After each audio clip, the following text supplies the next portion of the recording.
Alienation and Freedom. General Introduction. Jean Khalfa and Robert J.C. Young. In his 1964 preface to Pour la Révolution africaine, a posthumous collection of Frantz Fanon's political texts, François Maspero, one of the greatest editors of his time, announced a forthcoming work. Since becoming a psychiatrist at Blida Hospital in Algeria, and even more so after the outbreak of the November 1954 insurrection, Fanon also came to be a militant in the Algerian Revolutionary Organization. At the same time, he carried on a remarkable medical activity, innovating at many levels, deeply, viscerally close to his patients, whom he regarded as primarily victims of the system he was fighting. He collected clinical notes and developed analyses of phenomena of colonialist alienation as seen through mental illnesses. He explored local traditions and their relations to colonization. This essential material remains untouched, but it is too scattered, and we hope to be able to assemble it and present it in a separate volume. 1. This material on colonialist alienation as seen through mental illnesses, constitutes the heart of the present volume of Fanon's texts. The reader will find in it not only Fanon's dissertation in psychiatry, defended viva voce in November 1951, and the scientific articles, both single-authored and collaborative, that he published throughout the 1950s, but also manuscripts and fragments that we have discovered. We have reprinted editorial texts that were originally published in the ward newspaper of St. Alban Hospital, where, in 1951 and 1952, Fanon was an intern of the revolutionary psychiatrist François Tesquelles, and further editorials from the newspaper that he set up at Blida Joinville Hospital, today Frantz Fanon Hospital, Blida, Algeria, which comprised an essential element of the social therapy he helped to pioneer. The texts that he wrote between 1954 and 1956 were long thought to be mostly lost. The wealth and impact of his political oeuvre are such that, given his short life, of only 36 years, it made it no doubt difficult to think that he could have produced scientific work of any importance alongside it. On occasion, this psychiatric work was perhaps somewhat obscured or played down when seemingly out of sync with later fashions. But it would have been surprising had someone of Fanon's rigor been satisfied with a slapdash philosophy. As the reader shall see, the political work is in fact anchored by an astonishingly lucid epistemology and innovative scientific work and clinical practice. The dissertation in psychiatry aimed to establish a scientific distinction between the psychiatric and the neurological, by underlining the importance of the body and movement, of social and spatial relations, in structuring consciousness, or else in the alienation of consciousness when the aforementioned are hindered. The scientific articles explore and unfold the consequences of this intuition, in particular as part of a critique of the biologism of colonial ethnopsychiatry, and enable him to revisit culture in its relation both to the body and to history. Such work clearly underlies the famous talk on national culture that he delivered at the Second Congress of Black Artists and Writers, held in Rome in 1959. This psychiatric work also leads toward the overall mental health program that he implemented while in Tunis, where he founded the Neuropsychiatric Day Center of Charles Nicolle Hospital, which he headed from 1957 to 1959 and which was one of the first open psychiatric clinics in the Francophone world. Moreover, some psychiatrists whose practice, it seems, he shook up, could not stop themselves, albeit much later, from claiming his heritage. 3. Tunisian sociologist Lilia Ben Salem has entrusted us with the notes she took of Fanon's lectures on society and psychiatry at the Institut de Hautes Études in Tunis. The lectures synthesize and broaden the meaning of his works, and tell us about the books and films that excited him at the time. But leafing through the journey log book that comprises the editorials of St. Alban and Blida, we already see some of the structuring themes of his thinking: vigilance as the essence of being human, a theme he presents when remarking upon the difference between wakefulness and insomnia, his constant reminders to the orderlies that he was training to inquire into the meaning of all their actions, and the distrust of institutionalization that, in his last writings, informs the critique of the neocolonial elites that emerged in many countries after winning independence. Yet, passionate about language, poetry, and theater, Fanon was also a writer. We thus open this volume with two plays that he wrote during his medical studies in Lyon. Never before published and long thought to be lost, they throw a striking philosophical light on the texts published during his lifetime. These first texts are steeped in the poetry of Césaire and the theatre of Claudel and of Sartre. In them, however, we can also glimpse passages on the unbearable, raw light that one must risk preferring to the reassuring choice of obscurity without conflict, on the desire to accept the event as such rather than the comfort of the known, a comfort akin to death, a Nietzschean conception of the tragic that informed his political thinking on disalienation and independence.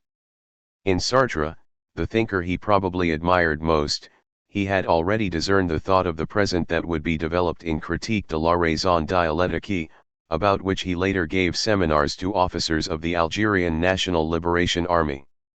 After theatre and psychiatry, we come to his political reflection. In the third part, we reprint a certain number of articles originally published in El Mujahid from 1958 on. These texts were not used in Pour la Révolution Africaine, but, on the basis of precise contemporary testimonies and cross-checking done by his editors immediately after his death, it seems to us that Fanon's thinking at least strongly influences them, even if they were perhaps only partly authored by Fanon himself. Point 4 Along with the previously untranslated speech justifying the FLN use of violence, the reader will also find here two previously unpublished texts dealing with important issues, a propaganda pamphlet published in Accra, Ghana, where Fanon was the ambassador of the Provisional Government of the Algerian Republic. The pamphlet develops an acerbic critique of some new African elites, whom he calls stooges of imperialism, and of neocolonialism more generally, and, in a letter to Iranian philosopher Ali Shariati, kindly provided to us by Mrs. Sarah Shariati, we find his reflections and doubts on the role of religion in a revolutionary process. However, much of Fanon's political correspondence remains undiscovered. We have consulted the Family Library 5 and provide a list of the works from the collection that most probably belonged to Fanon himself, reiterating his marks and annotations whenever significant. Finding and assembling these texts was not a simple process. In this task, Fanon's Italian editors, Giovanni Pirelli and Giulio Einaudi, of course preceded us, as did François Maspero, who drew up the first inventory of Fanon's writings. The essential part of the correspondence containing this inventory is presented in the fourth part of this volume titled Publishing Fanon. Retracing the work of these pioneers, who radicalized publishing with a view to creating a new society, we saw that texts that we now take as fixed works Fanon viewed as elements of rather shifting arrangements. Their plans to publish Fanon's complete works, which they arranged in a somewhat different fashion from what we consider today as the Fanon corpus, nevertheless did not come about. For over a decade now, we have sought to tackle this corpus anew. Fanon does not seem to have been too concerned with conserving his writings or his preparatory works, even if he was proud of the plays he wrote in his youth. Moreover, he did not exactly write, but, for the most part, dictated, without notes. The texts gathered here thus come from a multiplicity of sources. We were first required to engage in painstaking work to identify everything that he had written, in Algeria, in France, and in Martinique, whether published or not. Through our hard work and persistence, we eventually won the confidence of Fanon's descendants and of others who were in possession of documents, which were sometimes discovered during chance meetings. In some cases, we had to restore texts that were too damaged to be immediately legible. Point 6 We warmly thank all those who placed their trust in us and helped us in our editorial work. This work is based on the surmise that an author of this magnitude cannot genuinely be understood without knowing all his work, in its continuities as much as in its transformations. In approaching it, the two of us took a different point of departure. One of us, Jean Khalfa, set out from the history of psychiatry and a long-standing interest in francophone writings from the Antilles and the Maghreb, the other, Robert J.C. Young, from the history of colonialism and decolonization, in particular in the Anglophone and Francophone regions. We were both similarly dissatisfied with reductive interpretations of Fanon, interpretations that eliminate either the historical/political dimension or the philosophical/psychological dimension, depending on the social imperatives of the moment. By turning him into a political icon, his well-argued and very lucid critiques of the possible despotic future of post-colonial societies get buried. By seeing him as the thinker of contemporary identity issues, his essential aim is forgotten, namely, to think and construct freedom as disalienation within a necessarily historical and political process. Even Fanon's most technical psychiatric writings seem to us to add depth to an understanding of his other texts, which are already known the world over. Through editorial notes, we have endeavored to indicate how this is so. Everything in this thinker's work has its intelligibility. Fanon had a very precise idea of what mattered to him and made use of anything that could enrich his perspective. He devoured in equal measure literature, philosophy, psychiatry, history, politics, sociology, and ethnology. We also talked at length with many people who knew Fanon well and who kindly provided information on the detail of his work methods and on his understanding of his work's significance. In retrospect, this collection has far exceeded our original hopes, something for which we are very glad. The persistence and talents of our French publisher, Frantz, in mediating between all the interested parties, was extraordinary. He belongs to the tradition of those aforementioned great publishers. But we also view this edition as only one stage along the road and as an appeal to the future. Other texts by Fanon, in particular from his correspondence, remain unpublished. The interest of what we present in this edition will, we hope, give rise to further enrichments. Acknowledgements. We have received help from numerous parties. We are especially indebted to the British Academy, the Leverhulme Trust, New York University, Trinity College, Cambridge, and Wadham College, Oxford, all of which helped make this research possible. The role of Mireille Fanon Mendez France, president of the Fondation Frantz Fanon, which was established in Paris and in Montreal in 2007 and boasts an international network, was decisive. In 2001, she took the initiative, along with her brother Olivier, to deliver to the Institut Mémoires de l'Édition Contemporaine, IMEC, Paris and Caen, a Fanon collection that includes a large part of the documents on which we worked and to which she gave us access, something for which we are deeply thankful. We owe a special debt of gratitude to the IMEC archivists, who always willingly facilitated our work there.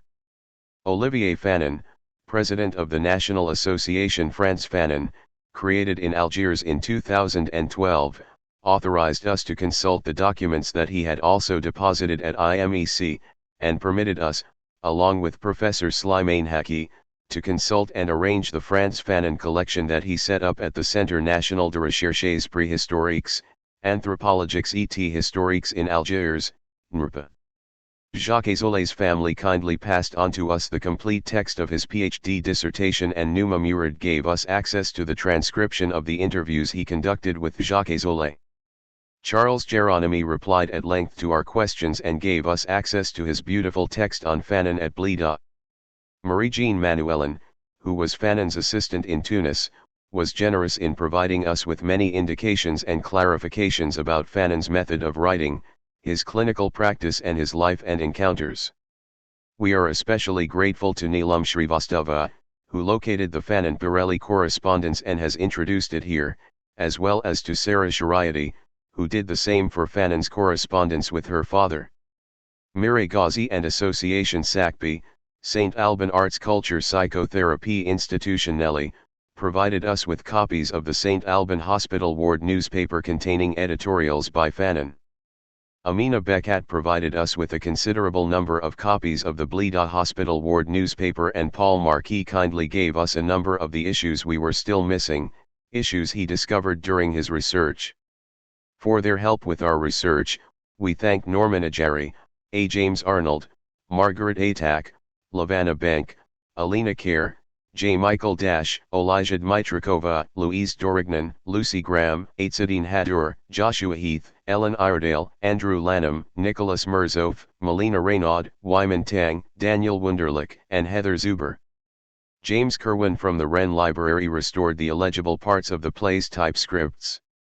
Melanie Hadery offered considerable editorial support throughout the preparation of this volume, in particular with translation issues, and Jessica Gulliver compiled the index. Part I. Theater. This ebook belongs to Marcus Coelen, MCOELAN at iCloud.com, purchased on May 1, 2018.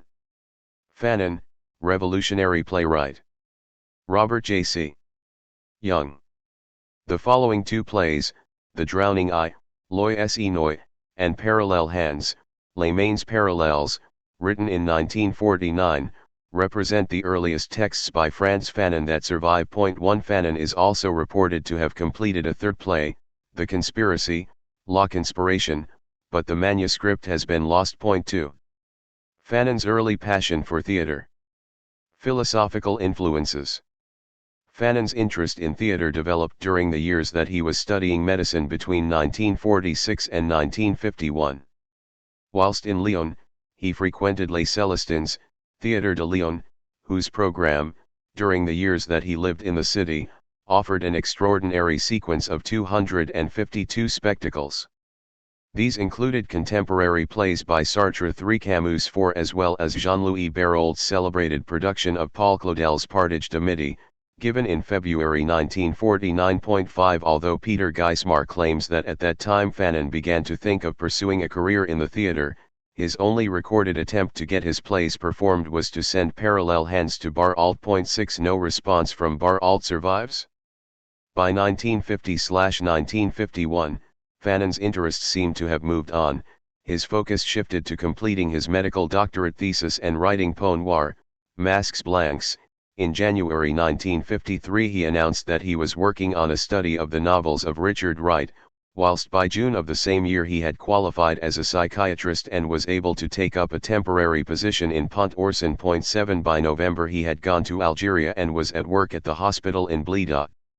3 years later he was expelled from Algeria and went to Tunis to work for the Front de Libération Nationale, FLN. The philosophical context in which Fanon became immersed in France was that of post-war French existentialism and phenomenology rather than Marxism. Although biographers have assumed that Jean-Paul Sartre was the dominant influence on the plays, David Macy suggests that they were variants on the themes of Sartre's plays of the 1940s. 8. This turns out to be somewhat less the case than expected. Along with his medical studies, Fanon was reading widely in contemporary philosophical literature, certainly Sartre and Camus, but also the foundational 19th-century existentialist philosophers Friedrich Nietzsche and Søren Kierkegaard, as well as Gaston Bachelard, Henry Bergson, Karl Jaspers, Emmanuel Levinas, Maurice Merleau-Ponty, and Jean Wahl, among others. 9 As the Black Man and Hegel discussion in Peau Noire suggests, he also read George Wilhelm Friedrich Hegel's Phenomenology. 1807, and Alexander Kojeev's Introduction à la lecture de Hegel, Introduction to the Reading of Hegel, first published in 1947.10. Indeed, his readings in contemporary philosophy, as evidenced by the volumes marked up in his library, were so extensive that it is remarkable that he was able to follow his course in medicine at the same time. Together with the pervading authority of the Greek idiom of French classical drama, which Fanon knew well having been through the French education system in Martinique, all these theatrical and philosophical influences can be discerned in his plays. 11 Whilst generating the intense emotions prescribed for drama by Jean Racine. 12 The plays could be best described as philosophical dramatizations. They are primarily plays of ideas and expression, not of character. However, as the emphasis on the body in the titles of both plays already suggests, they are not merely cerebral. As a result of the distinctive poetic surrealist idiom of Fanon's language, they come across as lived things, intensely physical, visceral, full of affect, with the sensations of the trembling, dispersed body emphasized as much as that of the psyche, and indeed often indistinguishable from it. 13 It is remarkable that this poetry and prose of great linguistic inventiveness and Complexity was composed not on the page but spoken out loud and recorded directly onto the page through the medium of dictation. Nietzsche's claim with regard to his own work, "I have always composed my writings with all my body and all my life," would seem to be far more the case for Fanon than for the German philosopher. 14 Fanon's compelling language, bursting with an energy that brings to life a somatic psychology, sets his drama apart from any of the influences cited above. What makes the plays distinctive from any contemporary theatre written by Camus or Sartre is the pervading imaginative and linguistic presence of Aimé Césaire. There is a violence present in the language throughout that also communicates an intense physicality, as in Césaire, the image of violation is often articulated or implied through metaphoric language. Given his personal acquaintance with Césaire, and the circulation of Césaire's work amongst Martiniquan intellectuals, it is hard to know exactly how much of Césaire's writing Fanon may have known in its many different versions. 15 He certainly knew the Cahier d'un retour au pays natal, notebook of a return to the native land, passages of which he could recite by heart. 16 In both Peau Noire and Les Dames de la Terre he cites the play Et les chiens étaient, and the dogs were silent, from Les Armes Miraculeuses, The Miraculous Weapons, 1946. 17 Fanon may have also known Césaire's third, most extreme, volume of the 1940s, Soleil Coucoupe, Solar Throat Slashed, 1948, at the very least in the selection included in Léopold Sédar Senghor's Anthologie de la Nouvelle Poésie Nègre et Malgache de langue française, 1948. The Discours sur le colonialisme, Discourse on Colonialism, cited at the very beginning of Peau Noire was not published until June 7, 1950, and therefore postdates the plays. 18. Fanon's surrealist existentialism. For readers familiar with Fanon's later writings on race and politics, the plays come as something of a surprise. They give little explicit evidence of the concerns and themes of the mature work, offering rather existentialist and phenomenological preoccupations about consciousness and identity evoked, staged, and conveyed in a dense, surrealistic language. The strangeness of the language of the plays is the greater as a result of the fact that their primary influence, the poetry and plays of Césaire, is not widely known in the forms in which Fanon read them. As Césaire realized so brilliantly, the idiom of surrealism was exactly right for the irrational disjunctive world of coloniality in which he had grown up. Moving into a more dense and violent surrealistic mode after his meeting with André Breton in Martinique in 1941, Césaire subsequently rewrote the Cahier in the 1950s to inflect it with a more recognizable left-wing anti-colonial politics, and either rewrote his early poetry and plays or suppressed them. The result is that much of the Césaire that influenced Fanon has, until very recently, lain almost as unread as Fanon's plays in manuscript. As is perhaps indicated by the unexpected presence of only one of Césaire volumes in Fanon's library, Fanon's relationship to Césaire was always ambivalent, particularly regarding the latter's political and cultural program of negritude. Whilst Césaire's influence is very prominent with respect to Fanon's surrealistic linguistic style, the plays are marked by the notable absence of explicit reference to any of Césaire's political concerns of the 1940s, they therefore constitute, by force of omission, an emphatic rejection of negritude. 19 Nor, on the other hand, are they simply Sartrine in their preoccupations, even if the influence of Sartre is at times discernible. Whilst emphasis is placed on various levels of consciousness and the necessity of choice as a defining act of the will and the production of the event, there is no explicit interest in the political concepts of freedom or commitment in Sartrine terms. Embedded rather in Césaire's disruptive linguistic politics, conceptually the plays develop what amounts to a distinctive form of surrealist existentialism that more closely affiliates to the Nietzscheanism of the earlier Césaire or the Camus of Caligula, projecting a view of the world as an irresolvable paradoxical dualism that is either absurd or tragic.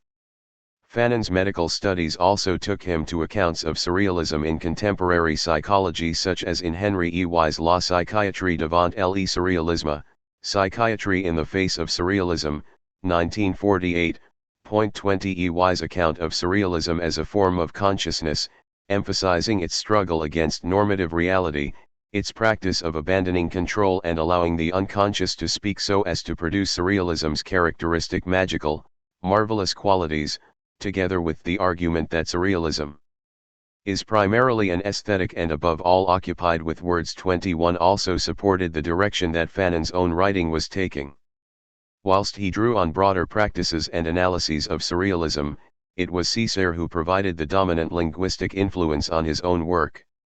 This is evident from an imperative style of declarative exclamations and the use of a characteristic range of vocabulary common to both writers, evoking the presence of violent overwhelming natural forces, for example words such as convulsion, scattered, lightning/dazzling/searing, burnt out, throbbing, snigger, tidal wave, vertiginous, volcanic.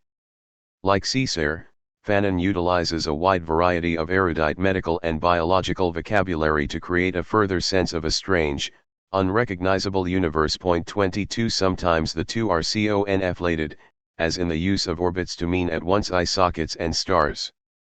Moving between prose and verse, Fanon's language is also marked by the use of Césaire's distinctive mode of metaphor phily, extended metaphor, which develops the surrealistic technique best described by Max Ernst in his 1936 essay on collage, the coupling of two realities, reconcilable in appearance, upon a plane which apparently does not suit them, a technique ideal for work that focuses on the irresolvable paradox of the dualism of the human condition. 23 The convulsive, volcanic tension of the unexpected juxtaposition, famously characterized by André Breton in 1937 as explosanti fixe, exploding fixed, 24 is typically reinforced and repeated by running the association through a number of lines, or indeed the whole work, emphasized by devices such as anaphora, rhythmical repetition, caesura, capitalization, and ver en scalier, stepped verse, falling across the page. 25. In Césaire's case, as in Fanon's, these startling combinations are not arbitrarily produced by the processes of automatic writing. The technique typically involves an abstract concept brought to life so that it becomes an embodied presence through being deliberately articulated with an incongruous physical or material image, sometimes reversing its familiar associations, as in the following lines from the opening of the Cahiers. At the end of the small hours, the extreme, deceptive desolate escar on the wound of the waters, the martyrs who do not bear witness, the flowers of blood that fade and scatter in the empty wind like the cries of babbling parrots, an aged life mendaciously smiling, its lips opened by vacated agonies, an aged poverty rotting under the sun, silently, an aged silence bursting with tepid pustules. 26. Here the sea is evoked with the violent physical imagery of a wound, a metaphor more appropriate to the human body, which is then carried over to describe the withering flowers of blood and the tepid pustules of the silence. The smile of old life is then physicalized by the description of its lips, just as in the drowning eye Jeanette describes the lips of the waves in the mouth of the conch. The Martini Quanlambi also makes an appearance in the Cahiers, which she will transform into the lips of the world. The waves invited to the seabed return late, quickly abandon their foam outfits and retire barefooted, their cold lips in the throat of the conch. Scene 3, p. 100. In parallel hands the same linguistic technique of startling, inappropriate conjunctions is developed in a similar, though often more abstract, way. Stop, choruses of criminal children, drops of clotted blood in the trough of orbits, set out to storm the firmament. Stop, the rediscovered man, inhabiting his consciousness of icy imminence, inhale the false fogs. Man, stupefying illusion, absurd gratuity, seizes, limited by serene darkness, the incontestable secret. Act I1, p. 115. Whilst both plays at times invoke the absurdity of life, they follow Césaire in situating this existential crisis within the context of a wider cosmos of natural and superhuman forces, the exact status of which remains always undetermined. The abrupt flow of lines of metaphor phily means that the meaning of the speeches are often as much found in their performative impact, through an accumulative emotional affect produced by the density of intense physical metaphors, as in any sense of conventional content or developing syntactic exposition. Just as François in the play wouldn't speak, he would express, p. 94. It was this disjunctive characteristic of the language that allowed Joby Fanon, in his chapter on Frantz Fanon playwright, to string together across 2 pages of his text odd lines or extracts taken from the entire length of either or both plays as if they formed a single poetic statement by Fanon in propria persona. 27 His claim that for Fanon language was the prelude to the act articulates an important sentiment voiced in parallel hands, but in its practice Fanon's verbal style comes closer to another of Joby's descriptions. The word must be a movement of penetration and emergence. It must be a movement supported by movement. 28 This idea of language as a moving, active agent supporting itself, functioning almost as an autonomous actor in the drama, is illuminated by a vivid quotation provided by Joby from a lost manuscript, possibly from the plays, in which Fanon invokes the violent language of the clochard. Take the words of the tramp and restore their teeth. Words have fangs and must hurt. Soft and supple words must disappear from this hell. Man speaks too much. He must be taught to reflect. To do that he must be made afraid. Very afraid. For that I have the bow words, bullet words, saw words, words that are ionic charge carriers. Words that are words. And before uttering a word, I want to see a mask of suffering, a mask of the searcher, of the disillusioned. For words must be agile, cunning. They have to appear, avoid giving the eye, vanish. 29. Fanon's words here, with their must and their infinitives themselves sound a little like a manifesto, proposing the idea of the transformative power of words as violent weapons, saws, conductors carrying charged electrical particles. We can compare this, as Joby himself does, with Lucien's play on the close relations between mot, word, and mort, death, in The Drowning Eye, a semantic connection also articulated in parallel hands. Lucien, he must live, for nothing, because he is there. He must seize life with both hands, head on like a gladiator. He must be a constant insult to destiny. Jeanette, mere words, Lucien. He's right. Lucien, then death is right against life. Hearts must stop beating. The spring must cease its wedding march. Then, the smile must desert and give way to the hideous tenseness of anxiety and death. Scene 3, p. 97. Joby Fanon completes his earlier clochard citation with the following lines which he puts into the mouth of Fanon himself instead of Lucien. The first line, about his needing words that have the power of boots that stride 7 leagues per step 30 is not in the play, their mere words follows on from the hideous tenseness of anxiety and death cited above. I need words that have 7-league boots.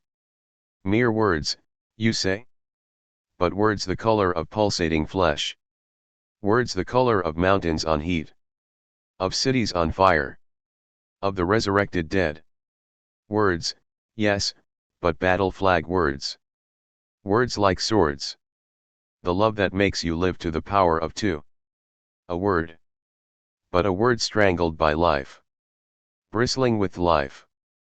A thirsty, hungry, screaming word that cries, calls out, is engrossed, and gets lost. 31. Whilst Lucien urges an activist use of words, his brother François is concerned rather to challenge any idea of Lochlart by aligning himself with the obscurity and silence of the stars. The phrase "man speaks too much" is reminiscent of François' complaint that men do nothing but talk, they come. They speak. They must speak, and his refusal to say a single word to his devoted friend Bussières or to Lucien his brother.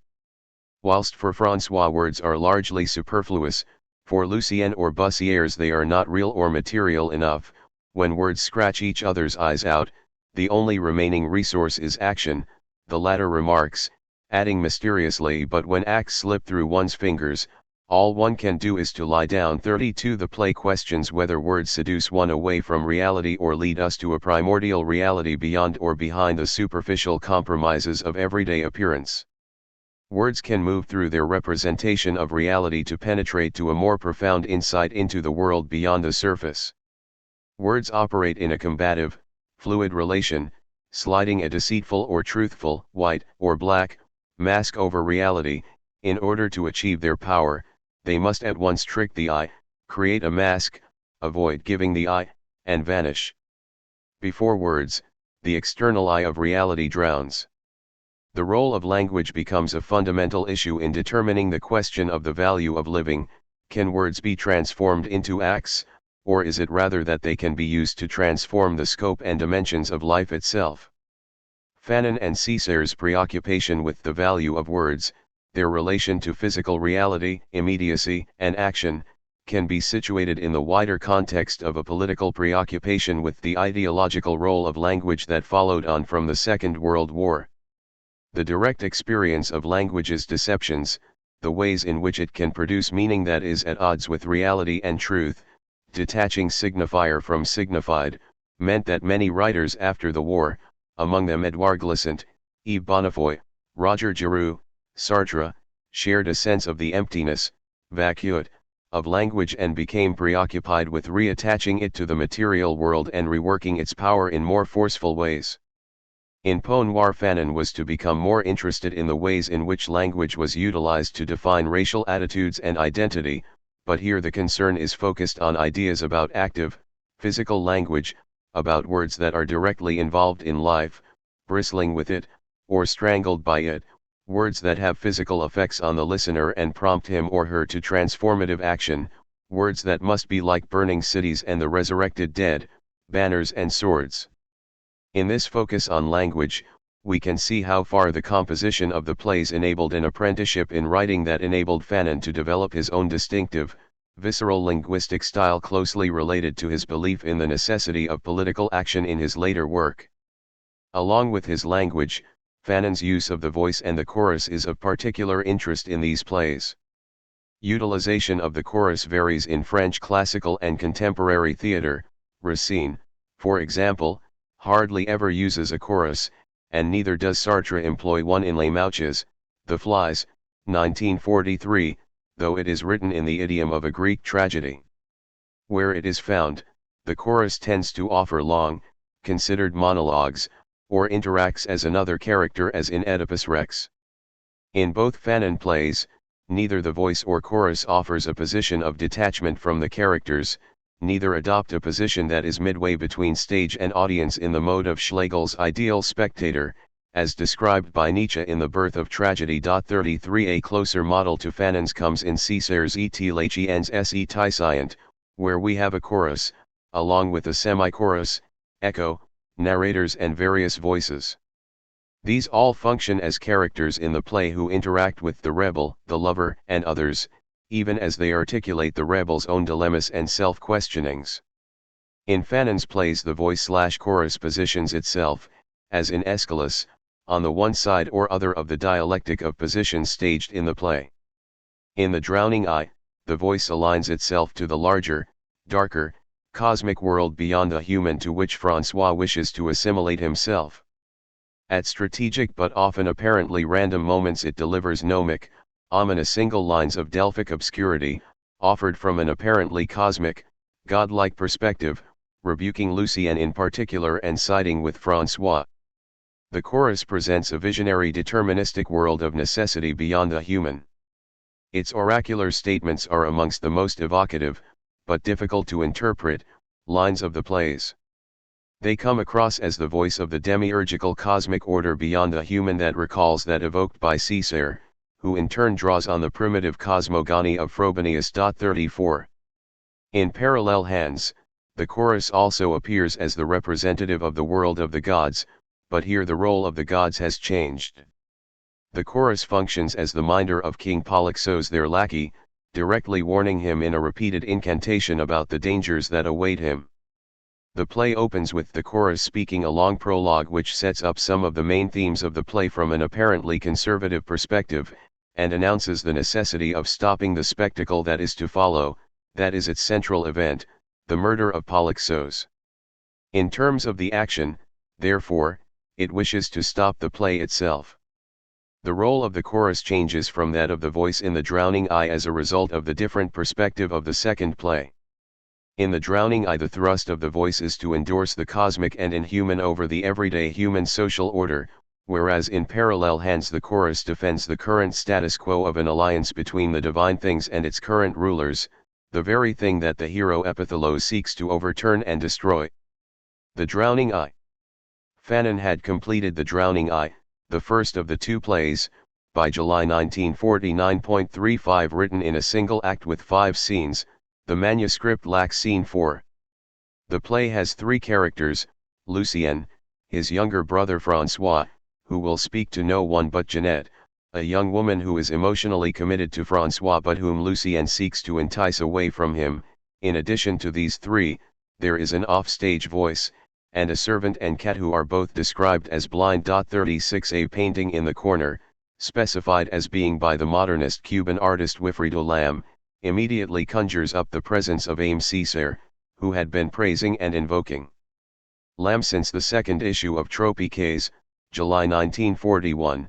37. The presence of the painting signals the intervention of the non-European artist within a domestic French environment. The confrontation of the ordinary and the absolute. The first scene consists of a dialogue between Francois and Jeanette, which recalls the erotic exchange between the lover and the rebel at the opening of Et Lachiens et Tysciant. The second involves a conversation between Lucien and Jeanette in front of Francois, who says nothing.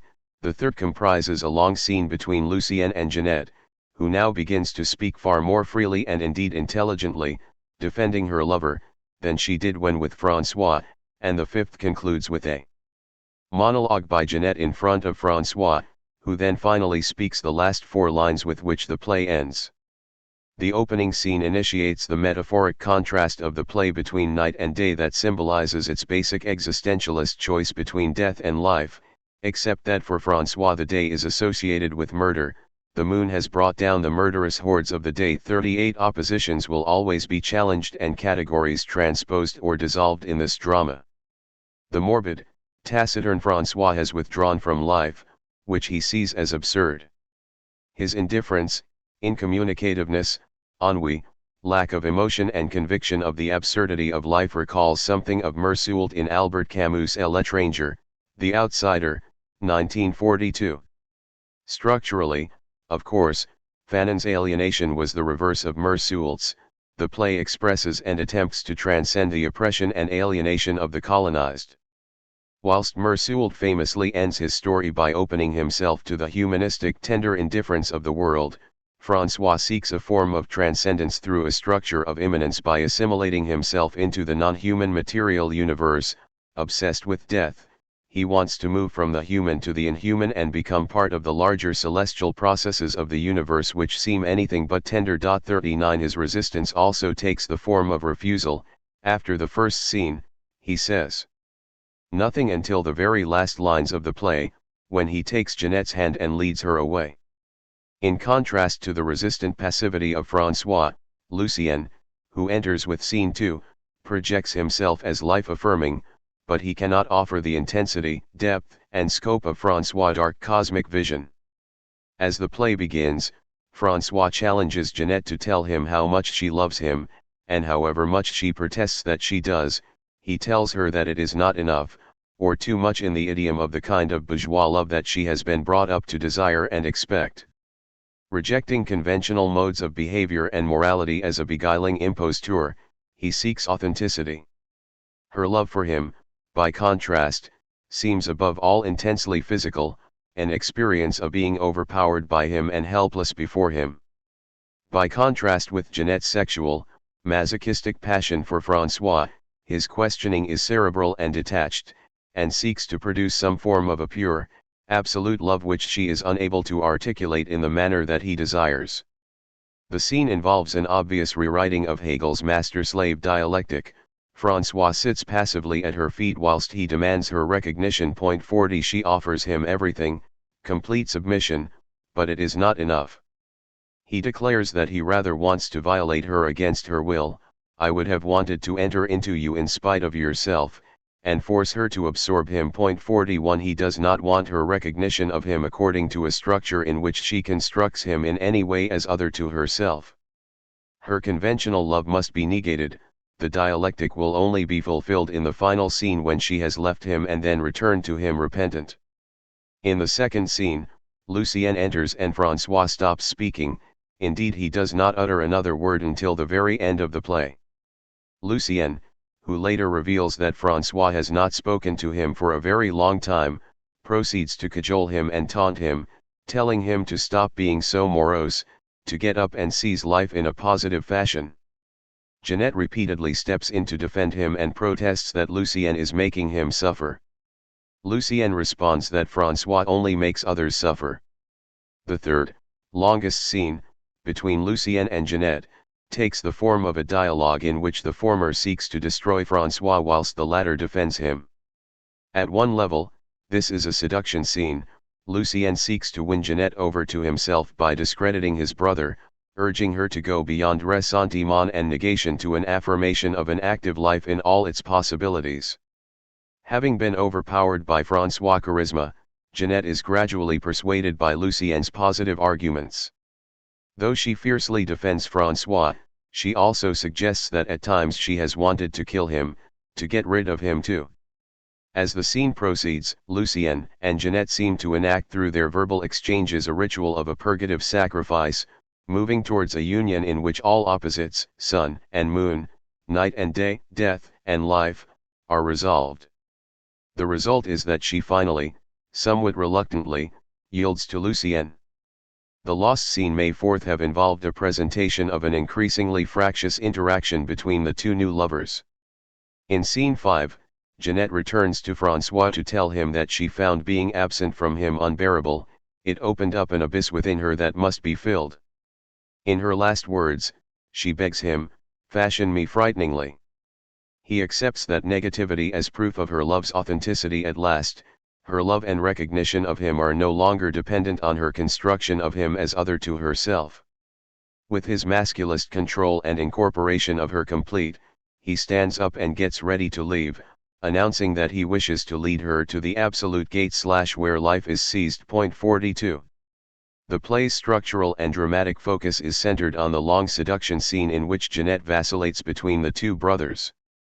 This recalls the explicit sexual drama of Claudel's Partage de Midi, where in successive acts of the play the coquettish heroiness oscillates in her passion between her husband Decize, the lonely and misanthropic Mesa, and Amalric, her former lover. Scene 4 of The Drowning Eye may have been similar to the disastrous new relationship portrayed in the second act of Partage de Midi. However, in Fanon's play, despite the intense sexuality of Jeanette's passion, and the sexualized language, though less explicit than in Césaire, sexuality as such does not come across as the play's primary focus. The consistent center of attention is François, his own identity and his conflictual relationship with his brother Lucien. Through its progressive dialectical structure, the play presents an intense debate about an existential choice between two possible forms of life, between a life that embraces the everyday and one that disdains the ordinary and seeks an absolute beyond it. In François' case this involves the rejection of conventional reason in favor of a strange and mystical secret that is the product of communion with the celestial, material world of the stars, imaged through intense, violent sexual desire of the body that shatters individuality and effects deliverance from the self in the face of a primordial oneness. All these values are opposed to Lucien's hedonistic alternative of seizing life as it is lived on earth as an aesthetic form of positive pleasure and assertion of the self. From boyhood, François has always disdained the everyday, refusing the socialized reality of ordinary society and remaining alienated from it. Lucien recounts a mysterious incident when a star, green with fire, came down to earth in front of him.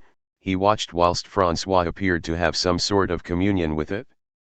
Although Lucien claims that he saw the star, the fact that it is specifically described as green suggests that it must, in some sense, have been imaginary, since for physiological optical reasons no green stars are observable to human sight.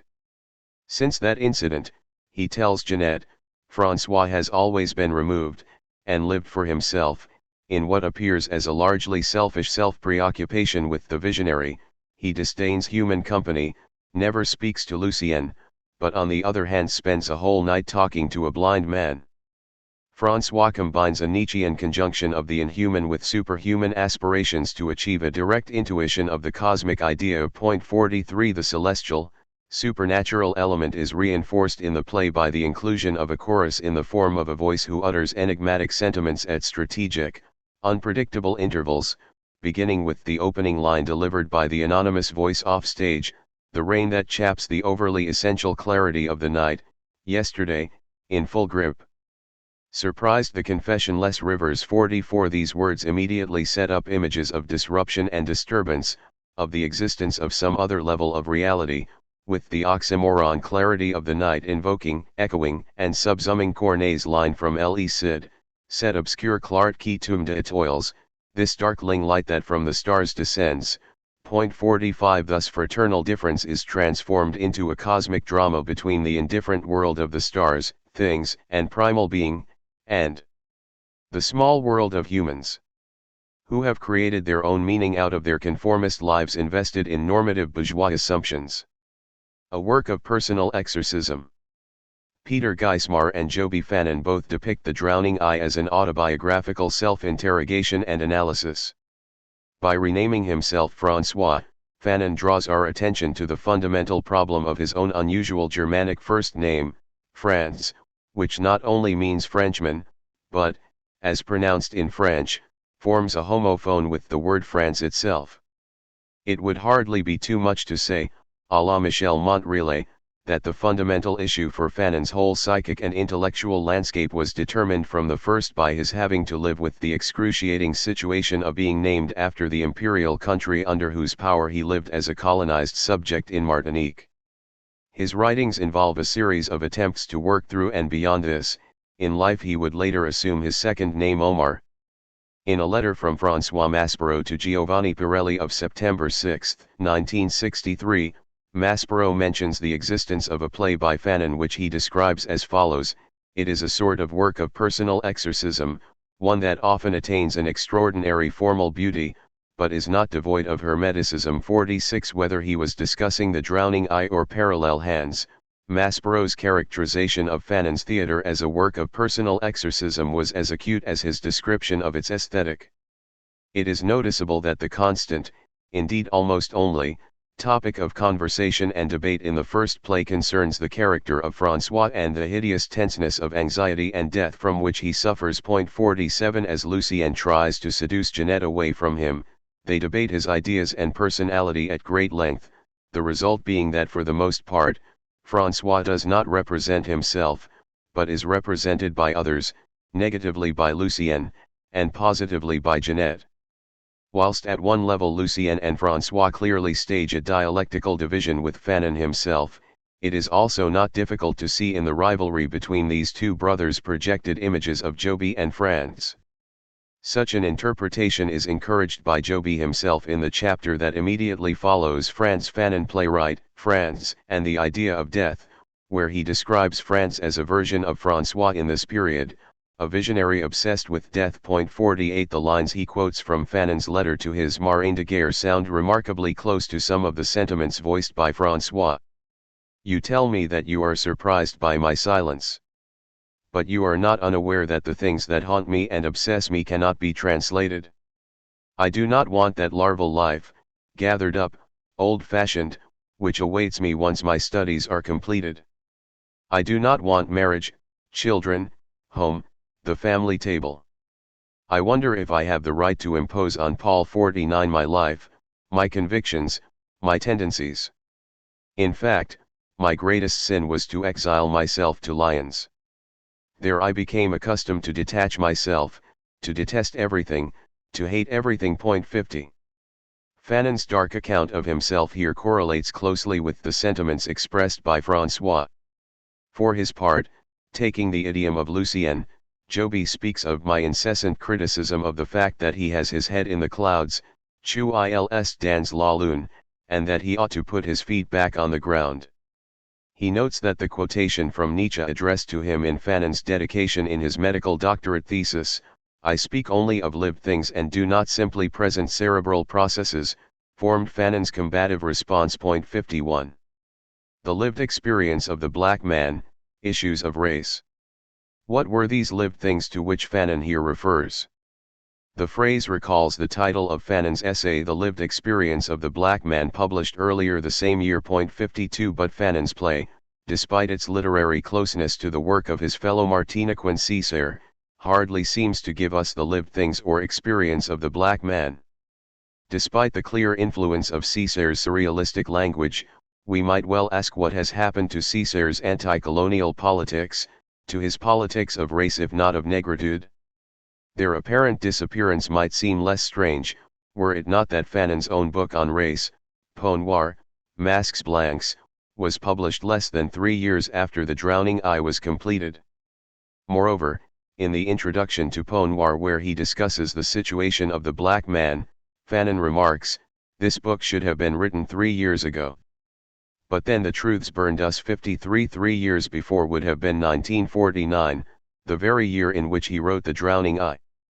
Despite their not appearing as the overt subject of the play, with a little probing we can, however, detect deep concerns about language, identity, race, and the ways in which these issues are played out in and through consciousness and the dynamics of interracial relationships, all of which can be directly linked to the ideas explored in Peau Noire, Masques Blancs.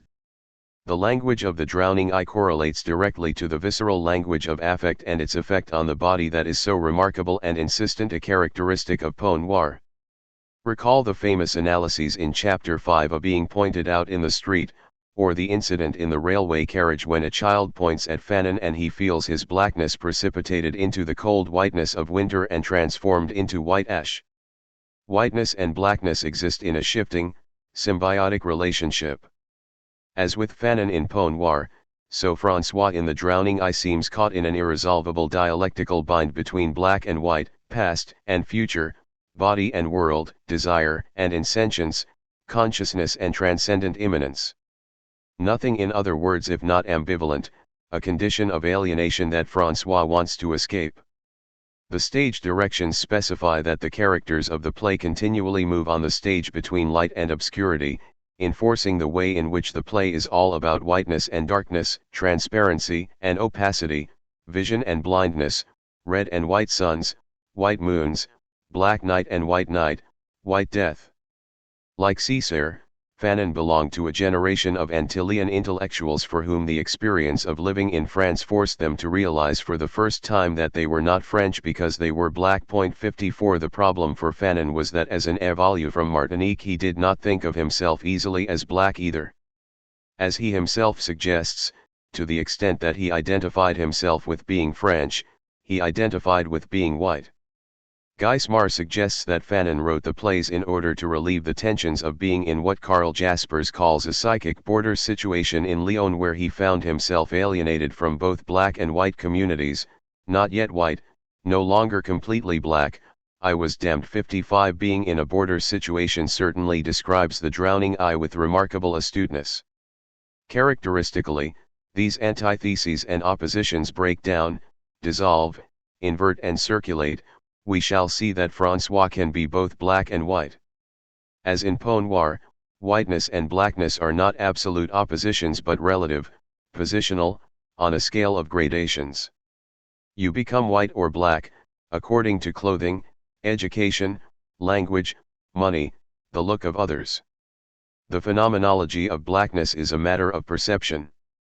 The stage directions already suggest some difference between the characters by describing each one as a person of color produced as an effect of the lighting. They are not, however, created in conventional racial colors. Lucien's face is the color of pewter, which is an interesting metal since when it is polished it can look both black and silver, in other words indistinguishably black and white. François on the other hand is the color of new blotting paper, since new, therefore unstained with dark ink. Jeanette, meanwhile, is the color of a raindrop, that is, transparent, with no color of her own, rather reflecting the colors around her.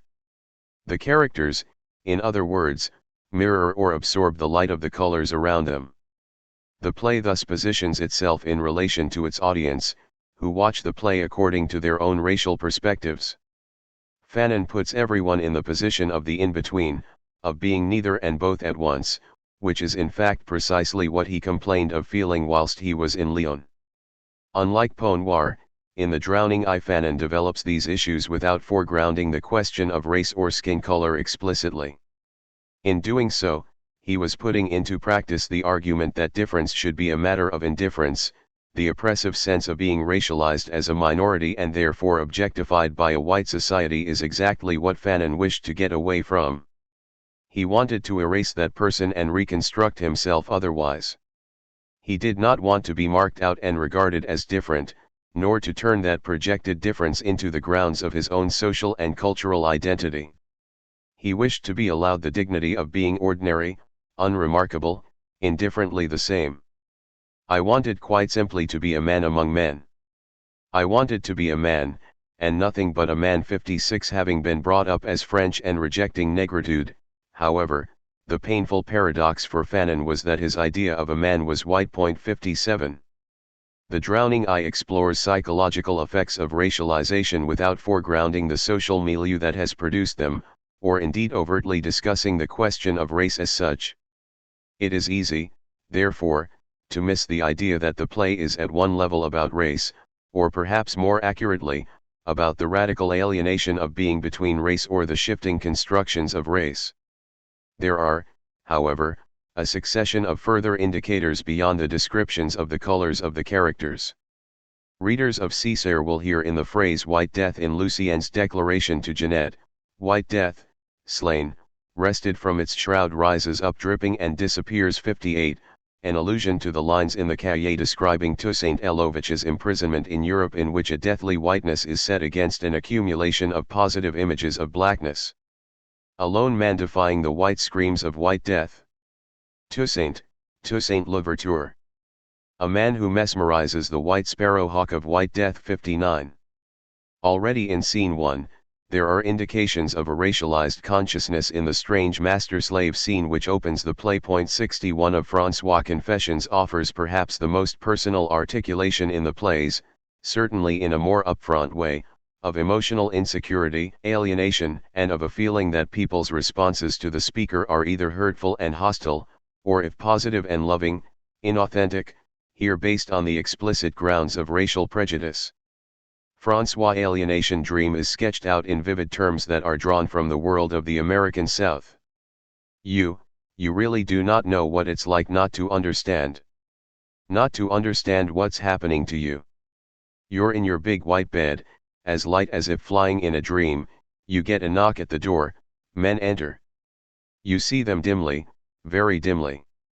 They speak, you hear them faintly, very faintly, and then they start hitting and lynching you, and you get hurt, badly hurt. They leave and you've understood nothing, and you are beaten down by blows. Later they return, you get up, you want to talk to them and you think you will understand. Then you are told that you are also a tough guy and they leave you alone with a medal and you are beaten down by blows. 61.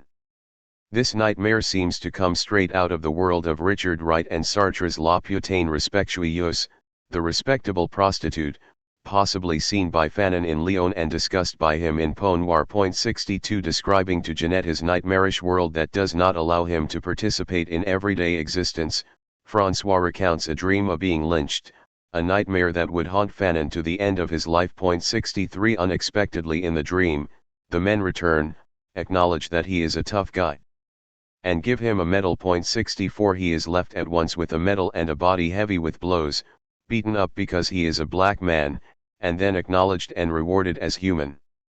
Jeanette responds problematically to Francois' nightmare of the dualism of being identified racially or as a human being, by also seeing him as black and affirming his desirable blackness.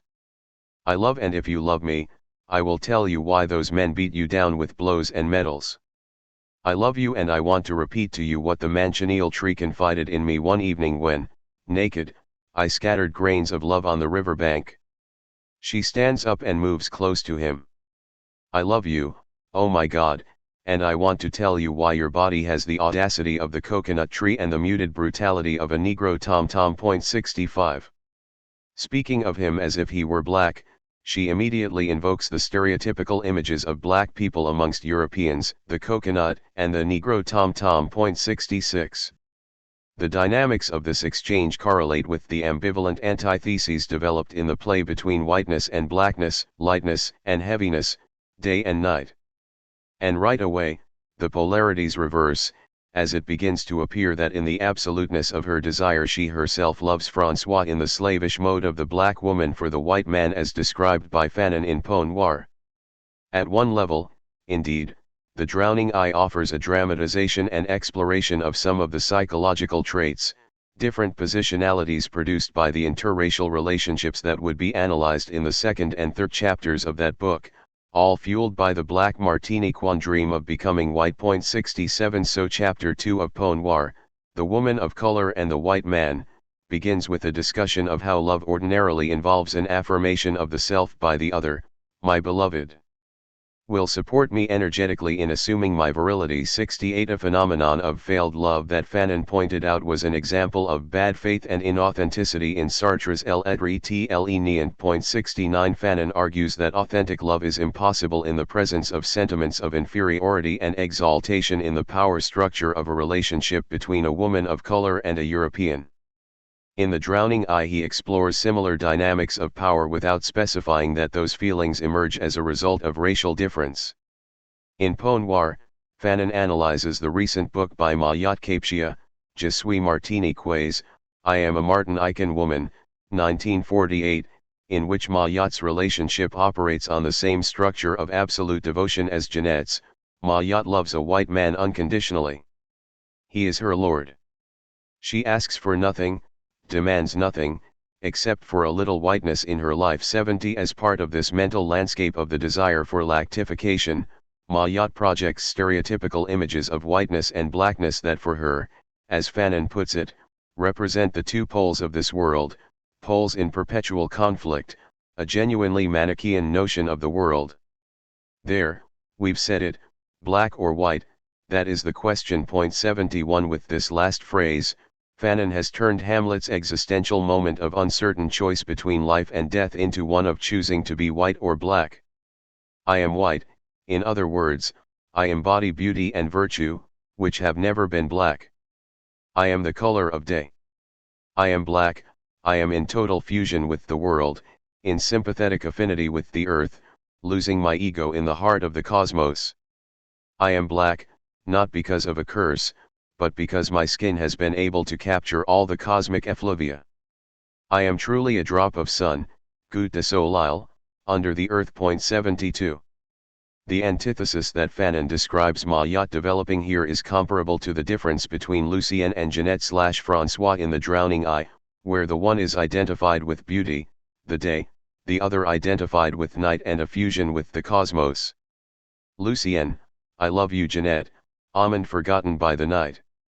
Jeanette, I love you Lucienne, sun drop, goutte de soleil. 73.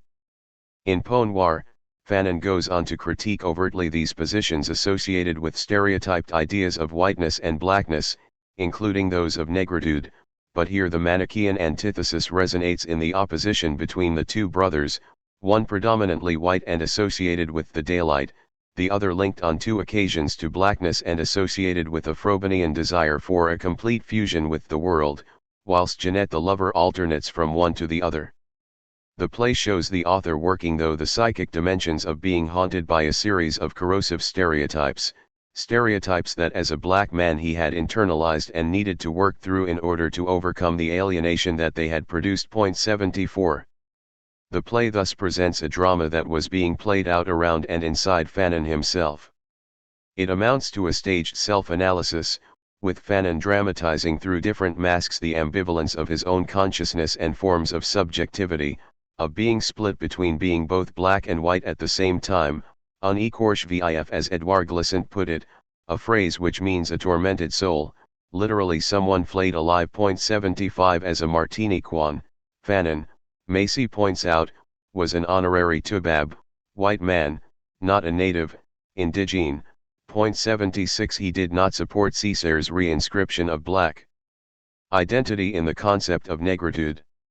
Césare's negritude was a provocative and deliberate statement of his identification with Africanness, very different from Fanon's own identification of himself as quasi-metropolitan. 77 Fanon left for Lyons because there were, he said, too many Negroes, Negres, in Paris.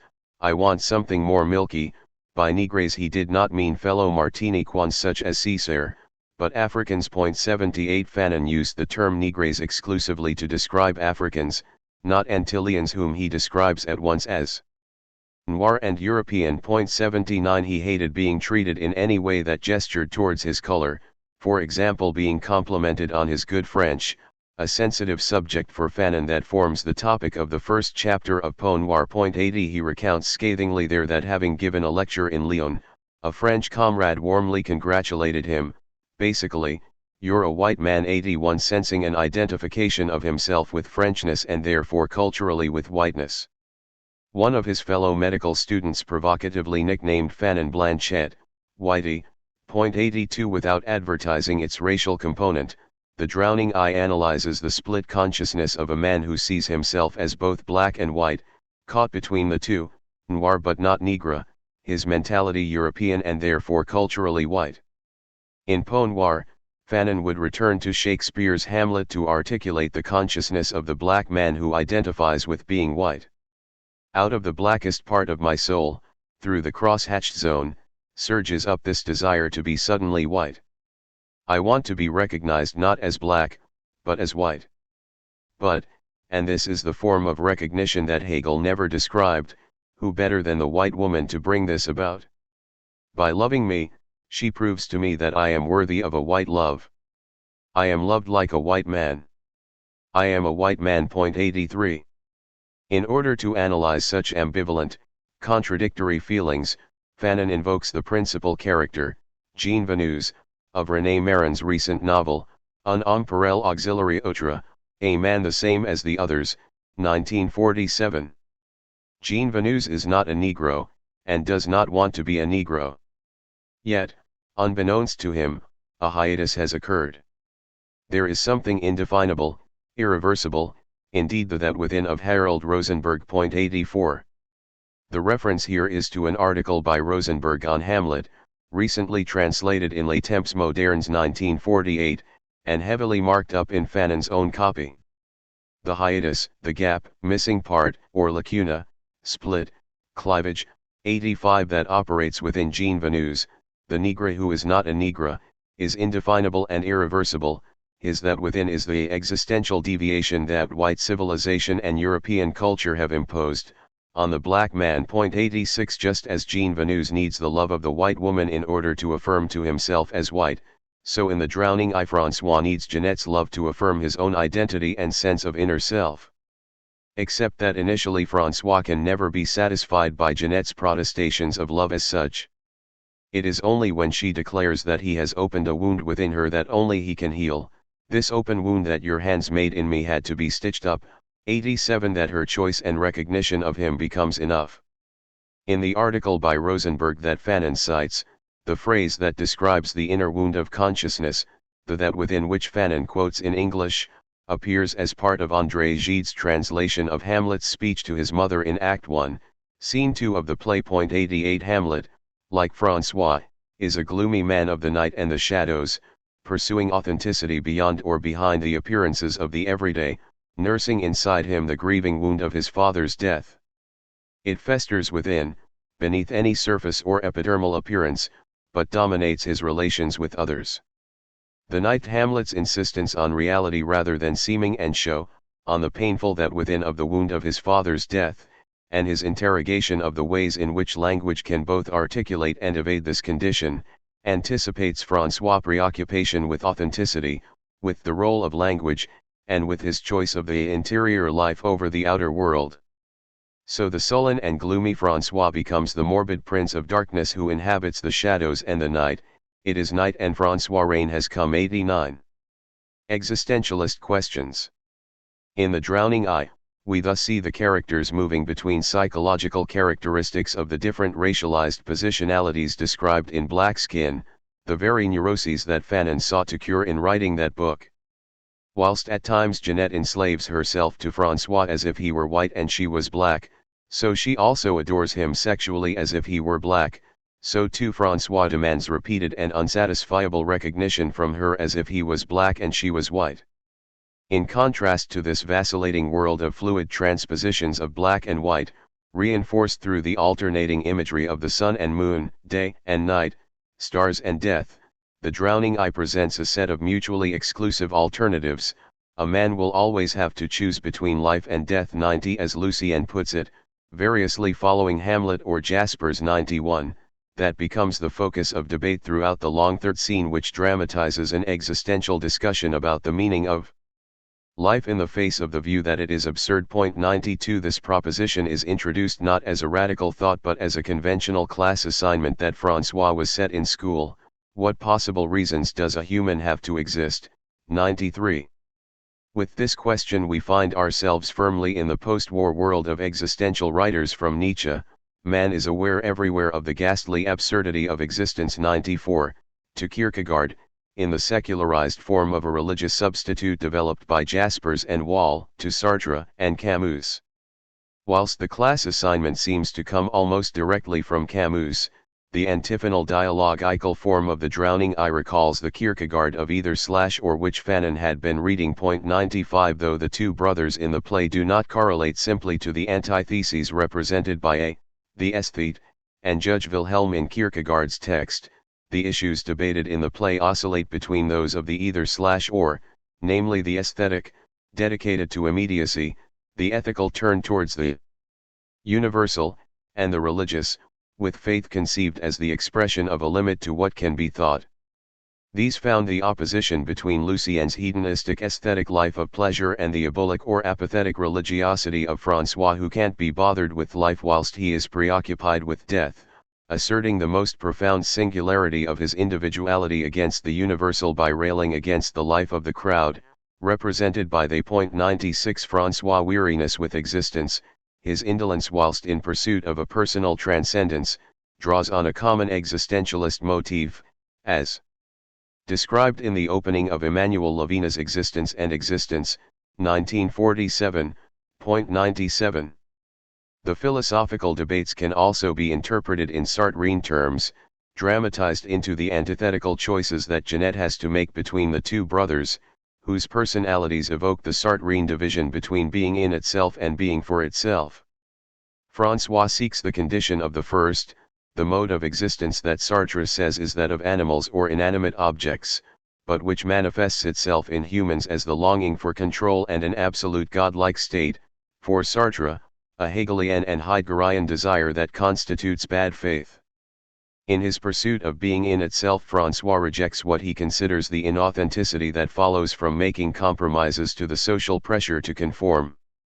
Lucien, on the other hand, follows the second way, being for itself, and affirms his decision to enjoy living into the future.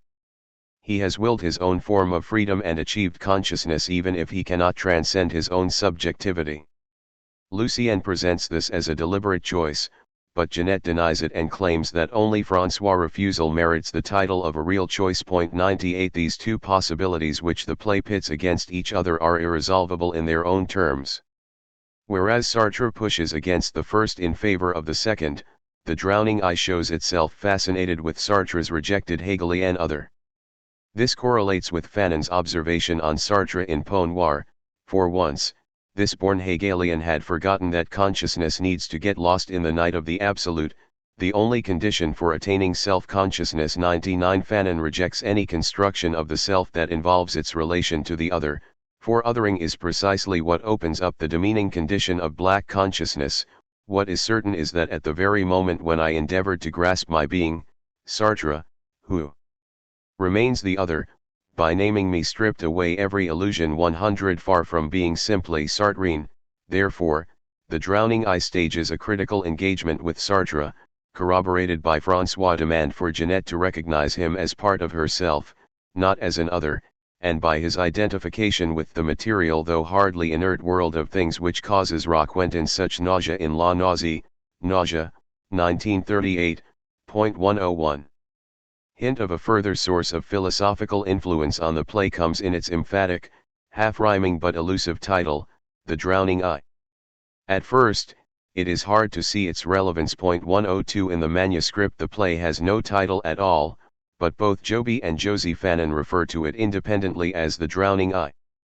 In the syntax of the French, alienation, the phrase hovers between activity and passivity, between volition, the eye actively drowns, perhaps even drowns itself, and the passivity of being overwhelmed, the eye is drowning.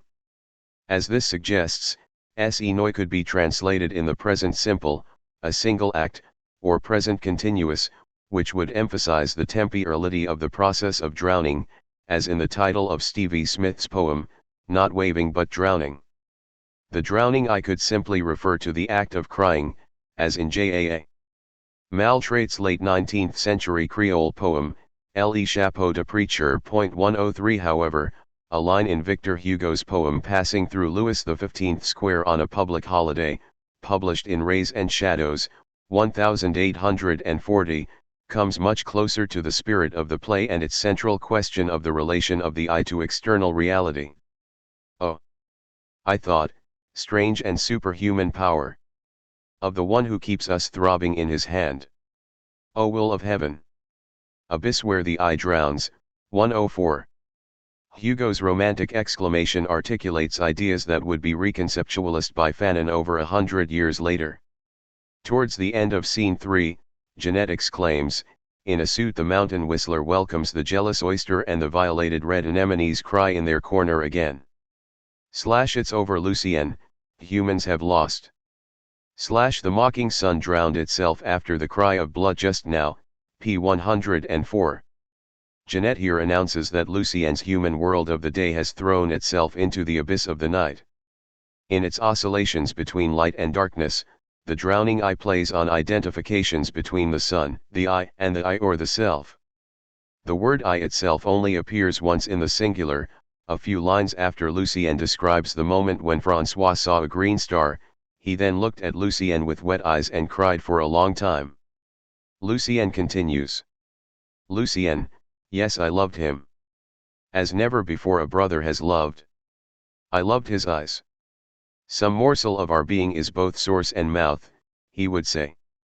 One day he confided to me that he would like to be blind. Jeanette, why?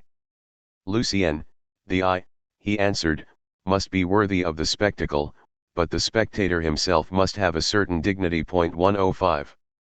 François' desire to be blind sets up the theme developed throughout the play of his disdain for the everyday appearances of the ordinary world and of his desire to see through the spectacle by means of the inner eye into a visionary cosmic world, and my eye's a back door that one has not closed. 106 One source of this concept of the spectacle, of the abyss where the eye drowns, can to be found in Nietzsche's The Birth of Tragedy. For Nietzsche, the spectacle for which the eye must be worthy is the Apollonian spectacle which the Dionysian artist can see beyond. Nietzsche writes, he will have seen more, and more deeply, than ever, and yet wished to be blinded.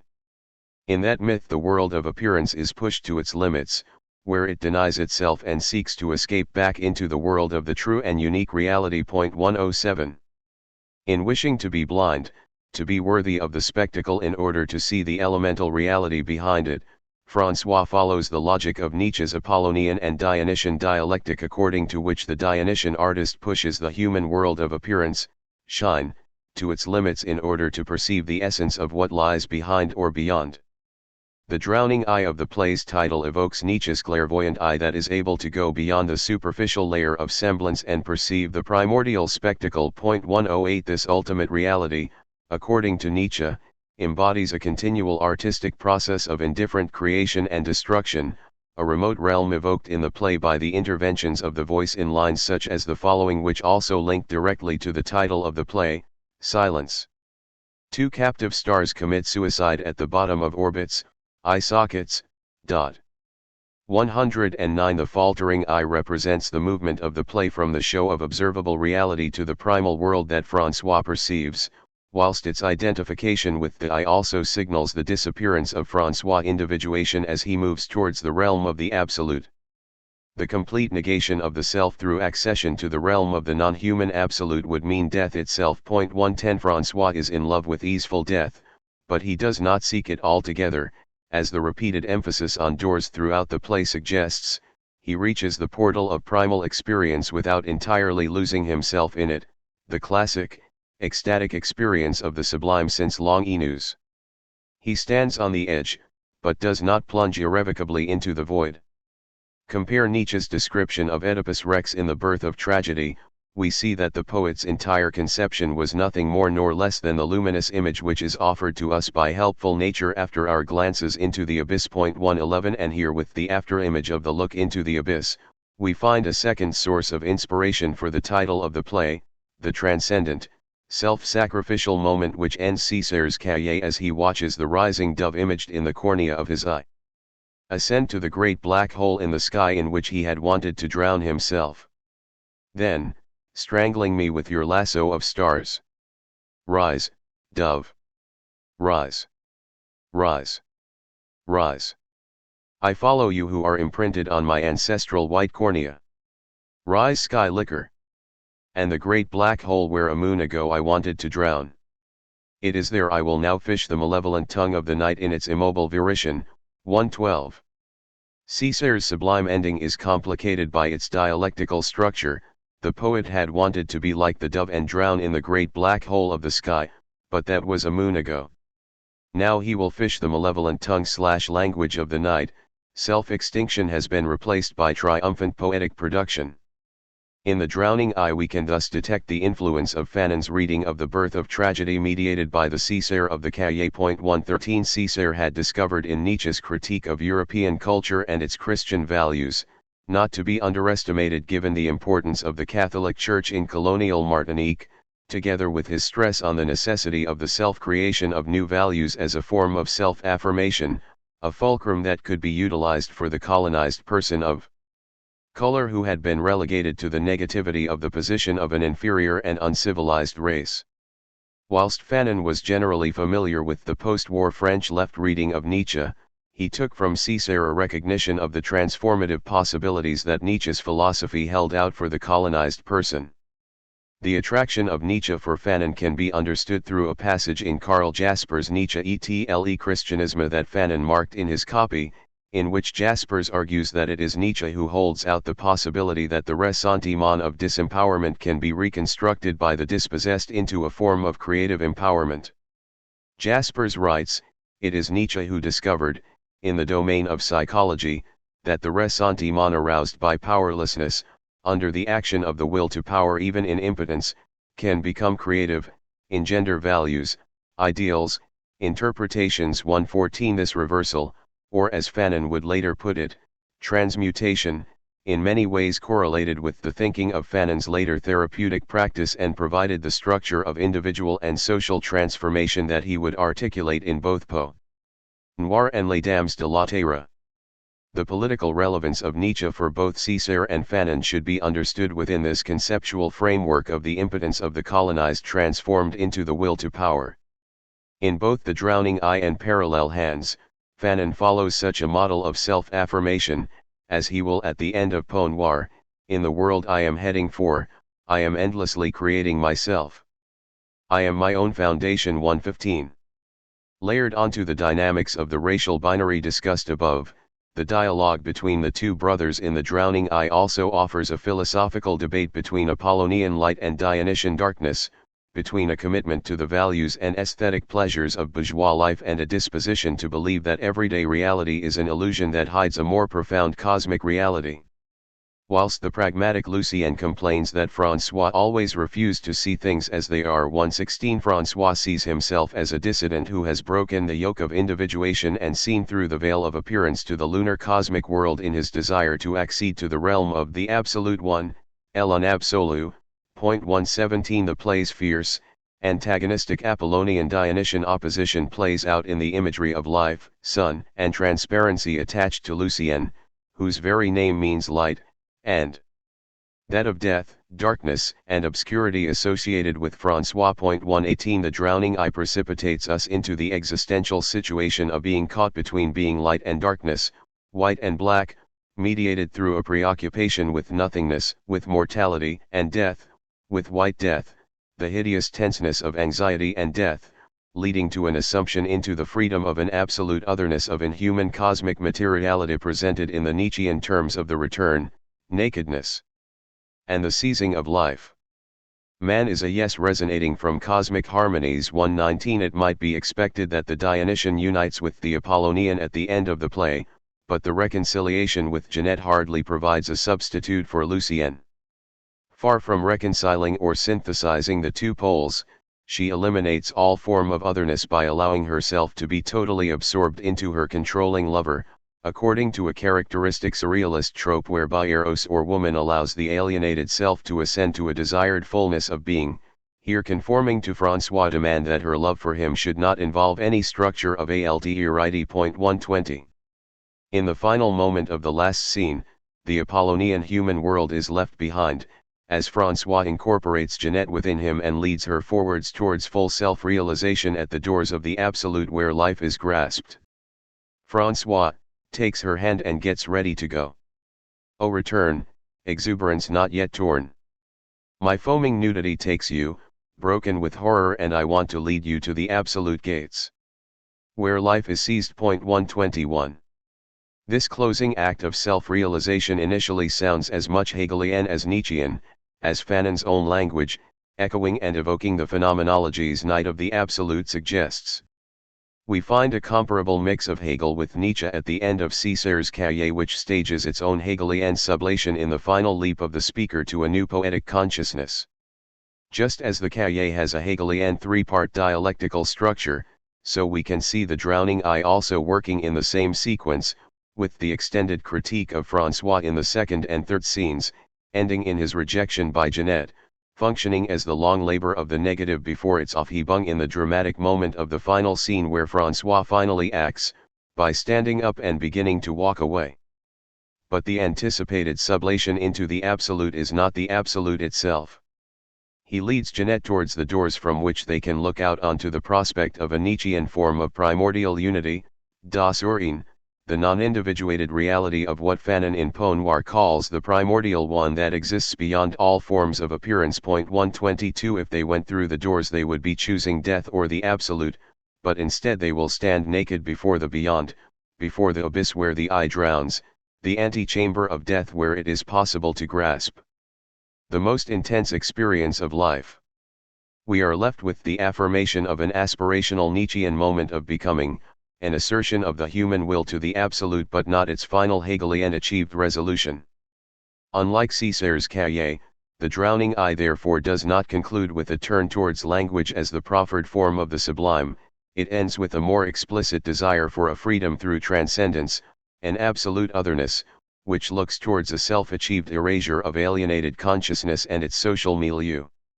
The meaning of such transcendence remains inevitably elusive, given that transcendence here seems to follow from what George Lukács described as the negation of any meaning in the world or the life of man. 123. The final moment of the play, which moves towards transcendence, offers a vision beyond the exigencies of the oppressive everyday which are left behind, unsupportable alienated self-consciousness, the sense of being caught in a perpetual volleying between nothingness and the infinite, all. This is apparently in the process of being resolved through transcendence into a form of material immanence, insentience, non-consciousness, even if, inevitably, it remains a performative declaration before the gates have been reached. How do we understand the hesitating form of this transcendence and movement towards the Absolute which never achieves any finality? Both of Fanon's plays could be said to perform Kierkegaard's basic position that true existence is achieved by intensity of feeling, the intensity of which, paradoxically, puts the individual in contact with something outside of him or herself, ecstasis, which Kierkegaard calls the absolute other. 124. Following the French interpretation of Kierkegaard and Heidegger, transcendence has lost its religious or Hegelian character. It involves, rather, as in Heidegger, Sartre, and Wall, a perpetual movement towards the world and things, a transcendence in immanence, in which the absolute can be achieved momentarily in the instant through the individual act. I define myself as an absolute tension of opening. 125. In a handwritten note tipped into Gaston Bachelard's Les Songs, Air and Dreams, 1943, Fanon wrote, "Do not seek the absolute through a relative. Totally illogical. A conversion must be undertaken and the absolute must not be considered as a sort of end, which could not be conceived given the relativity of the means. I am thinking essentially of knowledge. The conversion therefore consists in transposing the absolute and in considering it a quality of things and in particular of acts, that would eliminate the pseudo-problem of failure, and even that of the objective failure. This is tantamount to return to existence its character of unicity, metaphysical par excellence. Whence follows the notion of the absolute other. But it would seem that thereby we rejoin the aesthetic level of Kierkegaard. But everything stems from a difference of interpretation of the instant, whether in considering the instant as something no longer lived on the aesthetic level but on the religious one, the conversion is made without giving primacy to that unique instant in which the disciple receives the condition and which in fact appears as an essentialist infiltration that most heavily strains the metaphysical future of man. Every instant must count as much as possible. 126. Fanon's play moves between two interrelated conceptions of the absolute articulated by Wall, whereby it is momentarily experienced as at once both the truest experience of the self and of the non-self. Our thought of the absolute would be that it is not necessary to seek the absolute in the totality nor in eternity, but in the partial and in the ephemeral felt with intensity.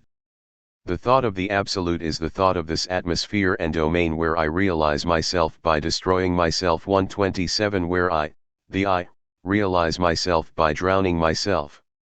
Parallel Hands. Fanon's second play, Parallel Hands, is a longer four-act tragedy set in a classical Greek idiom. He wrote it in 1949, immediately after completing The Drowning Eye. Joby recounts that Fanon, who was still finishing his studies, came to stay with him in July of that year in Dunkirk, where Joby was working as a customs officer. The new play was in the process of being written. Fanon arrived feverish, agitated 128 and asked Joby to find him a typist. The wife of a colleague having duly volunteered, Fanon then spent 3 days dictating Acts 3 and 4 to her. He was however stuck, bloke, with regard to the development of the last act. He did not know whether the heroine Audeline should survive the hero Epithalos. In the version printed here, Audeline dies in Act 3. Bizarrely, Fanon and his stenographer finally finished the play in the Dunkirk cemetery, the only place that seemed to him to be suitable for his concentration. 129 As with The Drowning Eye, Joby interprets Parallel Hands as a personal statement by Fanon, and quotes freely from the play as if any lines from the dialogue comprise Fanon speaking directly about himself. 130. Reality and Illusion. Like Sartre's Les Mouches, Parallel Hands has a fictional Greek setting, the island of Lesbos, the name evoking Lesbos but without denoting the island itself. The male characters have Greek, polyxos, or Greek-sounding, epithalos, perhaps from epithalamus, the dorsal portion of the diencephalon, an appropriate enough name for a hero who represents the aspiring intellect, whilst the women characters have either French, Audeline, or Jewish names. Menashe is Hebrew, a variant of Manasseh, whilst Drana is Bohemian Yiddish, meaning deer. 131 The cast is composed of the chorus, Polyxos the king, Drana his wife, Epithalos their son, a proud young warrior, Menashe, mother of Audeline, Audeline, her daughter and fiancée of Epithalos. The action takes place on the day planned for their wedding. In the opening scene, Polyxos has been disturbed by an ominous dream in which, as he puts it, merciless Epithalos absented me from this earth. 132 And indeed, instead of marrying Audeline, Epithalos, seeing himself as the superhuman agent who challenges society and destiny, chooses that day to kill Polyxos instead. From the feminist perspective that Drana consistently develops, one way of looking at the play would be that it involves a young warrior's choice to commit a political murder, his father, rather than submit himself to marriage on his wedding day, an act which would have involved Epithalos' submission to the status quo of conventional life. Compare Fanon's letter to his Marraine de Guerre. In an echo of Hamlet's relation to Ophelia, Audeline subsequently dies, I die and my death is unknown to me / I ruin myself. 133 Epithelio's murder of Polyxos unleashes an apocalyptic conflagration in the town, in the course of which many people are killed. In an effort to contain the situation, the military commander announces that Epithelios must leave. In the final act, Epithelios confronts his own and then Autolene's mother, who tell him that what he thinks has been a heroic self-sacrifice in the name of humanity has been a failure and caused only chaos. His self-conviction begins to crumble and he accepts the return of what promises to be a new maternal order as inevitable. As in Caesar's Et Lachiens se Tyscient, revolution is imagined as a Nietzschean Dionysian self-sacrifice, today we might say of martyrdom, which prompts the rebirth of the people and their political culture. The play portrays a rebellion against an old order that Epithelios condemns as complicit with the stifling hegemonic power of the gods, as well as being a play about revolution as such. Parallel Hands is not about a young man playing at revolution, as in Paul Nisen's 1938 novel La Conspiration, nor is it a play about revolutionaries, in the sense of a collective action taken against the dominant order. Parallel Hands is a play about a revolutionary hero who takes his own destiny upon himself and sacrifices himself in order to rid society of 2,000 years of complacent rule, which at the same time involves an Oedipal drama against his father. The drama of the play is less the murder of the ruler as such, which happens off stage and is presented as inevitable, than a concern with the dynamics of Oedipus Rex rethought and refashioned as a play about revolutionary consciousness, which shows the influence of Kojeev's reading of Hegel's master-slave dialectic. It is thus also about a struggle for power, which means that, as in Peau Noir, the Oedipal struggle is overlaid and conflated with the fight to the death between master and slave. 134. Invoking the obvious if unstated parallel between Lesbos and Martinique, we can say from our historical knowledge of Fanon's situation that the killing of the king may also represent a struggle to the death with the white, colonizing father. 135 Instantiated in Fanon's time by the notorious Admiral Georges Robert, whose Vichy regime on Martinique was in fact overthrown in 1943. Fanon's implicit, and wholly understated, Oedipal rereading of Hegel produces the energy for the unnamed force that drives Epithelios to commit his revolutionary act. In the play, however, the two men never actually meet on stage, and once the presumably white master is dead, the hero becomes not a triumphant Toussaint but reverts to his role as a semi-repentant Oedipus. Although Epithelios achieves the Sartrean authenticity of transforming his words into an act, his fierce resolution and self-confidence become more equivocal when he sees the consequences of his unleashing death and disorder in the city and is challenged by his mother and would-be mother-in-law. Fanon portrays Epithelios as a Dionysian revolutionary who pays the cost of his superhuman self-assertion according to the dynamics of the Oedipal trajectory described by Charles Endler. Oedipus penetrates beyond what the condition of man allows us to see. One only forces nature to deliver up its secret by resisting nature. The parricide and the incest of Oedipus symbolize this wisdom bought at the price of the overthrow of venerable things and the natural order. After which, no doubt, it only remains to suffer the punishment reserved by nature for those who have broken its laws. 136. Some scenes are missing in the manuscript, Act 2, Scenes 3 and 4, and Act 3, Scenes 1 and 2.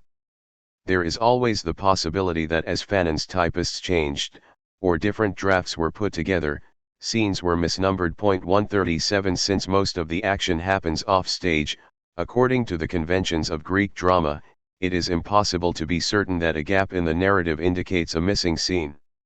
However, Joby Fanon himself gives us evidence for the existence of lost material at the beginning of Act 3. When he quotes extensively lines taken from the play, we can see that he is following the sequence of the manuscript. After lines taken from the end of Act 2, he quotes the following which are not present in the manuscript. His quotations then resume with lines from Act 3, Scene 3. And I, the lighter of worlds. Words. Words. Words. I look for stars to wing reason. I'm inventing myself. Surging up from the power of the act. Me absolute contestation. 138. These pugnacious lines full of assertive abstractions are certainly characteristic of the language of the self-aggrandizing and self-heroizing main character. Epithalos. 139. Joby also cites the following argument for the play, which is also not present in the manuscript. Each of the consciousnesses on stage has made the leap from nothingness to justified being, from unjustified being to nothingness. Whence the finite appearance of the expression. 140. This philosophical statement, which seems to be invoking the leap of consciousness in Camus and its dualistic reversal, suggests that the play is concerned with Epithalos' leap from nothingness to justified being, to a higher consciousness. 141. Just as Fanon announces at the beginning of Peau Noir that, there is a zone of non-being, an extraordinarily sterile and arid region, a slope stripped bare of every essential, from which a genuine new upsurge can materialize. The third and fourth lines, however, warn of the potential reversibility of this move.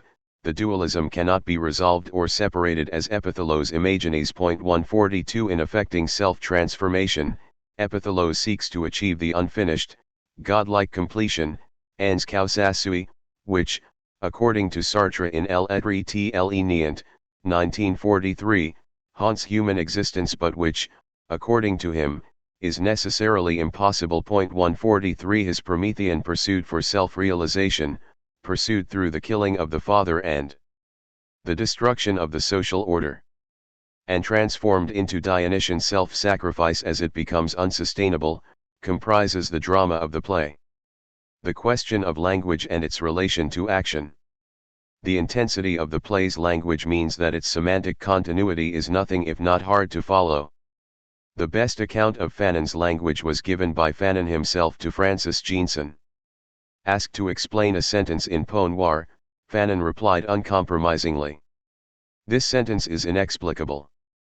I seek, when I write such things, to touch my reader with affect, that is to say irrationally, almost sensually. Words have a charge for me.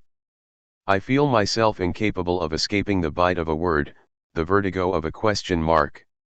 Jeanson added that Fanon wanted his writing to flow like Caesar's, under the astounding lava of words, the color of feverish flesh. 144. In parallel hands, though still much influenced by Caesar in its style, Fanon's language has become more opaque and less startlingly surreal, preoccupied with concepts and theoretical ideas. The lost lines cited above, words, words, words, suggest that a central focus of the play is placed upon the question of language itself and its relation to action. As in The Drowning Eye, there is a sense that language has become devalued, producing only abstractions with no purchase on the real. Language has become worn out and must be reconnected to action, and the act, on the other side of the emaciated word, the initial act is raised. 145. Whilst the comparator chorus suggests a corresponding antithesis between light and language, where language will not change anything beyond itself, speech is not distorted by any visions. P. 113, Epithalos by contrast claims to Autoline that when pushed to extremes language can be made performative and erupt in action. Autoline upon reaching the volcanic extremes speech makes itself act. A language haunted by exhilarating perception. 146. Even at the end, Epithalos exclaims, language authorized by the act, raise the world. 147. Whilst this articulates a desire for language to be intimately connected to and directly productive of human action with material consequences, in a different way the idea of language as an act also describes the strange language of the play itself, where characters, particularly Epithalos, speak words, phrases and sentences that work performatively so that meaning and semantic resonance are produced in the moment of their enunciation and directly felt on the pulses.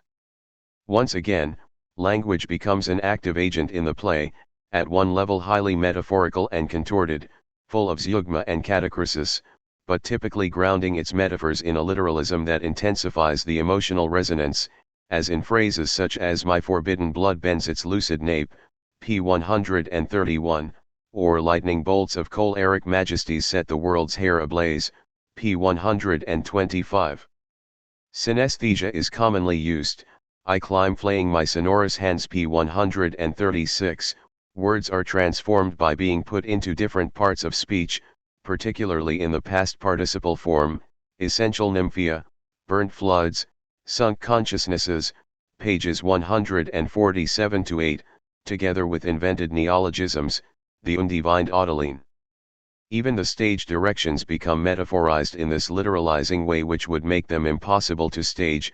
For example, in Act 3, Scene 4, 3 harps wet the lips of a soul, p. 148. Such characteristics of the language mean that all speech in the play is performed in its own instance as an event. It erupts palpably as an act the moment it is spoken, rather than leaving us with a paraphrasable or narrativizable meaning. Transformation of the self begins with turning speech into a creative self-defining speech act. As with The Drowning Eye, there is no title page in the manuscript of Parallel Hands. It starts at page 4, but once again both Josie and Joby Fanon independently cite the same title.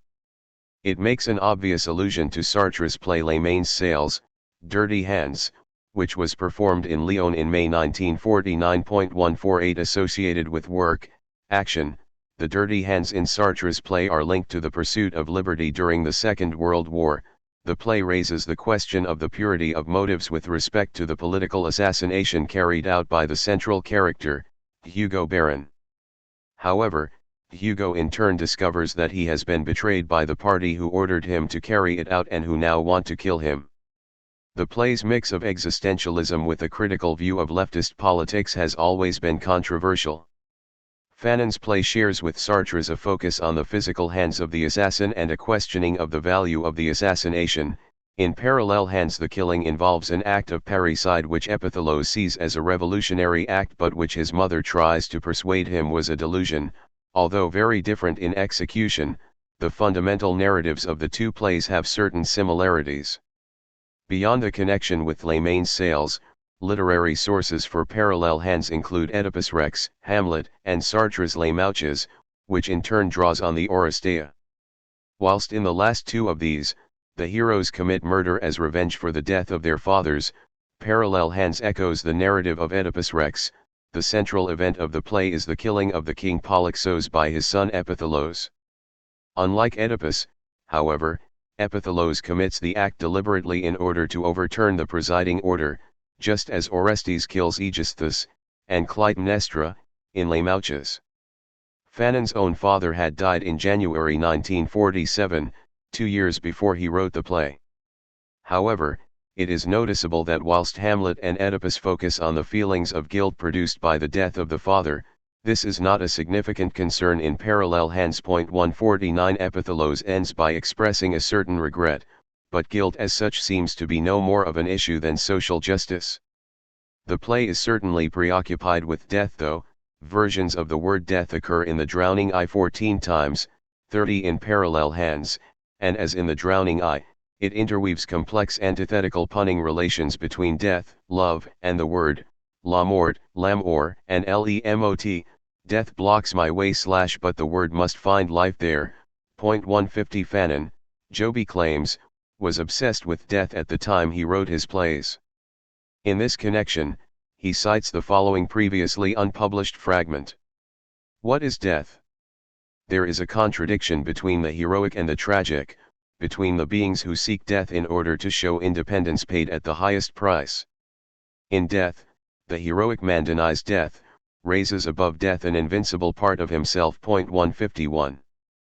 Parallel Hands pits the drama of its tragedy against its staging of Epithalos' heroic, creative but necessarily destructive act of self-assertion, and therefore could be said to develop a contradiction of this kind as we see Epithalos apparently about to pay the ultimate price in the final scene. Whereas Francois is described as being inhabited by death, death is what inhabits Francois / death guides him. 152 Epithalos' will to power seeks to go beyond death and raise an invincible part of himself above it in a gesture of the sort of Nietzschean Prometheanism that Fanon found articulated in Michel Carouge's La Mystique du Surhomme, the mystique of the Superman, and it is here that man affirms his original destiny, that of a being on the march towards his own deification. 153. What, though, does Fanon's title mean? What are the parallel hands to which it refers?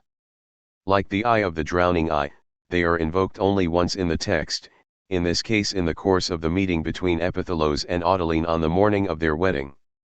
Epithalos exclaims, "Stop threatened and horizontal crowds that tell me the powerless causality of my existence. An act.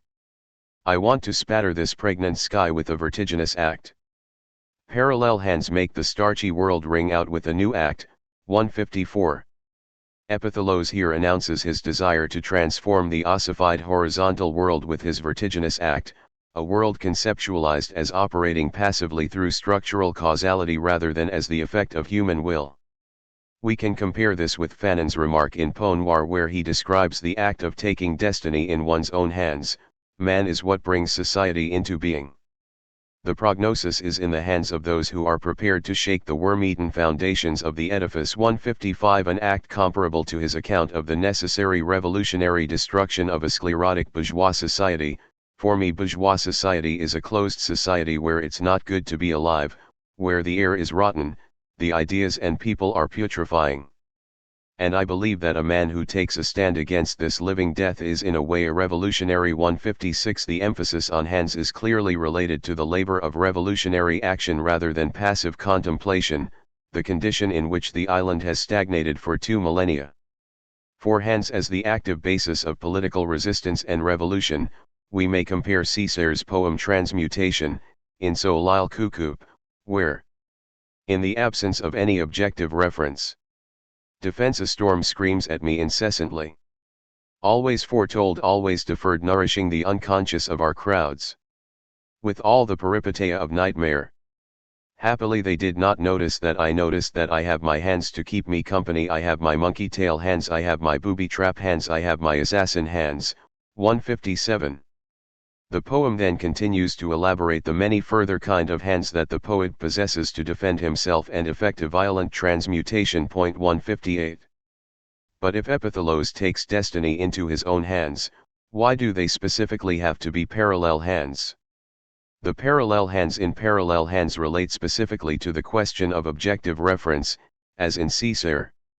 Epithalos sees himself as cutting through illusion to objectivity, which he describes in material, scientific, mathematical terms that are contrasted to the arbitrary interpretations and accommodating syntheses of Polyxos. Libos that obstinately spurns spiritual resonances, I fragment the hypotenuse that redoubles the world. Polyxos, angular intimacy, the accepted syntheses abandon their scrawny horizons, arbitrary interpretations distort the purity of objectivity. Yes, Epithalos, fundamental apparition, is braced by the unfinished. 159. Just as in the drowning eye, where most see an illusory reality, the shine of the spectacle, and only François the primordial reality behind, so here the people of Libos do not recognize the gap between the true or inherent meaning of signs, between what is objectively there and what they judge to be there. Whereas the earlier contrast was drawn from Nietzsche's account in The Birth of Tragedy, here Fanon seems to be recalling a comparable though very different kind of distinction from Maurice Merleau-Ponty's Phenomenologie de la Perception, 1945, which begins by analyzing dissimilar kinds of perceptual illusion.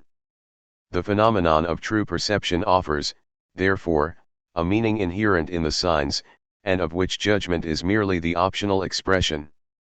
Intellectualism can make comprehensible neither this phenomenon nor the imitation which illusion gives of it. More generally, it is blind to the mode of existence and coexistence of perceived objects, to the life which steals across the visual field and secretly binds its parts together. In Zollner's optical illusion, I see the main lines converging.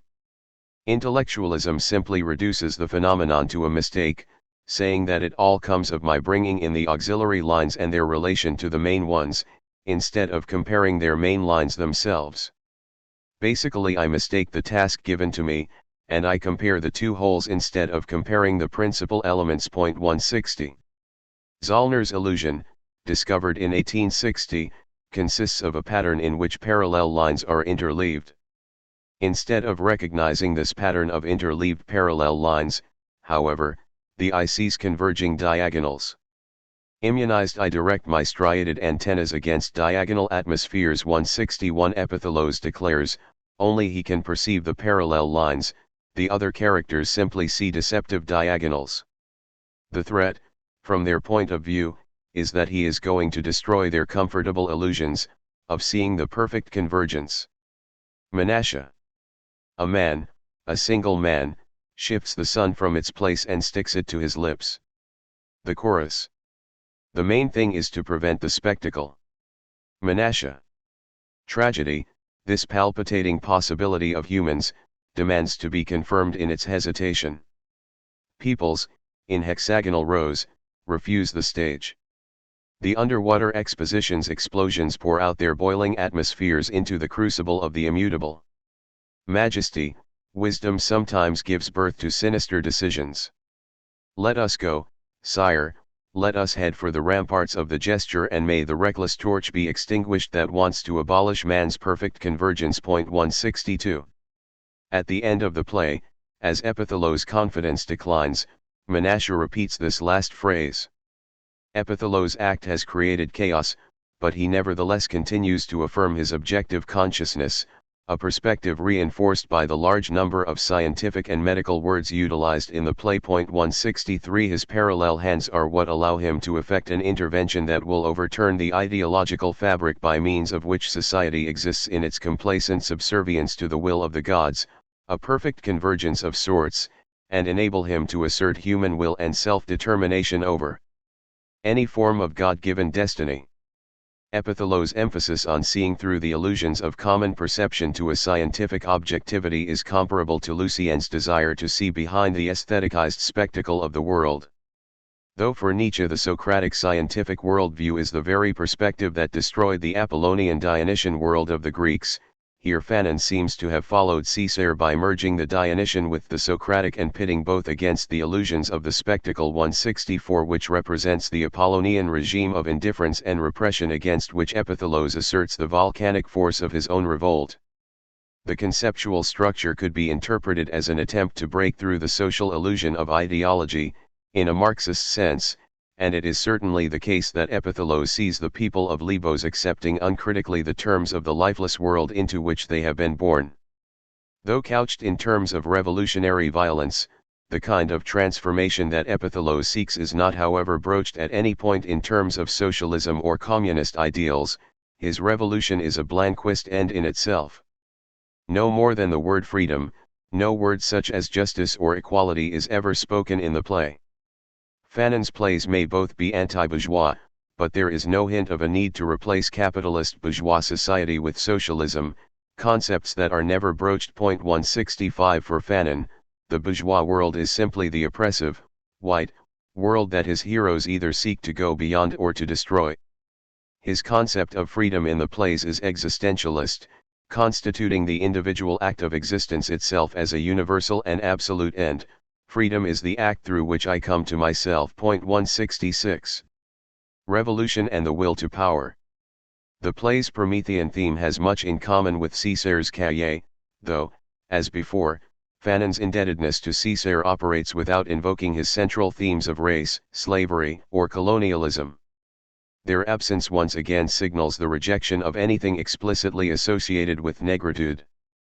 There are links, however, not only to the Cahiers, but also to Césaire's play Et les chiens et Tysciant in les armes miraculeuses.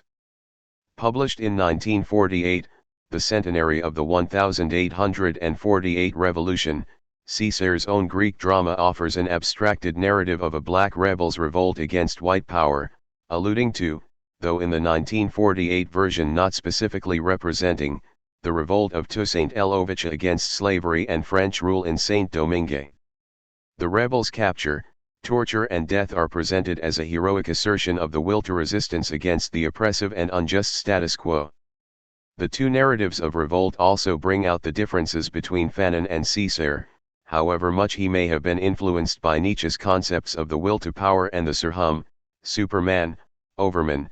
Césaire's play reads primarily as an evocative poetic text that brims with specific historical, geographical, and cultural references and resonances. The rebel may be a symbolic figure, but it is clear in what context he is situated and what he is rebelling against. Fanon's play, on the other hand, remains altogether abstract and contextually unsituated. Having said that, the dismal portrait of the stifling bourgeois society of Lesbos in the opening prologue and scene of Parallel Hands nevertheless evokes the repeated descriptions of the oppressed and oppressive state of Fort-de-France and the people who live there portrayed in the opening of the cahier. At the end of the small hours, this town sprawled, flat, toppled from its common sense, inert, winded under its geometric weight of an eternally renewed cross, indocile to its fate, mute, vexed no matter what, incapable of growing according to the juice of this earth, encumbered, clipped, reduced, in breach of its fauna and flora. 167.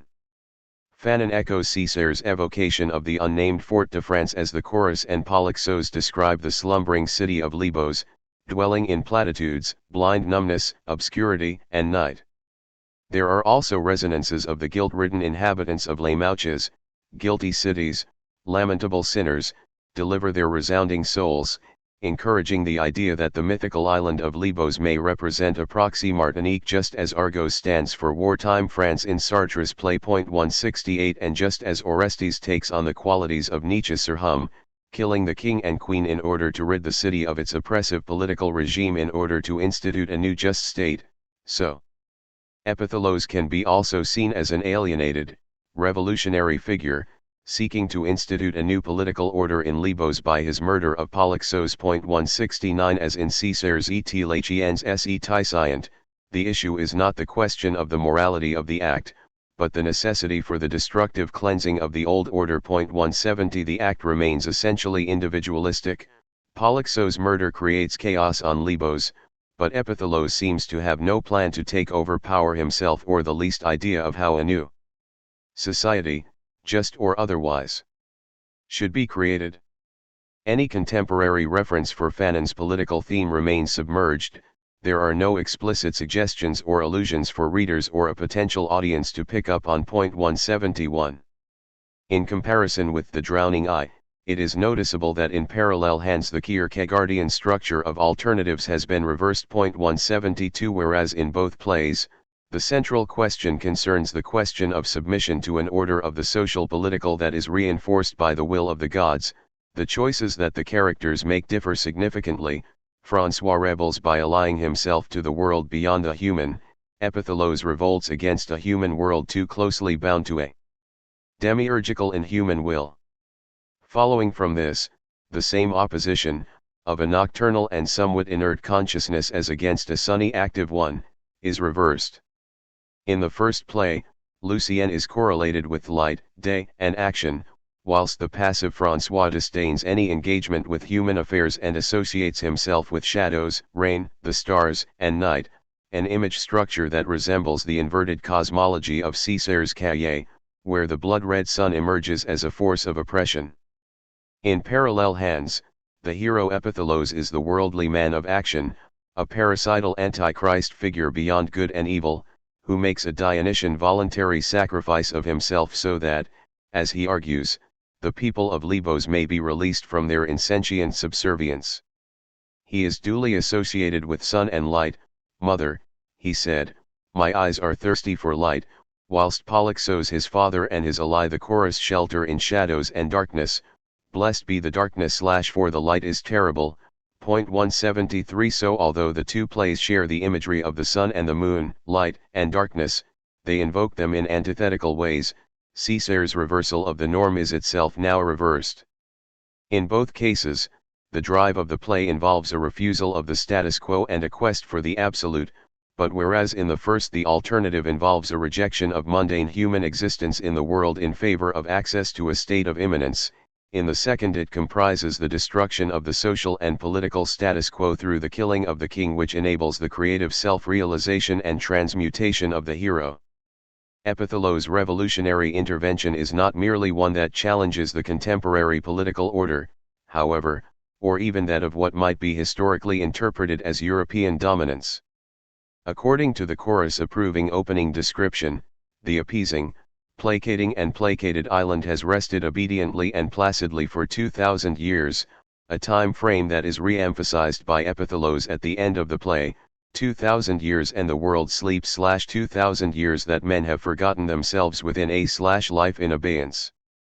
/2000 years and days subjugate consciousness. 174 Epithelow's act of will to power is directed against the destiny of a world that has lasted for 2 millennia, as opposed to the 300 years of colonialism in the Cahiers. Here Fanon suggests the Christian era and, implicitly, its Nietzschean critique. 175. With its strong emphasis upon the will of the super or overman, Surhum, and an explosive intervention that will return order to a primal chaos, Parallel Hands is certainly more overtly Nietzschean in its themes than The Drowning Eye. Whereas the spectacle in The Drowning Eye was the aestheticized world that Lucien wished to see through and beyond, the spectacle in this play becomes the event of the primordial act which the chorus seeks to prevent and which Epithelow's is determined to commit by turning his words into deeds in a violent act of destruction. Here Fanon was working in the context of contemporary Promethean revolutionary ideas such as he would have encountered in Nicholas Kalla's surrealist Rankian Trotskyist Foyers d'Incendi, Hearths of Fire, where shock is theorized as a spark that will ignite revolutionary fervor among the people. There is nothing to prevent us, using the initial shock that triggered the movement, from leading the whole of humanity onto the revolutionary path. We must not hesitate, we have no time to lose. Once the spark has arisen, one must take advantage of it, seize the opportunity, and, with the Promethean audacity, spread the fire. The hatred of the gods matters little, they will always be against us. Let us snatch the fire from the hands of the Vestal Virgin, let us give back fire to the male so that it may transport him through this mad race that goes from revolution to revolution. 176.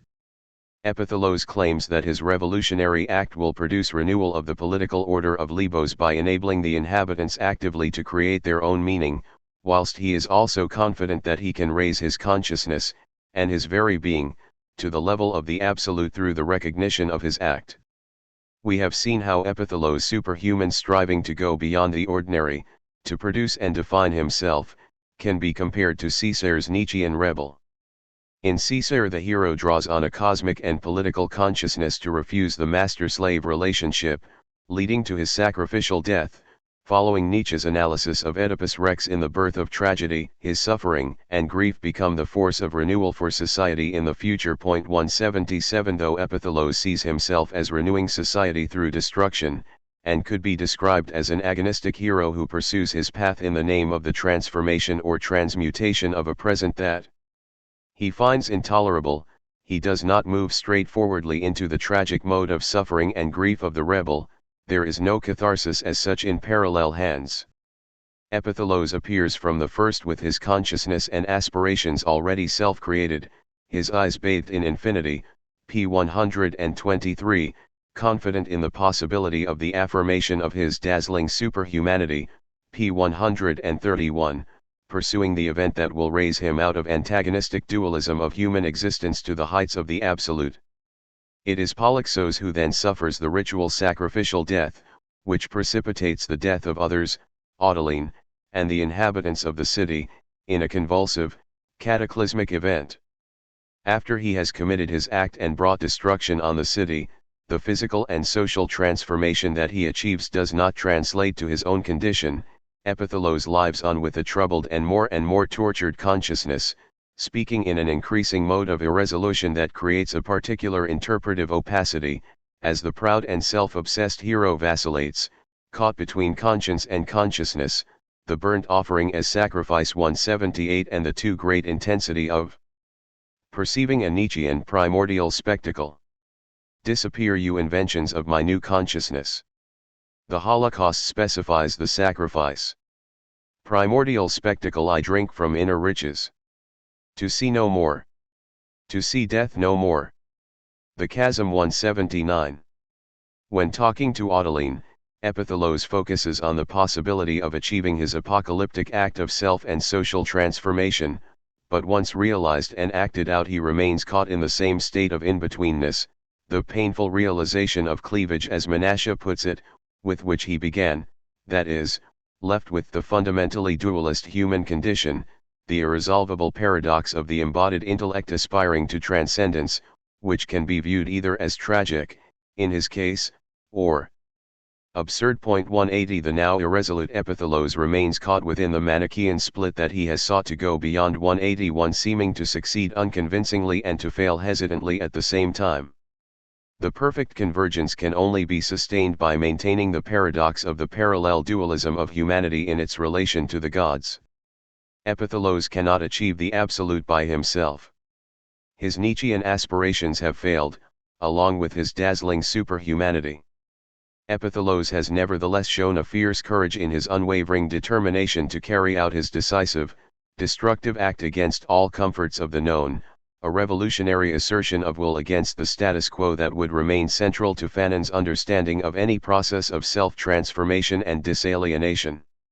Having announced to Audeline that his word can reach volcanic extremes by being transformed into an act, and driven by his sheer assertive willpower, Epithalos enacts an explosion similar to that which would haunt Fanon's consciousness in Peau Noire. Whilst he begins that book by saying that the explosion will not take place today, it is too early, or too late, he himself explodes later in reaction to a racist incident. I explode. Here are the fragments put together by another me. 182 Unlike Fanon at the start of Peau Noire, Epithalos is absolutely certain that the time for explosion is now. The rock I instituted defines the explosions, he declares, announcing to Audeline that I force the frameworks with my still depth and I explode. Such final certainty. Acts 4:2, p. 160, 3:2, p. 136. Whilst its narrative is at once Oedipal and revolutionary, the subject of the play could therefore also be described as Epithalos' staging of an explosive, surrealist shock, his acting out of an explosion of the self which overturns society, a total shock of a kind of which Fanon can only dream in Peau Noire. Revolution and the annihilation method in psychiatry and in politics. Joby Fanon reports that after he had completed Act 3 Fanon did not know how to end the play. The point is that, in some sense, it does not matter how it ends once the explosive, surrealistic shock has been administered to society. The revolution in parallel hands turns out to be a social and political form of convulsive therapy. Epithalos has administered a total shock to the society of Lesbos by killing the king, and here we see a strong connection with Fanon's enthusiasm for electric shock and other related forms of treatment for his patients that would be evidenced in the psychiatric writings.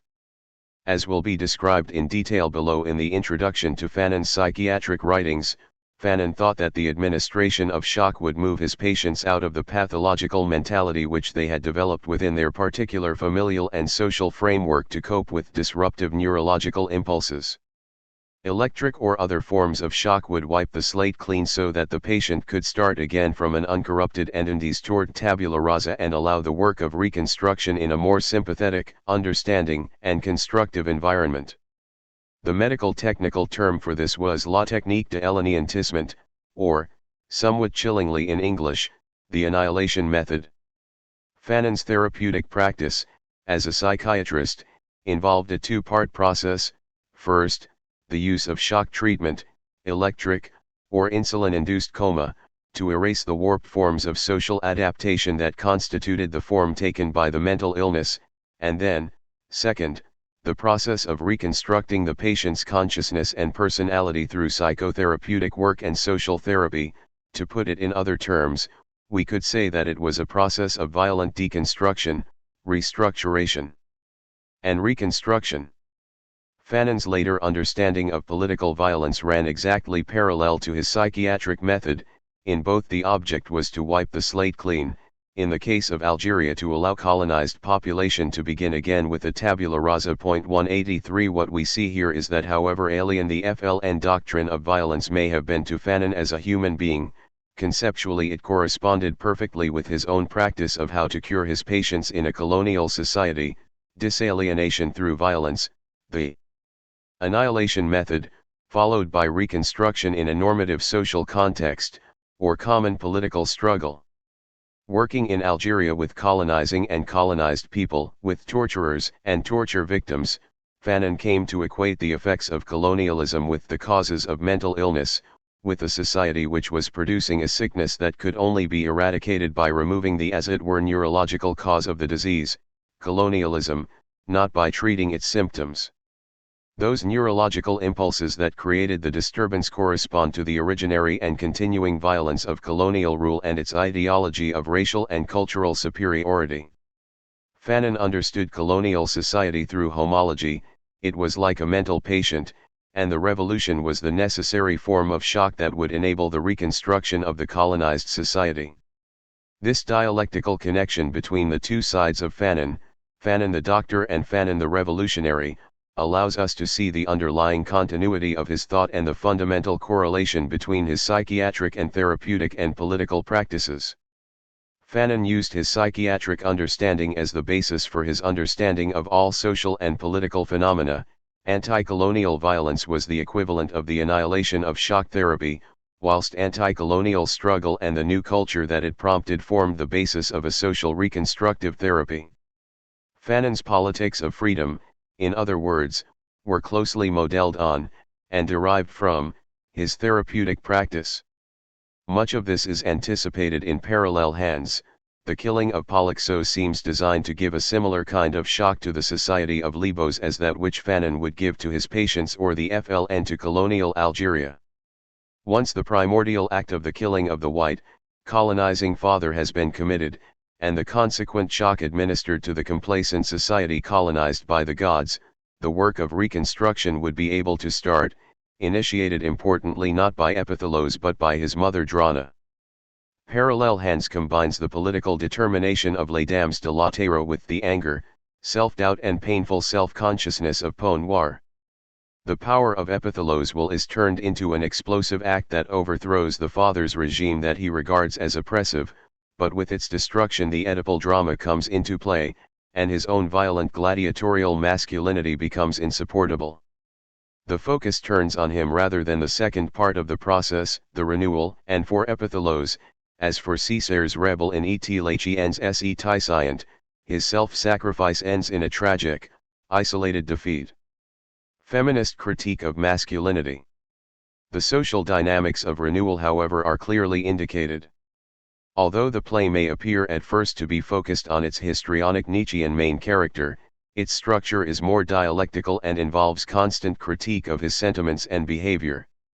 Whilst from the point of view of its dramatic action, the play is concerned with Epithalos' assertion of self-determined will, as in The Drowning Eye a feature of the play is that much of the dialogue is concerned with arguing against the intellectual position of the antisocial hero or anti-hero, offering a critique of his Promethean overman sentiments, and to that degree begins to spell out possible terms for renewal and reconstruction in other terms.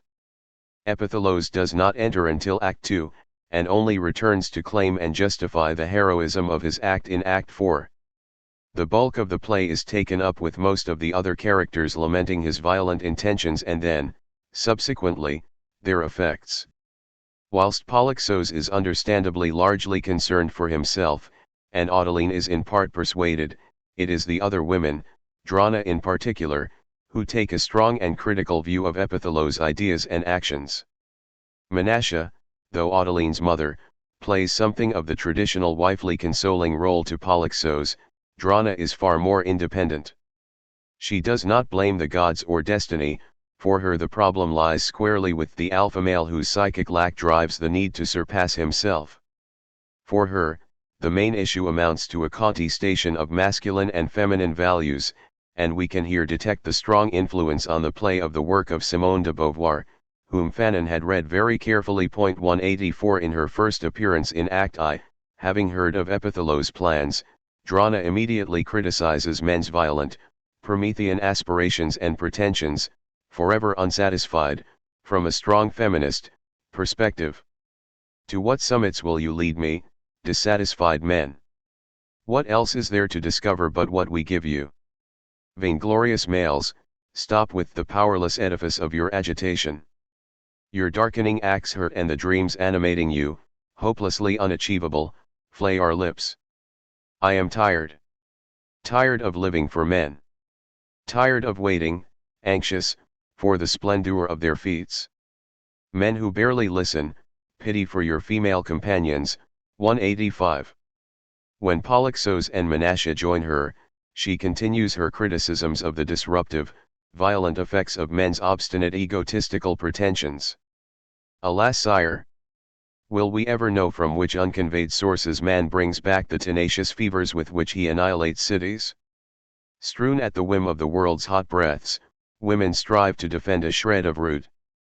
We are the ones from whom the universe is organized, but the men, ridiculous creatures torn from ourselves, whip our faces with their homicidal hands. 186.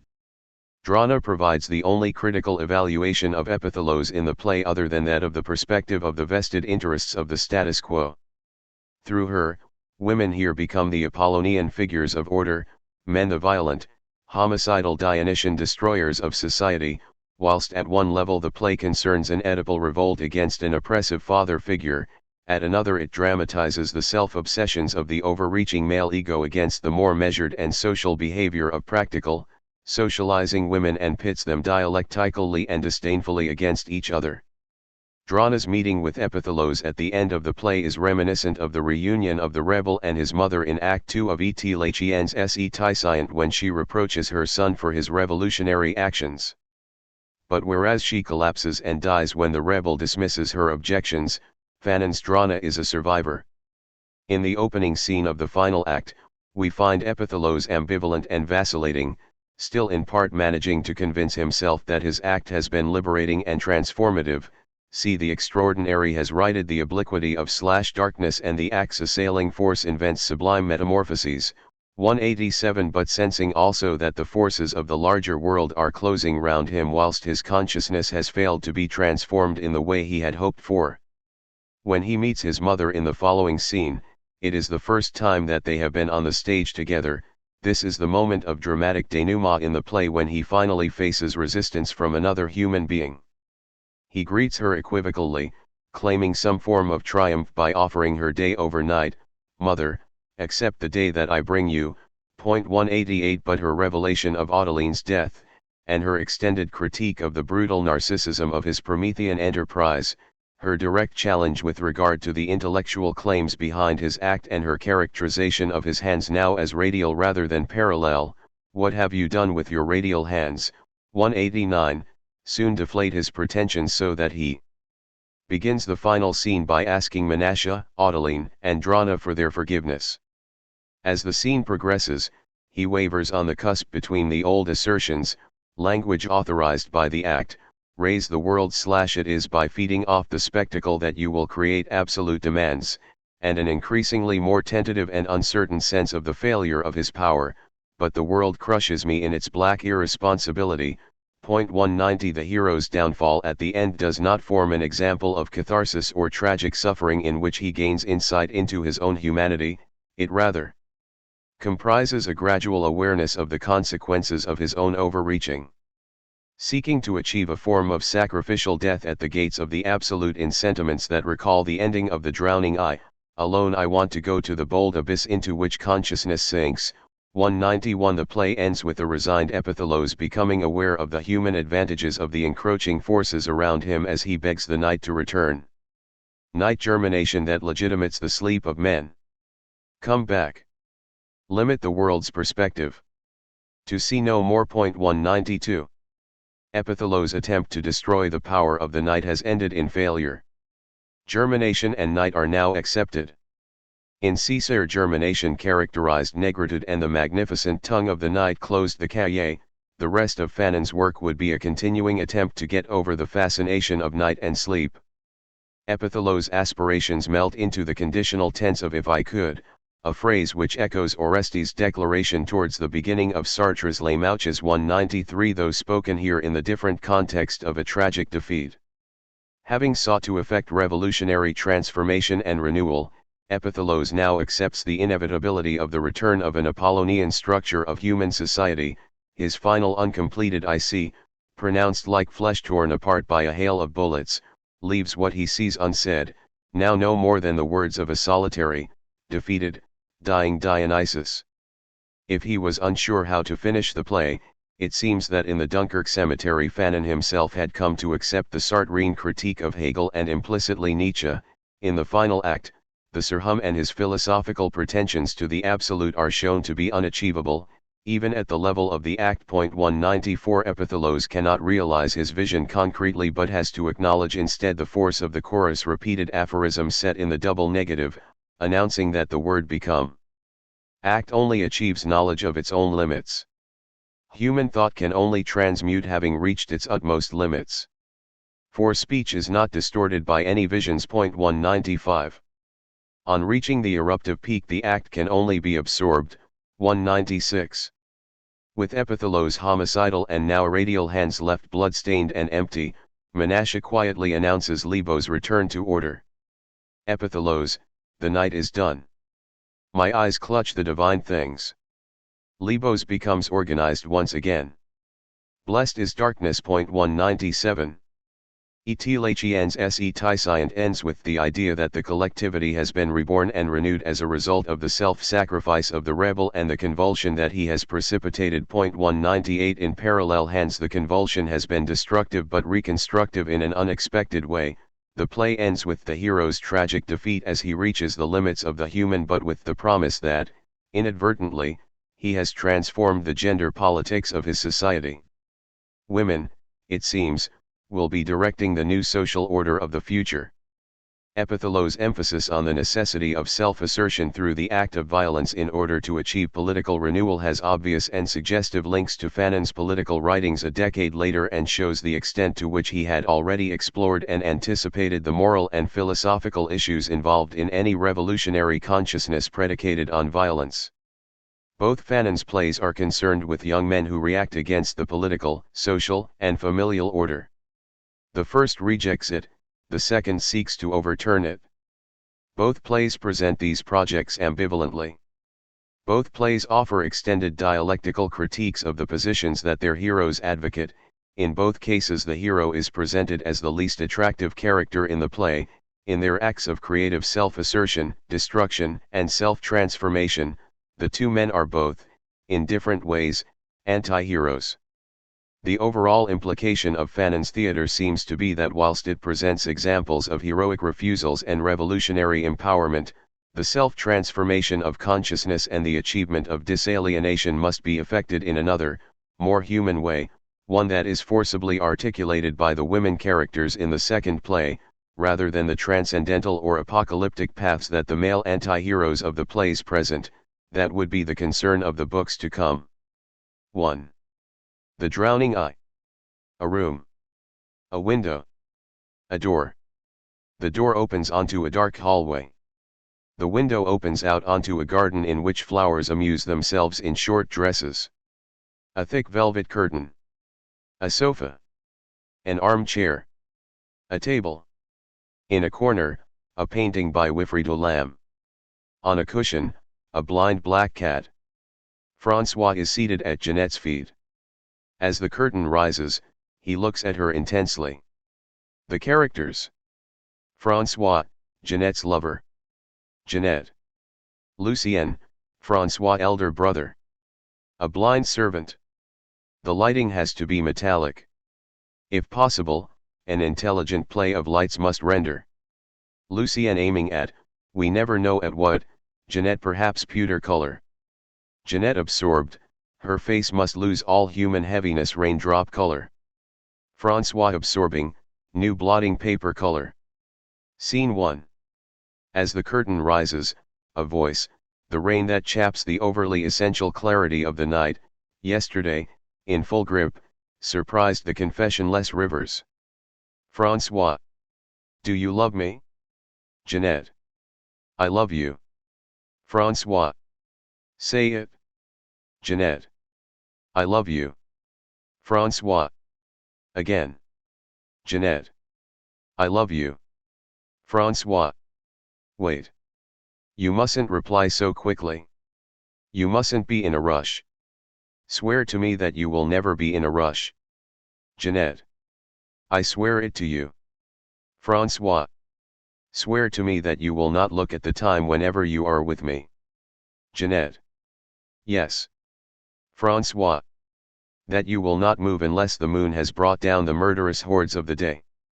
Jeanette. Yes. Francois.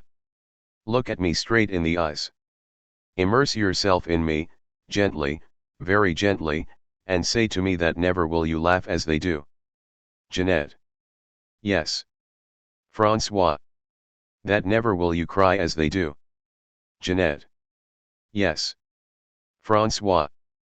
You see, it's easy. That lot, they say that everything is difficult, that living is such a complicated business. I didn't want to leave yet. I was waiting. Now that you're here, we can go. A moment passes. Do you love me? Jeanette. I love you. Silence. Francois gets up and walks very slowly. He reflects. He would like to talk. Jeanette, satisfied, looks as though she's passed an exam. Francois. Since when do you love me? Jeanette. I don't know. I adore you. Francois. It happened just like that? Jeanette. Yes. I looked at you through my cigarette smoke and I knew that I was soon bound to love you. I saw your eyes seeking my lips, your tormented lips that twisted with expectation, and I knew that I would have to love you. Francois. Why? Jeanette. I don't know anymore. I love you. Francois. Yes, I know that you love me, or at least you say you do. But do you get it? I want to know. Jeanette. What? Francois. The beginning. Jeanette. What beginning? Francois. I would like you to explain to me how, why, and at what moment you started to love me. Jeanette. Why? I love you. Francois. He stops walking. That's not enough for me. I do not want to be loved in their way.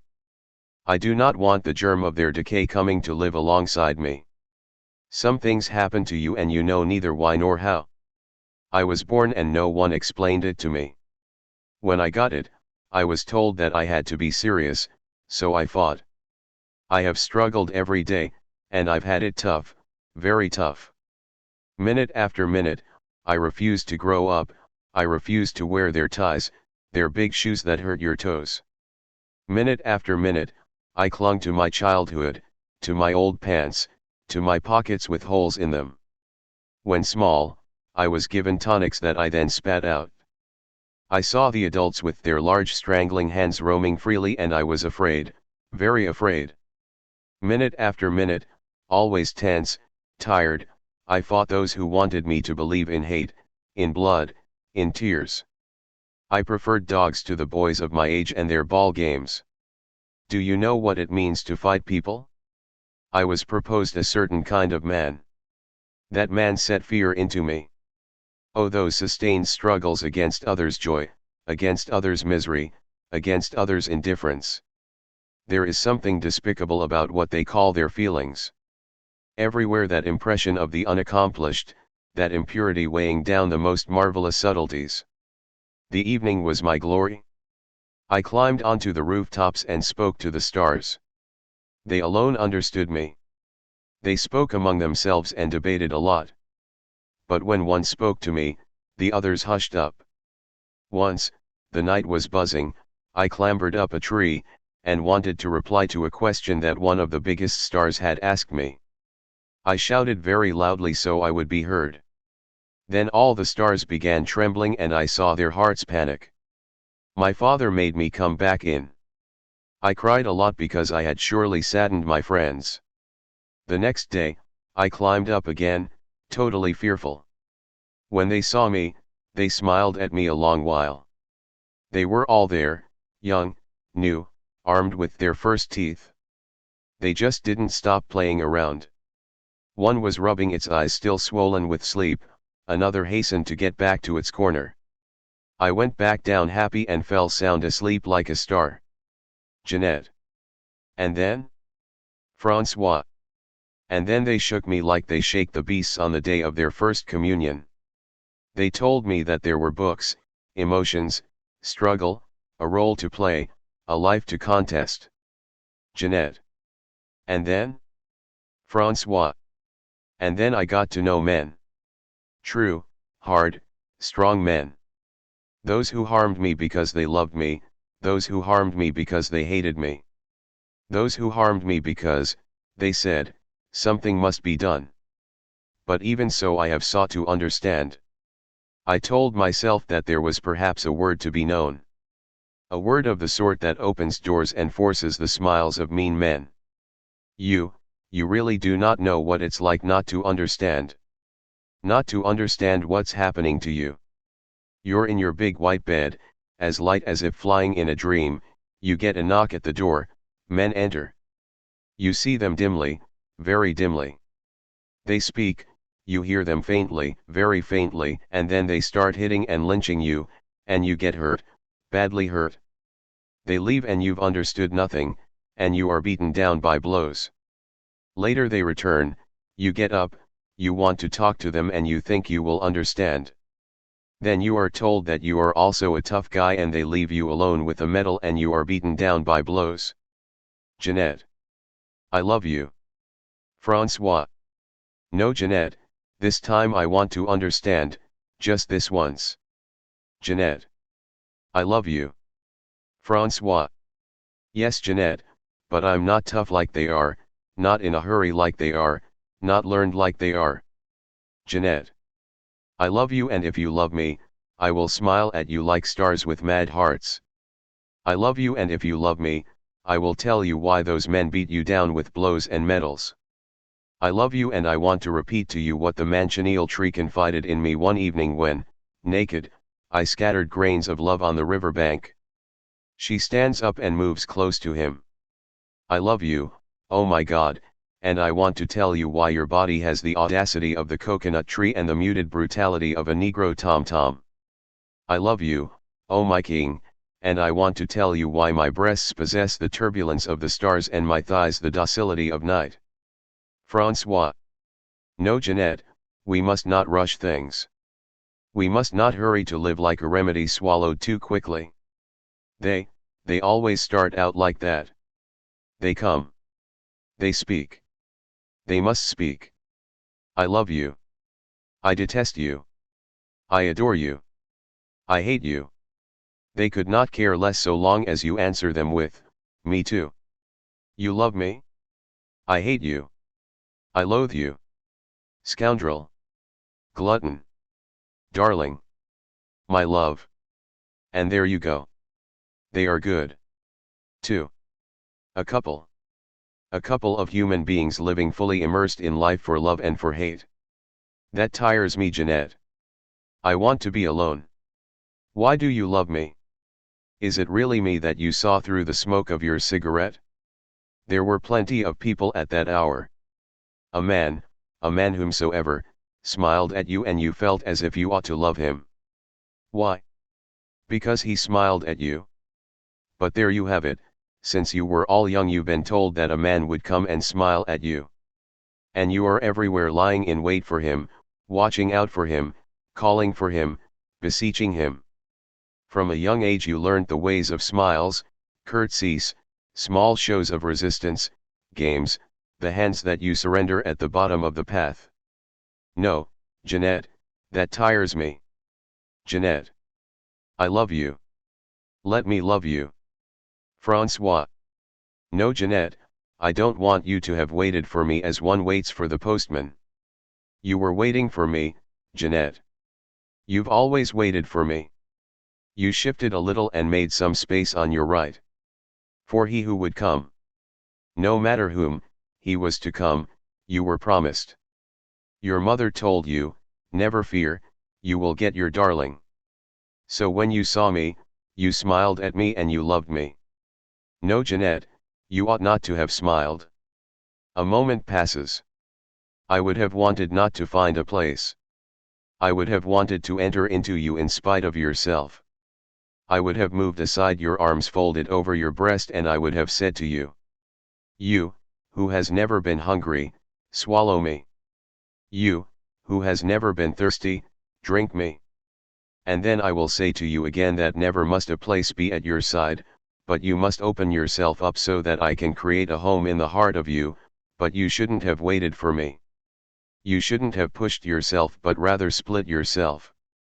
Jeanette. I love you. Francois. No, Jeanette, no. Jeanette.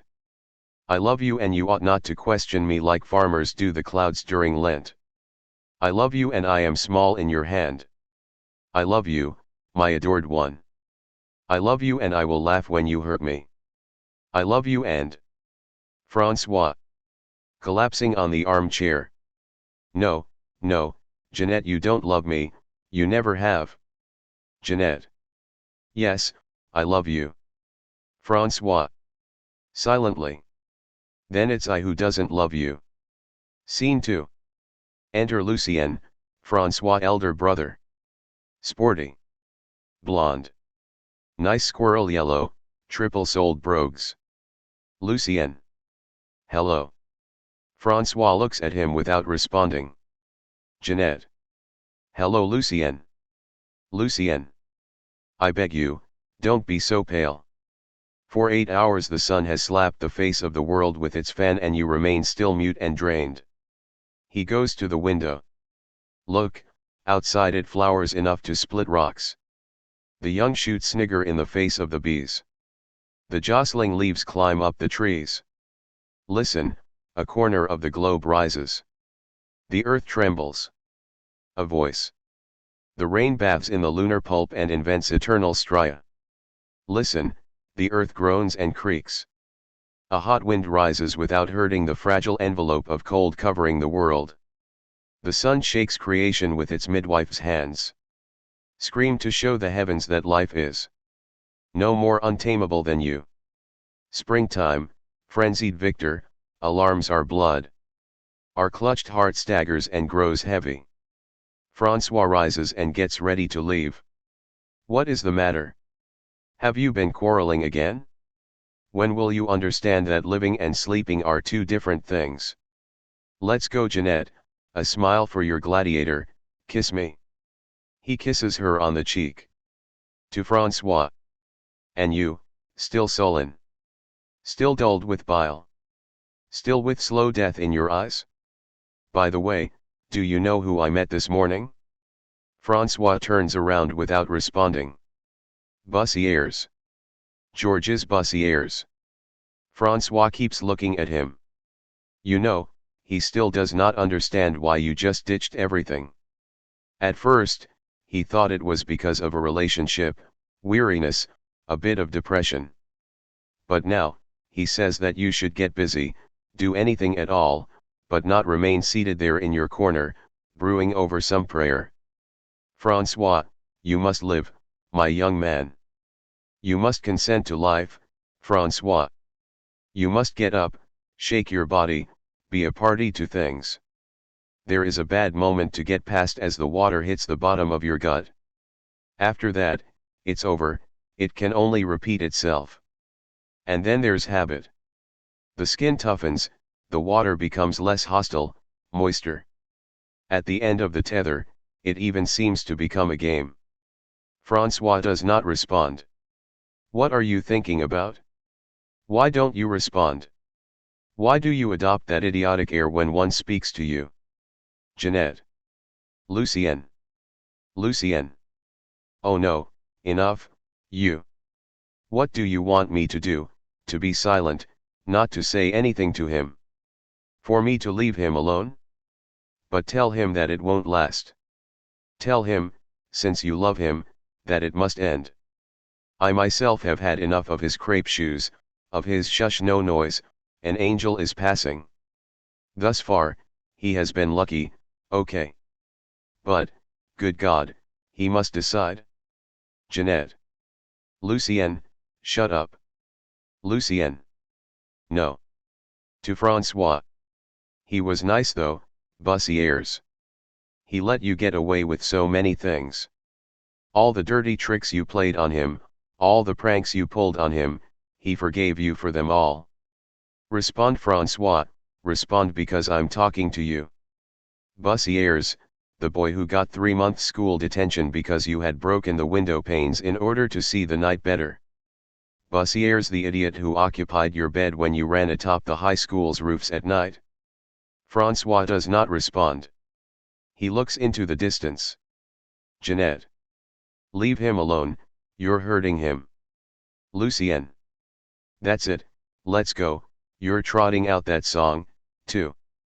He must be left alone, humans weary him, noise gets on his nerves, silence around him. You believe all that, do you? To Francois.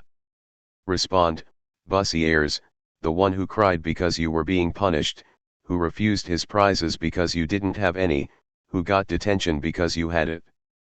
Bussières, the man who lived in your place. You remember him? Yelling. Smash your face in, that's what ought to be done. No one has yet dared. No one has grabbed you by the scruff of the neck. Yet. Perhaps that would fix things.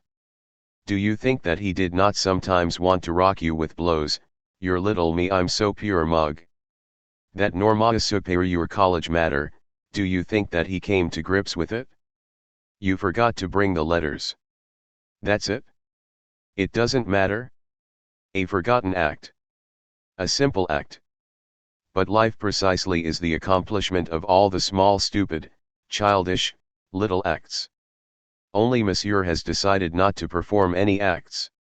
There are fearless men, shameless men, men without honor, but he will be a man without acts.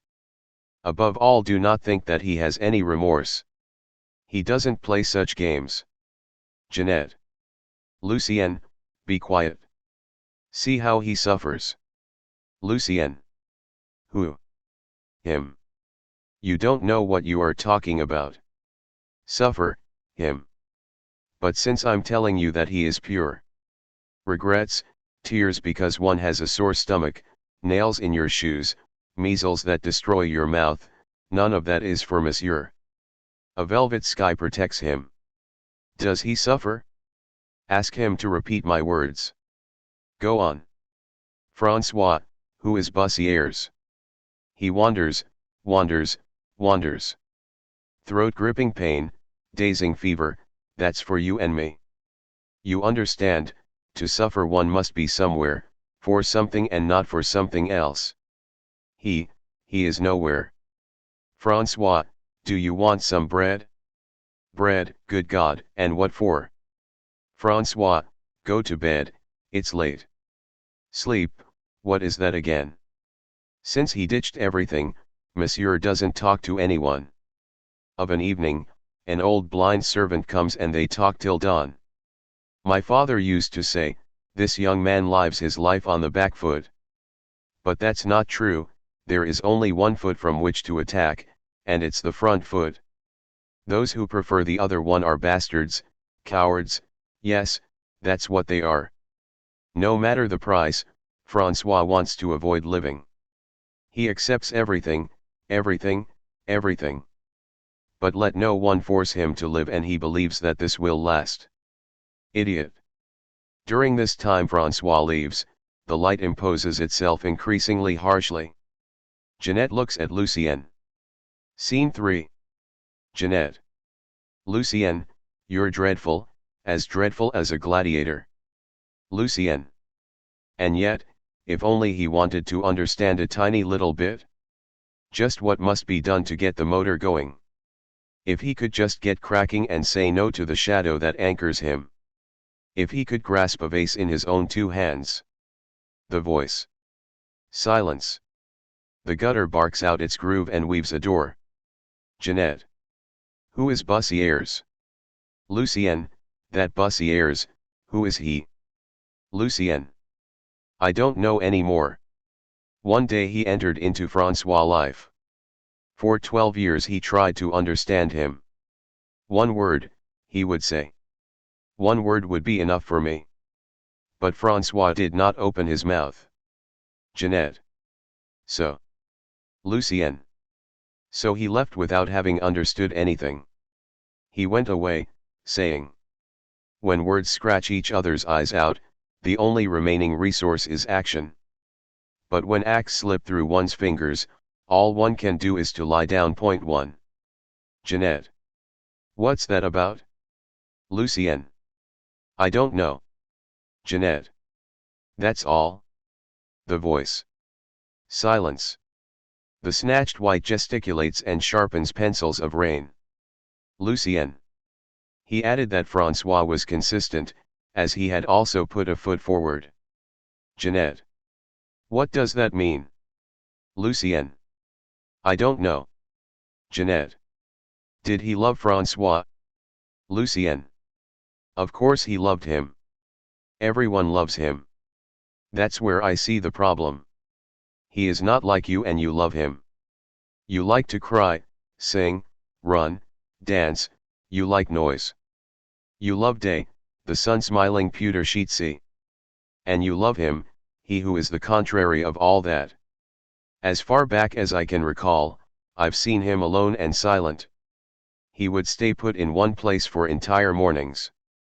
Never did he play with me. Everything that wrought cries of joy from me left him cold. One day we were taken to the circus. He cried at it as if at a funeral. He seemed to have found something he didn't ever want to lose. The slightest movement risked being fatal. He was riveted to the thing and wouldn't let go. From time to time we discussed things. I liked listening to him. He would speak as though his words were right before his eyes. And then there was that star that interfered with it all. Jeanette. What star? Lucien. Suddenly serious. It had rained all day. I couldn't meet up with my friends at the park. The lamp was lit as night was already falling, indicating the dark corner. Francois was patting his dog there. Suddenly a great clamour resounded in the air. The house was rocked with sobbing and the light went out. I let out a cry, because up there, just up above the painting, I had seen a star. Very agitated, he stands up and takes Jeanette by the shoulders. I swear to you that I saw it, Jeanette. It was green with fire. To Francois I said, look at the star. He stared for a long time at the spot I showed him, but the star had disappeared. He then looked at me with wet eyes. He cried for a long time. He stayed in his room for 3 days. He has not spoken to me since. Jeanette. Did he see the star? Lucien. I don't know. Jeanette. Did you love him? Lucien. Yes, I loved him. As never before a brother has loved. I loved his eyes. Some morsel of our being is both source and mouth, he would say. One day he confided to me that he would like to be blind. Jeanette. Why? Lucien. The eye, he answered, must be worthy of the spectacle, but the spectator himself must have a certain dignity. And he went away saying, what a waste. Jeanette. What did he mean by that? Lucien. I don't know. Besides, even he wouldn't have known what to answer. He's never been able to say exactly what he thinks. Be pure, do not do as they do. That was his motto. He didn't say banal things, he wanted to live at the level of the fantastic. No expressions such as, it's cold. I'm hungry. I'm sleepy. Sometimes, he would stand up and express himself. He wouldn't speak, he would express. The day tastes like unpurified salt. After 10 months of modest caresses, the leaves emigrate to the depths of the soil so they can make love properly. He thinks that as the stars do during the day, the leaves thus take up their winter quarters. I've always thought that he tried at all costs to believe in all those things. He always refused to see things as they are. One day in philosophy class we were given an assignment. What possible reasons does a human have to exist? It was awful. Some other time. Jeanette. No. Lucien. What do you mean, no? Jeanette. I want to know. Lucien. What? Jeanette. The assignment. What did he answer? The voice. A man with scissors between his teeth eats his share of comedy. Lucien. He said that flowers don't need anything, not even the tree that supports them. That they tirelessly reproduce a unique flower that cries flower drops. People, though, need flowers in order to believe that life is made for them. Jeanette. And then? Lucien. Things are beautiful between themselves and for themselves, not for humans. And he added that no man on earth believes entirely in his own existence. Jeanette. And then? Lucien. Only the idiot, that is indeed the word he used, only the idiot can hope for such joy. Jeanette. In a muffled voice. He was right? Lucien. Looking at her abruptly. What? Jeanette. What he said, Lucien. He was right. Lucien. He was right? What do you know about it? What does that mean, he was right? Were he here, he would tell you that no one is right. He would send you to the other side. Far away from himself. Far away from his strange world in which the humans that we are demand supports. He loves no one. You believe he loves you and it is you that loves him. He scorns all those who think like him, all those who want to think like him. He fixes on you that gaze borrowed from other skies that he has some days and says to you, pity, reason is on the side of the stars and flowers. Jeanette. He's right. Lucien. No, he is not right. You think he's right, do you? Do you also say that life is absurd? Your lips like wine, your hair likes flowers, your body likes clean water and your eyes want to see everything. You clearly see that he isn't right and that you do not think like him. He takes Jeanette by the hand. They go to the window. So, look here. White death, slain, wrested from its shroud rises up dripping and disappears. A new shiver travels along the earth's spine, a sky blue joy sweeps away our boring evenings, our pores open up to the point of hurting, distended, gaping, bleeding from everywhere. I become a vast fairground and you dance Jeanette in a white dress with violet flowers.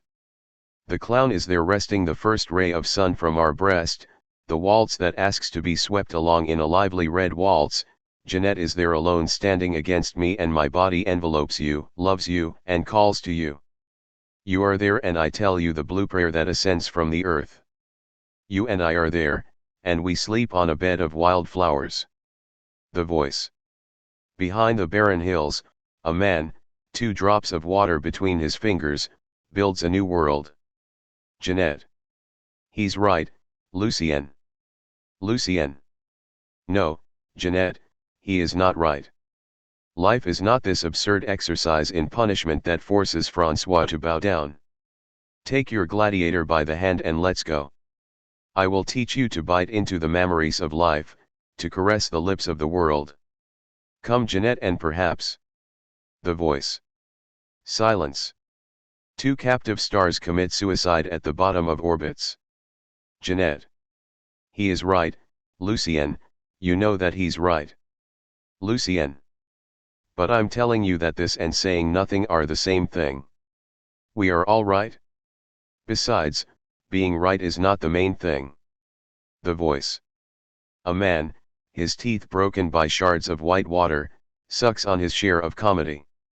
You see, I've thought hard about all that. I think ultimately that a man will always have to choose between life and death. It is said that man is great because he accepts to die. But dying is nothing. The greatness of man lies perhaps in his acceptance of life.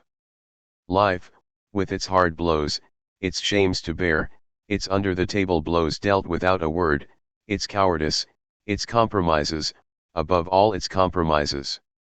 A man is perhaps only a compromise between life and death. But even though he may be only that, he must live on. He must live, for nothing, because he is there. He must seize life with both hands, head on like a gladiator. He must be a constant insult to destiny. Jeanette. Mere words, Lucien. He's right. Lucien. Then death is right against life. Hearts must stop beating. The spring must cease its wedding march. Then, the smile must desert and give way to the hideous tenseness of anxiety and death. Mere words, you say? But words the color of pulsating flesh. Words the color of mountains on heat. Of cities on fire. Of the resurrected dead. Words, Yes, but battle flag words. Words like swords. The love that makes you live to the power of two. A word. But a word strangled by life. Bristling with life. A thirsty, hungry, screaming word that cries, calls out, is engrossed, and gets lost. Jeanette. What you say isn't true. He's the one in the right. Lucien. You as well. How you love him. What have you discovered in him? What secrets have you pried from him? What did he do to you? As a young boy, faces turned toward him. It was said that he had a secret. One day, a priest came to the house. He stayed in his room for an entire afternoon. When he came out, he said to the boy's mother, "That child has seen something that has marked him for life." But that is wrong. Death is what inhabits Francois. Death guides him. Francois does not want to live, that's the secret. There is nothing to see on this earth. Nothing. Nothing but red and white suns that make the days tumble. It's easy to clench your fists. Pinch your lips. Bow your bounced check of a head and say no. It's easy to stay up on a roof for a whole night in midwinter, because, it would seem, you have a date with a star. It's easy to stay motionless and repeat tirelessly, life is death's antechamber. Jeanette. But that's not easy either. Lucien. But it's more difficult to believe in life and in love. It's more wearying to open up your hands and seize life fiercely, humanly, that is to say, frighteningly. It's more difficult to fight, to shout, not to yell yourself to death anymore but to life. Jeanette. Breathless. He's right, because he chose. Lucien. I've also chosen. Jeanette. No. You know that you did not choose, that we did not choose. We want to live, but we want to know why he wants to die. Lucien. So. Jeanette. So, he will have to tell us. We can no longer let him go. We can no longer forget him. We can no longer separate ourselves from him. In a distant voice, as if frightened by what she seems to discover as she speaks. Does it not bother you to live swigging beside that dead but still warm man? When you return of an evening after a very heavy man's day, still moist with the dew of the world, does it not hurt you to find him as solid as before? Say, Lucien, do you not sometimes desire to see him dissolve like the wall of ice that imprisons the sap awaiting the spring?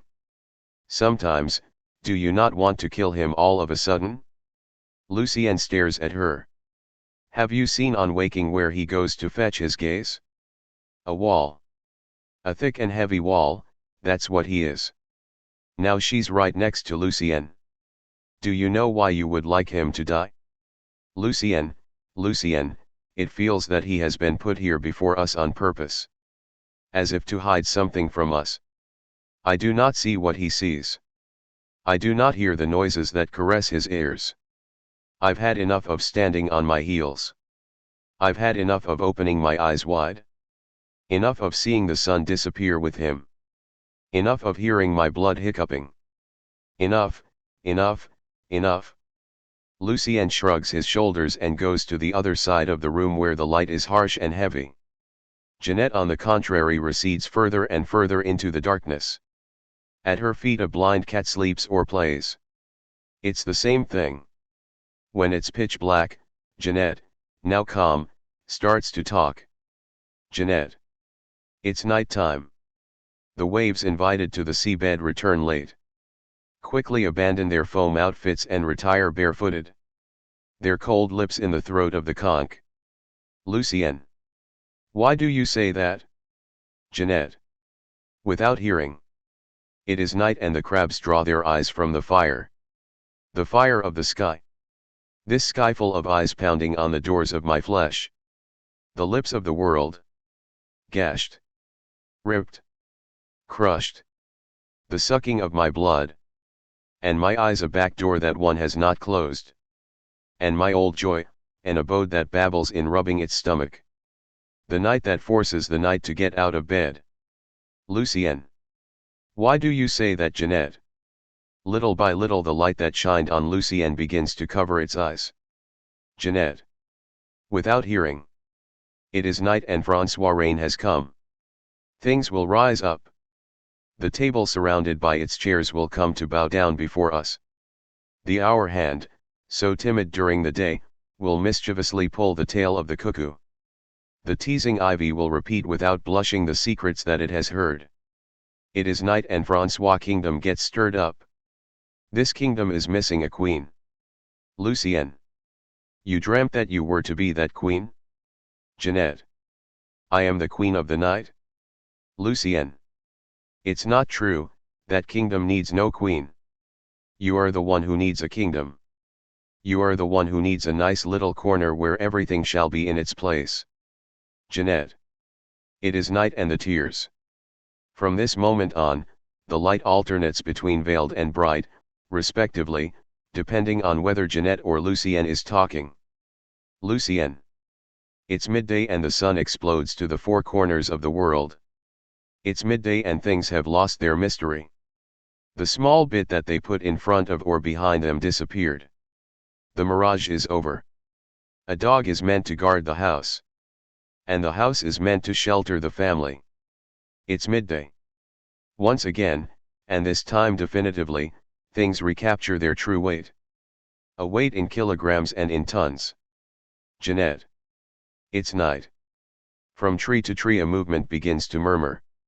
My blood puts on its venules papered with white gold. Already. Lucien. No, I tell you. Besides, you don't believe in all that. You yourself are not a thing. You are a true girl and your blood asks to put on boots of wild leather. Jeanette, look at me. Look at how much I am like you. You have also had dreams. Dreams of limbs of enraged flesh. When I dreamt that I was rich, famous, loved. You dreamt that you were beautiful, rich, happy. He, the other, has never dreamt. He is good as he is. He's one thing. He's from the other side, but you and I, what do we care about the murmur of the broken chair? The hysterical cry of the macaw flower? We need docile chairs. Doors that close. Ceilings that do not move. Jeanette takes her head in her hands. Little by little the darkness disappears. The light rings Jeanette. Like a flaming torch Lucien enters into the luminous circle. Jeanette. Francois to the rescue. Francois. Lucien. You must not call out, Jeanette. You must gently let life enter into you. Jeanette, if you are hurting, be happy. It is life that inhabits you. Jeanette. Francois, I beg you, come. Lucien. No, Jeanette, he can do nothing against the sun. You've already stopped loving him. Jeanette.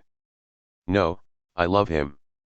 Francois, you hear me, I love you. The first day you smiled at me for a long time.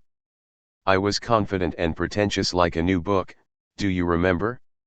His hand on my left breast, and it's the birth of the world.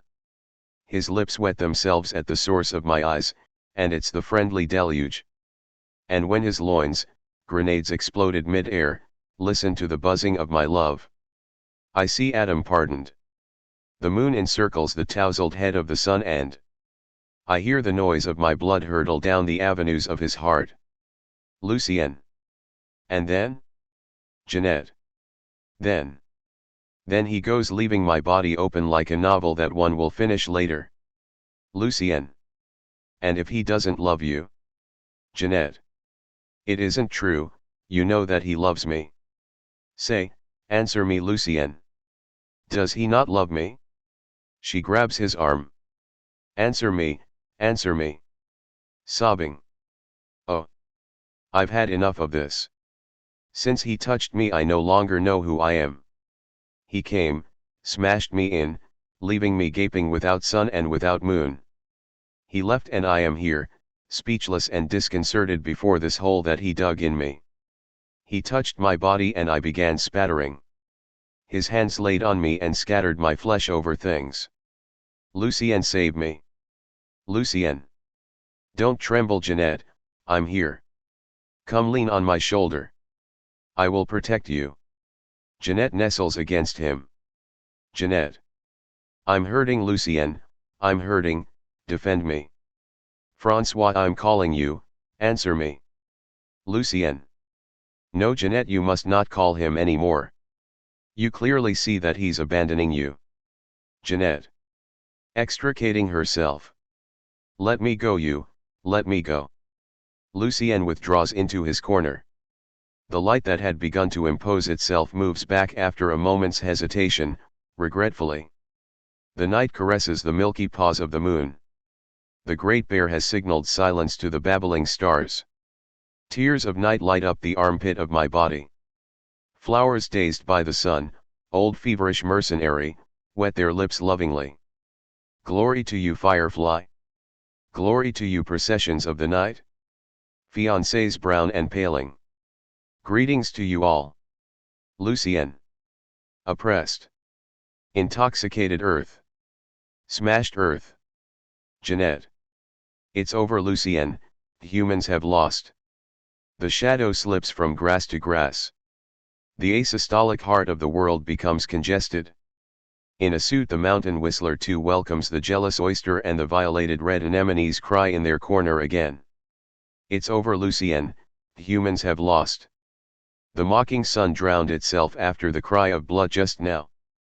Lucien, it's over, humans did not win. Arrogant things. Magnanimous things. That bear no grudges against humans for their stupidity, smile at this intruder and make a place for him among us. Lucien. Sun, proclaim your name.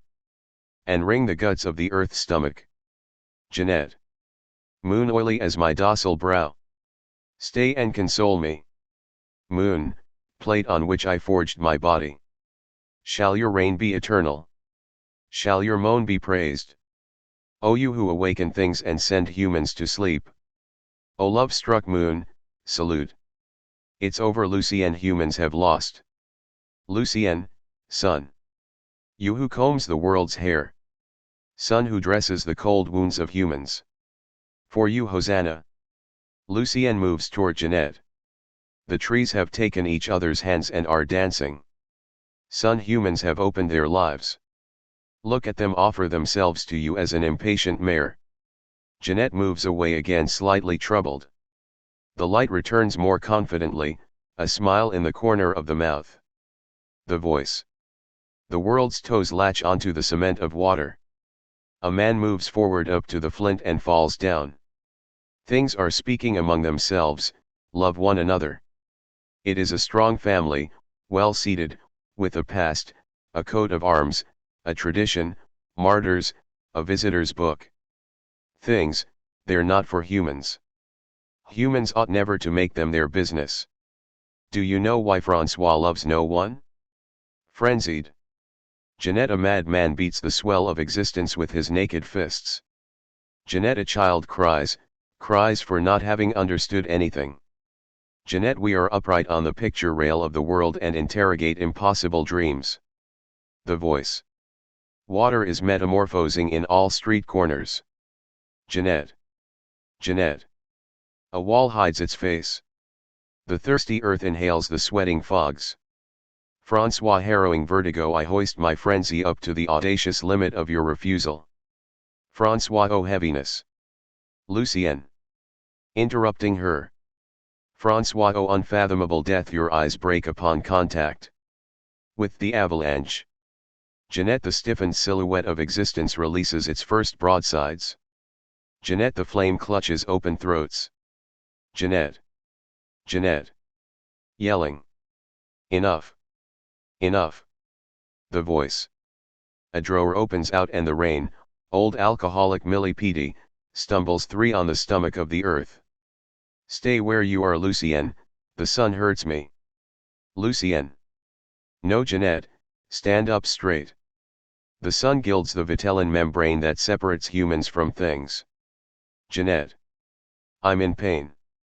My body cries. My nails break in the arid soil.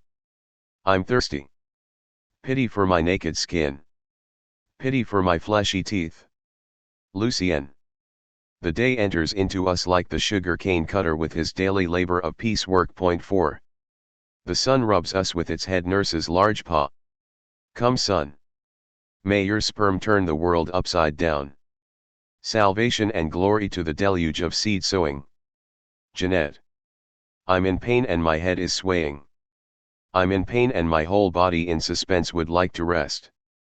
The light has almost entirely returned. Lucien. Sun. Red Robin from disaster escaped. Don't lean toward the mirror of the sea anymore. Dwell at the center of the universe. So that the brain of humans melts in your warmth. Jeanette. I'm in pain, stop, away with you. She has fallen to the ground and cries trembling. The light strikes heavy blows on her nape. Lucien picks her up. Lucien. Stand up Jeanette, the sacrifice is consummate. Life climbs on the sky's back. The stars, their gaze extinguished, sign their testament. And their eyes and their mouths and their bodies say. Borik's summer day, salute. The stars kiss the shameless crosses of the cemetery one last time. And their eyes and their mouths and their bodies say. Lipothymic night 5. White night. Black night. The male sun perforates your uterus. Virginal night. Prepubescent night. Farewell. The voice, very far away. The mutilated waters of winter undo their violences. Jeanette words absorb all germinations. Jeanette two wanderings fall as psalms. Jeanette. Troubled. No, no, Lucien I'm in pain. The light wrests me from myself. I'm in pain, leave me alone. Lucien. Come Jeanette. I love you and I will protect you. I will teach you to live and to love. Jeanette. Love. Lucien. Yes Jeanette, love. Jeanette's voice is defeated.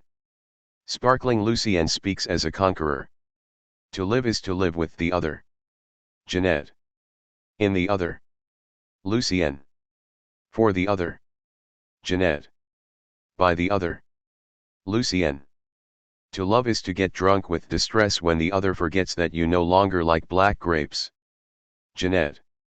It is to get heavy with tenderness for the harvest of kisses. Lucien. To love O adorable bee is to dilate like a plane of grey sky. Jeanette.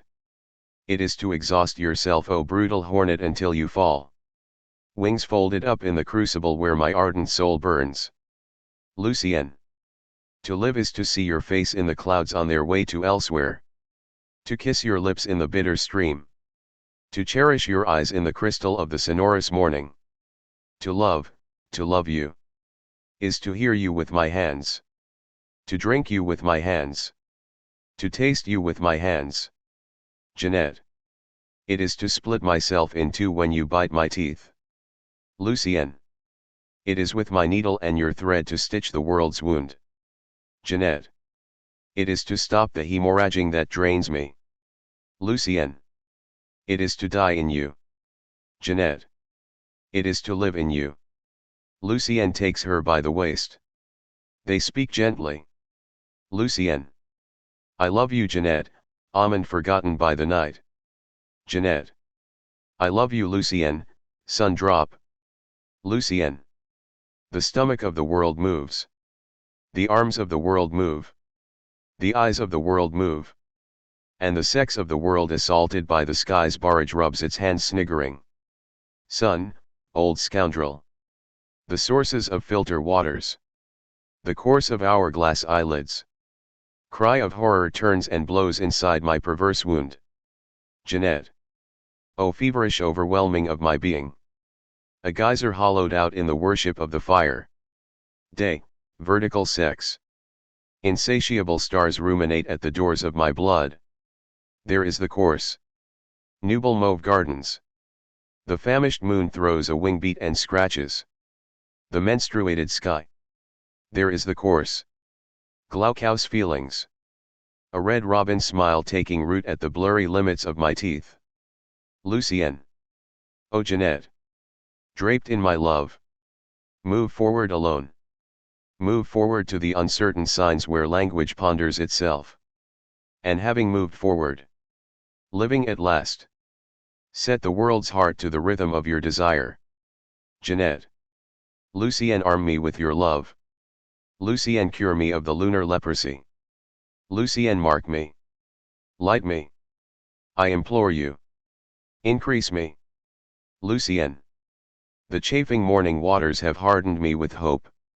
And the hands spread. On contact with your body. Lively noon stone. Tangled stupefaction whence my soul has precipitated. Jeanette. Let me kiss my lips with your lips that so weigh upon me. Lucien. Come Jeanette.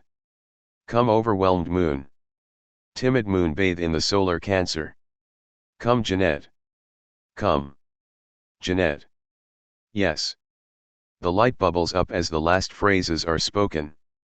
At this moment, Lucien and Jeanette get ready to leave. Darkness again. They leave. Scene 4 is missing from the original typescript. Scene 5. Jeanette appears at the door. The light bats its eyelids. She advances slowly, to Francois who wants to go to her. Jeanette. No, Francois, do not move. I am so drawn toward you that with a word you could make me sing and cry out my love higher and clearer than a hymn. More brutal and madder than the string of the wind that lashes the stars. I love you marvelously and I live and I tremble at once. It's true I was gone. But this open wound that your hands made in me had to be stitched. I implore you, restart me.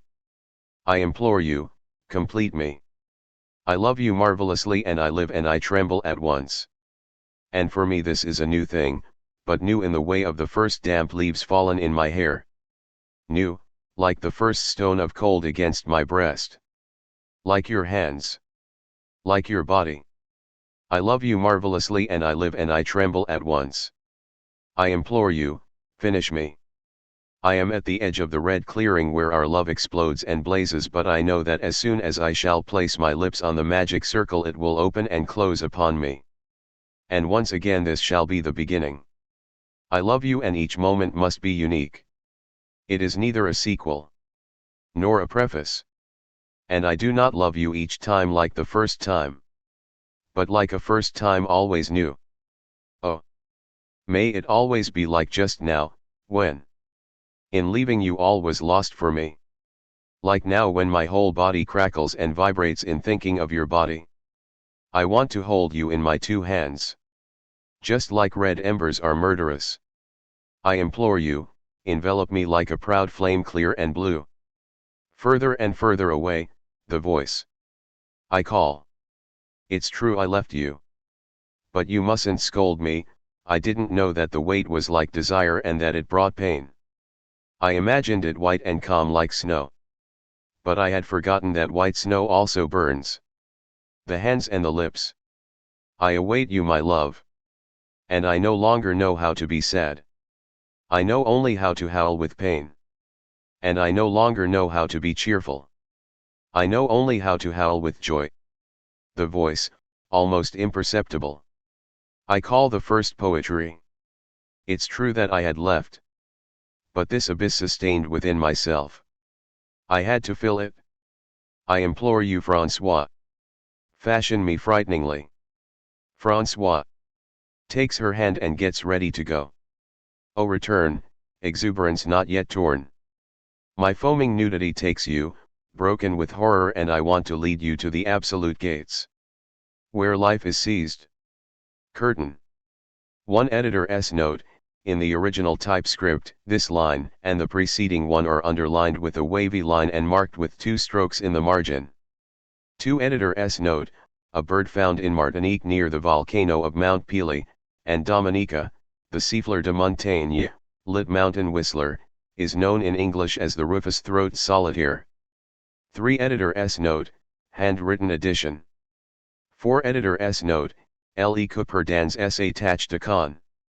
System of remuneration per tâche or task, the quantity of average work that a sugarcane worker is supposed to provide in one day.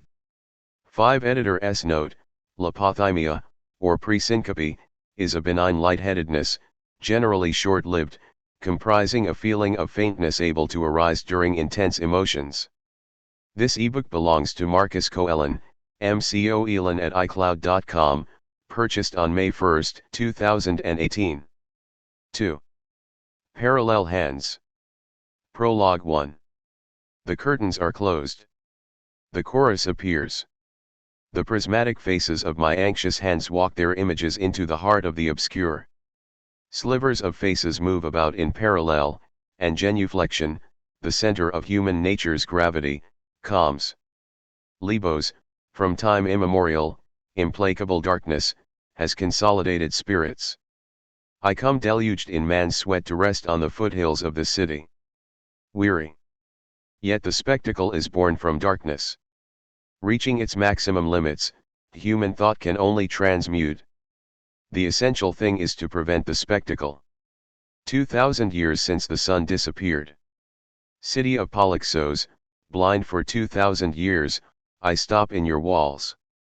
Light, dissolving source, gives way to speech. For speech is not distorted by any visions. Deluged in man's sweat, sated with circumflex faces, I spread a coat with no hole over the drowsy world. O Polyxos, you were wise the day when upon your order the lights were extinguished. Held in this non-spectacle, the sleeping man speaks and forgets himself. The strange, a gaze's first claim, is abolished at the gates of the expressible, and the sea caresses the skeleton of adventure. Sleep, city of propitiousness to me. Blessed be the darkness. For the light is terrible. Point 2. The gloomy day's brushed out hairpeinures have vanished, and the world rediscovers its original contingency. Beyond improper categories, consciousness lies, happy, in its black density. Light, dissolving source, gives way to speech. Blessed be the darkness. For speech is not distorted by any visions. Claps of thunder, lightning bolts glide their red eyes over the stage. The chorus, with hands, protect its eyes. What? Does the sun dare violate its pledge? Was its promise not to bother us no longer? Polyxos, stand. The day star, in fury, pounds on city's docile head. The lightning flashes grow in number. Slowly, the curtain rises and the helpless choir retreats. No, no, to see no more, to see no more. Polyxos, get up. The rent of a world is brewing. Polyxos, Polyxos, stand up. Forestall the event. Act I. The curtain rises. Palace room, darkness made lighter by discreet lighting. The ambience in which the tragedy unfolds depends upon the luminosity. Where epithalos is concerned, furtive lightning bolts go to confirm the fears of the actors on stage. Epithalos haunts the stage. He burns to come on. Scene 1. The chorus, Polyxos. Polyxos, distraught, rubs his eyes. Polyxos. O dreadful dream. Hallucinatory thoughts? My obsessed senses grow irritated with fear and I tremble. My name resounds all around. In my marmoreal soul doubt is sown. Gods of the city, Polyxos at your knees implores your clemency, deign to remove the illusory clarity from our brows. May we never be possessed by anfractuous desire. Gods, makers of men, you know that we thirst for peace and likeness above all. Total darkness. Absolute silence. Man reveals his perfect facticity. Calm and indistinct, passions fall into their weighty forms. But what nascent movements in my innermost depths? Strange night? This buzzing in my ears. The chorus from a corner of the room. The chorus to Polyxos, beware, woe betides you. Polyxos. Who is calling me? Very loud. Who's calling me? Claps of thunder, in the distance a bell wails for a long time. Stop, choruses of criminal children, drops of clotted blood in the trough of orbits, set out to storm the firmament. Stop, the rediscovered man, inhabiting his consciousness of icy imminence, inhale the false fogs. Man, stupefying illusion, absurd gratuity, seizes, limited by serene darkness, the incontestable secret. Stop, man must feed on lies. Admire Lebos's tranquil platitude. Men and women, the ones stuck to the others, turn their happy brows toward my august face. More thunderclaps. The chorus. Polyxos, beware, woe betide you. Polyxos. Polyxos, yes, it is I, the day's assassin. Who is calling me? It is I, the man of darkness. The chorus. Very distant. Blessed be the darkness. For the light is terrible. Polyxos. Not hearing. A breeze caresses the harmful daybreak, docile flowers collapse in tears, gardens of dead water shelter trembling hearts. Yes, it is I, Polyxos, the architect of destiny. Destiny, with a steady hand, demands control. The diverse effusions of avenues break at my touch. Thunderclaps. Stop. Cease the lateral emission of noises, stop. Speech must not be distorted by any vision. The chorus. Polyxos, Polyxos, beware, woe betide you. Polyxos. Why try to shake my unfathomable knowledge with vain terrors? I am hardly, you know, in search of massive argumentations. The fate that I dispense to men lengthens and reduces linearly. The strangled sun lies, inert in the hollow of its desire. For 2,000 years the world has been thickening with extreme complacency. Yet what turmoil inhabits me? What already anarchical effusions wound the uniformity of my permanence? There is a point of the globe that moves, stop. Why today? Why such a long wait? 2,000 years. So close to the end. Autoline is promised to Epithalos. Soon, with my kingdom's posterity assured, I will be able to admire the incomparable achievement. What sudden confusions besiege me? Hallucinatory thoughts, dreadful dream. Epithalos, in executioner's tunic, appeared to me this night. Strange visions. Why the want to bother me in this way? The chorus. Very distant. Polyxos, Polyxos, beware. Terrible is the light. Polyxos. What? Which? Misfortune is gone from the earth of men. No more sparkling days to feed audacious dreams. Horrible portent. With his face flayed by fires, with his naked sword, Epithalos advanced, threatening. I moved back, unable to shout, motionless, and he, brandishing his weapon, plunged it into my breast. The exhausted sun has lowered its hands for 2,000 years. A parcel of the globe shakes convulsively. A beginning mobilizes forces, stop. Peace and silence on the earth of men. Lebos in diastole organizes darkness. Newly arisen breaths die out, vague desires are amputated. The chorus. Polyxos, the spectacle is born from darkness. Reaching its maximum limits, human thought can only transmute. Polyxos, beware, misfortune pierces the universe's cloak. Polyxos. Again. Treacherous shudderings, slidings of sticky instruments insinuating themselves into my narrow coincidence. Stop. Speech must not be distorted by any visions. Guards, to me. Frenzied. Yes, it is I, Polyxos, the day's assassin, the artisan of human rest. A noise is heard. Guards, help me, stop him. Here. Guards, guards. Enter Menashe panic-stricken. Ah! It is you, Menashe. Scene 2. Polyxos, Menashe, the chorus. Menashe. Already up, sire. Yes, your majesty, it is I. What noises suddenly shake those hardest of hearing? Torn from my bed I cross the palace running, and the sound of my steps on the amnesiac paving stones excites my spirit. In the deserted rooms the air hardens with hostility as I head toward your apartments. Whence comes the sudden agitation moving the atmosphere? What is it? I do not find my daughter in her room, and anxiety, an awful anxiety, overcomes me. Why these minor notes that cling to the verso of our souls? Why this heaviness at the dawn of the fecund day? Let us lend an attentive ear to nature's manifestations. The secret of problems, of all the problems that alert men's hearts, lies dormant somewhere in the pit of a vale or in the murmur of icy winds. Each perfume is a message, and the sense of smell must get used to interpreting it. Pitch of sounds, incomparable splendors, I return your ancient coats of arms. Let us deign, sire, to rejoice at the first palpitations of morning. Is Audeline not to be given to Epithalos today? Flappings of heavy wings protect our thoughts. Let us rejoice. Virgin garlands, come in farandoles wiping the concerns from our brow. Epithalos, the fierce warrior, gets ready to pluck Audeline the white.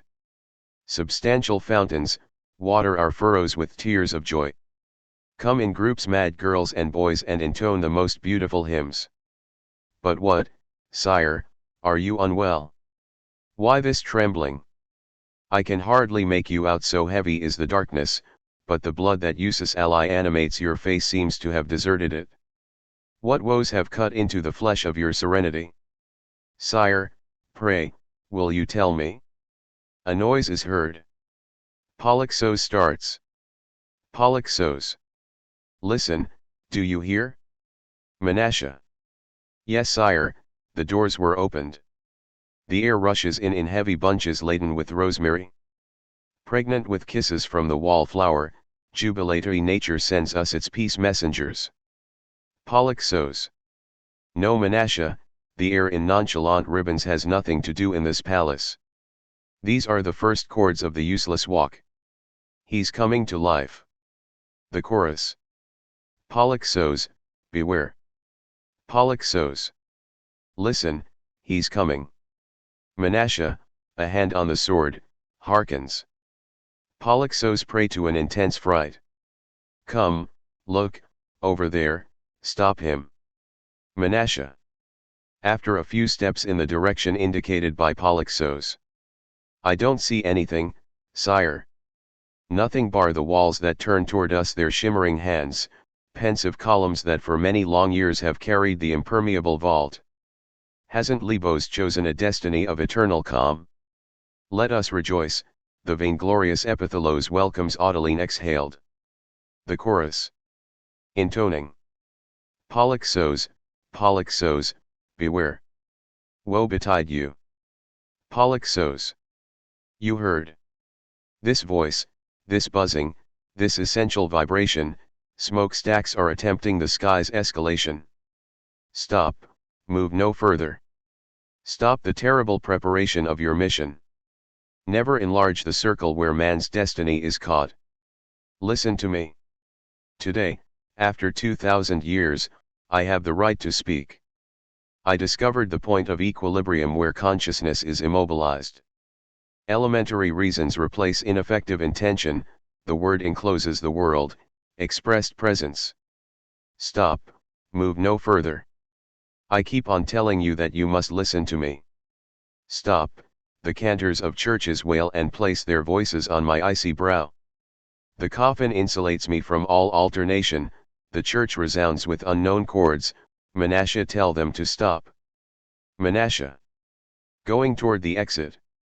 Listen, guards. Lebos is in danger. Guards. Polyxos. No, no, do not call. The guards. It is over. It is too late. The gods sometimes warn us of events due to overwhelm our lives. Wisdom advocates giving them credence. Menashe, I want to relate a dream that shook me. Each of its joints unlinks the chain of my days. And I am afraid. A falling note. And nothing is able to suspend its vibrations. Menashe. The more violent they are to human reason, the more necessary it is to decompose nascent dreams.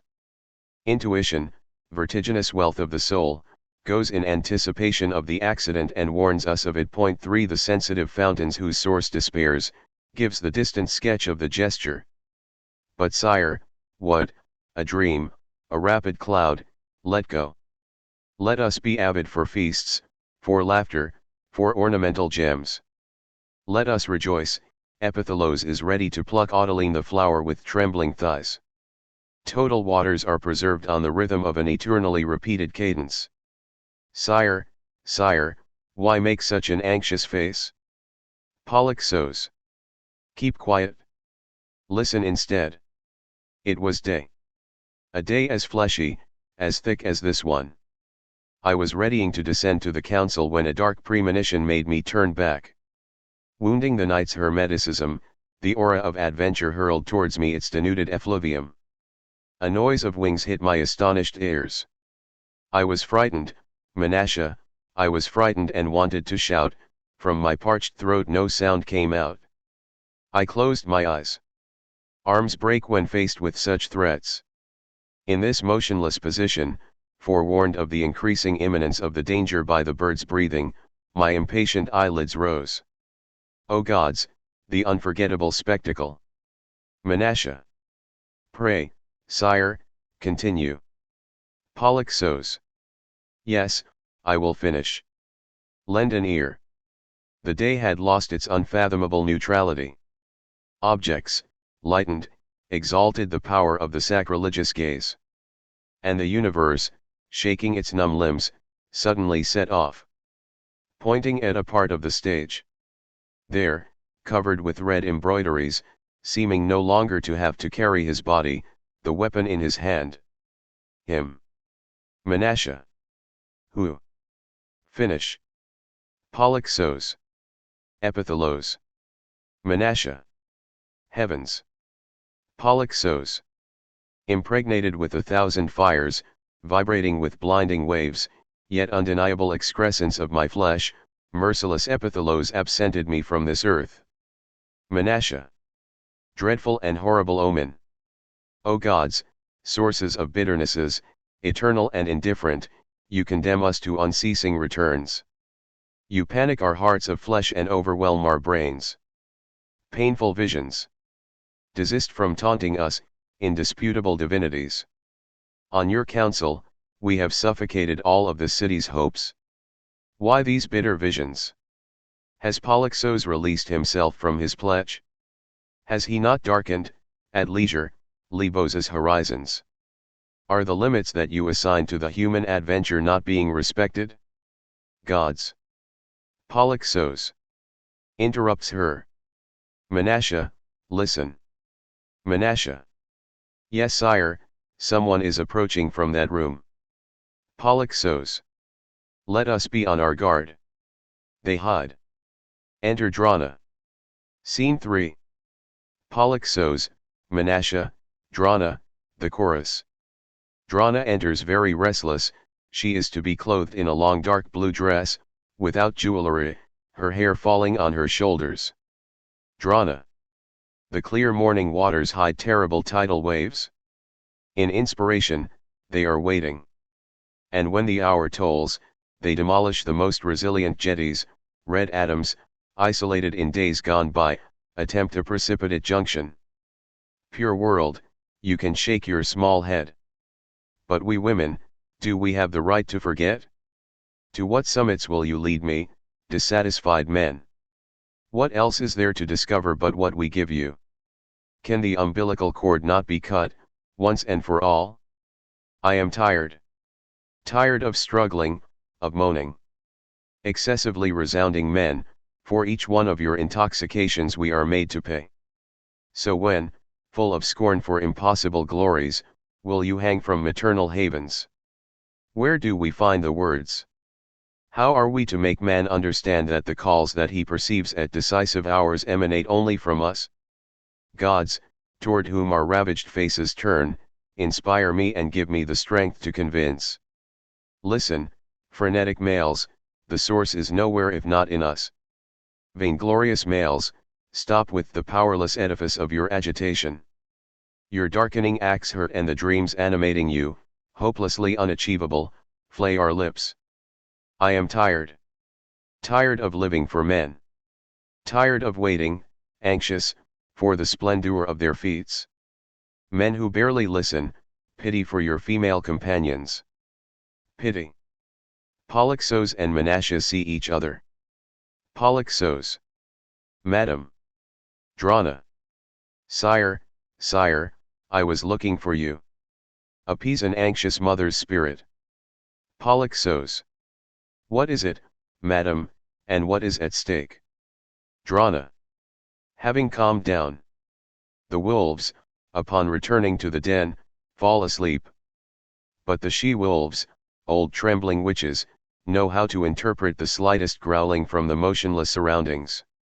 They know the forest's safest retreats. Well, the forest, like the soul, stirs in the lightest winds. Polyxos. Speak, madam. Drana.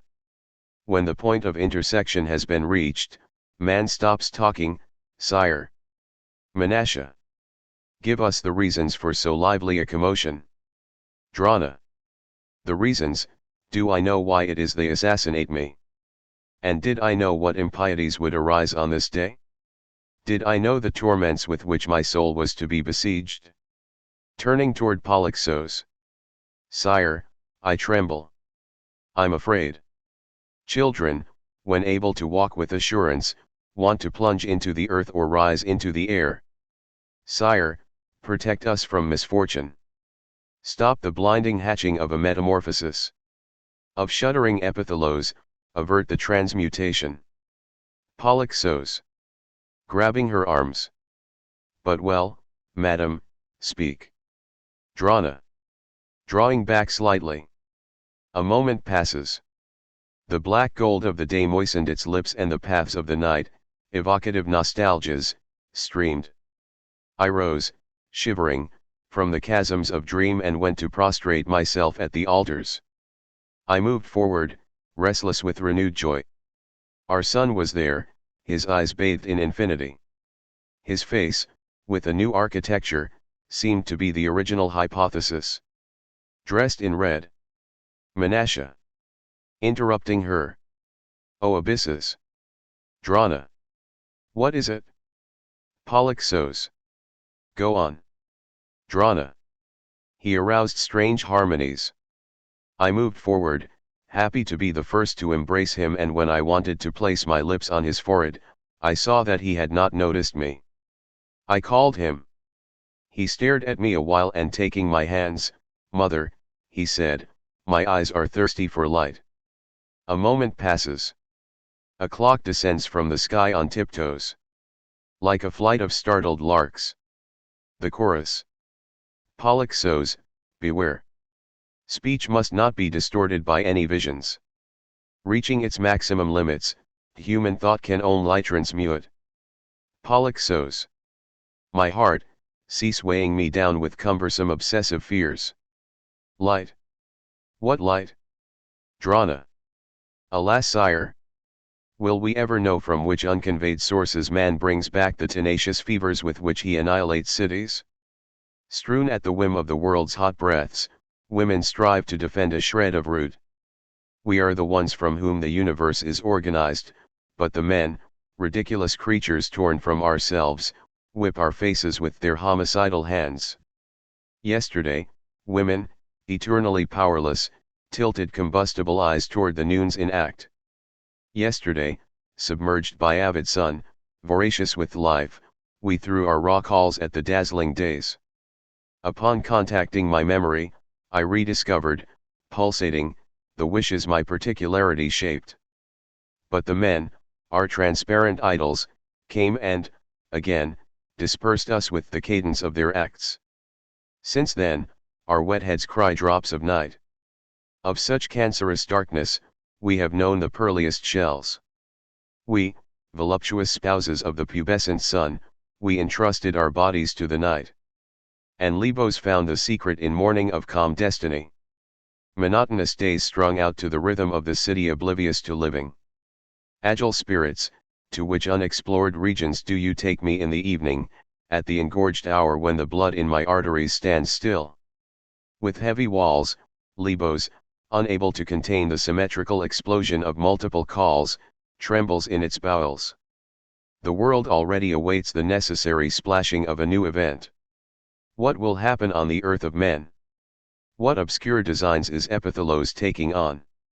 What surprising thoughts at my soul's awakening? What will happen on the earth of men?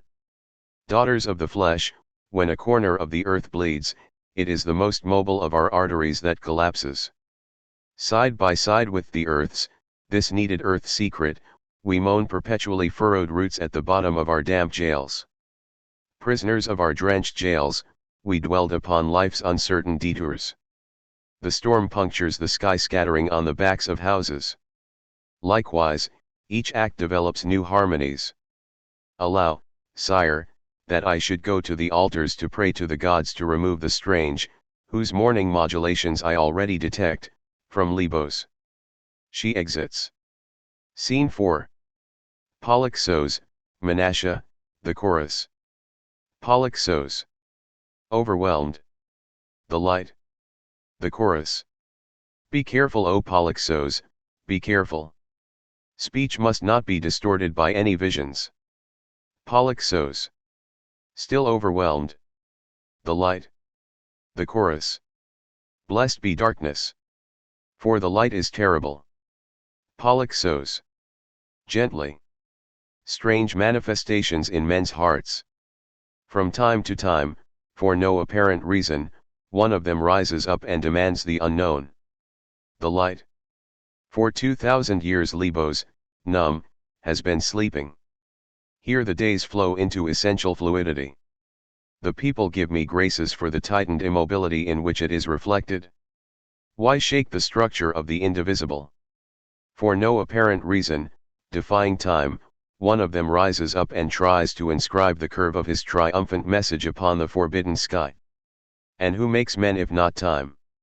Catching fire at movement's sources, one of them develops its multiple dimensions to the utmost and wrests God from his lethargy. Then, lightning bolts of choleric majesties set the world's hair ablaze. Guilty cities, lamentable sinners, deliver their resounding souls. Tortuous catastrophes toil to uncover the houses, stunned heads, smashed-in chests, precipitated legs and arms, cracked walls. Agile epidemics. Mouths. Repentance, bled out, sows new constitutions. From time to time, one of them rises up and demands.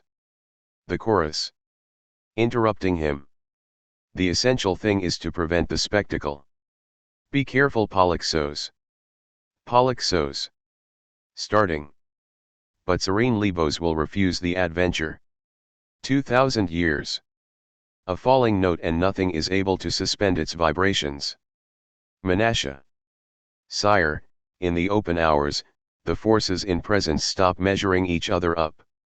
Yes, for no apparent reason, new speeds shake the blossoming worlds. A man, a single man, shifts the sun from its place and sticks it to his lips. The chorus. The main thing is to prevent the spectacle. Menashe. Tragedy, this palpitating possibility of humans, demands to be confirmed in its hesitation. Peoples, in hexagonal rows, refuse the stage. The underwater expositions pour out their boiling atmospheres into the crucible of the immutable. Majesty, wisdom sometimes gives birth to sinister decisions. Let us go, sire, let us head for the ramparts of the gesture, and may the reckless torch that wants to abolish man's perfect convergence be extinguished. They exit. While the curtain slowly falls. The chorus. With a voice returned by a distant echo. Polyxos, Prince of Libos. On the other side of the emaciated word. The initial act is raised. On reaching its maximum limits, human thought can only transmute. Act 2. Scene 1. Same settings. The chorus. Audeline, delicately murmured dewdrop, enters. Audeline. World, keep your velvet eyes shut. Don't move any, The anemic stars have fallen quiet. Intimate paginations, thoughtless borders, desperate parentheses. The blue of day sucks the mauve of night, and both of them, equally trembling, hesitate. Oh, insubstantial minutes in which two trails can quarrel with each other. Clever showers of the spirit, closely arrange the oily relations. Thought's petals form an overcoat of shadows, let the stirring arrow begin. Affectionate flowers with untouched napes, take my hand and let's smile. Ivy, giddy Audeline comes. A new thing hatched with the day. Blessed. Nubile world, do not blush, the diffuse daylight surrounds its head with absolute knowledge. Germs harden gently in the hollow of August oblivions. Profound and lamellate, regained consciousnesses are sending necessities to sleep. Clever waves of the spirit, closely arrange oily relations. This morning in the barren countryside I went to meet the crystal.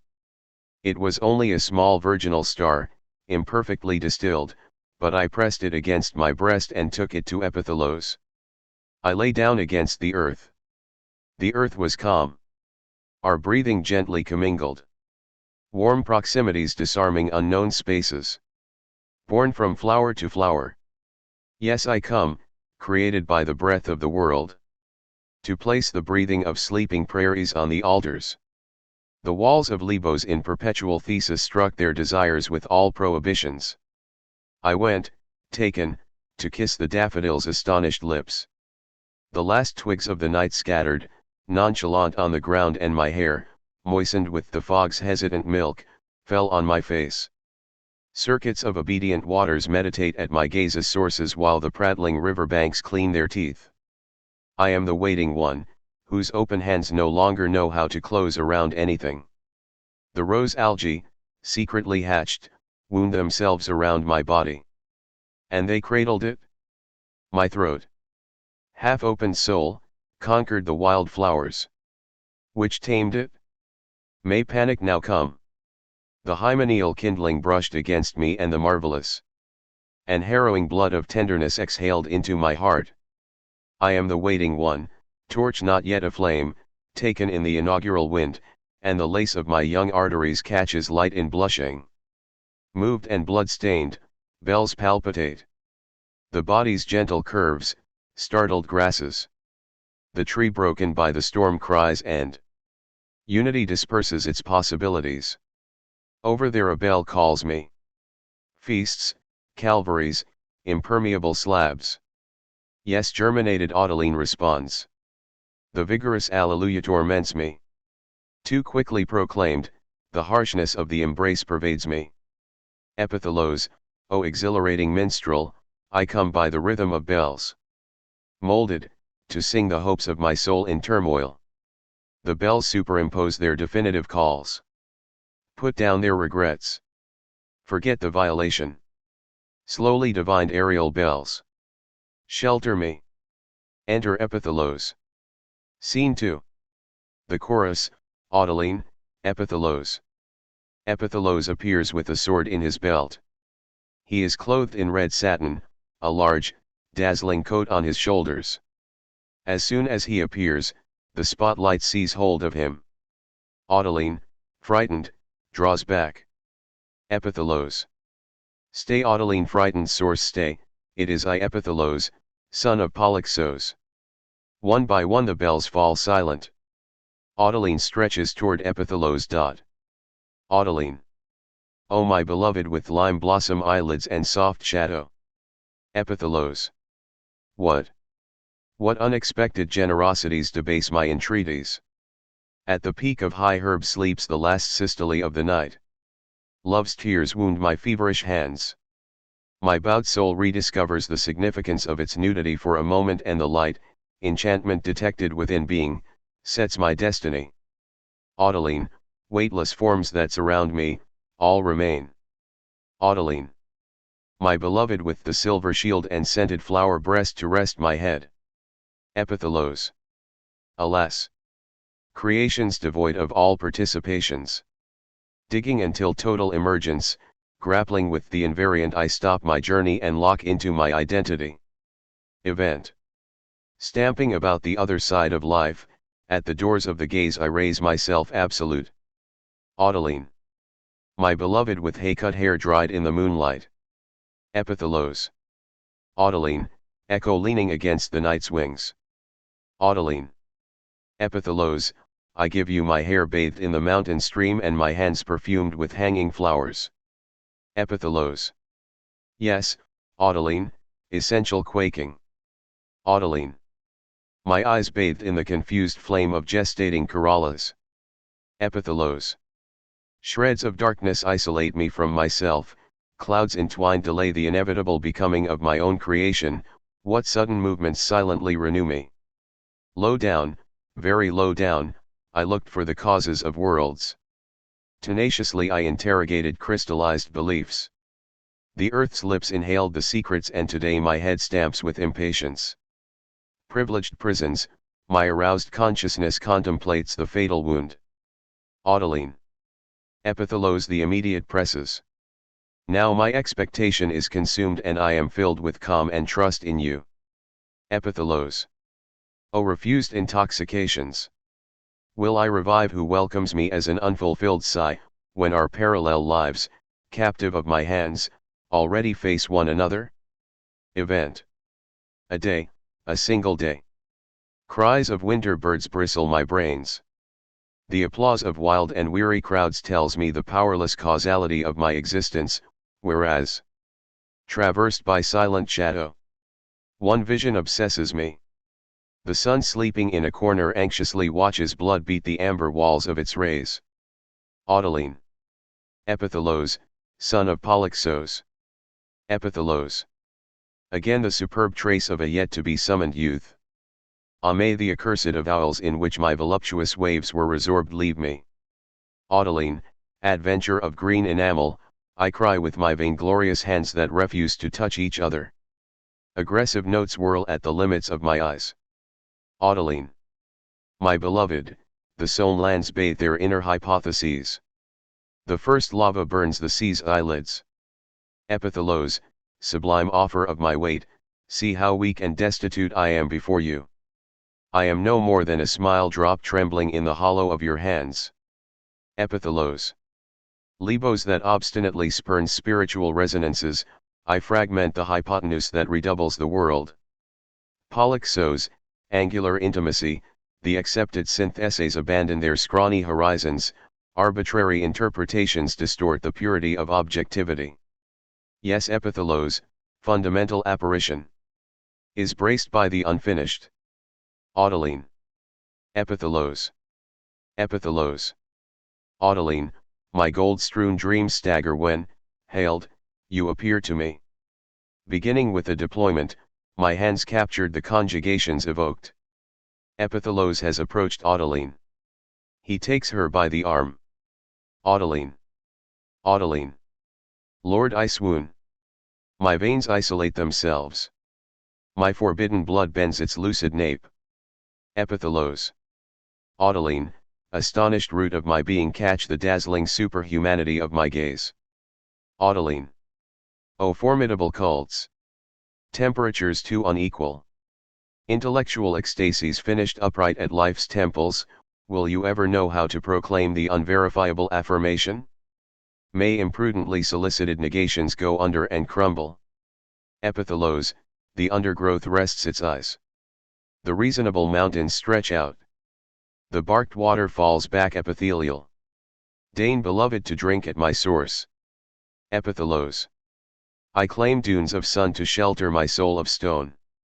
I want days of fire. Red. Green days. Audeline. Epithalos, I brought you the gentleness of the earth, but your gaze changed it to fever. See that my heart is surprised and suspends its steps.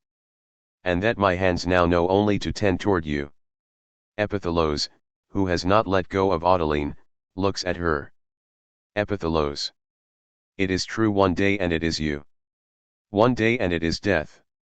One day and my life is torn from this gravity.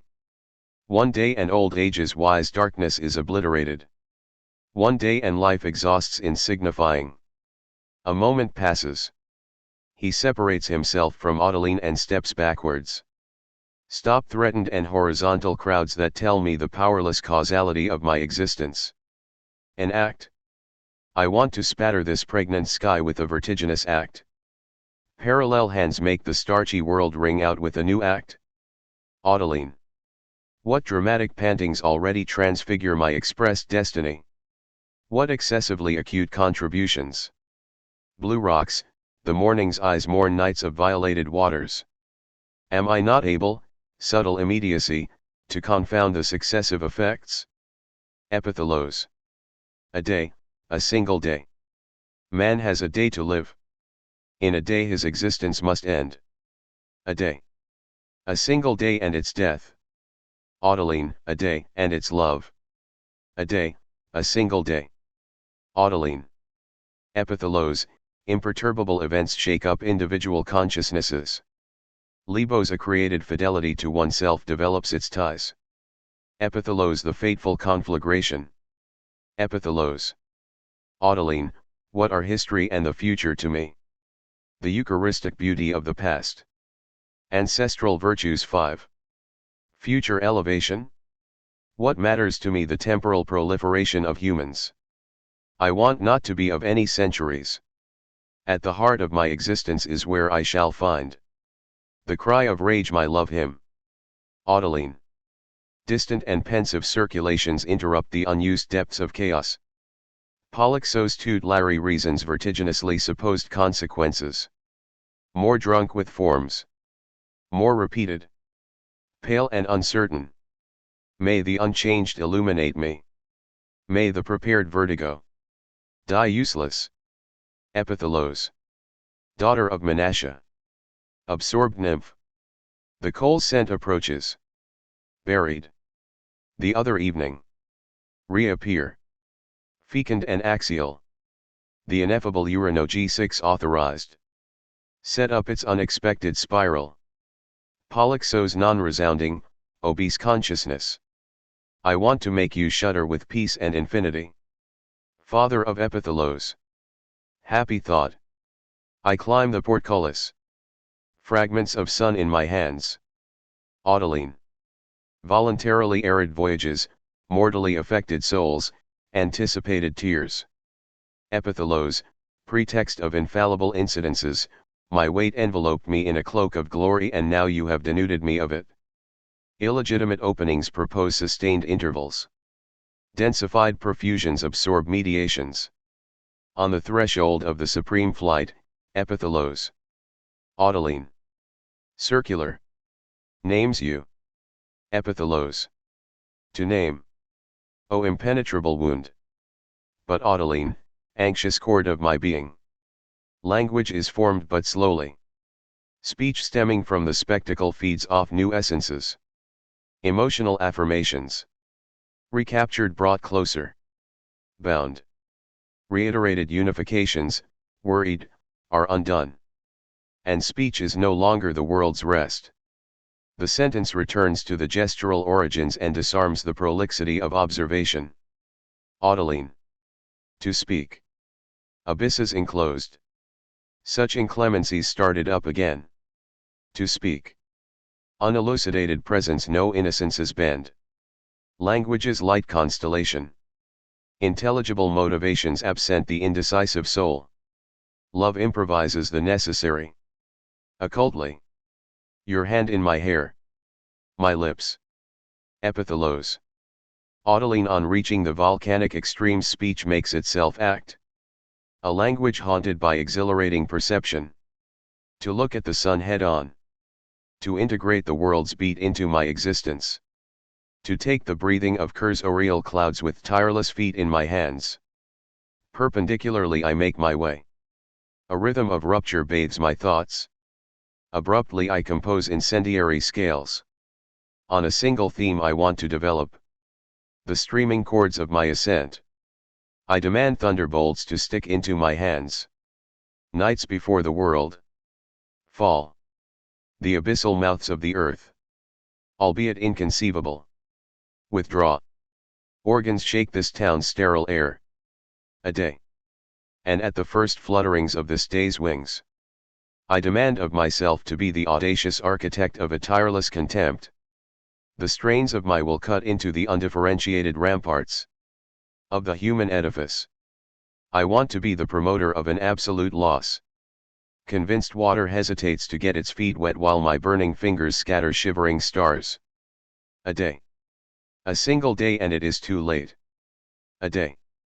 An act and man opens the circle where consciousness rests. Immunized I direct my striated antennas against diagonal atmospheres 7. I epithelose. Indistinct adventure. I climb flaying my sonorous hands.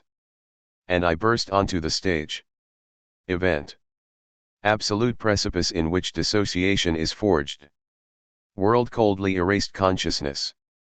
Which believes in history. World awaiting which postulates destiny.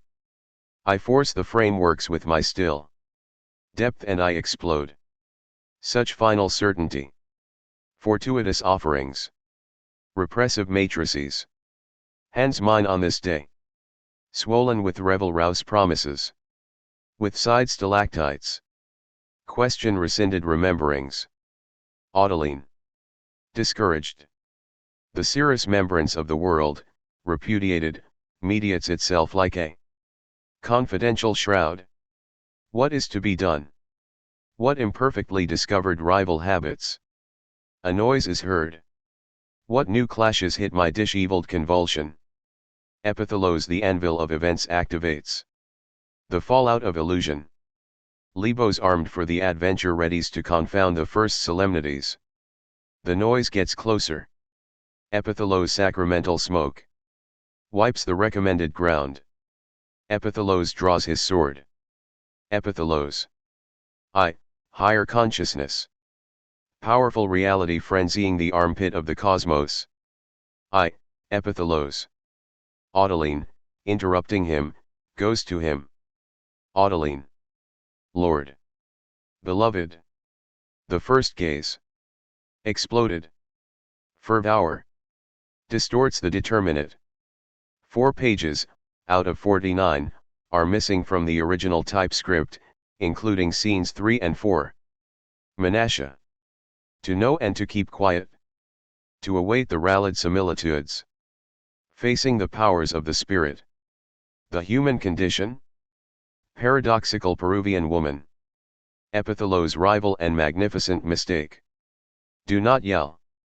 Cease the painful realization of clivage. Enter the stronghold's commander. Scene 5. The chorus, Menashe, stronghold's commander. The commander enters helpless. Menashe. What is happening, sir, and what is the meaning of this extreme agitation I see you in?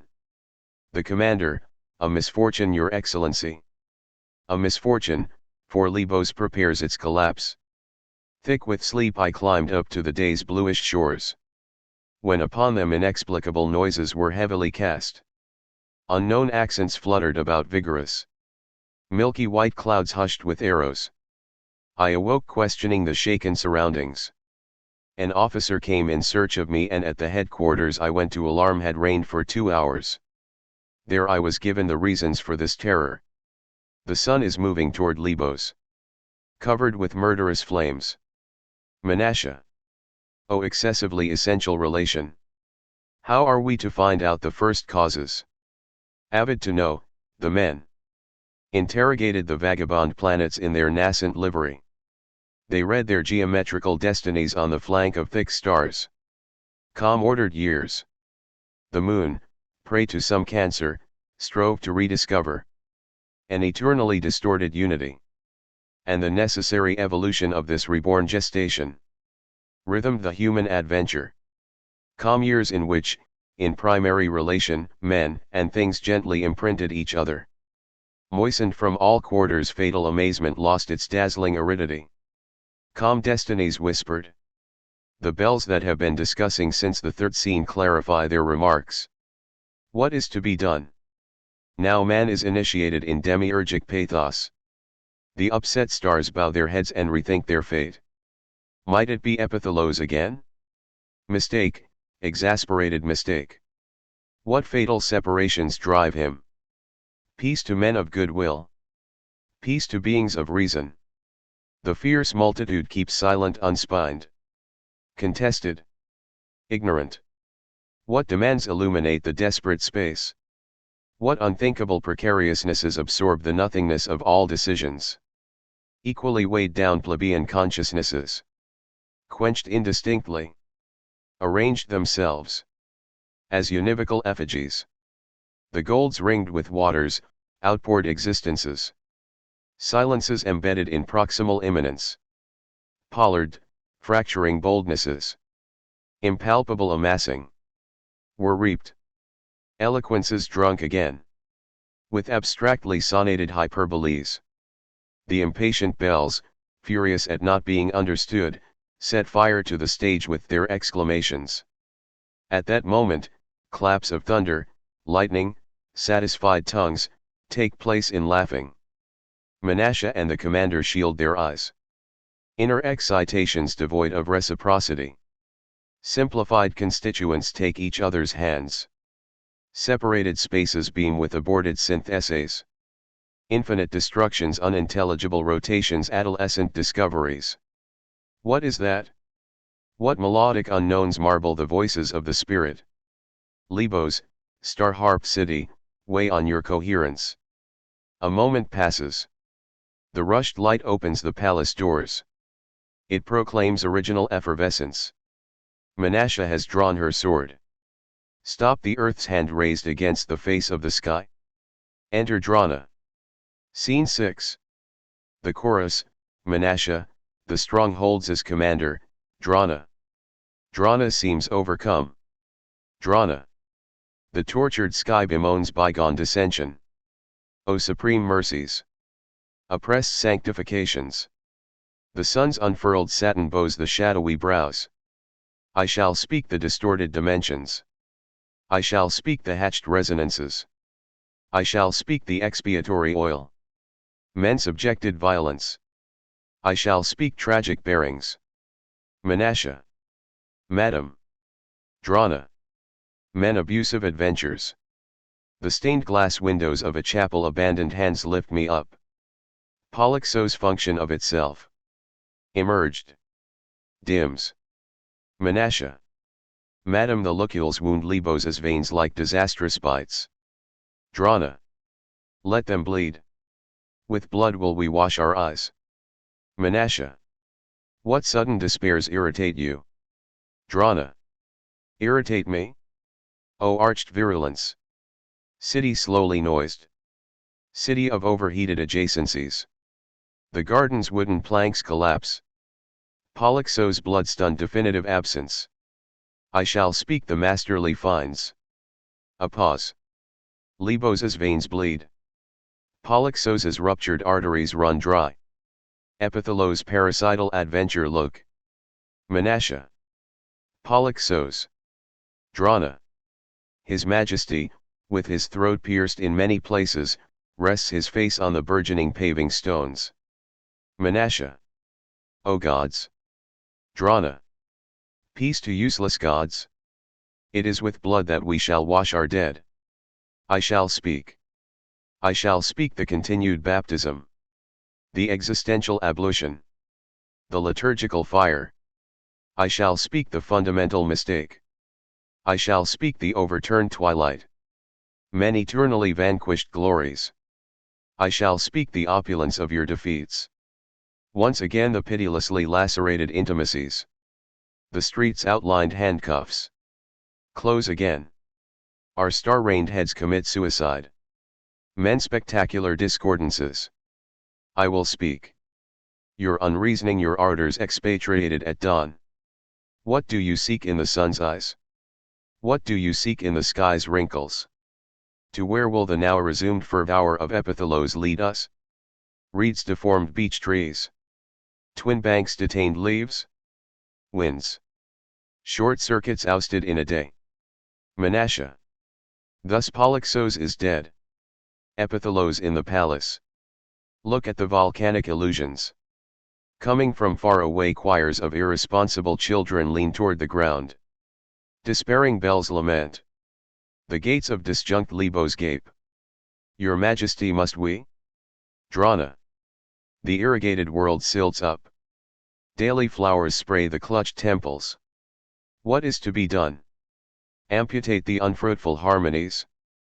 Declare the fountain disruption? Prune the arid consciousnesses?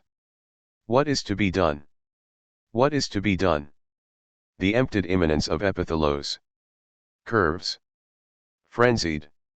From everywhere condemned attacks return to me.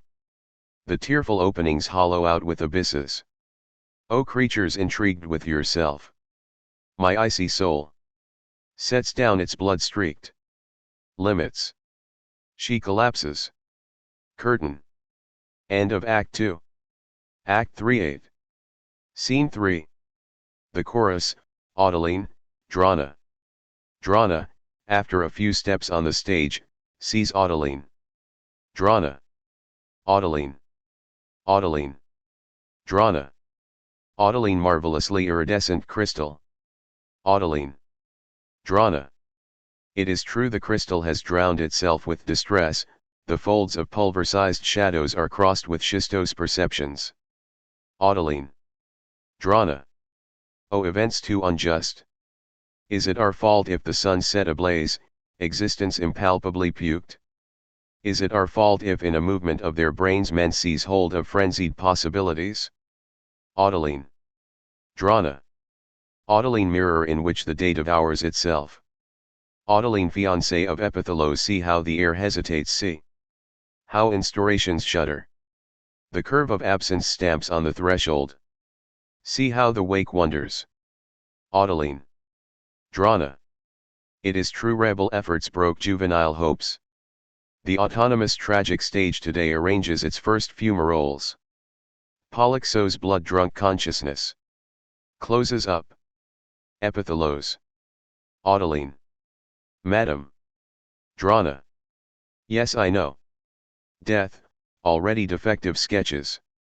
Matched origins. Oh, intellectual juxtapositions. A pause. Audeline diversities abolish themselves on contact with the inclusive fact. Necessities move at the whim of reflection. Audeline. Dreaming. Vanished ivy. Audeline comes. New thing hatched with the day. Blessed. Drana. The world's structuration. Reality, tortured a moment with negation. 9 isolates. Accidental meanings. Tangential appearings. Saturated hues. Audeline. Dreaming. I am one who waits, a torch not yet burning, taken in the inaugural wind, and the lace of my young arteries lights up blushing. Drana. Men merciless transfixing pain see the irreducible crack of our smiles. Polar correlations abandon the represented. Harassed spaces lament immobile faculties. Audeline sails uncertain. Is it our fault if the inventoryings confound sensible evidences? The drooping dream. The broken sheaves? Dazzled Altierethes kill one another. Audeline inherent suffering feeds off our blood. In the distance men cut up by sunblades scream. Outside inordinately smashed drunk heads are fulfilled. The palace central core throws distended concepts into meaningless skies. Libo's ashed city. The requiem falls in heavy clamors. I don't know anymore. Audeline morsel of history. I don't know anymore. I don't know the causes anymore. Yes, death once again. Hell once again. Enthusiasm once again. Fevers once again. Heavinesses. Rapidities. Torn flowers of intermingled organs once again. Once again intolerable speeds. Irrepressible flights. Audeline. Epithalos, O thrilling minstrel, I come shaped by the rhythm of bells to sing your infinite glories. The bells superpose their definitive calls. Lay down their regrets. Forget the violation. Aerial bells slowly divined. Shelter me. Drana. Audeline. Audeline. Waking up. Madam, all sleeps in my soul. The tumultuous prows split our sword chests. Madam, all sleeps in my soul, and I cry. O already exhausted immortal transposition. My soul staggers. The tomb is open and the rediscovered source saddens. Anxious flutes. Infernal oboes. Resound. Wrenched hands. Orphan hands tremble. The tomb has opened up. Madam, I sleep and I traverse the world with closed eyes, my hand clenched on something that I do not want to see. 10. Drana. Audeline. Audeline. She staggers. The fiery sand burns the eyes. I die ignorant of everything. I die and my death is unknown to me. I sink into the abyss. And the theme settles in definitively. Come down, angels, foamy with refusal. Strike me. Your barbed wings will find the path of my misfortunes. Clouds. Bludgeons of thought. Throw disarray into my disheveled soul. I sink into the abyss. Drana. Daughter of Menashe. Audeline. Listen. Sleep returns. Listen, blood makes me rebel. Listen, world that loses me. The earth tears itself apart. Listen to the depth of my abyss. I sleep, my hand clenched on something that will die with me. Bells gently take her hand. Light curves of the body. Alarmed little herbs. The tree broken by the storm cries, and unity disperses its possibilities. Calvary feasts impermeable paving stones. Yes, germinated Audeline responds. She exits. Scene 4. The chorus, Drana, Menashe. Bells from the other side accompany Audeline. Drana. Desperate voices. Embrace the final memory. A needle makes its way slowly. Surround the original palpitation. The theme is annihilated. The bells shove the undivined Audeline. Voices that seek the opening. Cry. The estuaries sink into the abyss. Audeline. Unusual symphonies. Essential Nymphia. Kneel down. Voices keep quiet. She is unsteady on her feet. The choirs of aggressive children cut out sections of Pete. Oh, this heaviness. Draped with sun, I swoon. The converged white wounds my eyes. The explored incarnations are slaked. Burnt floods are repudiated. The question gets martyred. Suspended voices. Go to sleep. The oppressed wings of love sink into the abyss. Far off the screams of assassinated men. Accumulated truths extinguish themselves. Pity, murderous star. May our resignation resuscitate us. Lit water drops plant their teeth in my throat. Networks of abyssal attest. Thousands of abyssal smiles attest. Thousands of disarmed hands attest. Pity, murderous star. Against the stage 3 harps wet the lips of a soul. Moistened wadding. Pity. Silence separated from itself. Hold back your ulcerating assaults. May our upheaval resuscitate us. Murderous star. Pity. Menashe enters. Menashe. Unfortunate life forsakes me. Audeline is dead. Drana. Unsteady. With blood will we wash our dead. I will speak. Bells and harps keep quiet. The children with their innocent voices raise Audeline. Menashe. Audeline white and beautiful. Drana. With blood will we wash our dead. I will speak.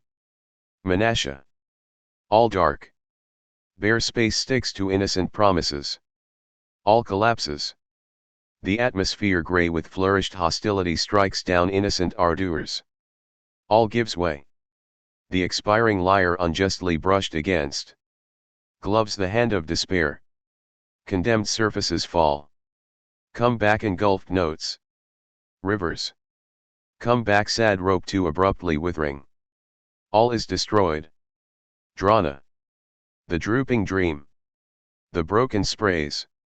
Dazzled Alderethes kill one another. Menashe. Audeline first syllable. Drana.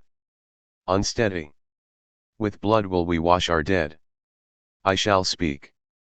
Menashe. Fatal erosions. Equations dilate. Oh, untranslatable lamentations. Origins intrigue one another. Autoline watered poem. The impulsive deflagration immolates you. Autoline murmur at death's door. Circular fatalites rue. Drana. Unleashing forces that assail me. Limitless scales that outrage me. Event that shakes up my manes. Eruptive world. Your rebellions are fatal to me. She staggers. But why this expressing of despair? Why these words that kill me twice? Why this pain seeking itself? Silence within the silence.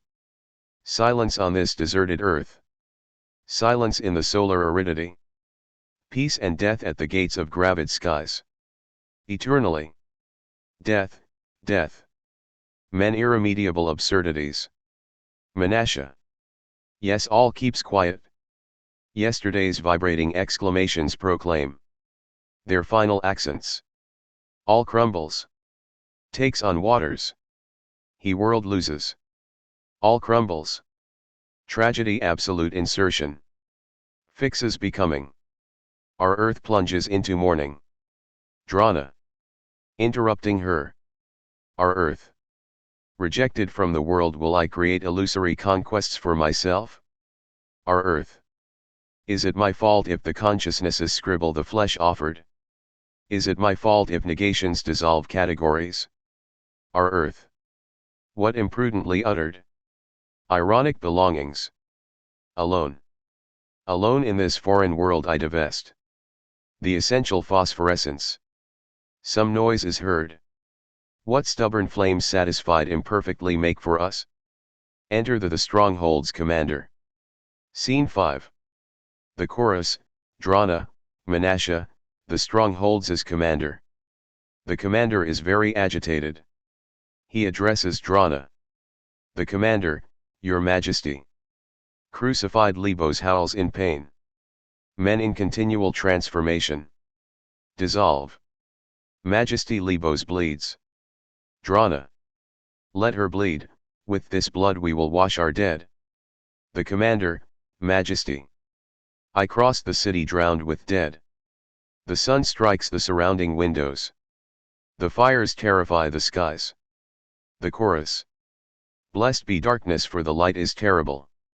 Menasha. To know and to keep quiet. That is the question. Violins chase each other. The commander, Majesty, vehement Lebos disowns. The disastrous wound. Insensible universal consciousness. Rediscovers its ramparts. The attributes recently sprung from the whole. Ask to be interrupted. The light prohibits all ways out. Drana. What is to be done? Menasha. Man is an embodied error. Diffluent approaches introduce multiple careers. But error. That colloid subordination. Annihilates solstitial perspectives. Drana. Error. What constructions can we legitimate with the weight of this vengeance of reason? Error.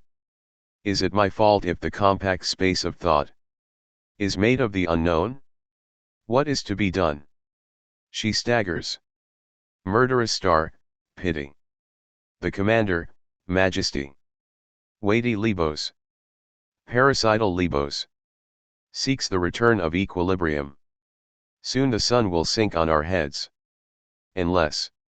Drana and Menasha together, unless. The commander, Epithalos, must leave the city within 2 hours. Then. Consciousness, void from inchoative emissions. Will rest. Drana. Death once again. Frightful speeds once again. She staggers. Definitive ruptures once again. The illusory absolute once again. She staggers.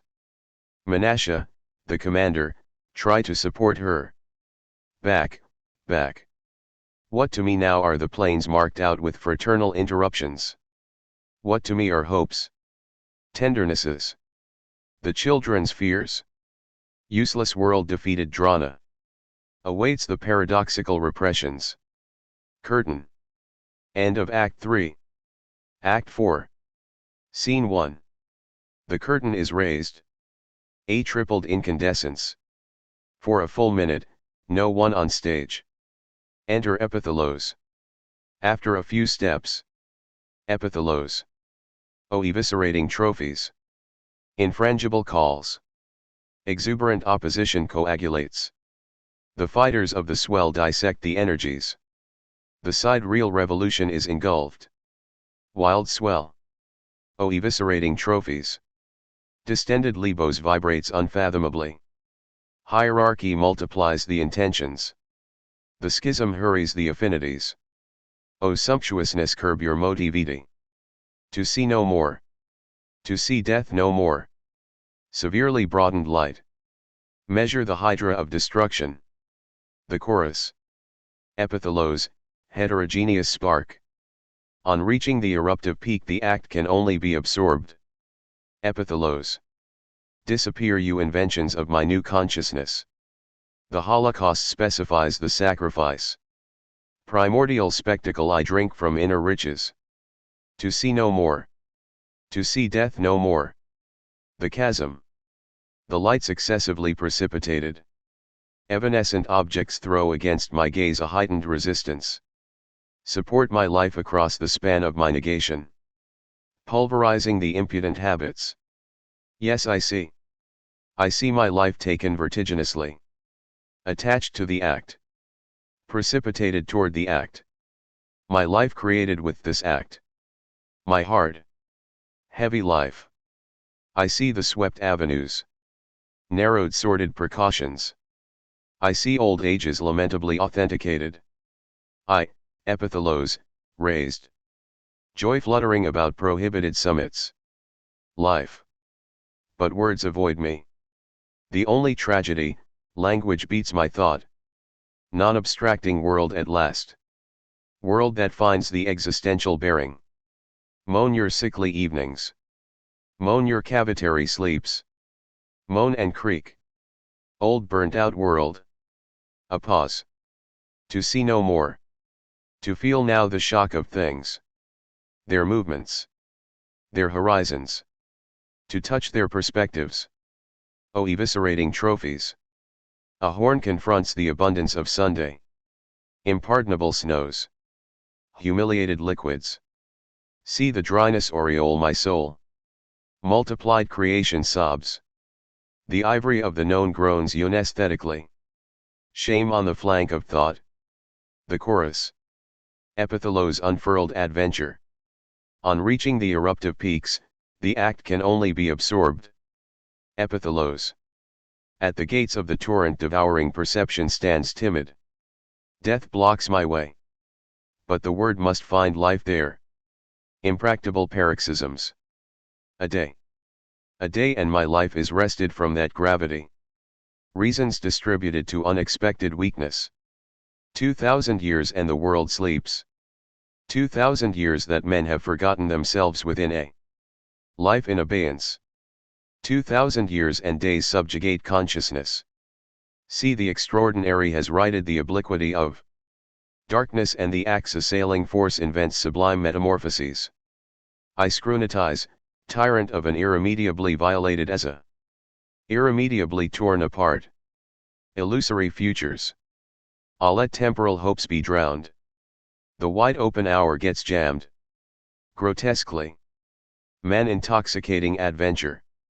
Proclaim the stiffness of your curve to the leafy times. He staggers. Oh, this intrusion. This flesh that slowly confounds us. I seek things. Adapted things. Permanent phenomena. I seek your texture. To see the speechless white no more. Death. The terrifying void. To see the ungraspable no more. Enter Drana. Scene 2. The chorus, Epithalos, Drana. Drana enters, Epithalos doesn't see her. Drana. Epithalos. Epithalos. Who calls me? Seeing Drana. O mother, wake up, the flagellated summits are fringed with expectation. Drana. Polyxos. Epithalos. Look. The sky's eyes are open. Mother life, required life shudders in the hollow of our hands. O impulsive construction. Oscillating tension. O exercise of my full interrogation. See the brutality of our existence. Drana. Halted Libos crumbles. Epithalos. Miserable gape. Mother look.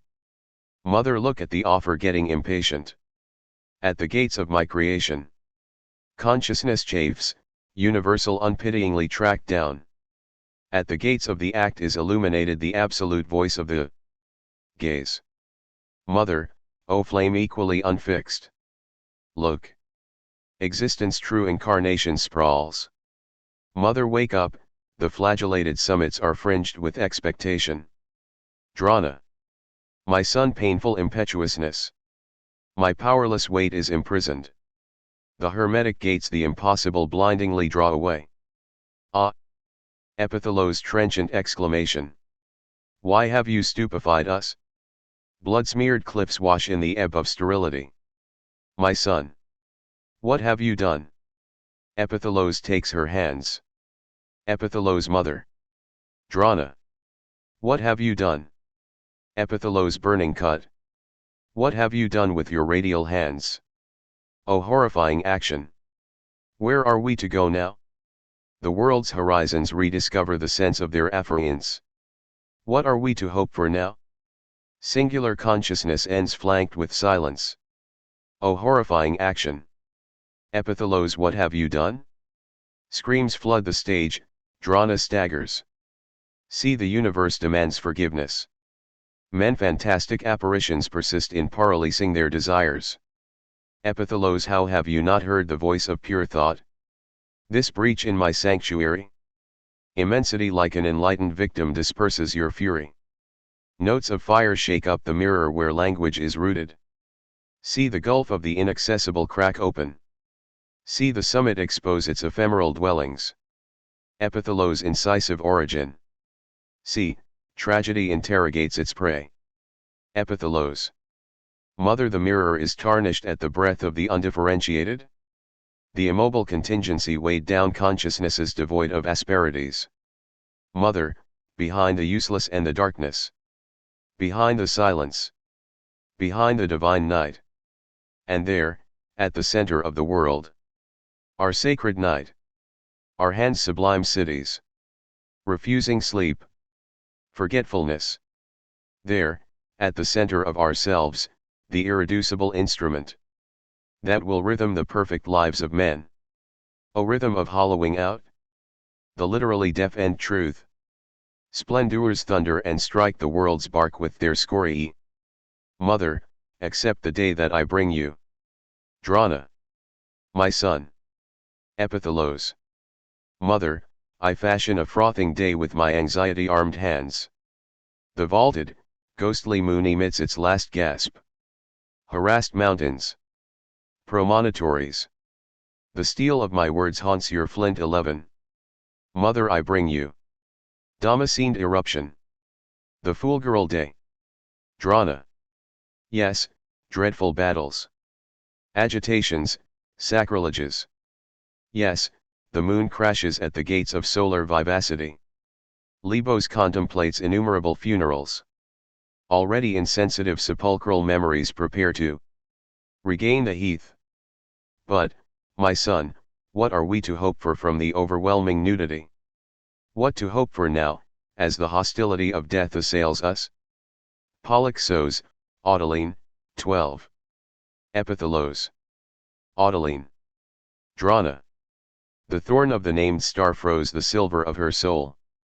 Epithalos. He staggers for the first time. O exhausting bruises! Murderous glows, with what unsteadinesses do you strike me?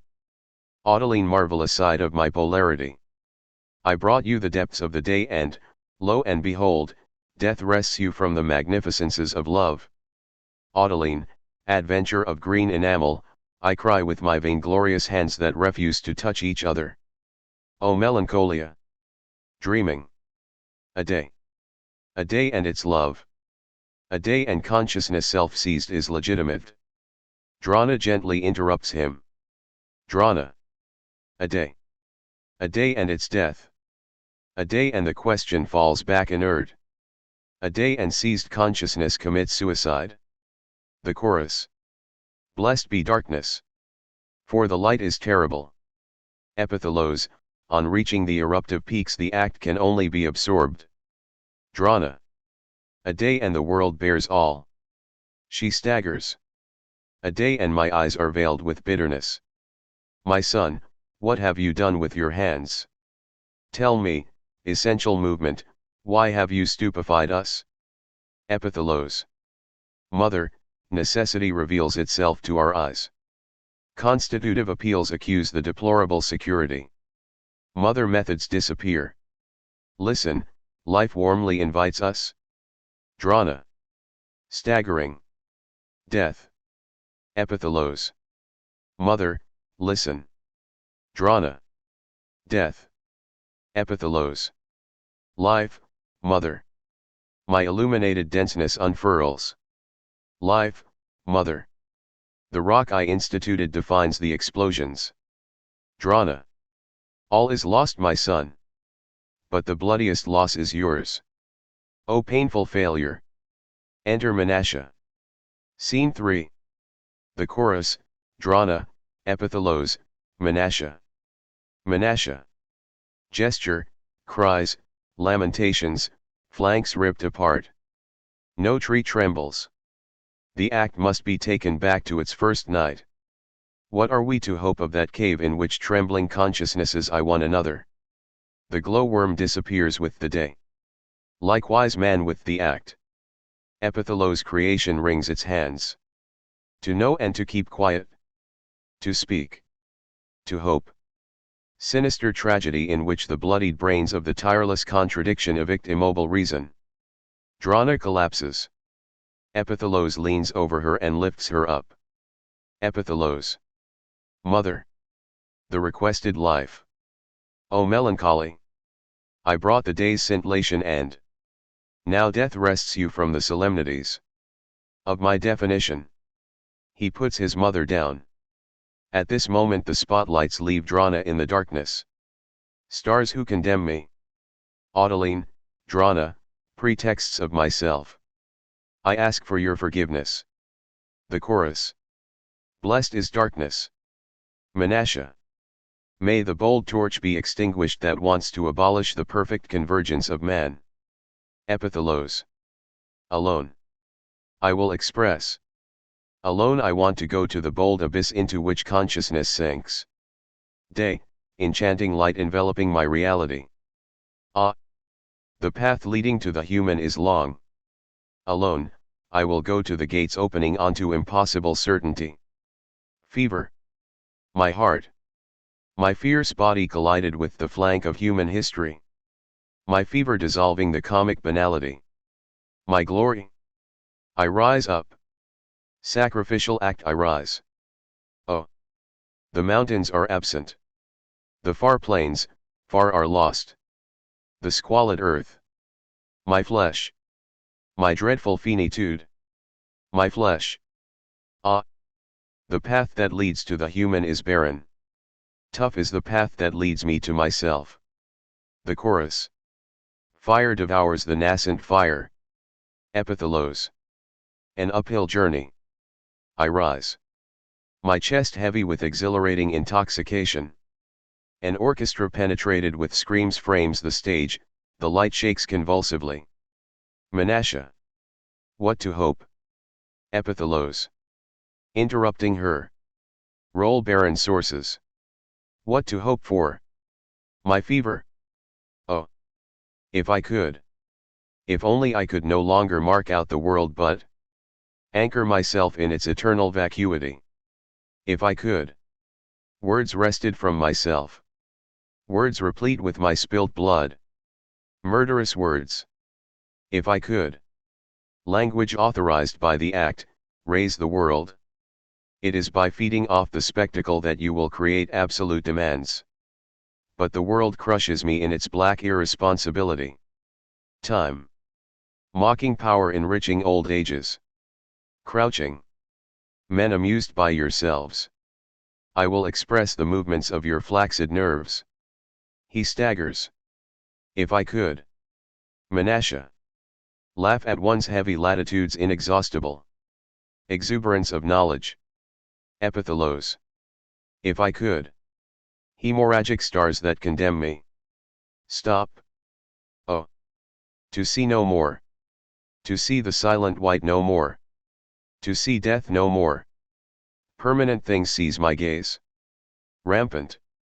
The void. The end. Night-deprived brilliance.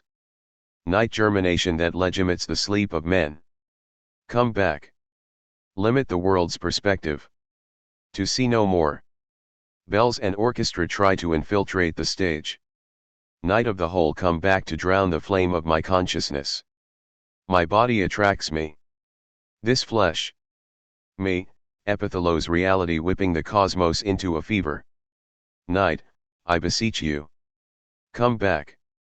To see no more. To see the void no more. Things, rediscover your texture. At this moment, the light settles in the auditorium.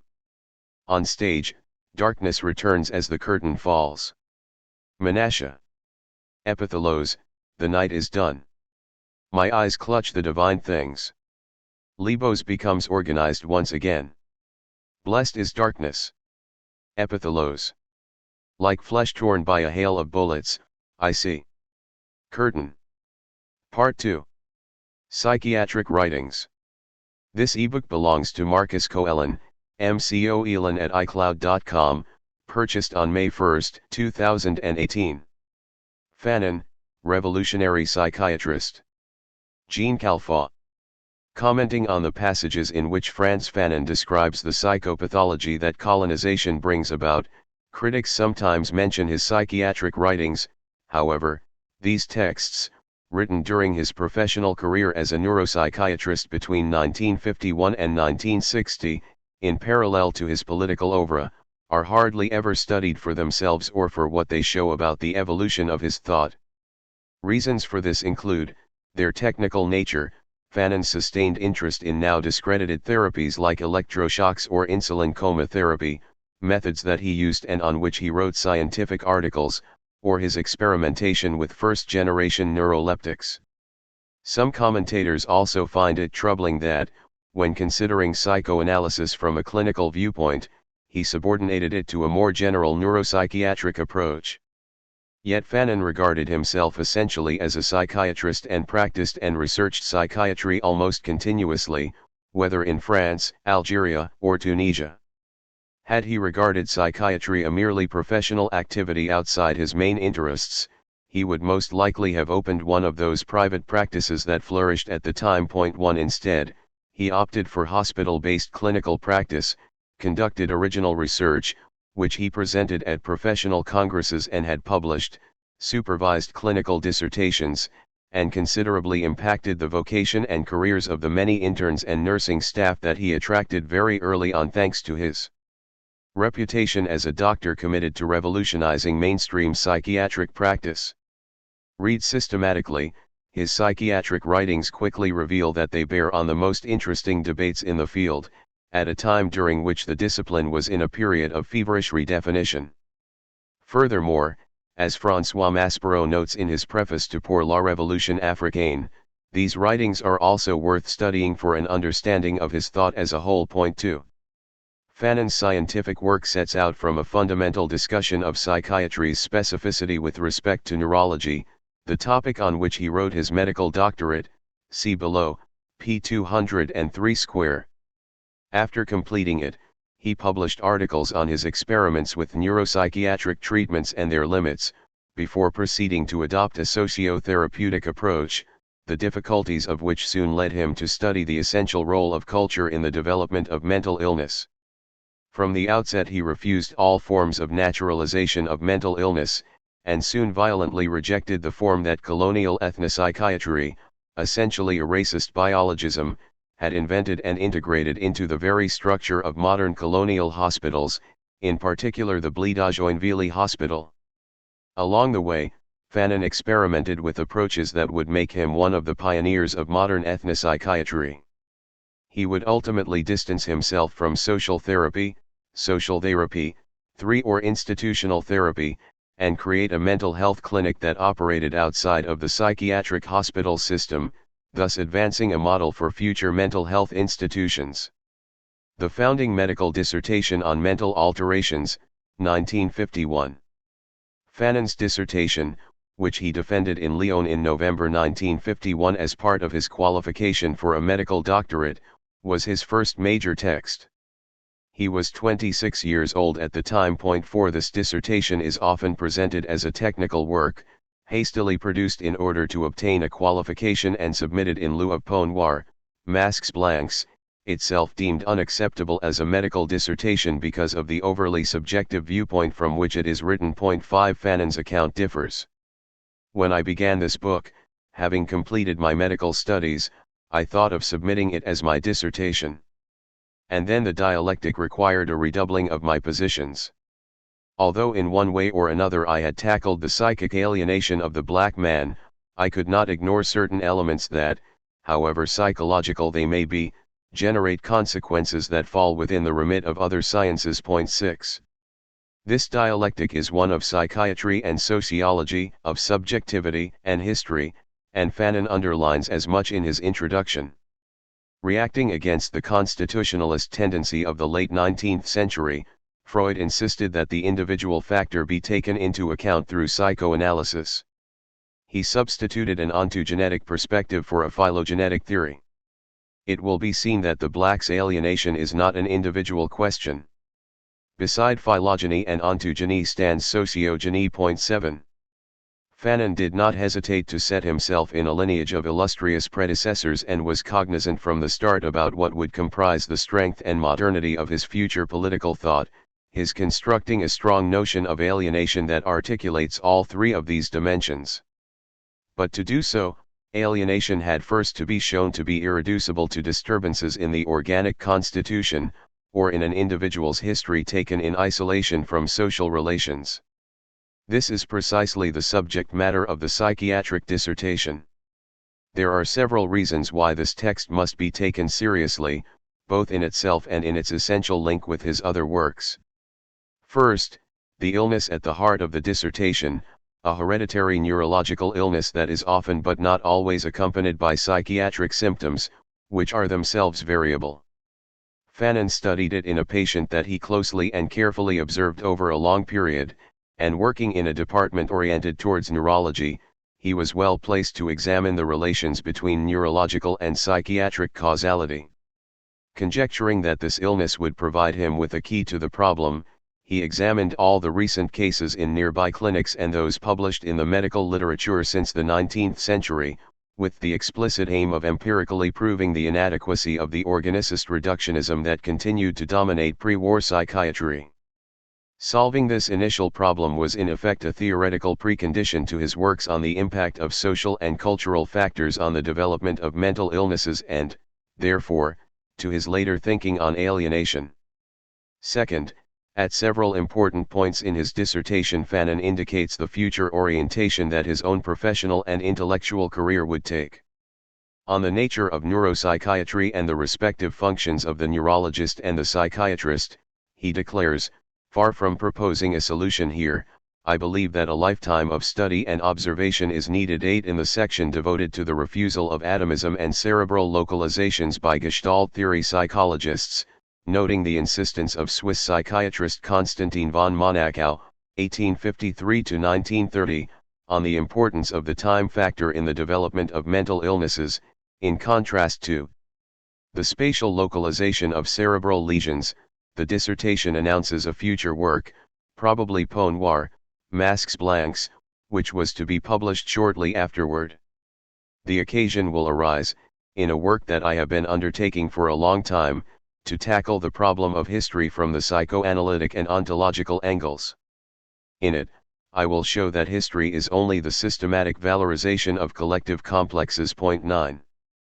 Fanon was an attentive reader of the psychoanalyst Jacques Lacan, probably under the influence of the philosopher Maurice Merleau-Ponty, whose lectures he attended. 10 Devoting a section of his dissertation to the Lacanian theory of the pure psychogenesis of madness, which he contrasted to the tempered organogenesis of the great psychiatrist of the period, Henry E. Y., he underlines Lacan's insistence on the social constitution of personality.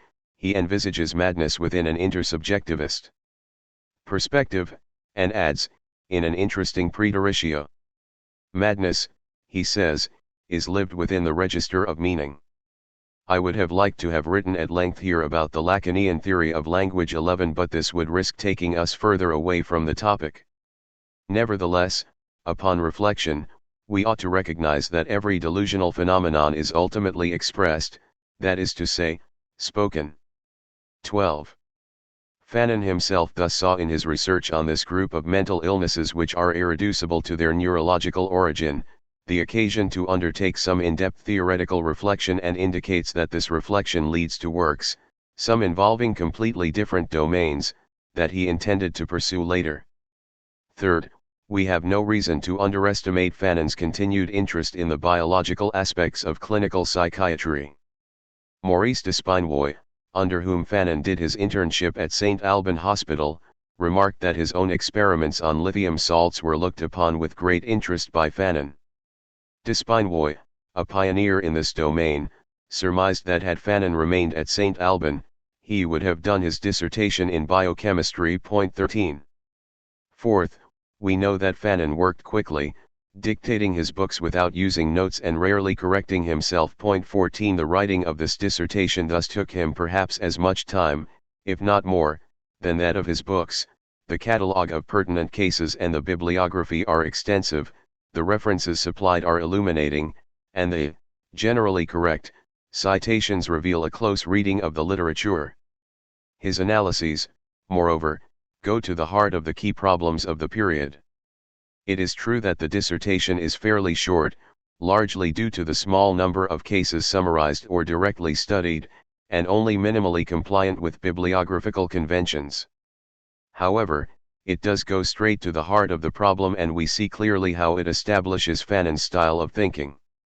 Last, as a work that mixes first and third person analyses, Peau Noir, Masques Blancs, whose original title was Essay on the Disalienation of the Black, may well have been defendable then as a doctoral dissertation, had Fanon wanted to submit it. Under the influence of, among others, E.Y. and Merleau-Ponty, both of whom were serious readers of Jaspers, as was Fanon himself, the necessity of taking a phenomenological approach to mental illness was central to psychiatric thought at the time. A psychiatry dissertation of this sort would probably be less acceptable today than it would have been then. David Macy pointed out that Peau Noir, Masques Blancs, which Fanon began to write before embarking on his psychiatric studies, could not have initially been conceived as a doctoral dissertation in medicine. 15. But the fundamental point is that both works have very different points of departure. The dissertation establishes the ontological foundation of the book by showing that even when a mental illness has clearly its origin in neurological disorders, it generally develops in a socially determined relational space, which in turn explains the form it takes. As for the book itself, it is a particular psycho-socio-historical study of alienation in a group of colonies of the Ancien Regime, the French Caribbean, where internalized dependence on the metropole is absolute, whether in the form of an identification with it or in the invention of an opposing identity, such as negritude. The book thus goes far beyond the limits of a psychiatric dissertation, however much Fanon's dissertation defines his conditions of possibility. Fanon certainly could have included the two most psychological chapters of Peau Noir, Masques Blancs, in his dissertation, one of which is more subjective, namely the lived experience of the black, already published in the May 1951 issue of Esprit, the other more objective, namely the Negro and psychopathology. But a medical dissertation on the psychopathology of the Negro that was detached from the concrete socio-cultural and historical contexts that comprise the essential object of the analyses of Peau Noir, Masques Blancs would have risked pandering to the essentialism that Fanon had already roundly denounced in Le Syndrome Nord-Africain 16, which he wrote around the same time. From Fanon's point of view, then, this book clearly had to be a critique of the idea that the pathological constructions attributed to a race could have sources other than history. To maintain that mental illnesses are not natural entities while recognizing the possibility of their organic origin was therefore an important stance to take in the medical debates of the time. Fanon defended this stance all the more vigorously as it would enable him to undermine the foundations of colonial ethnopsychiatry. He was preoccupied by the relations between the organic and the mental, but just as passionate about those between history and alienation. It is precisely because he worked in a neurologically oriented research environment, that he saw in his psychiatric dissertation an opportunity to solve the philosophical problem that was the horizon of his thought, providing an empirical proof of the irreducible distinction between the neurological and the psychiatric would open a space for freedom and history. 17. The organogenesis and psychogenesis of mental illness. Fanon's dissertation examines a hereditary neurodegenerative illness, Friedreich's ataxia 18, in order to question the limits of reducing the mental to the neurological. It ends up asserting the relational, interpersonal and by extension social, dimension of the development of mental illness and the forms that it takes. On experimental grounds, it is true that the majority of serious cases have their origin in a neurological pathology that necessitates one or several organic treatments, according to the means available at a given time. However, these treatments do not suffice to cure the mental illness. A mental illness is therefore not reducible to its occasional cause. Such an illness has its own dynamic and requires a treatment of an entirely different order.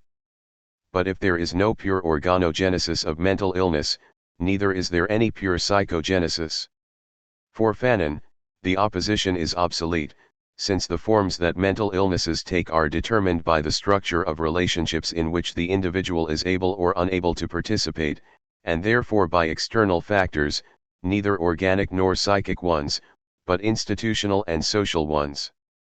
Henceforth, the neurological disorder will not be conceived as a cause except to the extent that the dissolution of specific higher functions, such as those controlling movements or learning, alters the possibility and the structure of social relations and, as a result, the personality. Over time, the mind reacts and reconstructs the personality by utilizing what remains of it after the dissolution. The diverse possible forms of this reconstitution are classified as so many types of mental illness. From the outset, the dissertation's foreword announces this epistemological dimension of the inquiry, between 1861 and 1931, by being clustered into a family of hereditary degenerative neurological disturbances. Some clinical symptom clusters sought to reach the dignity of the entity. 19 Yet this long and complex history shows that, in these cases, neurological symptoms and psychiatric symptoms obey an absolute polymorphism. 20 In other words, while it was possible to unify the neurological diseases, this task proved impossible for their psychiatric correlates. It is well known that the famous general paralysis of the insane, described in 1822 by the French alienist Antoine Laurent Bell, 1799–1858, had seemed so clearly linked to a specific mental syndrome, megalomaniacal delirium and progressive dementia, that psychiatrist Jacques-Joseph Moreau de Tours, 1804–1884, followed by 19th-century medical positivism, used it as proof of the organic substratum of all mental illness and as the foundation of an organogenetic conception of madness. 21. But from the moment the field of study of madness was broadened to the family of hereditary neurodegenerative diseases such as Friedreich's ataxia, it became clear that, if mental illnesses accompanied a proportion of them, such disorders were rarely identical. This lack of identity thus seemed to call into question the rigid distinctions and simplicity of mechanistic and causal explanations. Fanon saw in it an occasion to refound the domain. At a time when neurologists and psychiatrists are striving to define their disciplines as pure sciences, that is to say a pure neurology and a pure psychiatry, it is good practice to set among the debate a group of neurological illnesses that are also accompanied by psychic disorders, and to ask the legitimate question about the essence of these disorders. 22. And, in an important section of general considerations, he explains: I do not believe that a neurological disorder, even when inscribed in an individual's germplasm, can give rise to a determinate psychiatric symptom cluster. Instead, my aim is to show that all neurological impairment damages the personality in some way, and that this open crack within the self becomes all the more sensitive whenever the semiology of the neurological disorder is severe and irreversible. We think in terms of organs and focal lesions when we ought to be thinking in terms of functions and disintegrations. Our medical view is spatial, where it ought to become more and more temporal. Point 23. This epistemological concern is to be found all throughout Fanon's works. A classification may be convenient, but by no means does it prove an ontology. We ought always to be able to think in terms of processes rather than in terms of entities. Such rigor of thought comes at once from phenomenology and from a reflection on the main debates of the previous decade in French psychiatry, in particular those that set Henry Ey against Jacques Lacan, on the one hand, and against the neurologists Julien de Juriagara and Henri Hecquin, on the other. Point 24. The same concern informs the works of Gaston Bachelard and Georges Canguilhem, as well as Michel Foucault's early writings. Point 25. Fanon would come to denounce the vacuity of the fundamental concepts of colonial ethnopsychiatry, but within the scope of his dissertation this scepticism led him essentially to adopt a structural approach to mental illness. A psychiatric desert is one description that has been given of the University of Lyon during Fanon's time there. Point 26. Any student resolved on undertaking research of that significance there would therefore have had to demonstrate remarkable lucidity and an astonishing ability to engage on his own in the most interesting debates of the period. It is likely, however, that Fanon came across these psychiatric debates, which Ey had already amply documented, at the university, through Merleau-Ponty's lectures, and through his published works. Moreover, outside the university, in Lyon Fanon would come across the most progressive current of French psychiatry. Point 27. Through mutual friends he would meet Paul Balvet, a renowned psychiatrist from Le Venatier Hospital. In September 1947, Balvet had published an important article in Esprit, titled The Human Value of Madness, that Fanon compares in his dissertation with Lacan's analyses. He had been the director of the clinic in St. Alban where Fanon later did his internship under the supervision of Maurice Despinoy and François Tesquels. Tesquels himself had been recruited by Balvet. In March 1950, Balvet contributed to a special issue of Esprit called Médecine, Quatrième Pouvoir, l'intervention psychologique et l'intégrité de la personne, which contained articles devoted to neurosurgery, shock therapies, narcoanalysis, and psychoanalysis. Point 28. Their discussions likely drew on these debates, which were at the forefront of intellectual life at the time. Fanon, who was always reading works of philosophy, literature, and psychiatry, was informed about these questions and naturally decided to stake out a position and make his mark in this field.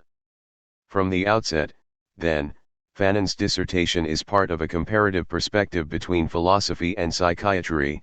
One could almost say it lies between the two apparently contradictory epigraphs with which it begins.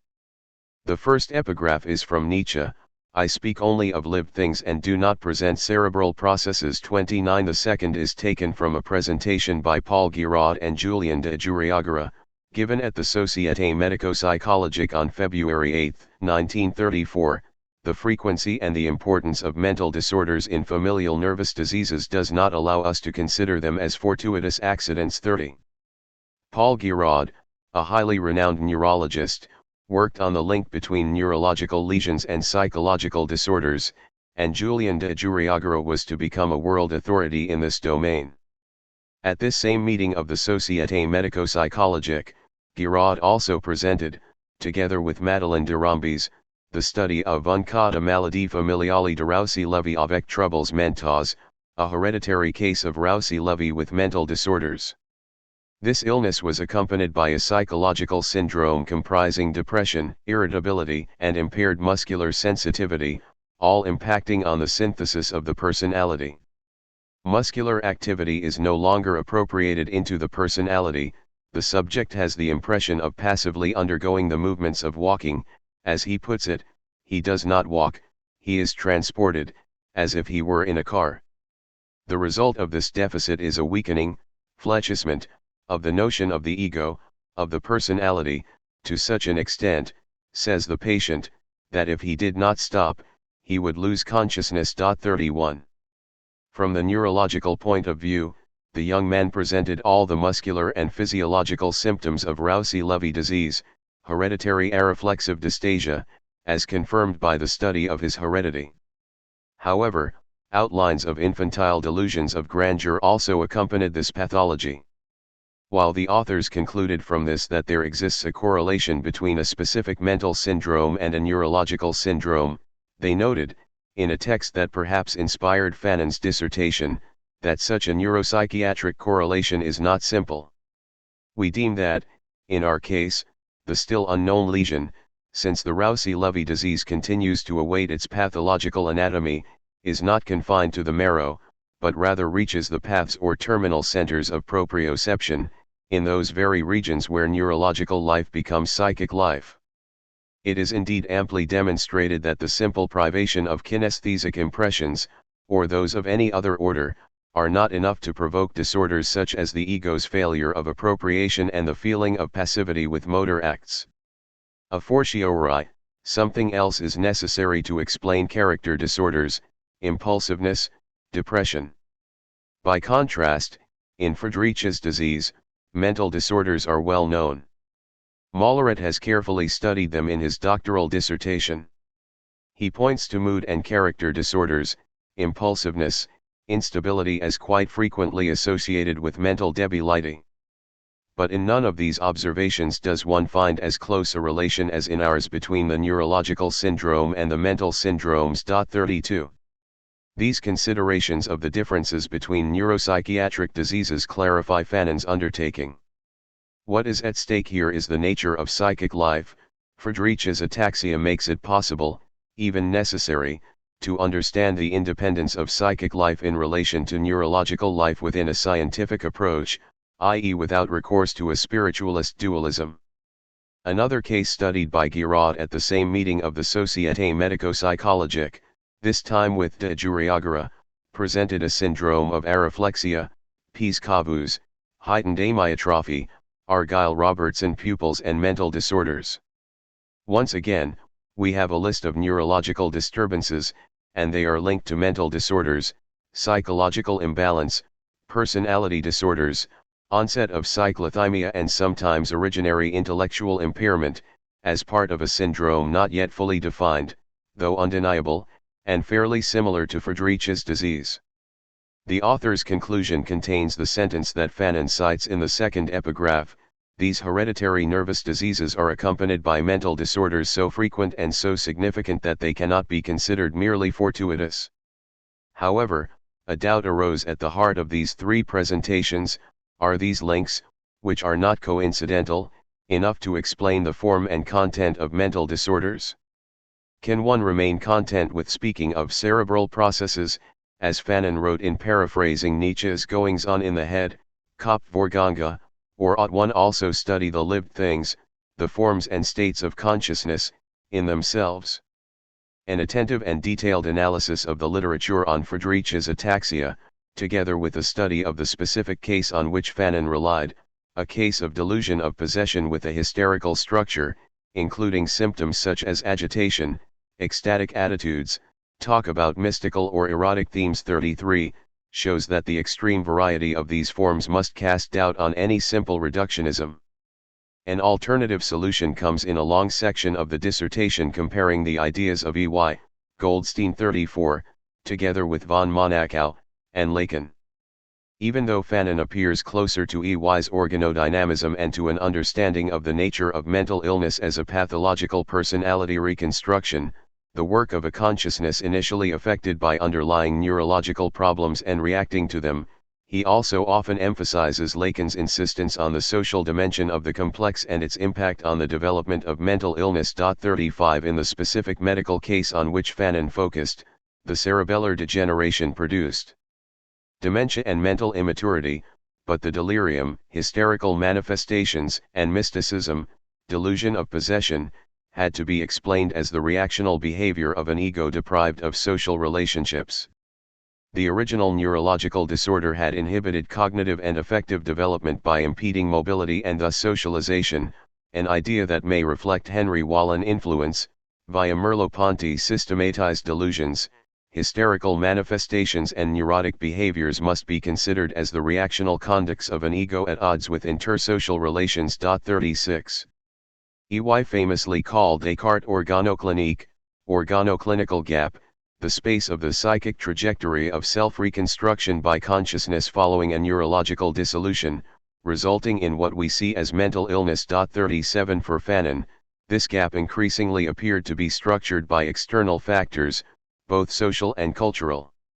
This is why his later medical publications and manuscripts on the necessary use of the then available neuropsychiatric treatments also emphasized the limits of these treatments. And when he was confronted with the social divisions specific to the colonial context, he turned more directly to the role of society and culture in mental illness, and reflected on the advantages and limits of social therapy and psychotherapy as treatments performed in the context of the psychiatric hospital. Value and limits of neuropsychiatric treatments. Fanon's aim in his dissertation had been to establish the foundation of a properly neuropsychiatric approach to the treatment of mental illness. In the subsequent texts that he published in this domain, Fanon explains that this treatment has two stages. First, an organic treatment aiming to wipe the slate clean of previous reactional constructions, one based either on shock therapies, electroshocks, Beni therapy, insulin comas, Seykel's therapy, or a combination of the two, or on sleep therapy. This preliminary phase is then followed by a long phase of psychotherapeutic work aimed at reconstructing the personality and bringing the patient back to as normal a social existence as possible. 38 Mental illness is never seen as an extreme form of freedom, but rather as a pathology of freedom, a phrase Fanon used in several texts, referring to E.Y., who himself borrowed it from an eponymous paper by German essayist Gunther Enders, 1902–1992. 39 Moreover, he contrasted this conception of madness, as a pathology of freedom, with Lacan's. Lacan, in a certain proximity to the Surrealists, saw in the possibility of madness an essential dimension of human existence. 40. After his studies in Lyon and a short stint at the Saint-Élie Psychiatric Hospital in Dole, Jura, and then in Martinique, Fanon went to Saint Alban, Lazare, in April 1952 to work with the revolutionary psychiatrist François Tesquelles, who was an advocate of social therapy, subsequently termed psychotherapie institutionnelle. Shortly afterward he published, with Tesquelles and other colleagues, a series of texts centered on shock therapies. They never present these treatments as cures in themselves, but instead as necessary preparations for psychotherapeutic work proper. They made several presentations at the 51st session of the Congrès de médecins aliénistes et neurologues de France et de pays de langue française, held in Pau from 20 to July 26, 1953, on some cases treated by the Beni method, indications of Beni therapeutics in the framework of institutional therapeutics, on an attempt at readaptation by a patient with morphic epilepsy and serious personality disorders, all three with Tesquelles, a note on sleeping cure techniques with conditioning, and electroencephalographic control, with Maurice Despinoy and Walter Zenner, who were also from St. Alban. These papers describe cases of patients with severe psychotic disorders. Fanon and Tesquelles recall at length the various debates on the risks and ethics of shock therapies, and note that, apart from a mistaken assimilation with lobotomy, a reason for the reluctance to use them is a naive belief in the permanence of personality. Does this attitude not hide an ignorance about the dynamism of the personality, such as psychoanalysis has revealed it to us? 41 The personality that the shocks decompose is not a fixed essence but a pathological construction, built as a reaction to an initial disturbance and dissolution. Shock therapies, which Fanon continued to use extensively in Blida and in Tunis, were thus the instrument of choice for a second dissolution, that of pathological reconstructions. Yet operating this second dissolution was not therapeutic in itself. It was necessary to create special conditions and processes that would then enable the patients to reconstruct their personality. This is where psychotherapy, mostly group therapy, and institutional therapy, as elaborated and implemented at St. Alban, came in. Institutional therapy comprised the construction of a microcosm of the real world, an opening onto the world from within the hospital, such that throughout the day the patient was made to assume an active role through work and the organization of various other activities. The building of a social structure was therefore a crucial factor in the reconstruction of the personality. We insist on the fact that, to treat illnesses within this framework, it is necessary to grant the greatest importance simultaneously to hospital organization, and to illnesses classification and grouping, as well as to the concomitant establishment of group therapy programs. The coexistence of the ward workshop and the entire hospital social life is as indispensable as the stage of active and interventionist analysis preceding the therapy. Outside the possibility of such therapeutic linkages, the Binecure appears to us a complete nonsense. 42. As has often been said, institutional therapy rests on the idea that the institution itself requires treatment if it is to treat its patients. In many cases, the hospital remained a simple place of internment, and patients whose problems were often minor at the start, would react to this environment, generating a cycle of violence that in turn condemned them to perpetual confinement. After the Second World War, the memory of famine in French asylums 43 and reports about concentration camps made the reality of the psychiatric hospital particularly intolerable. However, the idea that the institution itself might, through its very structure, engender mental illnesses in patients bearing little relation to their initial problems was not new. Maximine Parche Aptevine, 1800–1866, claimed it already in the mid-19th century. Vinet, a general inspector of mental asylums, oversaw the second wave of asylum construction in France and wrote that most mental illnesses were in fact generated by internment itself. Fanon knew these texts thanks to Philippe Paumel, who was a pioneer of institutional therapy and of psychiatrie de secteur, community psychiatry. In Paris. 44 reforms thus appeared necessary, and in France they had their origin partly in the solution that Tisquelles developed in Saint Alban. Tisquelles aimed to abolish all the structural constraints linked to internment, not just the instruments of restraint but also forced idleness and routine, and to recreate within the hospital and under medical supervision the structures of outside society, paying careful attention to the texture of daily life as opposed to the tradition of the doctor's morning visit followed by an empty day. In all its material and social dimensions, the hospital was to be run jointly by the patients and the nurses, with the latter needing complete retraining. Slowly and in controlled fashion, most patients recovered at least to the point of being able to interact with one another. Institutional therapy was one source of the anti-psychiatry movement of the 1960s, in particular the experiments of Félix Guattari and Jean Houry at the Law Board Clinic. Houry was a former intern at St. Alban and knew Fanon well. Social therapy and culture, lessons from the Blida experiment. Fanon arrived at the Blida Joinville Psychiatric Hospital in November 1953, after having worked for 2 months at Pont-Orson in Normandy. Equipped with his organodynamic and non-essentialist conception of mental illness and his experience of institutional therapy, he was thrown into an environment that he quickly transformed into a unique experimental situation and that would have a decisive impact on his thinking. Blida Joinville was a deuxième ligne, or second line, hospital, meaning that a good number of its patients had been sent there from Mustapha, a first-line hospital in Algiers, and were considered incurable. As soon as he arrived, Fanon set out to reform the wards under his responsibility. The hospital separated patients along ethnic lines between Europeans and natives, indigenes, and Fanon was given 2 wards, one comprising European women, the other, Algerian men. 45 Social therapy, it so happened, worked wonders with the European women, while it completely failed the Algerian men. Fanon and his intern, Jacques Zolé, 1927–2011, who had chosen this problem as the topic of his doctoral dissertation, published an important article on this failure and the lessons to be drawn from it. 46 Beyond studying the singularity of the colonial experience, they found here a unique chance to reflect in greater depth upon the process of social therapy itself.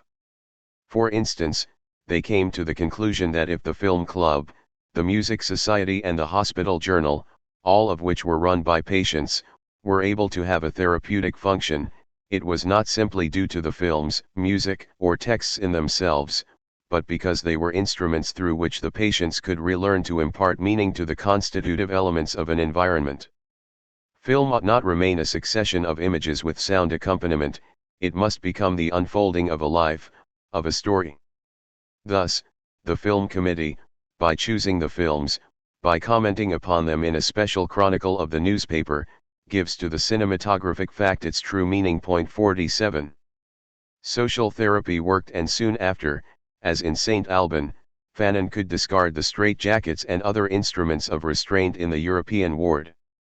But why had these reforms failed with the Algerian men, who remained stuck within their cycle of indifference, withdrawal, and agitation, with its correlate of repression? The answer was to be found not in any racial features, but in the fact that the cognitive work of assigning meaning can only be carried out within certain frames of reference, and that these are not universal but culturally determined, something which is sharply revealed in a colonial society. Could our judgment have been more impaired than when we proposed to implement a Western-based social therapy program in a ward of mentally ill Muslim men? Ask Fanon and Azoulay. How is a structural analysis possible if we bracket out the geographical, historical, cultural, and social frameworks? 48. Charles Geronimi suggests that this failure was deliberate on Fanon's part. It was a necessary stage in the implementation of new therapeutic structures. It can be legitimately asked whether Fanon had really been misguided in attempting to apply European techniques to a Muslim ward, or whether he deliberately opted for what he knew to be a dead end from the outset. Azoulay thought that, in his words, we had gotten it totally wrong. When I expressed my surprise at Fanon's impaired judgment, a surprising thing for someone who had just written Peau Noire, Masques Blancs, and the article published in Esprit on the North African Syndrome, works that highlighted the impossibility of an authentic encounter within a colonial framework, he smiled and replied, "You know, you only come to understand things through gut feeling on ne comprendre tu avec ses tripes. For me, the issue was not to impose methods more or less adapted to the indigenous mentality from the outside. I had to show several things: that Algerian culture carried other values than colonial culture, that these structuring values ought to be taken on board confidently by those who bear them, that is, by Algerian patients or staff. To gain the support of the Algerian personnel, I had to arouse in them a feeling of revolt of the sort, we are just as able as the Europeans.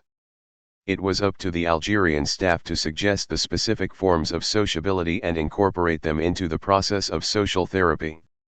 That is what transpired." And he added, "Psychiatry must be political." 49. So Blida presented Fanon with the ideal experimental situation in which to address the two problems that had haunted him since his dissertation and Peau Noire, Masques Blancs, namely those of the links between the neurological and the psychiatric, and between the psychiatric and the social. With his interns, in particular Jacques Azoulay and François Sanchez, he set out to study the ways in which mental illnesses were conceptualized in local cultures. 50. They studied and wrote papers on the exorcisms performed by marabouts, holy men, which are based on a belief in jinns, forces deemed to have taken over the personality of mentally ill patients, as well as on the impact of colonization on these cultures. From an institutional point of view, the solution for Blida became obvious, and a complete reorganization of socio-therapeutic activities followed: the opening of a Moorish cafe, the celebration of traditional festivals, regular evenings with storytellers and local music groups, all of which soon involved more and more patients. A keen footballer, Fanon also had patients build a football pitch of which he was very proud and on which matches that he organized were played. Indeed, it is still in use today. In the article written with Azoulay, these solutions are described only briefly, whereas the problem itself receives a detailed analysis. The point was to lay bare the need for a conceptual shake-up, the success of which would in turn make it possible to undermine the prevalent ethnopsychiatric gaze. 51.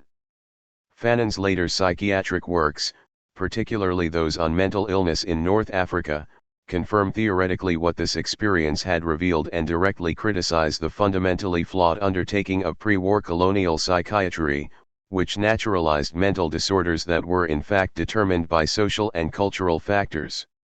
If it is true that neurological problems are often at the origin of mental illness, This therapeutic experience also confirms the irreducibility of psychiatric syndromes to the neurological. Scientific reductionism flourished in the colonies, in particular under the authority of Antoine Porot, 1876–1965, and his influential Algiers school, only because it provided racism with a semblance of scientific foundation. Speaking at the Congrès de Médecins Aliénistes et Neurologues in Nice in September 1955, Fanon and Raymond Lacaton, a colleague from Blida, broached the subject of mental illness in North Africa via a legal problem on which they took an original stance. If most European criminals confess once presented with the evidence against them, the majority of indigenous North Africans deny the facts, even when faced with irrefutable evidence, and they do not try to prove their innocence either. The reaction of the police and public opinion was to naturalize this behavior by saying that the North African is a liar by constitution. Primitivist psychiatrists gave a subtler explanation. For them, first, criminality is part of the mentality of the indigenous people. Indigenous criminality has a development, a frequency, a brutality, and a savagery that are surprising at first and that are conditioned through that special impulsiveness to which one of us has already been able to draw attention. 52 Out of the 75 mental assessments of natives one of us has had to perform over the last 10 years, 61 of them concern seemingly unmotivated murders or attempted murders.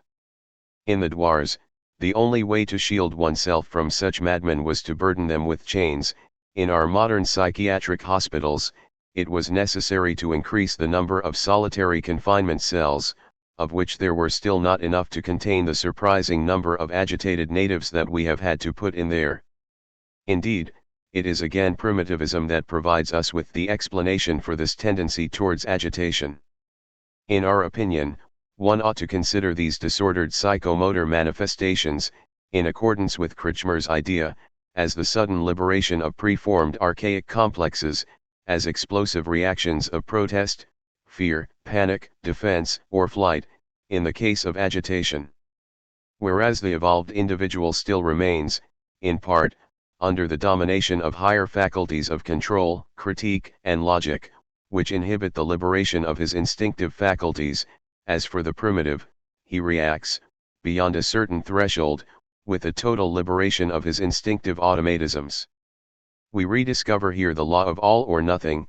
The native, in his madness, knows no limits. 53. As for the tendency towards denying evidence, Antoine Porot and his disciple Jean Sutter, 1911–1998, who began his career with Porot as head of a ward at Blida-Joinville in 1938, attribute it to a sort of constitutional stubbornness, an inability to integrate the data of experience into a common objectivity, such as when very young children deny the disobedience that they have seen their parents observe in them, with the exception that children have the ability to evolve. The only intellectual resistance of which they natives are capable takes the form of a tenacious and insurmountable obstinacy, of a power of perseveration that defies all undertakings and that in general is only exercised in a direction determined by interests, instincts, or essential beliefs. The wronged native quickly becomes a tenacious and obstinate plaintiff, revendicateur. This base of intellectual regression, coupled with gullibility and obstinacy, at first appears to invite comparison between the psychic composition of the native Muslim and that of the child. 54 This mental pluralism nonetheless differs from that of our children, since it is devoid of the curiosity that leads the latter to formulate questions, to pose interminable whys, that urges their minds to make unforeseen connections, to make always interesting comparisons, which is the veritable beginning of the scientific mind, which the native lacks entirely. 55. The natives were therefore stuck not in a previous stage of ontogenetic development but in a deep phylogenetic difference. Porot and Sutter conclude their essay as follows.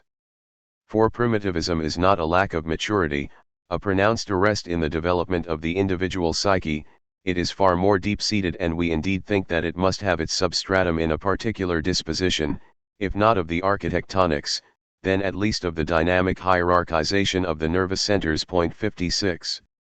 In a hitherto unpublished typescript, Fanon again wipes the slate clean of presuppositions and sets out from a philosophical reflection on the cultural conditions and legal history of confession, citing Sartre, Bergson, Nabert, Dostoevsky and, importantly, Hobbes.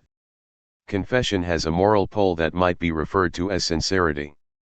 But it also has a civic pole, a position, as is well known, that is dear to Hobbes and philosophers of the social contract. I confess as a man and I am sincere. I also confess as a citizen and I validate the social contract. Certainly, this duplicity is forgotten in everyday existence, but in specific circumstances, it is necessary to know how to lay it bare. 57. A confession can therefore only make sense within a group that is recognized by the individual and that recognizes the individual. Outside of totalitarian jurisdictions, the role of confession in modern judicial procedures is minimal, since it does not have the status of a proof. Confession can be made under duress or in order to exonerate the guilty party. Admission of guilt is therefore better understood as a way of initiating a reintegration within the social group. But this implies the existence of a homogeneous group, a reference framework, in which the individual at some point had a place, even if in practice this framework goes unperceived precisely by virtue of its self-evidence and necessity. The published article picks up from this point. No group reinsertion can take place in cases where individuals did not already have a place in a given group. By belonging to another group, with its own ethical social norms, including a different code of honor, indigenous North Africans cannot legitimize a foreign system through confession. They may well submit fully to the judgment, but will see it only as a decision of God. Fanon never stopped emphasizing that submitting to a power is not the same as accepting it. For the criminal, to recognize his act before the judge is to disapprove of this act, to legitimize the eruption of the public into the private. By denying, by retracting, does the North African not refuse this? What we probably see concretized in this way is the total separation between two social groups that coexist, alas, tragically. But where the integration of one by the other has not begun. The accused Muslim's refusal to authenticate, by confessing his act, the social contract proposed to him, means that his often profound submission to the powers that be, in this instance, the power of the judiciary, which we have noted, cannot be confounded with an acceptance of this power. 58. The interest of this problem of medical jurisprudence, medicine legal, is thus that it reveals that, in colonial society, there is no shared social contract, no subscription by the individual to a social and juridical whole. The legal system shows an irreconcilable contradiction between colonialism and the contractual understanding of the social, even if the former had flagged the latter as one of its justifications. Once again, the idea of assigning mental disorder to a character that is specified by race is just a mask for this contradiction.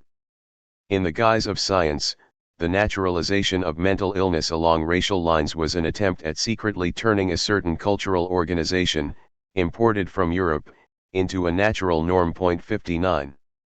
Fanon and Azoulay had noted that the difficulties of applying social therapy to the Algerian men in the ward in Blida stemmed from the fact that the biological, the psychological, the sociological were only separated by an aberration of the mind. 60. In order to explore the real relations between these dimensions and understand the links between individual members of a group and the social whole, Fanon went back to his books, particularly those of sociologists and anthropologists, such as André Leroy-Gourhan 61, George Gersdorf and Marcel Mauss, from whom he adopted the concept of total social fact. 62. Among the crucial practices that define a society, at the intersection of the economy, law, religion, magic, and art, Fanon placed its attitudes to madness.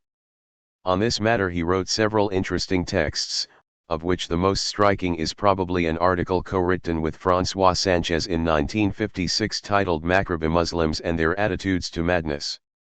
Instead of going back over the tradition of Arab medieval writings on madness as mental illness, Fanon and Sanchez focused on popular attitudes to mental illness. They studied them by observing Marabout's therapeutic procedures and commissioning translations of the treatises on demonology on which these practices are based. Of note, according to Fanon and Sanchez, is that in Europe, even though madness is now conceptualized in terms of illness and not of evil, Social attitudes outside as well as within the hospital are still based on a conception that is moral as opposed to medical. Even trained psychiatric nurses tend to punish the patients who cause trouble, and members of their families feel personally hurt by their attitude. In general, the Westerner believes that mental illness alienates the person, that the patient's behavior cannot be understood without taking this illness into account. However, in practice that belief does not always entail a logical attitude, and often everything transpires as if the Westerner has forgotten about the illness. The mental patient appears to the Westerner as indulging in morbidity and taking advantage of it to some extent to exploit those around him. 63. The North African view of madness differs. If one certainty may be established, it is that which the Macrobi possesses on the topic of madness and its determinism. The mentally ill patient is absolutely alienated, he is not responsible for his disorder, the genies alone bear full responsibility for it. If you truly believe that the mad are ill because they are ruled by external forces, the oinoun or genies, you cannot assign any intentionality, or a fortiori any morality, to the behavior of patients. The mother insulted or hit by her ill son will never dream of accusing him of disrespect or murderous desires. She knows that her son would in all liberty be unable to want to do her any harm. There can be no question of attributing to him acts that do not arise from his will, which is itself thoroughly in thrall to the genies. 64. Fanon thus considers that these societies are more advanced in terms of mental hygiene, that is in locally dispensed treatment, than European ones, but not because of some fascination madness itself would inspire, and in this Fanon is rather far from the Foucault of Folie et de raison. 65. Madness itself does not command respect, patience, indulgence, instead, it is the human being impaired by madness, by the genies, the human being as such. 66. Europe has to learn from these attitudes if it is to develop better systems of mental care, but this in no way implies, for Fanon, that one ought to abandon a scientific perspective in psychiatry. The paper closes with a box containing the following proclamation: if Europe received from Muslim countries the first rudiments of care for the mentally ill, it has in return contributed to the latter a rational understanding of mental affections. 67. Beyond the institution.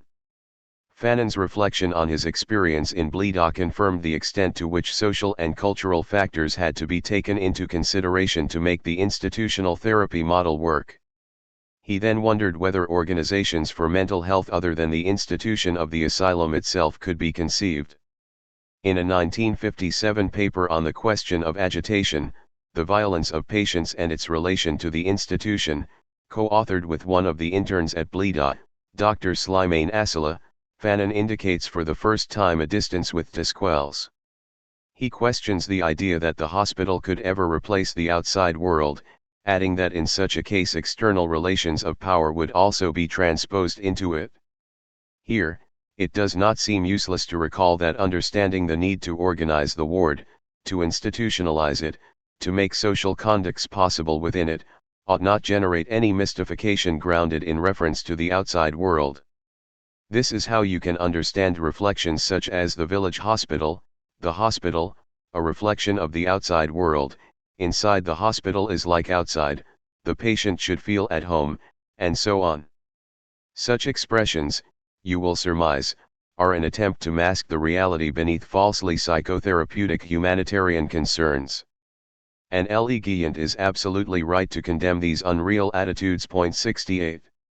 Thus, as of 1957, during his final years in Tunis, in addition to his work at El Mujahid and his political activities, Fanon devoted considerable energy to setting up and running a psychiatric day center attached to a general hospital, Hôpital Charles Nicolle, in order to replace psychiatric hospitalization. The last of his scientific papers, published in 1959, is a long report on this 2-year-long experiment. Fanon seems to have been particularly proud of the center, which he thought was an advanced model for psychiatric treatment able, by virtue of its low cost and considerable therapeutic efficacy, to be developed anywhere, particularly in decolonized societies. 69 The advantage of a day center over an institution of internment is that social therapy can take place within a patient's normal cultural and social environment. Indeed, the patients at Fanon's day clinic were able to return home each evening after having received an appropriate course of treatment during the day, including, if necessary, an initial course of shock therapy or hypnotherapy, together with a variety of psychotherapies, conducted either individually or in groups. 70. In this paper, Fanon, justifying his rejection of confinement, reiterates several times the view inherited from EY that madness is a pathology of freedom. In any phenomenology in which the major alterations of consciousness are left aside, mental illness is presented as a veritable pathology of freedom. Illness situates the patient in a world in which his or her freedom, will and desires are constantly broken by obsessions, inhibitions, countermands, anxieties. Classical hospitalization considerably limits the patient's field of activity, prohibits all compensations, all movement, retrains him to the closed field of the hospital and condemns him to exercise his freedom in the unreal world of fantasy. So it is not surprising that the patient feels free only in his or her opposition to the doctor who has withheld him. In fact, at the day hospital, the institution has no hold over the patient's freedom, over his immediate appearing. The fact that the patients can take things into their own hands, whether through dressing, hairstyling or, above all, the secrecy of an entire part of the day spent outside the hospital setting, reinforces and in any case maintains their personalities, in contrast with the process of dissolutive integration that occurs in a psychiatric hospital and that opens the way to phantasms of bodily fragmentation or the crumbling of the ego. 71. Fantasies of corporeal fragmentation, a crumbling of the self that the psychiatric institution works only to reinforce instead of transform.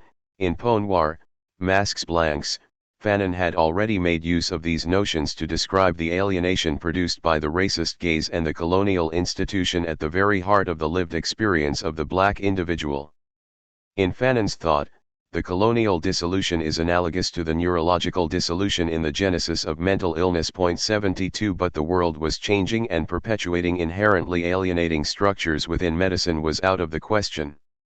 The blueprint of a public mental health program for a new country, which Fanon presented in his paper about the day center in Tunis, lays the groundwork for what was to be, under the name of psychiatrie de secteur, community psychiatry, a considerable transformation in Europe as well. Fanon enjoyed the life of a revolutionary, an ambassador and a journalist. But as soon as independence had been won, his intention was to devote the next part of his life to setting up structures able to resolve freedom's pathologies. It is impossible to separate his many lives, which he lived unreservedly, from his scientific and clinical practice. 73. 1. Mental alterations, character modifications, psychic disorders and intellectual deficit in spinocerebellar heretodegeneration, a case of Friedreich's ataxia with delusions of possession. Frantz Fanon, November 1951. To my father. He did not have the joy of seeing me complete my medical studies. I've been told that he would have liked to embrace me before he passed on. I piously dedicate this work to his memory. To my mother. Her ardor for life has always been a marvel to me. Let her be assured of my profound love. To my brothers and sisters. To my brother Joby. I speak only of lived things and do not simply present cerebral processes. Friedrich Nietzsche, Thus Spoke Zarathustra. 1. To my parents. 2. The frequency and the importance of mental disorders in familial nervous illnesses does not allow us to regard them as fortuitous accidents. Paul Giraud and Julien de Juriagara, paper given at the Société Médico-Psychologique, February 8, 1934. Forward. Taking certain signs from the syndrome first described by Nikolaus Friedreich in 1861, some clinical symptom clusters sought to reach the dignity of the entity. 30 years after Friedreich's paper Inspire, Pierre Marie described a new illness that he called heretocerebellar ataxia. This individualization appeared justified, and Saki's dissertation establishes a fairly rigorous semiological distinction of it in a schematic table. Some years later, on February 4, 1926, D. Rousey and Ms. Gabrielle Levy presented to the Société de Neurologie 7 cases of a familial illness characterized by gait and upright stance problems, a generalized tendinous areflexia, the existence of a clubfoot, and a tendency towards big toe extension. The authors called this syndrome hereditary areflexia dystasia. Bridging these three illnesses is the familial spastic paraplegia of the Strumpel-Lorraine type.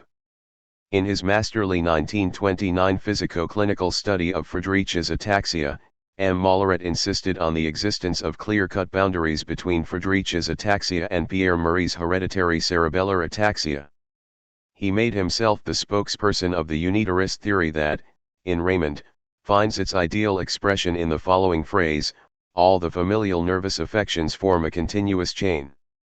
However, in his introduction, the author is careful to include a reservation about familial spastic paraplegia. Not until his conclusion does he agree to subsume under the term spinocerebellar hereditary degeneration the overall subject of familial nervous pathology. As he puts it, depending upon the degree of impairment of the spinocerebellar systems, the clinical aspect engendered will sometimes be Friedreich's illness, sometimes cerebellar heredoataxia, sometimes a particular familial paraplegia. We have retained these names, but for us they designate no more than morbid entities that correspond to a single process of degeneration of a certain area made obligatory by heredity. 3.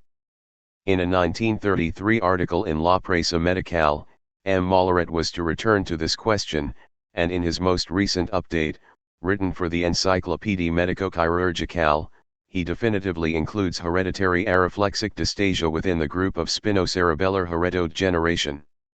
I have insisted on this question of general pathology because it seems, upon consideration, that in the group Molleret describes neurological symptoms and psychiatric symptoms obey an absolute polymorphism, for it was indispensable to unite in a single bundle the scattered givens that constitute familial nervous illnesses. And the psychic side of neurological disorders ought likewise to be described in univocal fashion. We will see that the solution for this latter concern is still far off. General paralysis, an eminently neurological illness, is almost always accompanied by a certain psychiatric symptom cluster. So no shortage of causal or mechanistic explanations have been forthcoming. Now, with spinocerebellar heredodegeneration things are more complicated. It is true that a mental disorder is noted in 1/10 of all cases. However, rarely are the same alterations to be found. Hence the impossibility of formulating a law. So, the point here is to consider the problem of the relations between neurological disorders and psychiatric disorders. At a time when neurologists and psychiatrists are striving to define their disciplines as pure sciences, that is to say a pure neurology and a pure psychiatry, it is good practice to set among the debate a group of neurological diseases that are also accompanied by psychic disorders, and to ask the legitimate question about the essence of these disorders. I have retained the clinical names under which these disorders appear in the observations to be found in the literature. In this work, however, I deal with the problem of mental disorders in spinocerebellar heredodegeneration. Lastly, it seemed to me of interest to publish a case of psychopathy with a hysterical structure and delusions of possession as part of a Friedreich's illness. The patient that I observed over the course of a year had the advantage of having a higher than average intellectual development, baccalaureate. I was unable to find a similar case in the literature, for which reason I had no hesitation in studying it. History. Friedreich's first description does not indicate the presence of any psychic disorders. On the contrary, he claims that all the cerebral functions remain intact. The problem with mental disorders in spinocerebellar heredodegeneration was first studied in Saki's dissertation. Before reporting the author's conclusions, an historical reminder seems essential. In 1879 Selig Müller became the first person to speak, in parallel to motor ataxia, of an ataxia in the unfolding of thoughts. 5 In 1884, 2 years after Bruce Six legitimate the name Friedreich's illness in his dissertation, Musso published a study of 6 cases and noted some psychic disturbances in them. 7 Longuet and then Soka, in his dissertation, argued the contrary point of view in 1884 and 1888, respectively. 8 For these authors, no intellectual deficit, no mental disturbance, was notable. In Nouvelle Iconographie de la Salpêtrière, Gilles de la Tourette, Bloch, and Hute liken Friedrich's illness to multiple sclerosis in terms of psychic integrity. 9 According to them, it involves no impairment to the intelligence. Motor disorders alone explain the fatigue, slowness of ideation and of verbal expression that it involves. In 1890, Aucher cited a case of late-onset Friedreich's ataxia with mental degeneration in a prostitute. 10. In his 1891 work on Le cervelet et ses fonctions, the cerebellum and its functions, Courmont observed sadness, apathy, indifference, and a perturbation of moral sense. 11 Indeed, it has been noted that neurologists have long considered the cerebellum to be the seat of psychic and moral equilibrium. In the same year, Fanon indicated among patients with Pierre-Marie illness the occurrence of carelessness, stupor, and gullibility, as did Sanger-Brown in 1892.12. In 1893, Pierre-Marie wrote the following about Friedreich's ataxia in Semaine Médicale. The intelligence is far from being as affected as it might seem at first view. When these patients were carefully interrogated, it could be seen that they were perfectly able to carry out a particular instruction and that their replies attested to a fairly age-appropriate degree of reasoning. It could nonetheless not be claimed that the development of their psychic faculties was totally normal and, in this regard, the difference with normal individuals increased the older they became. 13. The upshot of this view is clear. Degenerescence that bears on particular neurological sectors does not impair the intellectual faculties as specifically. The claim is that disturbances of judgment and affective aberrations appear slowly. 14 Pierre-Marie considers that what occurs is an arrest of one's mental development rather than some veritable deviation of psychic faculties.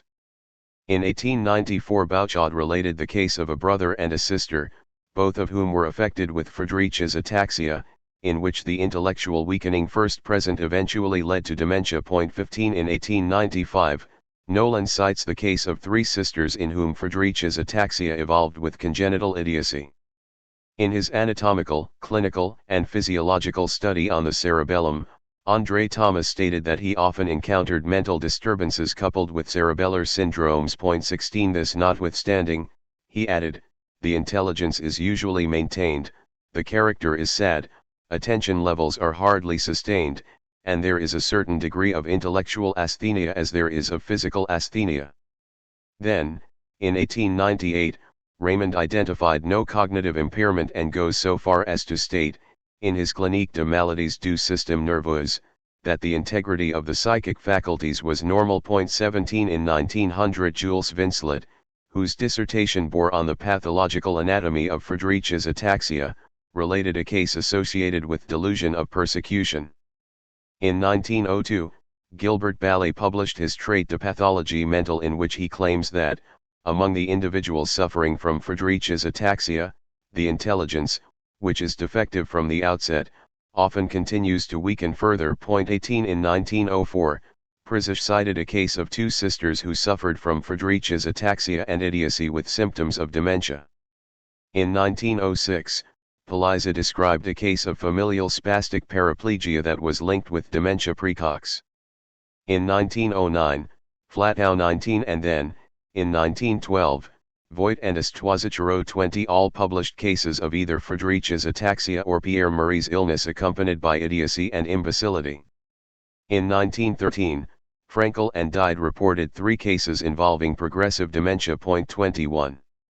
In 1919, Saki's dissertation took stock of the question and added to the number of hitherto published cases, the following: a case of cerebellar heredoataxia involving profound mental debility and instinctive perversions, another of Friedreich's ataxia with mental debility and motor debility, and one of cerebellar heredoataxia with hallucinatory psychosis. A year later, in 1920, Fanon and Lerat published a case of cerebellar heredoataxia with delirium in the Gazette Médicale de Nantes. In 1921, Emanuel Bergman emphasized the association between heredoataxia and oligophrenia. 22 Similarly, in 1922, Lamsons and Nissen made an observation of mental debility. 23 In 1923, De Vries cited 2 cases of cerebellar heredoataxia accompanied with imbecility. In 1928, in his report to the Congress of Alienists and Neurologists, Bogert studied the coexistence of mental disorders in cerebellar atrophies. The following year, he included in his description a variety of olivopontine atrophies, including dementia disorders. Mollaret had his dissertation viva voce in the course of the same year. The author makes 21 observations, of which 3/5 are accompanied by mental disorders. In 1929, Hiller studied spoken language disorders and conceptual language disorders in Friedreich's ataxia. 24 He showed the internal relations that exist between these 2 modalities of verbal expression. 5 years later, J.O. Trells, in a much lauded paper, examined anatomopathological lesions and mental disorders in Friedreich's ataxia. 25 Later we will have the occasion to return to his observation.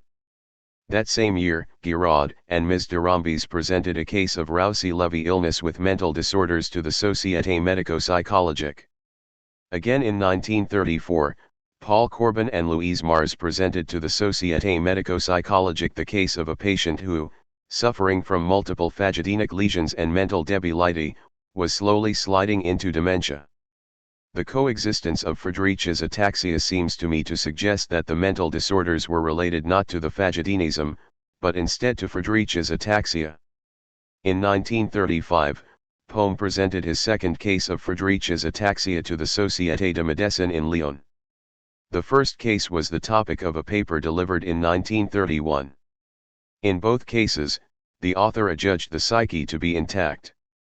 In 1936, Klims and Edgedy indicated the presence of affective lability in a case of Friedreich's ataxia. 26 The same thymic characteristic was discovered by Sturz and Geyer in 1937.27 That same year Van Bogert and his collaborators reported 4 cases of Friedreich's ataxia with mental disorders. The author's conclusions state, 1. That Friedreich's ataxia with mental disorders is not hereditary, 2. That in cases of Friedreich's ataxia with mental disorders, the neurological syndrome precedes the mental evolution by several years, 3. That the mental disorders are usually belated, and 4. That the mental disorders acquired have a certain number of common features. The onset is marked by manifestations of violence, rage, a state of excitation occurring first in bouts and then becoming continuous. These bouts of excitation sometimes take the character of impulsive irritability, and sometimes of anxiety and anguish. The illness's disturbances coincide with paroxysms, the same states in which fugue states arise.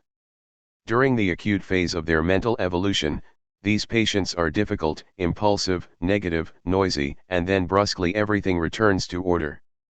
In these moments, they are not incapable of gentleness and affection towards their own. The mental deficit is not global, owing to their inattention. The patients appear more diminished than they are. Some have managed to keep working at home and even to hold down an occupation for long periods. Their memories are fairly well conserved. Their dotage can be corrected if it is meticulously monitored. Due to their opposition, indifference, and inattention, at certain moments of their evolution they risk being taken for patients suffering from dementia praecox. But at no moment can any real mental dissociation, cataleptic persistence, or stereotypies be observed in them. That same year in the Schweitzer Archive für Neurologie und Psychiatrie, Klein considered psychopathological alterations in a Friedreich family. 28 In 1938, Hempel highlighted a case of Friedreich's ataxia with mental debility. The same year, 2 Polish Jews, who presented a syndrome of progressive cerebellar ataxia with oligophrenia, were the topic of a publication written by Mer and Wheely for the journal Belge de Neurologie et de Psychiatrie. Again in 1938, Persk studied a case of schizophrenia associated with Friedreich's ataxia. 29 In 1939, Birkmeyer described a case of evolving dementia praecox in a patient with a case of Friedreich's ataxia.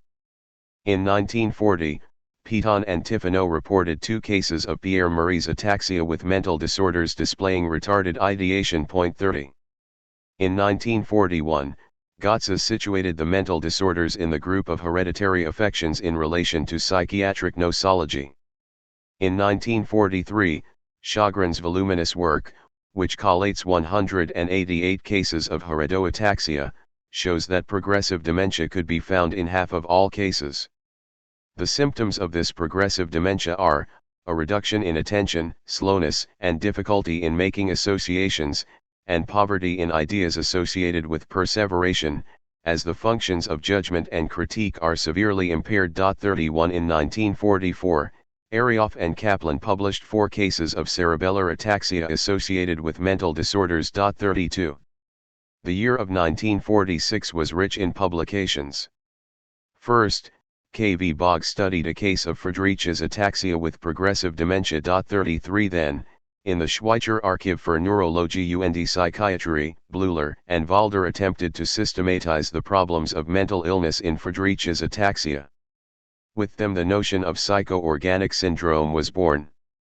The authors in fact reveal a kinship between the mental disorders encountered in Friedreich's ataxia and epileptic dementia. This syndrome is characterized by the following: exaggerated sentimentality, especially towards religious ideas, 34 an exaggerated influence of affectivity over reasoning, and vague and imprecise ideas, which are an expression more of some general humor than of any concrete and well-defined content. There is a pronounced poverty of ideation, but what essentially strikes one is the exaggerated sentimentality and imprecision in explanation, along with the tendency towards perseveration. In this work, the authors attempted to delimit the syndrome, but their observations, while they tally with the description, do not enable any law to be drawn. Schneider, who examined 2 cases of Friedreich's ataxia that same year, substantiates Bleuler and Walder's conclusions. 35 Blokelinger makes the same observations. 36. In 1947, in a paper published in the journal Belge de Neurologie et de Psychiatrie, Hans Conrad Noepfel and Jos Macken revisited the problem from the viewpoint that Bleuler and Walder had adopted. I report both their observations later on. Closer to us, in 1949, Davies presented an analysis of the psychic modifications that arise in Friedreich's ataxia. 37. As can be seen in the above, no shortage of attention has been paid to the problem of psychic or character alterations in familial nervous illnesses. I have reviewed 3 cases of spinocerebellar heredodegeneration. The observations that I had before me did not indicate the presence of any psychic disorder. However, upon systematic examination, some disorders, firmly objectified in the Rorschach test, did nonetheless come to light. General considerations. The most localized visceral diseases may have psychological repercussions. Jean Dicham, Trait de Médecine, Volume 16, p. 1071.38. According to Saki's dissertation, mental disorders can be said to exist in 1/10 of cases. Molleret finds the same proportion in his study. In his report, Friedreich, as we saw, maintains that the cerebral functions are not impaired. It might be asked, however, whether this rate of incidence does not rather conceal the neurologist's systematic disinterest in psychiatric symptoms. The mental state of Vincelets, or Dupré, and Logger's patients clearly did need to be taken into consideration. However, has the intellectual or mental state of diagnosed cases of spinocerebellar heredodegeneration even been subject to rational interrogation? My intention is not to discover a clearly structured psychiatric disorder in each case. I do not believe that a neurological disorder, even when inscribed in an individual's germplasm, can give rise to a determinate psychiatric symptom cluster. Instead, my aim is to show that all neurological impairment damages the personality in some way. And that this open crack within the self becomes all the more sensitive whenever the semiology of the neurological disorder is severe and irreversible. The most frequently encountered mental disorder seems to be debility. However, this alteration receives a particular meaning, since it moves progressively towards dementia. Saki even took this to be a law and, as regards development, adopts the same perspective as Fouque, who sees in mental degenerescence the common end of familial nervous diseases. It being understood, he adds, that the few cases in which psychic integrity remains only work to confirm the rule. In any case, the mental debility of these illnesses is easily explained. The paralysis that comes about owing to the clinical developments prohibits school attendance. Hence, intellectual development is naturally made impossible. For that matter, the attempt to connect motor debility with mental debility is an extremely seductive one. The effectivity of these patients is similarly impaired, since they cannot pass through the various stages of the genetics described by psychoanalysis, stages that stand, as is well known, in a close relation with motor function. 39 Character disorders, irritability, so common in the neurological affections of childhood, are bound to appear. How are we to understand these disorders? Must we see them as the consequence of diencephalic impairment? Must we take a Monaco-Wyan perspective and speak of the elliptical repercussion, diachisis, of spatial lesions on personality development, on the forces of Horm, 40? Would it not be better to see in them the proof of existence of a ruse of pathology, of what Henry E. calls the organoclinical gap? These are so many possibilities of interpretation that nevertheless do not manage to satisfy us. And this dissatisfaction arises from the fact that our thinking is scarcely able to liberate itself from the anatomo-clinical. We think in terms of organs and focal lesions when we ought to be thinking in terms of functions and disintegrations. Our medical view is spatial, where it ought to become more and more temporal. This is exactly what Monaco and Morgue express when they argue for a chronogenous localization, that is to say, one that grants a major role to the temporal integration of phenomena. And we thereby see emerge, once more, the dispiriting problem of Cartesian dualism. If the body is one thing and the soul another, neurological affections can have no relation with mental disorders, and it becomes necessary to embrace the argument of contingent coincidence. If, by contrast, the person is grasped as a whole, as an indissoluble unity, every attack will contain two aspects, the physical and the mental. From this point of view, Henry E.'s first psychiatric study is highly significant. It shows clearly the rhythmic alternation between two equally fecund, but essentially incomplete paths of research. Bichat's mistake, for example, was to have tried to found medicine on the plinth of the focal lesion. Such a conception was also due to give us the cerebral localizations. In the extreme, in the domain of interest to us, one argued for the existence of a pathological anatomy of psychoses and neuroses. It is well known what such premises yielded in the hands of the French mechanistic school of the previous century. 41. The mind is strained to such an extent that, in the presence of hypomorality, that is to say of disturbances in an individual's social equilibrium, one does not hesitate to speak of cerebellar atrophies. One tries to find an anatomical localization for the disturbances of consciousness.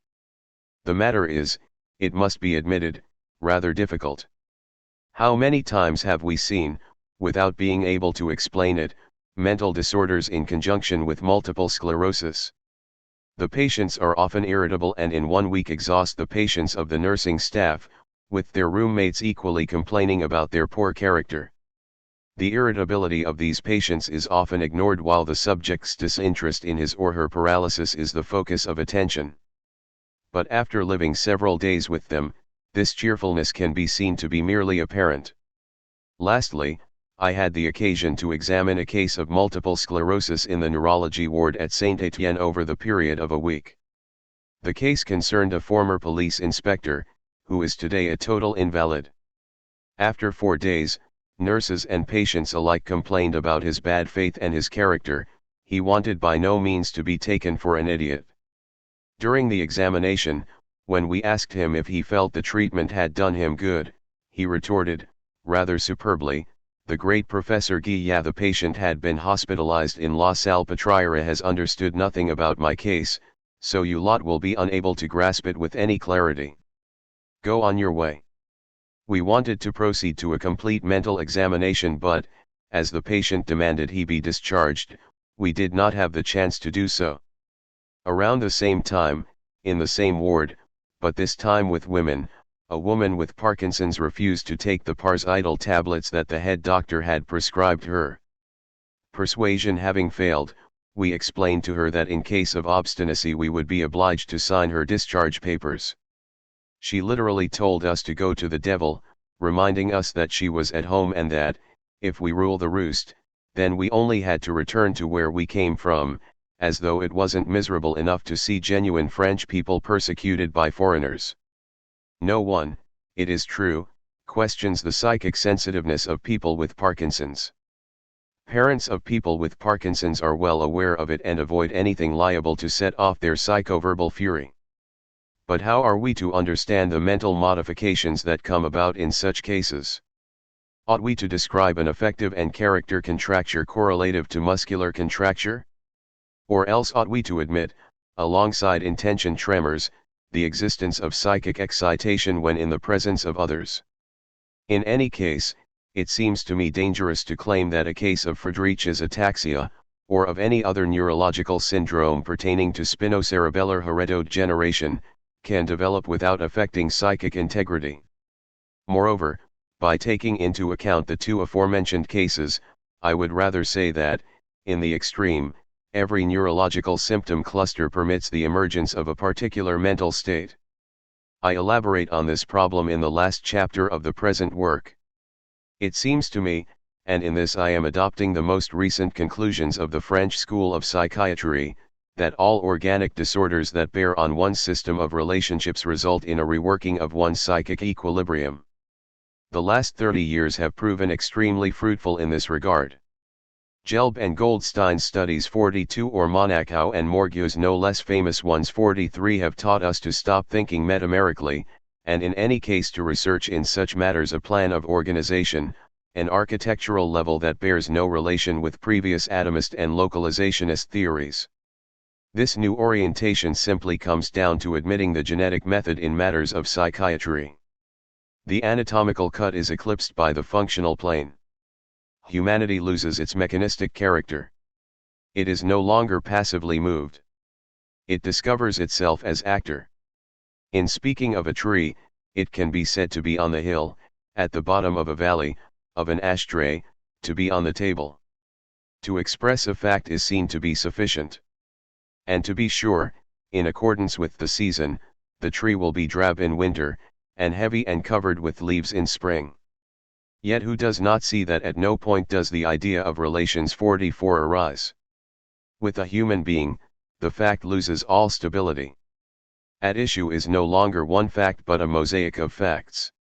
A human being always exists in the process of. He or she is here with other humans and, in this sense, alterity is the reiterated perspective of his or her action.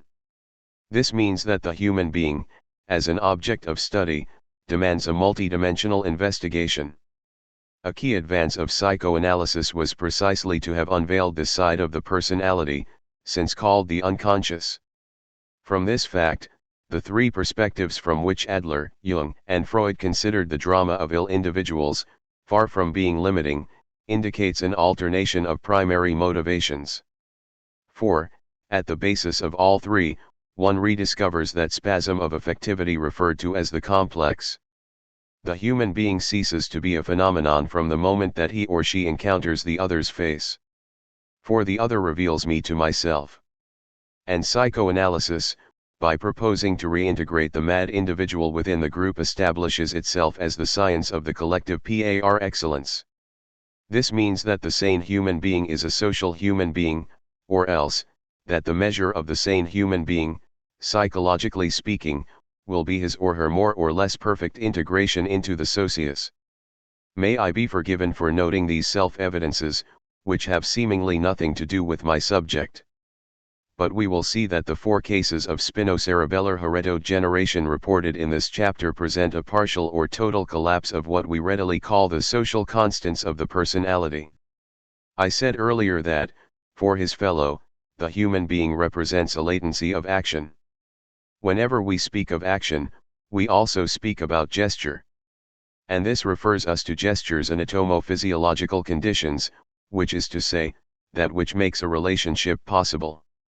It is thus difficult to admit that a disruption ending in deficits in the stock of relationships would nonetheless leave a consciousness normal. 45. In other terms, a young man of 18, seeing the progressive limitation of his field of action, cannot conserve an intact psyche. I would have liked to show the step-by-step progress of this limitation, which is first biological, then psychic, and lastly metaphysical. 46. It would be interesting to show, for example, the profound reason for the mysticism of those who become paralyzed in childhood. Moreover, to state things more truly, we might rather say, belief in occult powers. If this belief dons the guise of mysticism, we ought to see it as only one modality of belief with magical motivation. A paralyzed person, above all, and I believe this to be important, if the cause of this paralysis is not clear, accident, poliomyelitis, this person is, as an individual, biologically, psychically and metaphysically shrunken. Were my arguments to be turned back against me, it might be objected that this psychic limitation is only the result of inadequate intellectual development. I would accept this criticism on condition that I am granted the fact that unexplainable biophysical limitations permit the instillment of a tendency to believe. 47. In the unexplainable. I had the occasion to observe a young woman who, from the age of 13, suffered from extremely violent migraines. After eliminating the possible etiologies, I learned that the patient's mother had the same affection. Equipped with an etiological diagnostic, the young woman was informed that her migraines were hereditary. She then asked me what heredity meant. And I had the impression that, throughout the explanation, which strived for scientificity, this woman, unable to understand, accepted a fact that flew right by her. Shall I make it explicit? Her attitude was not without resignation. Heredity for the biologist is not the same as it is for the shopkeeper. For the former, heritage entails the application of a strict law. For the latter, it is a bad deal or bad luck. Similarly, the attitude of the person suffering from familial spastic paraplegia or from Friedreich's ataxia will be fundamentally different to someone who has had both legs amputated. The former never understood what happened to him. The latter knows he has had an accident. He has witnessed the surgeon's uncertainty and then the surgeon's striking, at last, a decision. Between the one and the other, there is no common measure. I now discuss the results of the Rorschach test, to which I submitted some cases of spinocerebellar heredodegeneration. Rorschach test of Marie M., spouse J. 47 years old, hospitalized 3 years ago in the neurological ward of Hôpital Bellevue, Saint-Étienne, for spastic paraplegia. Maternal grandmother, paraplegic. Mother, paraplegic. Her sister, who died of bronchial pneumonia, similarly presented a paraplegic syndrome. For 10 years, the patient has presented disorders typical of the spastic paraplegia series. Rorschach test of Ms. Huguette M. 18 years of age, Sep. The patient went to school until the age of 14. She belongs to a family with 3 children. A brother of 18 years of age presented some gait disorders for about 1 year, strongly indicating the possibility of an onset of Friedreich's ataxia. Extreme poverty in the replies. A complete absence of originality. Such are the conclusions that can be drawn from each of these tests. The third test, on the contrary, illustrated a particular richness in the replies. This shows the impossibility of formulating a law in matters of familial nervous illness. Here we are reminded of Van Bogert, who said, "We can only report clinical observations, we cannot go beyond them." Rorschach test of J. Maurice. 24 years of age, typical Friedreich's ataxia, major cerebellar disorders, has had clearly pronounced speech disorders since age 19. Pyramidal disorders, clubfoot. Very summary education. Attended school until 10 years of age. Did not continue self-study. Shepherd. At what point can a neurological disease be suspected of triggering psychic alterations? At what point can it be said that the thought processes are disturbed? At what point can it be claimed that the domain of thought is undergoing a disruption for which a determinate neurological symptom cluster can be held responsible? Upon reflection, it seems that two equally powerful, equally determinant aspects might be able to help with the diagnostic. I have in mind here the ego aspect and the social aspect.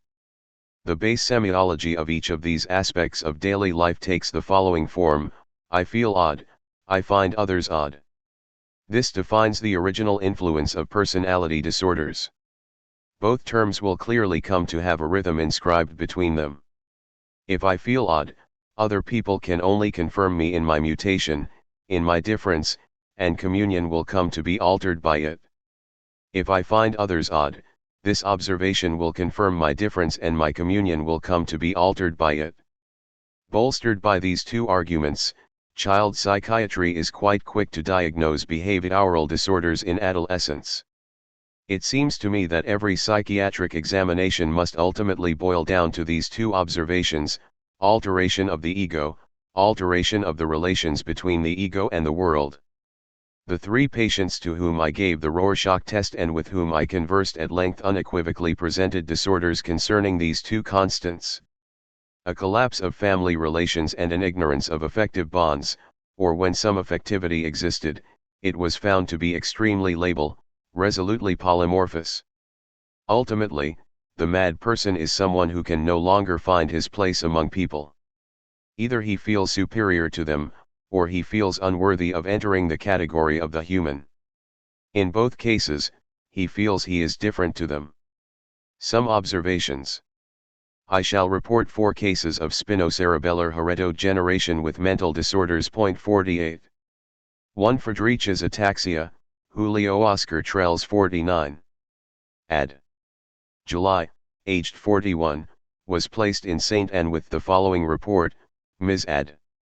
July, hospitalized at the Paul Bras Hospice, suffers mental disorders characterized by uncoordinated agitation, cries, insomnia, persistence, and some persecutory-type delusional idea. The patient also has Friedreich's ataxia. As a result, I consider that, being a danger to herself and to others, she ought to be hospitalized in an establishment operating in accordance with the law of 1838-50, Villajuif, January 8, 1929. Signed, J. de Dessery. Immediate assessment, January 20, 1929, is suffering from quadriplegia through Friedreich's ataxia. Muddled ideas of persecution. Confined to bed. Not to be discharged. St. Anne Asylum. Signed, Dr. Marie. 15-day assessment, Friedreich's ataxia. Character disorders, fits of rage, screams, all of which disturbs the other patients. Resistance to treatments. Not to be discharged. St. Anne Asylum. Signed, Dr. Trinnell. The family history provides no indications, as the patient is an only daughter and the mother died young. None of her 4 maternal uncles and aunts suffer from the affection. The personal history is typical. A normal birth and early childhood. Around 6 years of age she was treated for kyphoscoliosis and balance disturbances gradually began, emerging clearly only around 17 years of age, at which time the illness took hold, progressively unfolding the full classical picture of Friedreich's ataxia, hence her admission to Ivory Hospice. Once there, in 1926, M. Charles Foy examined her. He observed a typical quadriplegic form of Friedreich's ataxia, together with cerebellar, pyramidal, sensorial, deep, trophic, clubfoot, kyphoscoliosis, and psychic disorders. These latter, irritability, fits, tendency to interpretation, agitation, made her intolerable in the ward, and indeed all her neighbors hated her, and accounted, lastly, for her first confinement. Her assessment was as follows. First entry: I, the undersigned, full professor of the faculty, Doctor of Ivory Hospice, certify that Ms. Ad. July, 41 years of age, who suffers from Friedreich's ataxia, presents a state of psychic and motor excitation characterized by vociferations, by threats that disturb the peace and quiet of the other patients in the room, and that require placement in a special service. Charles Foy, June 6, 1928. This was followed by an immediate assessment 51 on June 7, 1928, according to which, she suffers from confused excitation and quadriplegia of the Heinemann type, bedridden. Not to be discharged. St. Anne Asylum. Signed, Dr. Marie. The patient was placed at Vaucluse, from which her family took her and had her admitted to Paul Brousse Hospice, where she was treated in M. Lermid's ward. But owing to the mental and character disorders she presented, she could not be kept there and had to be placed in an asylum. The patient remained in M. Trinel's unit for 21 months. Her neurological picture only intensified.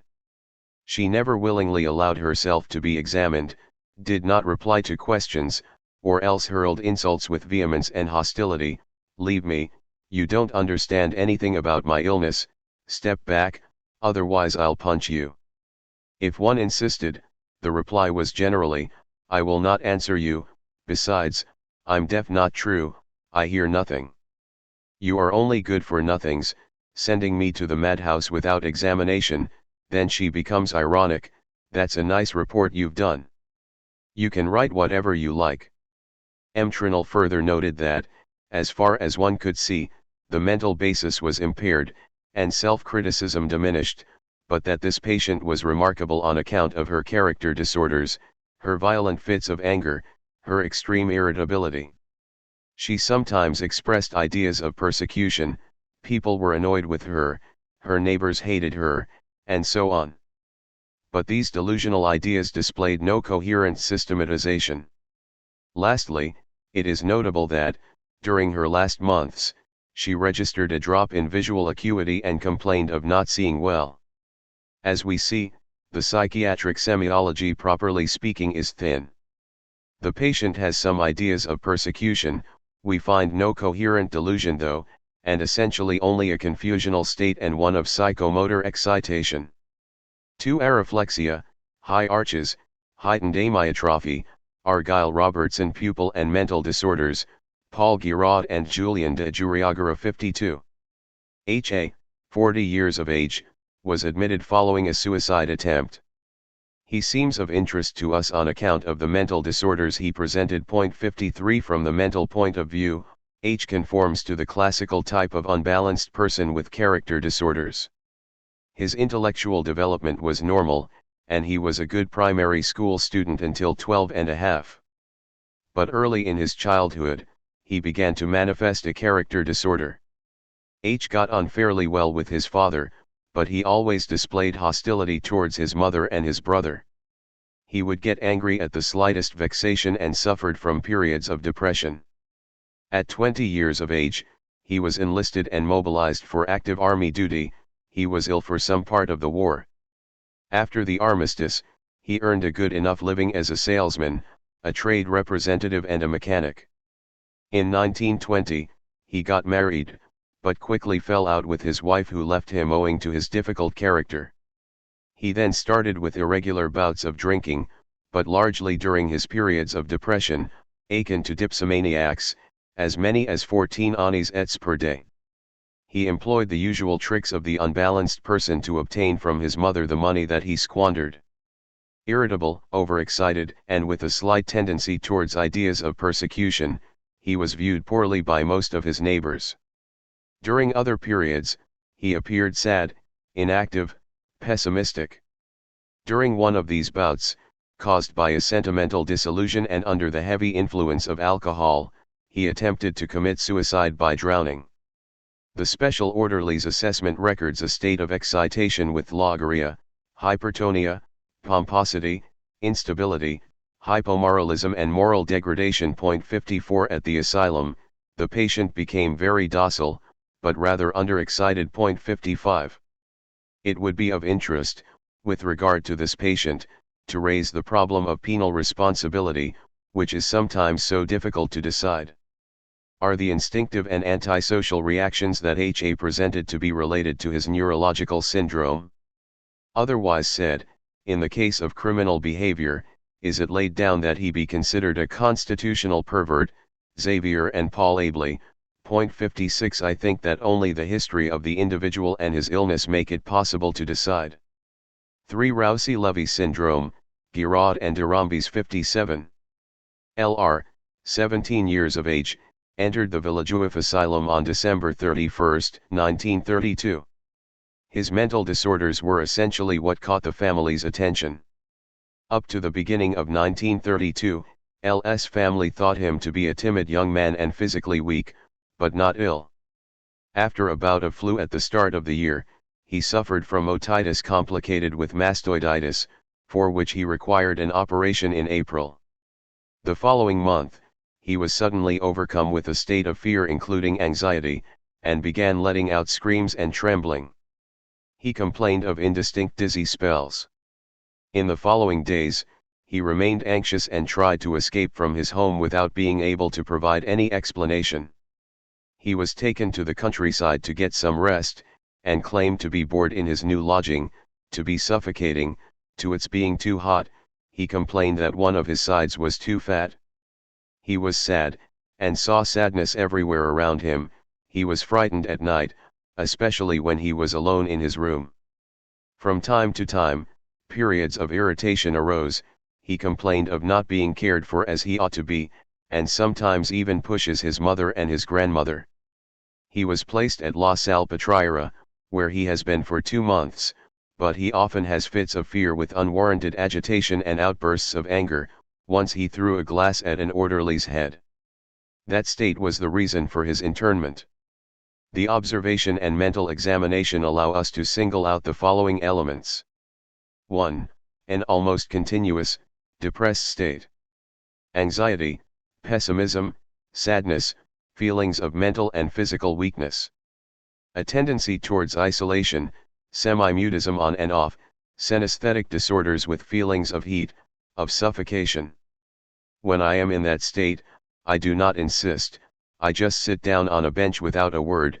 I am frightened at nights, as if something is about to happen, as if I am about to pass away. The tiresome affective state is combined with an almost continual intellectual and psychomotor inhibition. 2. Excitation, irritability, anger. The information given above indicates some of these types of incidents. During his stay in the asylum, the patient appeared more docile and apathetic. 3. Impairment of muscular sensibility and the personality. As regards the patient's mental syndrome, this element is the most interesting one, and it concurs with the physical impairment. Periodically, the psychological notion of the body and especially of the set of active muscles, is severely disrupted. This imperfection impacts on the patient's psychic personality. Here is how he expresses himself: whenever I walk for some time, I become tired, I no longer feel my legs.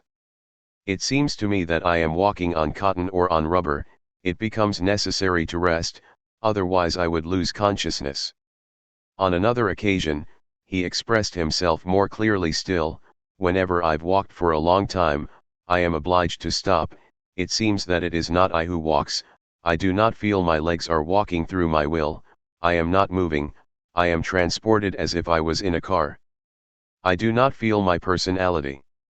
The first symptom signaled by the patient is a subjective disorder of proprioceptive sensibility, which I had objectively always found to be normal. It is interesting to note the consequences of these subjective disorders of proprioceptive sensibility on the synthesis of the personality. The patient describes it spontaneously with naivete and accuracy. The personality no longer appropriates muscular activity. The individual has the feeling of passively submitting to walking movements.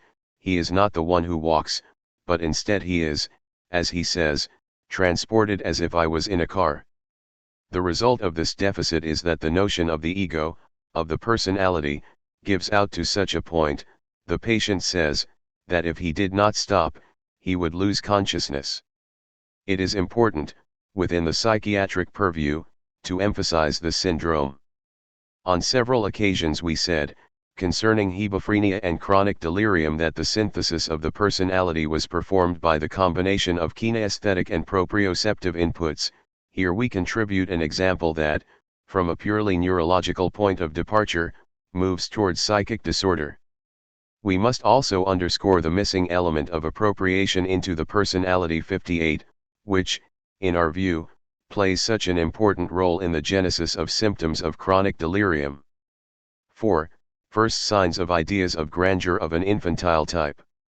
To the written questionnaire, filled in on the day of admission, the patient replied, "What are your intentions?"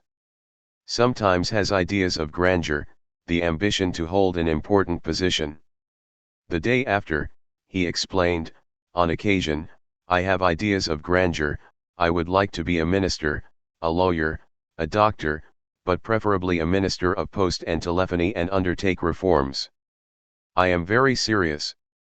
I say this, but I am not sure I'm really convinced."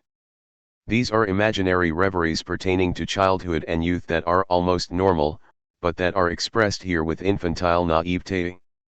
5. The patient's mental basis is barely impaired, his intelligence is normal, his memory is good and his judgment ought to be qualified more as infantile than as defective. He presents neither genuinely delusional ideas nor psychosensorial disorders. Added to this mental syndrome is a significant physical syndrome. Mobility, physical strength, he began to walk at 10 months just like other infants. At 9 or 10 years of age, his family noticed that he could neither walk quickly nor jump. Since that time he has always been muscularly weak, tiring easily, not liking either games or sports. Standing upright, he presents a certain instability with a few oscillations, not of great amplitude. His gait is slow, hesitant, but not uncoordinated, he has no dizziness or steppage gait. We have noted that he is quick to tire. 59. Giraud insists on the role of body schema disorders in the genesis of delusion. 60 Over the last 20 years, in fact, studies on the notion of one's own body, corps propre, have enabled us to understand a great number of psychopathological manifestations. Even better, these studies have supported a novel thematization of a philosophical problem, corpority. Recently, at the International Congress of Philosophy in Geneva 61, M. Merleau-Ponty observed that the body had, in the wake of multiple studies, recovered its dignity. The wandering mind, ethereal and scornful, discovers a body at its own level. Here again, we see a combat against spiritualist dualism.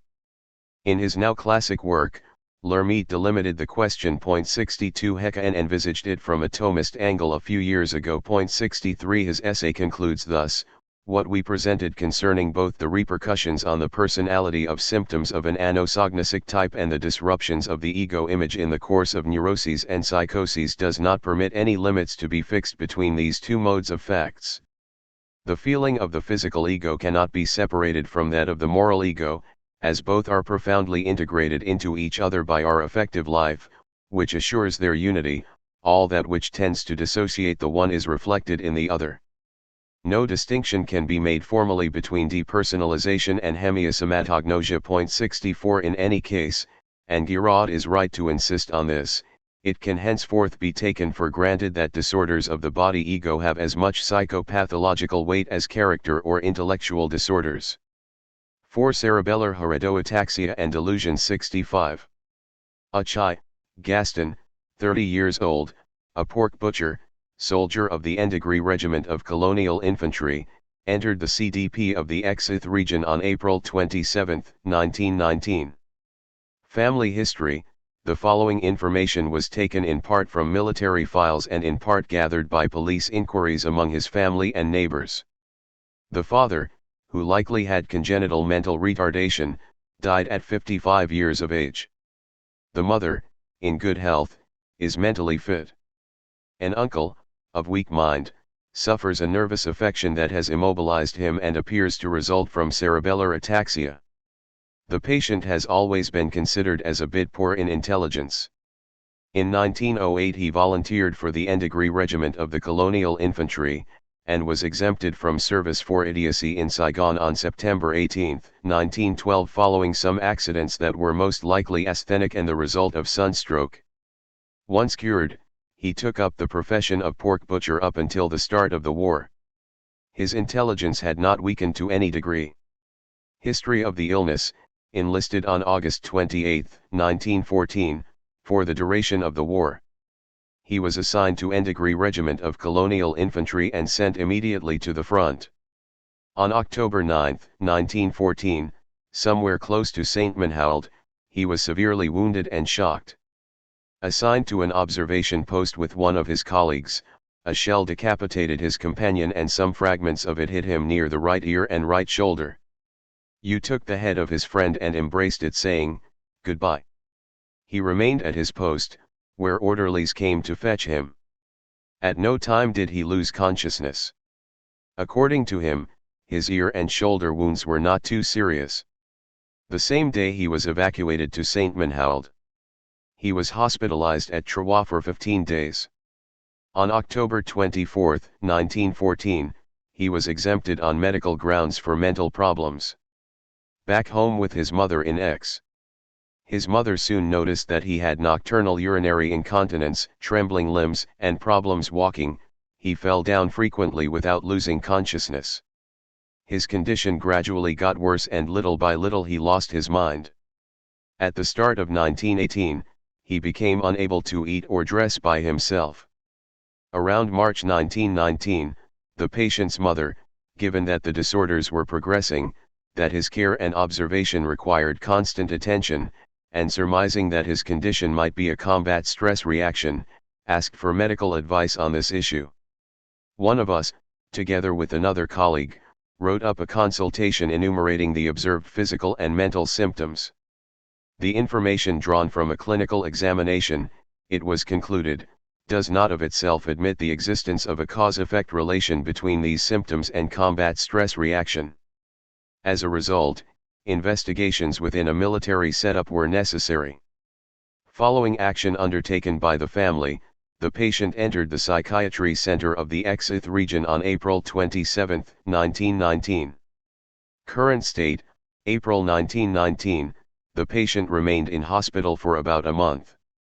He was submitted to repeated examinations. He manifested an as yet undetermined cerebellar syndrome, what is more without any manifest signs of intellectual weakening. 66 Here I study only the mental disorders of particular interest.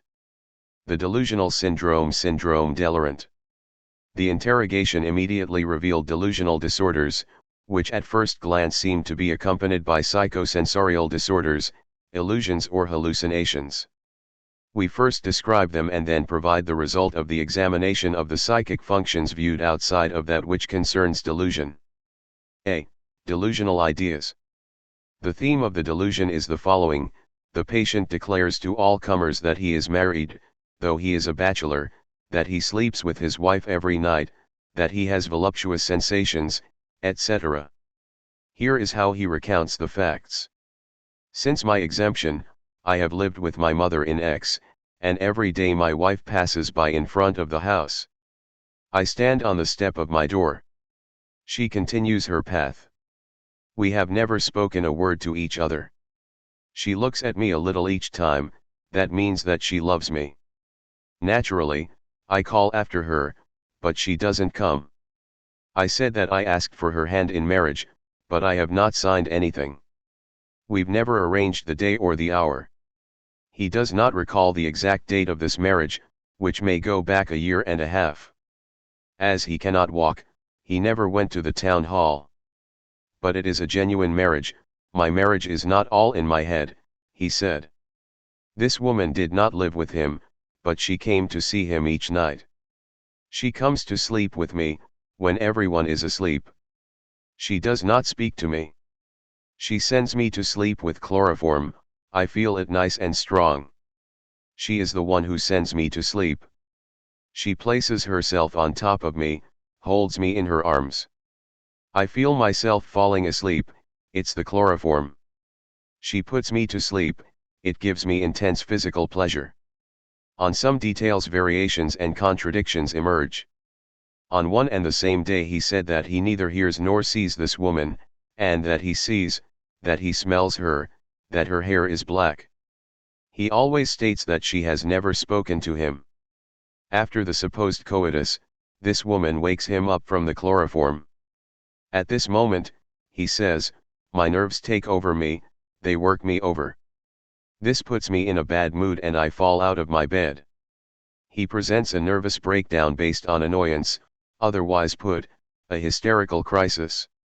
He had us note that, she ought to come and spend the night with me but without putting me to sleep.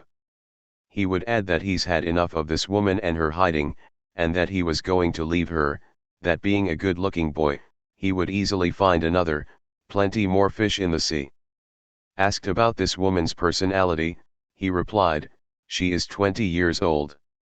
She's a marquise. On another day, he said, she's a duchess. An Italian.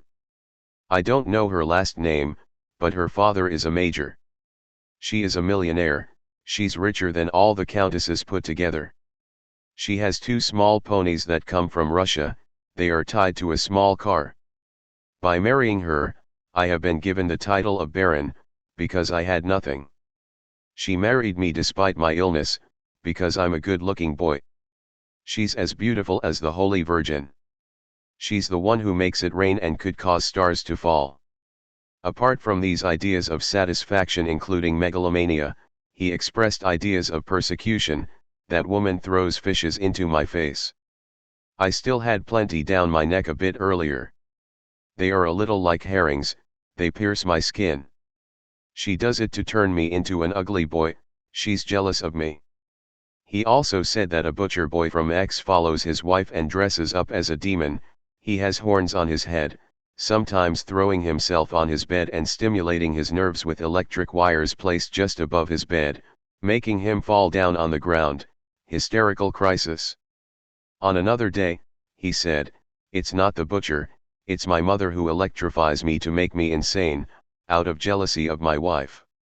The electrical current passes through the flooring, then into the feet and into the body. Doctor, who installed this current? It was installed in my room without me seeing by Dr. N. Present at the questioning and who had seen the patient at X. I don't know who installed it here. B. State of psychic functions outside of the delusion. The patient has a good orientation, and knows that he's been at N since the month of April 1919. He correctly states his age, his date of birth, the age of his mother, his address in X, where he lived with his mother, his grandmother, and his uncle, and so on. The interrogation was not easy owing to pronounced elocution disorders, the patient speaks spasmodically, in fits and starts, and slowly. Outside of this observation, 2 facts can be established: voluntary attention is well preserved, he makes an effort to reply exactly to the questions asked, but his comprehension appears rather slow.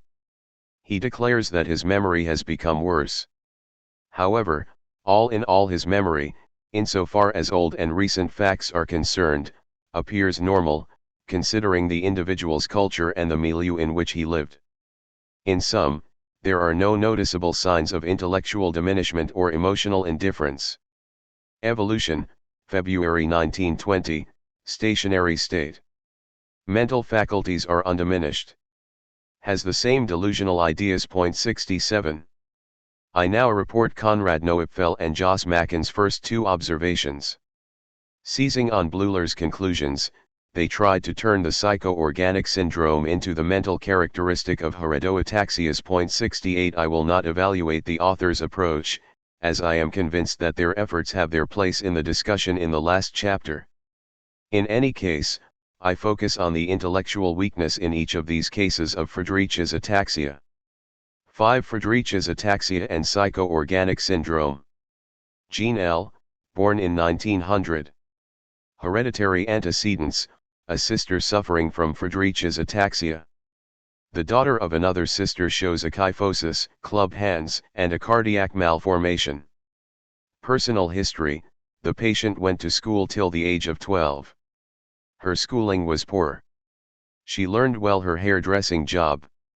At the start of the war of 1914 to 1918, she set off for England and quit her job.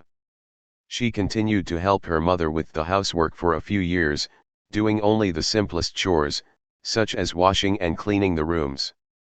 She never managed to learn to cook. Her character was calm and docile. In 1917, 17 years old, after a bout of the flu, the patient began to stagger while walking, such that the children of the street took her for a drunkard. At the same time, a sort of weakness came over her legs, before moving gradually to her back, and a case of scoliosis appeared. In 1922, 22 years old, she began to present intention tremors, speech disorders and some uncertainty in her gaze. As of 1923, she remained continuously in bed, as standing upright without support and walking had become entirely impossible. In 1927, after about 10 years of illness, her sister, who is an intelligent person and a good observer, noted that the patient would start laughing or crying over a trifle, as well as have violent fits of anger for the slightest reason, something that had never been observed before. From 1936, after 19 years of illness, she lost all interest in her family, whereas before she had always wanted to have news of them. From around 1939, her comprehension slowed, as did all her psychic reactions. Her affective lability and above all her irritability became progressively worse. The neurological examination revealed a typical case of Friedreich's ataxia. 69. 4-month-long psychic examination from December 1946 to March 1947, she seemed to have no memory troubles with old or recent events. Only her ability to fix on numbers was slightly diminished, such that she could no longer keep in mind a 5-figure number for 10 seconds. She had good temporal and spatial orientation, as well as concerning her person. She knew her milieu well. Her understanding had slowed a little, but no other problems were manifest. She understood the questions asked her and performed the things she was asked to. The succession of her thoughts was slow and imprecise. She often lost the topic of a story and obliged the questioner to remind her of the question asked. The intelligence examination revealed a rather clear-cut mental debility. The patient made large errors in calculation, for example, 22 to 15 equals 12, 15 divided by 4 equals 3, and was unable to solve only slightly complicated problems, for example, 39 plus 49, 88 plus 77, 42 divided by 2, 7 times 12. She did not know the provinces of Belgium and believed that Italy is a neighboring country. She did not know the name of the rivers of her country except Escaut.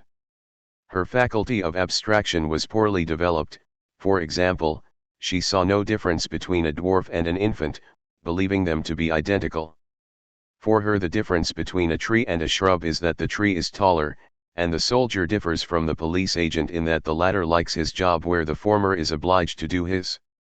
For her, a president of state is almost a king, and to have debts means to lend. When we asked her to explain some simple notions, she gave general and imprecise replies, such as, a law, it is to uphold the law; a newspaper, it has news in it. In addition, her knowledge of everyday life is rather minimal. She does not know how long it takes to walk a kilometer, and sometimes believed that a kilometer comprises 100 meters and sometimes 1 meter. She cannot read a clock, but claims that an hour has 50 minutes, and does not know how many seconds are contained in a minute.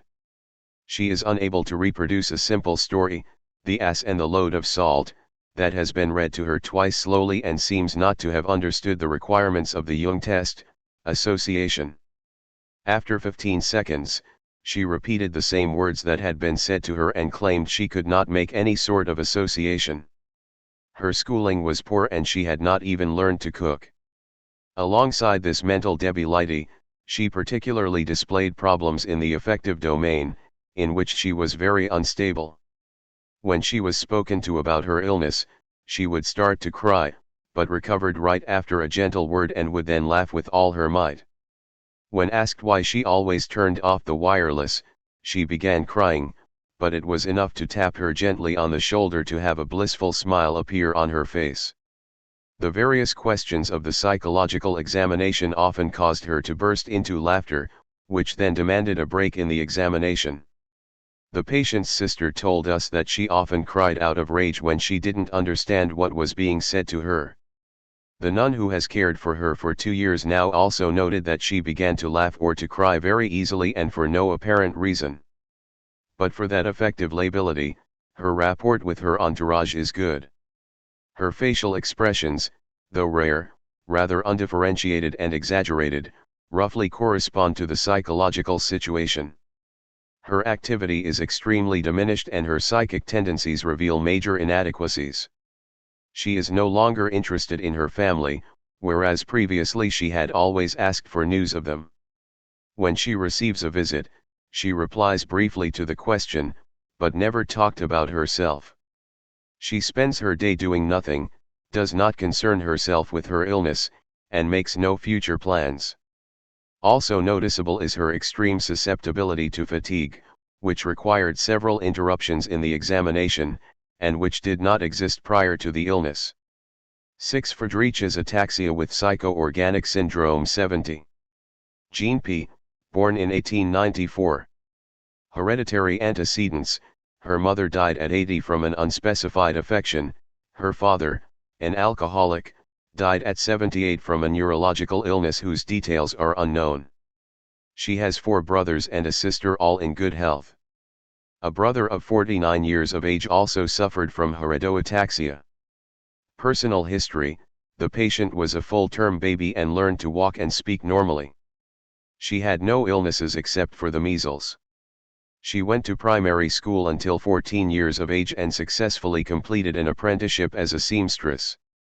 Then she found a job as a personal carer and held it down for 22 years until the onset of her illness. She was able to earn her own living and enjoyed the respect and consideration of her employers. In her spare time, she liked to busy herself with the flowers in the garden, do small handwork jobs or read good books. From the age of 40, she began to suffer from walking difficulties, which forced her to give up her work. These walking difficulties became gradually worse, rendering her unable to walk alone without using support. Some years after the onset of her walking disorder, speaking became difficult and she noticed changes to her character. She was not as happy as before her illness and was now quick to anger. Over a trifle, she would become angry and use the crudest swear words. But these crises generally passed in little time, and the quicker she was to anger, the quicker she would calm down again. Her brother, her sister-in-law and her niece all confirmed that the patient began to manifest violent fits of anger with the onset of her illness, something she was not prone to before. The type of neurological syndrome is Friedreich's ataxia. 71. The psychological examination lasted for several months, December 1946 March 1947. Her memory displayed not the least confusion, whether for old events or for recent facts. The patient had good temporal and spatial orientation, as well as concerning her person. She had average intelligence and understood quickly and correctly the questions she was asked throughout the psychological examination. She was interested in good literature and could relate what she had read. Although the psychological functions described above are normal, the succession of her thoughts was palpably confused. She recounted piles of useless details of no relevance to the subject matter of her thoughts. Asked about her profession, she described the illness of her employers and the flowers in the garden of G, where she had worked. When recounting the story of her life, she totally lost sight of the issue and gave us a long, richly detailed description of the flowers that she had previously tended to. Her thoughts lost their accuracy and she contented herself with vague and general expressions. To the question, "What books have you read?" the patient replied, "Beautiful books, but it was very difficult to find out which titles."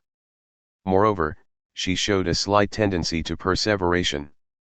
When asked what she does with her spare time, she literally replied, "In the flowers, there were many flowers, plant flowers." Wanting to recite a small poem, she repeated 3 times, "It's raining, it's raining, it's raining," before reciting her poem. But more clear-cut than the problems of coherency in her thinking were the affective alterations. She displayed strong affective lability, which often entailed violent fits of anger. The patient herself told us that she could get angry over a trifle and utter dreadful swear words. These fits ended very quickly. But she could also burst out laughing for the faintest reason, and several times she forced us to interrupt the examination of heat/cold sensitivity, because she found it so funny that she laughed ferociously. The Babinski test made her scream out loud, and she accompanied her replies in the examination of tactile sensitivity with grimaces. Often she pounded her fist on the table to stress her ideas. Her general humor was euphoric despite the serious illness from which she suffered, as well as the major difficulties and restrictions it placed on her life. She claimed to have occasional ideas of suicide, but said that she does not take them seriously. The medical examination was much to her liking and entertained her.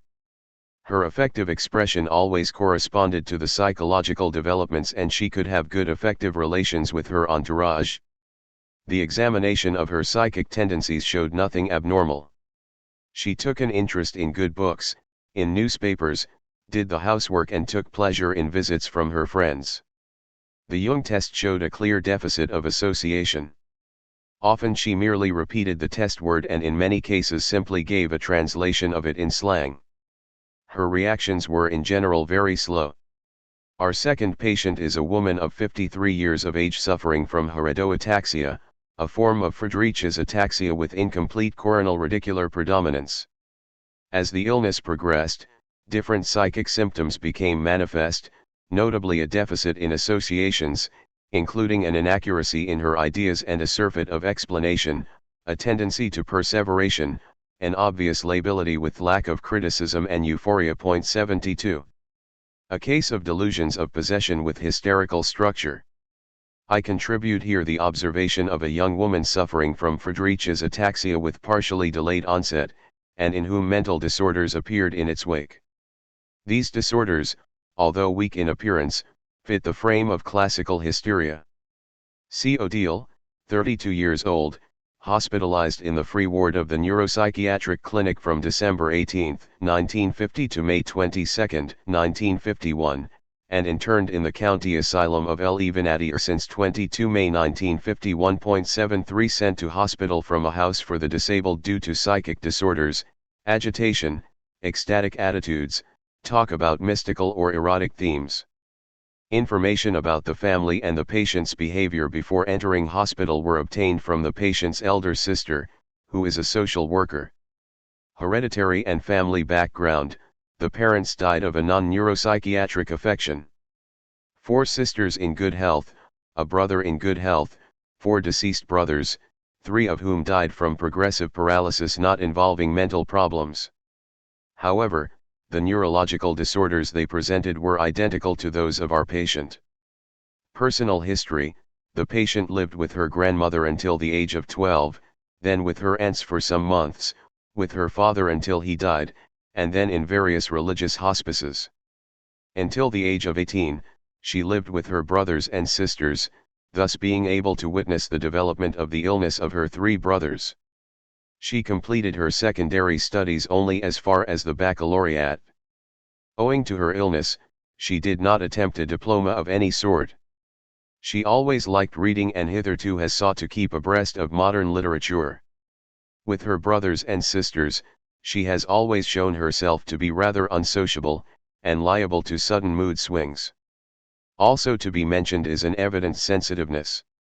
In the various asylums at which she found herself, she got to know young disabled people and, since the start of 1950, has seemed greatly preoccupied with mysticism. 74 The atmosphere in which she lived at the time seems to have played a large role in the later development of her disorder, especially concerning its repercussions on the ego. In February 1950, though she had not presented any distinctive psychic disorder, she wanted to undergo an exorcism at La Salette. It is not known whether the exorcism was really performed. Also to be mentioned is a stay she had in Algeria at around 10 years of age, during which the patient came into contact with an old woman from the country who was well known for her occult talents and who, it was said, practiced witchcraft. History of the illness: neurological disorders began at the age of 12. The psychic disorders started towards the end of December 1950. The patient recounts that she had a nervous depression following a failed amorous adventure with her confessor. She had believed that he had fallen in love with her. Certain signs, she said, had given her to understand that the abbot harbored very specific intentions towards her. For reasons unrelated to this adventure, she had to leave the hospital she was in for another asylum, at which she behaved normally for a period of some weeks. The disorders for which the patient was sent to us began after a new placement in an asylum in the Lyon region. Upon coming to the ward in December 1950, we observed 1. Neurological syndrome.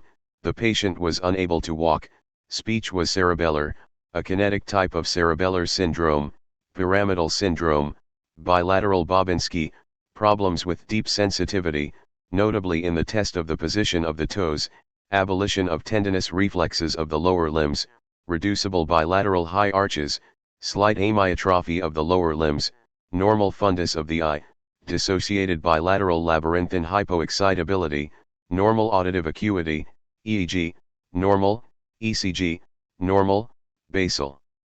Metabolism, normal, LPCSF, normal, serology negative, skull X-ray negative. 2. Psychic disorders. On the first day, she stated to the orderly, "I am possessed by the devil," and had a spectacular fit of agitation in front of the other patients in the room.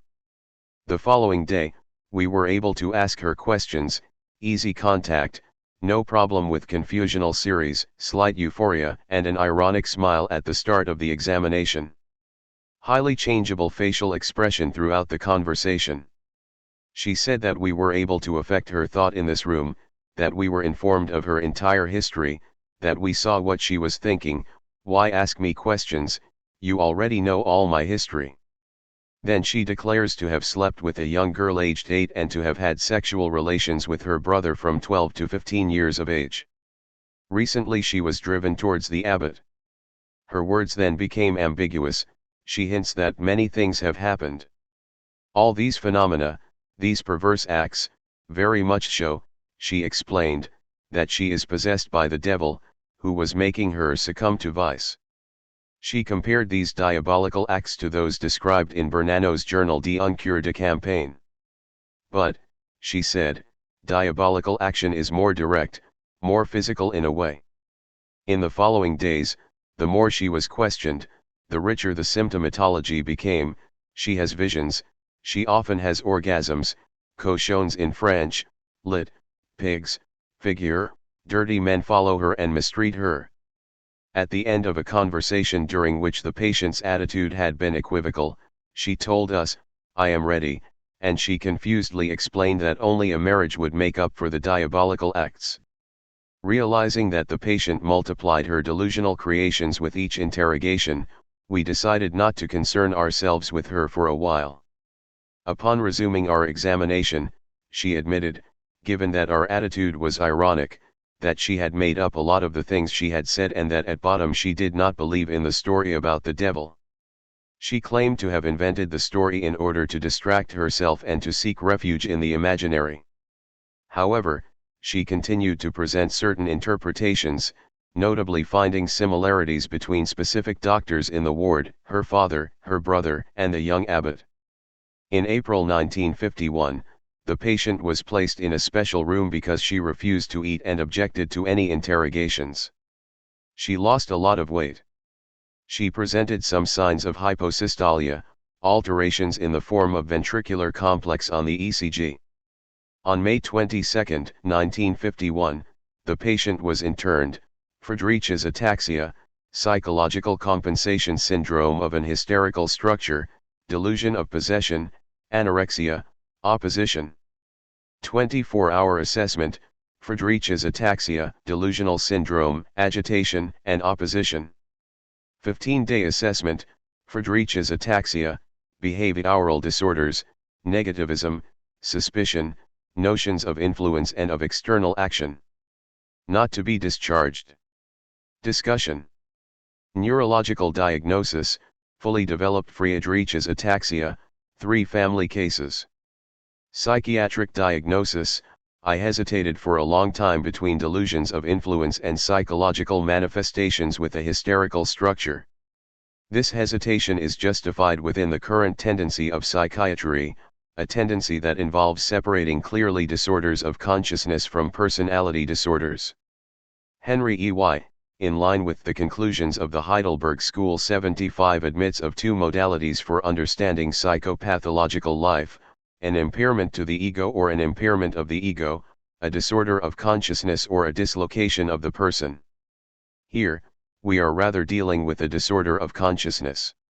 In referring to classical symptomatology, the following must be considered. 1. The plasticity of the delusional ideas depends upon the attitude of the person doing the interrogation. This is literally a matter of Pithiatic 76 manifestations, that is what we call the adductive power of hysterical behavior. 2. The tendency to exhibit defects, Hartenberg 77, or to make things up, e.g. alleged incestuous relations. 3. A calm or euphoric attitude in the delusion 78, the patient certainly had fits of agitation, but always in the sense of a call. This ambivalent attitude of adherence to the delusion, which could be called complacency, is very different from delusions of influence. And 4. A strong sexual charge, which impregnates the attitude and the conversation. For these reasons, we think that this was a case of delusion, or at least of delusional behavior with a hysterical structure. Mental disorder and neurological disturbance. This problem has certainly been one of the thorniest that neuropsychiatrists have had to ponder over the last 20 years. This problem, though foreseen the previous century, had yet to take on its character as a stumbling block of doctrines. The responsibility for this is to be found in today's very powerful urgency towards specialization, and thus towards boundaries. What are the respective limits of neurology and of psychiatry? What is a neurologist? What is a psychiatrist? In such a situation, what, then, becomes of the neuropsychiatrist? Far from proposing a solution, I believe a life of study and observation is required. I would like to relate the most representative positions of current doctrinaires, in France, Henry E.Y. and Jacques Lacan, and abroad, Kurt Goldstein. It should be added that E.Y. is situated in the Jacksonian heritage, and that Goldstein, who has multiple points in common with Monaco and Morgueau, finds in Aguriagara an exponent worthy of him. It seemed to me that this clarificatory exercise would not be in vain. First, it can only help us to take a theoretical position as regards the object of neuropsychiatry. Also, this study assumes a value in the particular framework of this work, since it is absolutely unclear to what the psychic disorders encountered in spinocerebellar heredogeneration are to be related. Henry E.Y.'s position. Henry E.Y. is unquestionably the most powerful of heads of school. His numerous works, his preparatory lectures for the medical exams, and his consultations have made him a real figurehead. I will obviously provide a very systematic Fanon probably meant to write schematic overview of his thought. May the author pardon me. However, I will attempt to formulate some clear ideas that are nonetheless not unsuited to the spirit of the doctor from Bonneville. According to E.Y., the nervous system is divided into two planes: 1. The plane of elementary or instrumental sensoromotor and psychic functions, reflex apparatuses for the coordination of movements, the regulation of tonus, of walking, and 2. The plane of higher or energetic psychic functions, e.g. remembering, judging, believing, loving. The instrumental functions are specifically and morphologically inscribed in the brain. The main focus in studying them is the morphological and spatial genesis of nervous functions of relational life, as ordered with respect to the notion of cerebral localization of functional apparatuses. The energetic functions are more personal and plastic modes of activity. The main focus in studying them is the historical and chronological genesis of the psychological levels of relational life set in order by the notion of psychological tension. Concerning the pathological side of things, we rediscover both these planes. 1. Pathology of the instrumental functional plane represented by functional or local disintegrations. At this level an extremely important element is situated, the localization of the disorder. we shall see that things are not the same with global dissolutions. The characters of functional disintegrations are as follows: these disintegrations are partial, hemiplegia, aphasia, and these disintegrations are basal, otherwise put, they leave the overall and higher edifice intact. For, as EY says, aphasia in its most typical forms, chorea, hemitremor, Parkinson's disease, all disturb but do not alter in itself and by themselves the subject's consciousness, judgment or social activity. 79. 2. Pathology of the energetic functional plane. A localization is not possible here, because the disintegrations have an essentially global character. The personality as a whole participates in the disease. Hence, the second notion of dissolutions of an apical nature. EY proposes that we call neurology the science of the instrumental plane, and psychiatry, the science of the energetic plane. These differing points, which EY formulated during the colloquium in Bonneville in 1942, continue the doctrinal trajectory of their author. 15 years ago, EY and Roart laid the first foundations for an organodynamist conception of neuropsychiatry. Taking up Hugh Lings-Jackson's theoretical ideas 81, they laid down the factors behind the mental illnesses so finely studied by the English neurologist.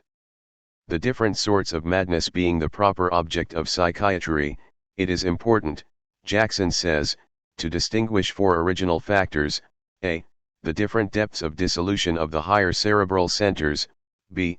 the different persons who have suffered this dissolution, c. the different speeds at which the dissolutions occur, and d. the influence of the different bodily states and different external circumstances on the people who have suffered such dissolutions. Next to these, Jackson places local dissolutions, which are the object of neurology. The aim here is not to reprise the Jacksonian account in detail. It is known that the curve of dissolution extends from illusion and abnormal emotional states all the way to dementia, from the dream to schizophrenia via the epileptic fit. EY's doctrine retains Jackson's fundamental elements, namely, evolution, hierarchy of functions, dissolution. These 3 points represent the infrastructure of a key phenomenon, integration. The pathology that introduces disintegration permits the emergence of negative signs, caused by the disease properly speaking, and of positive signs, the remaining personality. EY ultimately thinks that the distinction between global and partial dissolutions corresponds to the only possible distinction between the object of neurology and that of psychiatry. 82. This phrase is indicative of EY's thought. Jackson envisaged the dialectic of the human being and world. EY, through the structural dynamism that he introduces, tries to formulate the major lines of a dialectic of the human being and thought. The neurological consists in that which is localizable, spatial, instrumental, elementary. The psychiatric, in that which is non-localizable, historical, global, synthetic. Psychiatric life is not psychic life. 83. A mental illness admits of no psychic causality. An organic dynamism lies at the basis of psychoses. And, says the author in his Catechism of Neo-Jacksonism, a dynamic conception of mental disorders entirely based on the notion of a dissolution of functions demands the tying of structural levels to organic disorders, which necessarily condition both slight neurotic dissolutions as well as confusional delirious states, dementia etc. The tying of states, syndromes, structural levels or psychoses to etiological organic processes is the ultimate end of that medical science called psychiatry. 84. The neurological is the partial level. The psychiatric is the global level. After having determined the lower limits of psychiatry, 85, EY tries to make its upper limits explicit. What is posed here is the entire problem of psychic causality. Is a mental illness, psychosis, or neurosis, of psychic origin, or does it necessarily receive an organic conditioning? In the case of the coexistence of neurological disorders and mental disorders, is it a matter of personal reactions to psychic inflation, or must we quite simply admit an extension of lesions in the ins Phalen? Mental disorders do not have a psychic causality. Such is EY's first doctrinal statement. Preempting his adversaries, who might be inclined to wave psychically conditioned psychoneuroses before his eyes, the author takes up the instance of that violent emotion through which the hair turns white. This symptom, he says, must be related not to the emotion, which is the accidental psychogenetic aspect, but to a deeper endocrine disruption. 86. After dismissing the theory according to which emotion is the basis of pathology, the author successively considers the three other psychogeneticist schools, whose masters are Kretschmer, Freud and Babinski. The former, well studied in Lacan's dissertation 87, conceives delusion as the reactions of a consciousness that is sensitized to the vital situations into which it is plunged. The Freudian perspective overlaps with the previous one by going beyond it. Where Kretschmer, a psychiatrist, attaches a fundamental importance to predispositions, to the constitution, Freud refutes them. Much later, in the wake of the sometimes malevolent criticisms of his adversaries, the Viennese master recognized the efficiency of heredity and of predispositions. 88. The notion of terrain was born. EY reproached Kretschmer for limiting psychic causality through the idea of constitution. Moreover, he finds in the development of schizophrenic dissociations into dementia an argument in favor of his criticism. If dementia occurs, it is because an organic lesion must have occurred at some point. As for Babinski, EY, by turning him into a dualist, denies his doctrine has any value. We know the importance that suggestion takes on in Babinski's system. The plane of the idea characterizes the mental illness, that is, when all is said and done, Pythiatism. 89. Whatever does not fit it springs from localizable neurological processes. This puts the core of Freudian doctrine into question. Psychic trauma is merely an outmoded monument, the architecture of which does not indicate the use its workers intended for it. Infantile regression is presented as a literary cliché.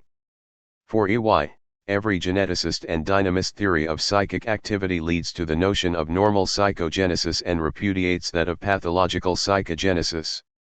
This means that psychogenetic activity is a normal, free activity. 90. And thus we see the psychiatricide dilemma deflated. 91. On the one hand, the psychogeneticist theory, which sees mental illness as an exclusively psychic creation, on the other, the mechanistic theory, which situates mental illness in the localized region of the brain.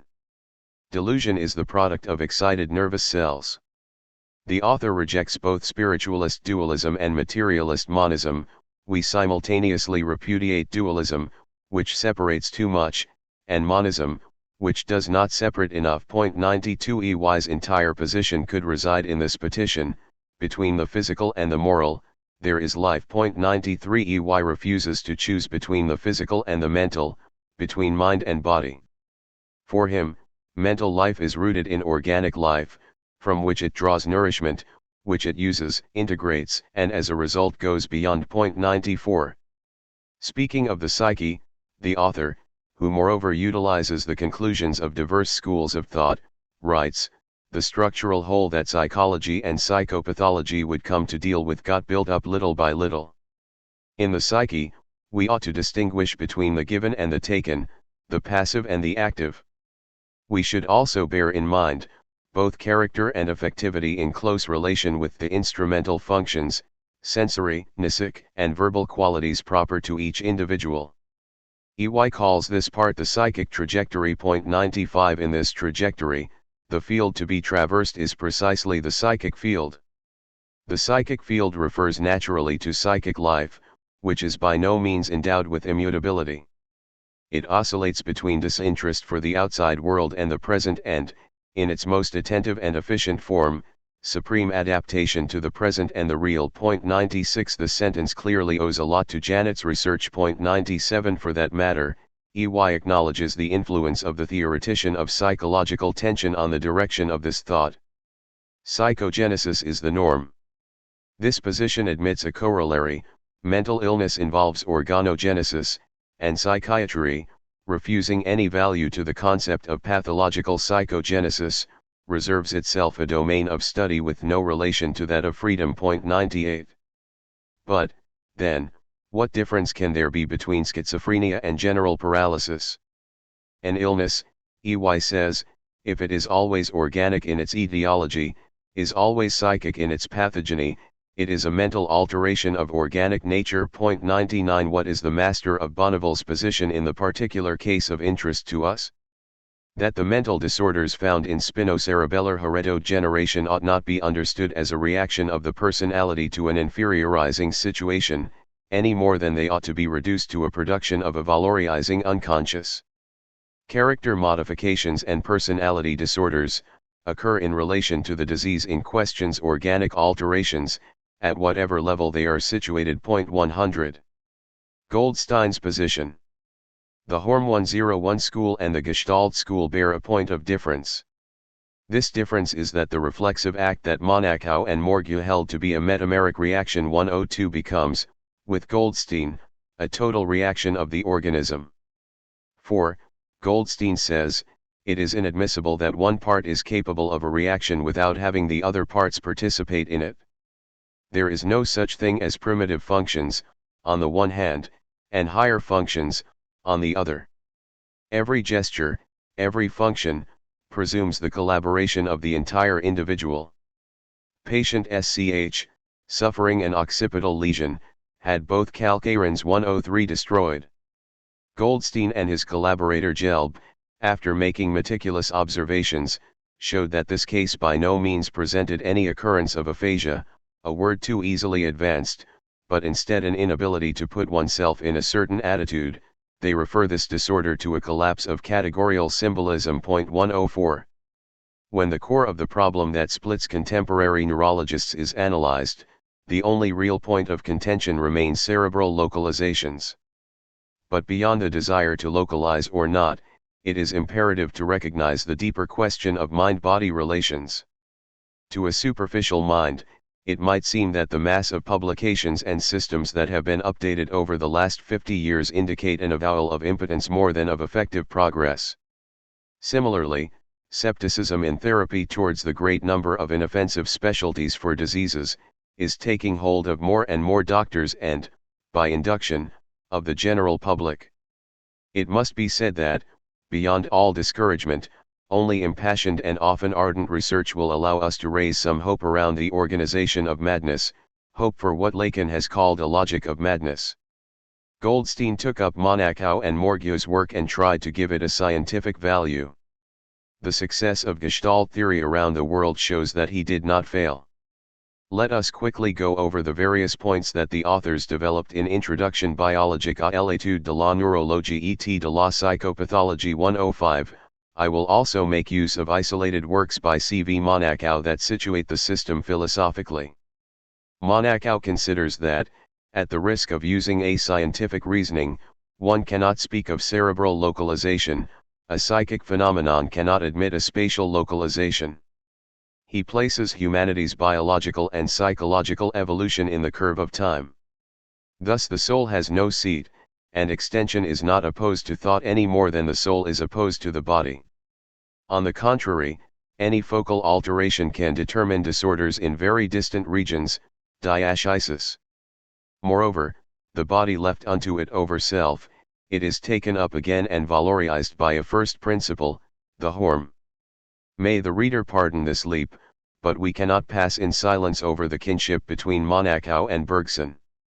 The Monaco-Wien Horm can in some respects be referred back to Bergson's Elah Vital. 106 For Monaco, the human being is fusion with nature to the extent that the Horm predominates. One thing ties us to Monaco's doctrine: the human is human to the extent that he is totally turned towards the future. The occasion will arise, in a work that I have been undertaking for a long time, to tackle the problem of history from a psychoanalytic and ontological angle. In it, I will show that history is only the systematic valorization of collective complexes. 107. CV. Monaco's biology is genetic and chronogenic. With Monaco, the world of instincts takes priority over the world of orientation. Instincts are at the service of the Horm. Pathology results from the inversion of this relation. In case of injury, Syneiticis 108 comes into play and attempts to restore calm. For Monaco, not one but several souls exist. Each cell is endowed with consciousness, with a differential of consciousness. Each vital phenomenon is considered to have a soul assigned to it, the opposition between soul and body is overcome. Soul and life are identical. With Goldstein, the question takes a gigantic step forward. Evolution and dissolution, Jacksonian integration and disintegration, Monaco-Wien syneiosis and compensation, are all rejected. For Goldstein, no absolute, local symptom exists. Every organic manifestation is endowed with a special tonality, which is the fruit of global mechanisms. For him, the organism acts as a whole. An aphasic is not a man who no longer talks, or whose language is altered. He is a new man.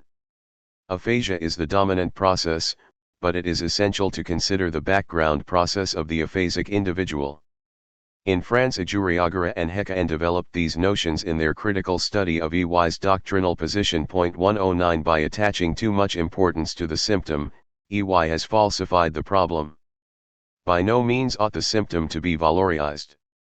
Guillat and Barr have shown, for example, that a patient in the dorsal position can present a plantar reflex in extension. The same patient presents this reflex in flexion once placed in ventral decubitus, with the legs bent towards the thigh. This means that the symptom must be divested of all fixity. Life, which, in EY's work, is found in undifferentiated state, takes on, in Goldstein's, an organizational value. 110 In his The Wisdom of the Body 111 Canon has shown us the occasionally abrupt struggles that the organism engages in to maintain health. Goldstein comes somewhat close to this view with his notion of vigilance, which, moreover, he borrows from Head. 112 For him, nervous energy is a constant. As soon as one function is affected, the others come to its rescue. The studies done on the spontaneous correction of hemianopsia are highly demonstrative. 113. Aguriagara and Hekaen contest the reality of elementary functions and of the functions of synthesis. They remind us that we ought not to confound lesion and function. If we argue on the lesional plane, supposedly only quantitative differences exist between the so-called elementary disorders and the disturbances of energetic functions. Why give different values to those processes which are distinguished only by a greater lesional extent? 114 No opposition arises between an elementary phenomenon and an apparatus of synthesis, it is the organism in its organization that gives them a more or less important value. 115. For EY, the focal is the neurological, while the global is the psychiatric. Hekaen and Aguriagara, on the contrary, strive to prove that a neurological disturbance is a global disturbance. Here are some of the numerous cases reported by these authors. OBSI. A young woman of 28 developed a hemiplegia owing to a cerebral tumor. She denied her menstruation, not recognizing the streaks of blood as her own, and ignored how the stains on the bed sheets got there. She had no other mental disorders. She later developed ideas of negation wherein she claimed her entire body had decayed, and she later declared that her body had completely vanished. OBS. 2. A woman of 33 developed a left hemiplegia. She also denied her menstruation, behaved childishly and spoke about herself only in the third person. So much for EY's first position. 116 As to the problem of the psychogenesis of psychoneuroses, what is the stance of the Gestalt theorists? They say that the mental state can reveal or create algias pains, or paresthesias, by itself. Without contending that a trigeminal neuralgia can be purely psychogenic, Wexberg 117 accepts that a special psychic state can by its presence complete the necessary series of conditions for hatching this facial algia, and this occurs, he thinks, through the intermediary of the neurovegetative system. Here we again come across the conclusions of Professor Dicham, who recently wrote, "It is at the very least paradoxical that it is not the cerebrospinal system, said to be that of relational life, that is its main instrument. The neurovegetative system, that of animal life, which for ancient authors was charged with getting the viscera to agree with one another, is in fact that which ensures the unity of the human person." 118. Pain, at Aguriagara and Hekaen, is a psychic fact. It is a whole. It has meaning only in accordance with the individual who suffers it.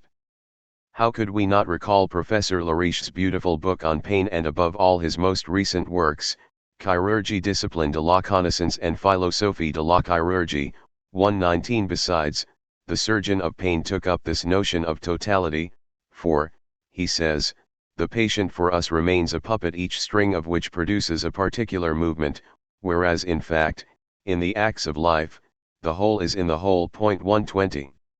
For Gestaltists, the neurological and the psychiatric go hand in hand. There is an intertwining of neurological disturbance and psychiatric disorder. The repercussions of a neurological fact are not limited, they are no longer a simple aureole, but instead an upheaval of the personality. What we get is an individual who is profoundly modified in his ego. When all is said and done, Ajuriagara and Hekaen in my view commit a serious extrapolation.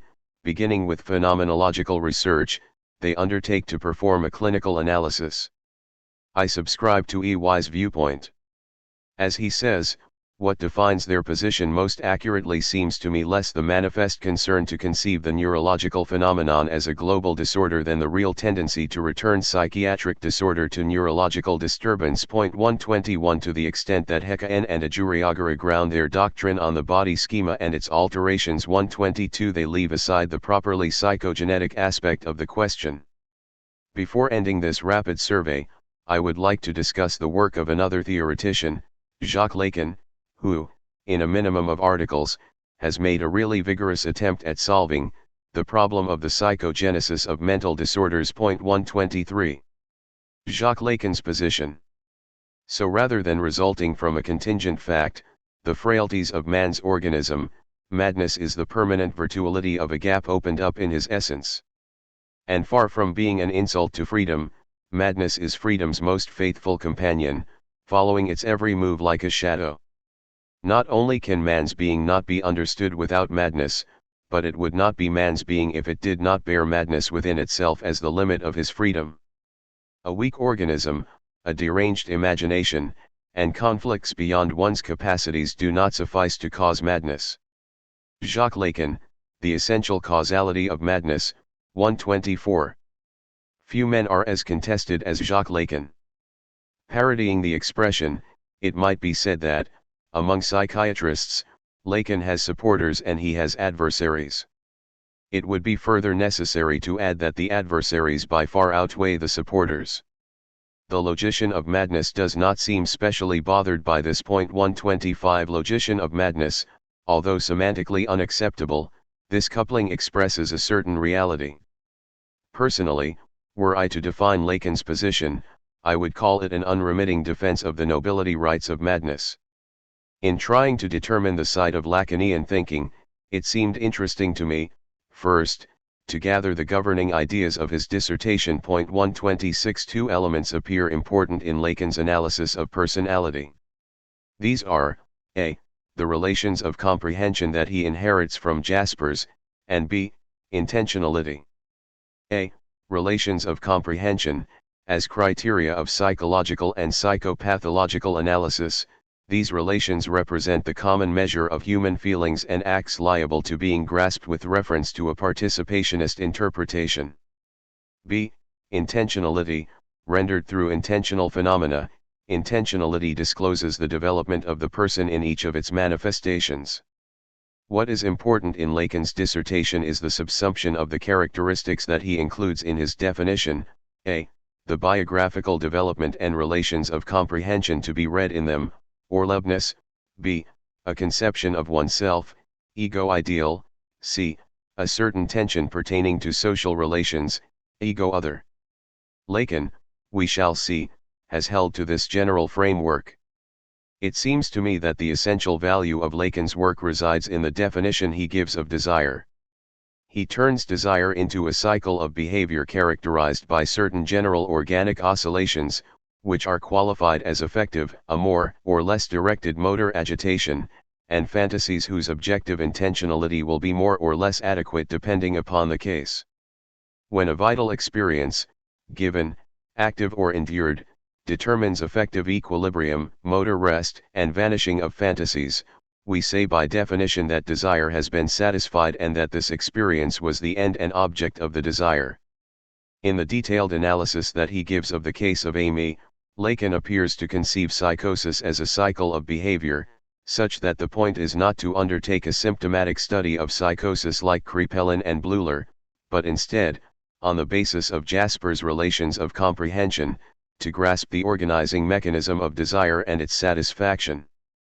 To my mind, Lacan's thought bears the influence of Paul Hahn's work Socialisation de Tendances, which, moreover, he does not cite. 127 In effect, the vital experience in which the end of desire is recognized is essentially social in its origin, exercise, and meaning. So, to recognize in morbid symptoms one or several cycles of behavior that, as anomalous as they are, show a concrete tendency that may be defined as relations of comprehension, such is the viewpoint that we take to the study of the psychoses. 128. I mentioned earlier the considerable importance that Lacan attributes to the social instance. Indeed, he expresses this in the three functions that he recognizes in the personality under the attributes of the comprehensibility of development, the idealism of one's self-conception, and lastly, as the very function of the social tension of personality, in which the first two attributes of the phenomenon are actually engendered. 129. Lacan places the postulate of psychogenetic determinism at the basis of his doctrine. This postulate makes possible a science of personality. The object of this science is the genetic study of the intentional functions into which human relations of a social type are integrated. This is what he calls the phenomenology of personality. 130. Applying his method to the paranoid psychosis of self-punishment, Lacan reveals its status as a phenomenon of the personality in a development of the delusion coherent with the lived history of the subject, in the character of manifestation, at once conscious, delusion, and unconscious, self-punishing tendencies, of the ego ideal, by its dependency on psychic tensions specific to social relations, tensions expressed immediately both in the phenomena 131 and contents of delusion and in its etiology and reactive outcome. Alongside this phenomenological manifestation of psychosis, we can, with Lacan, single out three sub-characters, which are, moreover, very important: 1. A humanly comprehensible meaning; 2.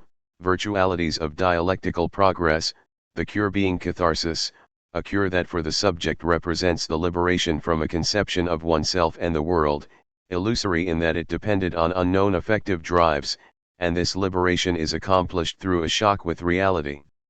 One noteworthy fact being that spontaneous catharsis is not entirely conscious, and 3. Its opening onto social participation. The social category of human reality, to which I personally attach so much importance, is one to which Lacan has been attentive.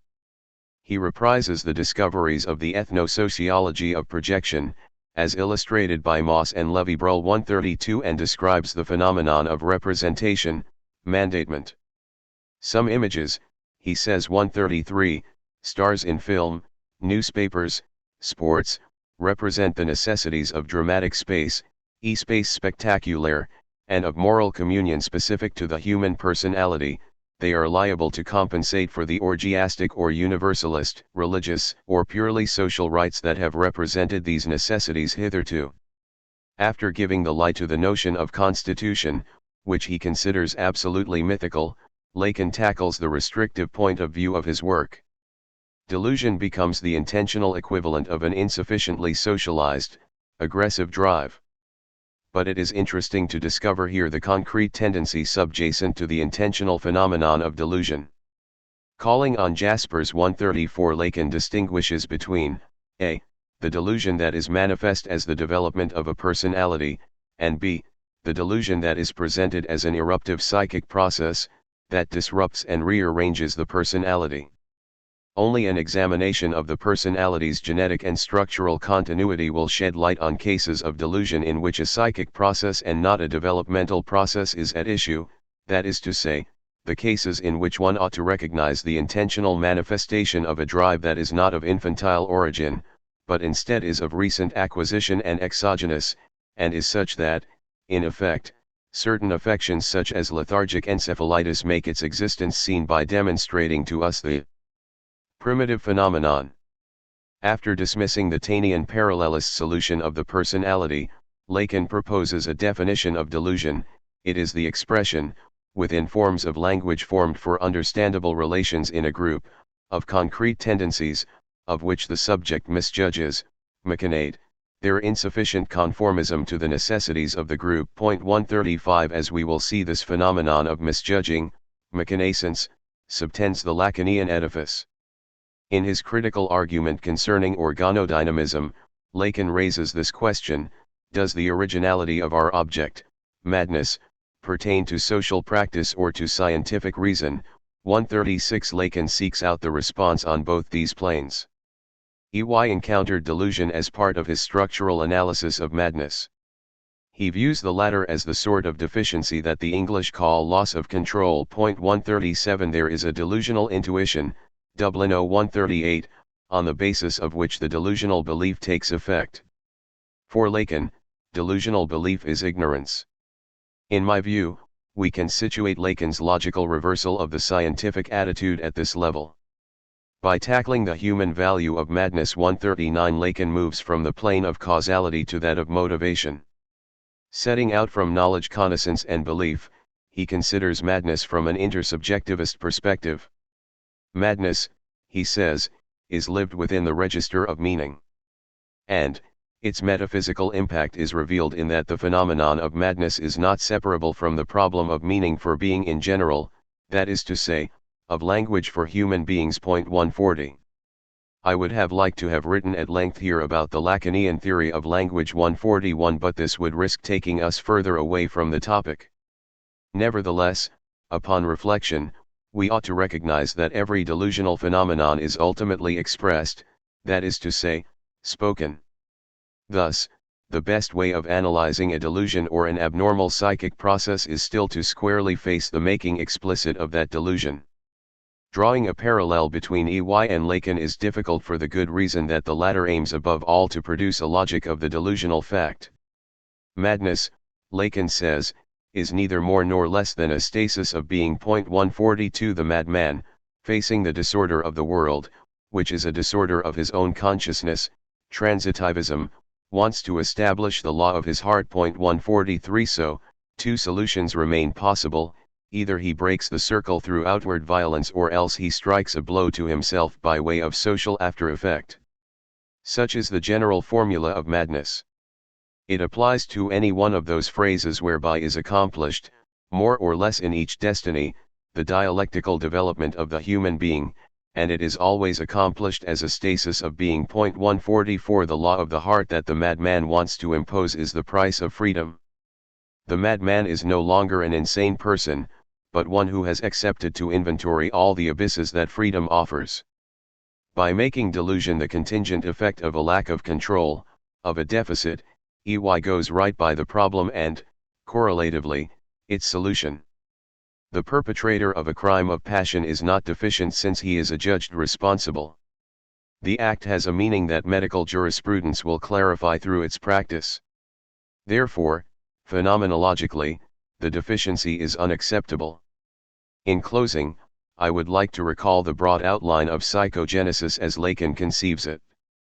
Invoking an implicit Jungian position, Lacan goes beyond the concept of imago, turning the phenomenon of projection, which Lévi-Bruhl presents as an index of a primitive mentality, into the cornerstone of his system. He ties the unhappy consciousness to the magic consciousness. Internally, then, Lacan seems to be the point of encounter between Hegel and Lévi-Bruhl. Where with Jung the image was the projection in the object of a conflictual subjective state or the second side of an ideal, with Lacan it becomes the fellow human in its human generality, for the adult, and in its intoxicated ingenuity, for the child. The author grounds the history of psychic life in the mirror phase. Within this phase, two instances join up: the primordial ego, which is ontologically unstable, and the existential complex engaged in a struggle, in which Freud perfectly distinguished the death instinct. At the start of psychic development, the primordial ego as essentially alienated is tied with the primitive sacrifice as essentially suicidal. 145 Thus, Lacan says, there is an essential discordance within human reality. And even if the organic conditions of intoxication are prevalent, the consent of freedom would still be necessary. The fact that madness manifests itself among humans only after the age of reason clearly verifies the Pascalian intuition that a child is not a man. 146. What are we to conclude from these few considerations? And besides, is it even necessary to do so? Would it not be better to leave open a discussion that involves the very limits of freedom, that is to say of humanity's responsibility? In closing, I would like to speak about the new tendency in the human sciences, psychosomatic medicine. 147. This science, bolstered by the fundamental ubiquity existing within the nervous system, convinced that the sympathetic system in fact represents the real frontier, that is to say the effective plan of action between the organic and the functional, proposes to go beyond the opposition lesional disorders/functional disorders towards a unitary perspective of the ill person. Defenders of this theory base themselves on anatomophysiological and particularly physiopathological data. Functional impairment is a transitory disturbance, a temporary anatomical modification, detectable with histochemical techniques, reversible, liable to restitutio ad integrum, but it is also capable, through its repetition and through multiple transitions, of leading to a lesion. The organic lesion is the definitive alteration, it is in constant evolution, often irreversible and maintains itself in a sort of vicious circle. Functional disturbance is liable to lead to a lesion, there is no illness of an organ, but of the entire organism, it is the morbid unity in the somatic unity. From these first elements, the following observations can be made. 1. The most localized visceral diseases can have a psychic impact. 2. Mental diseases can have visceral or somatic repercussions and manifestations. And 3. Lastly, psychic causes can trigger and foster alone the most authentic visceral diseases. 148.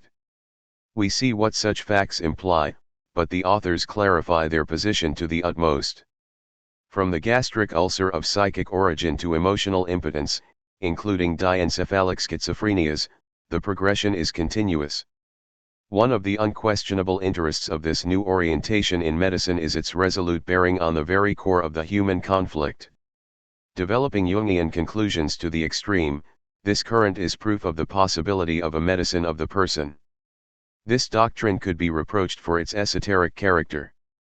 Likewise, with psychoanalysis, the singular colloquium risks taking the aspect of a confession. But is not every consultation inevitably a confession?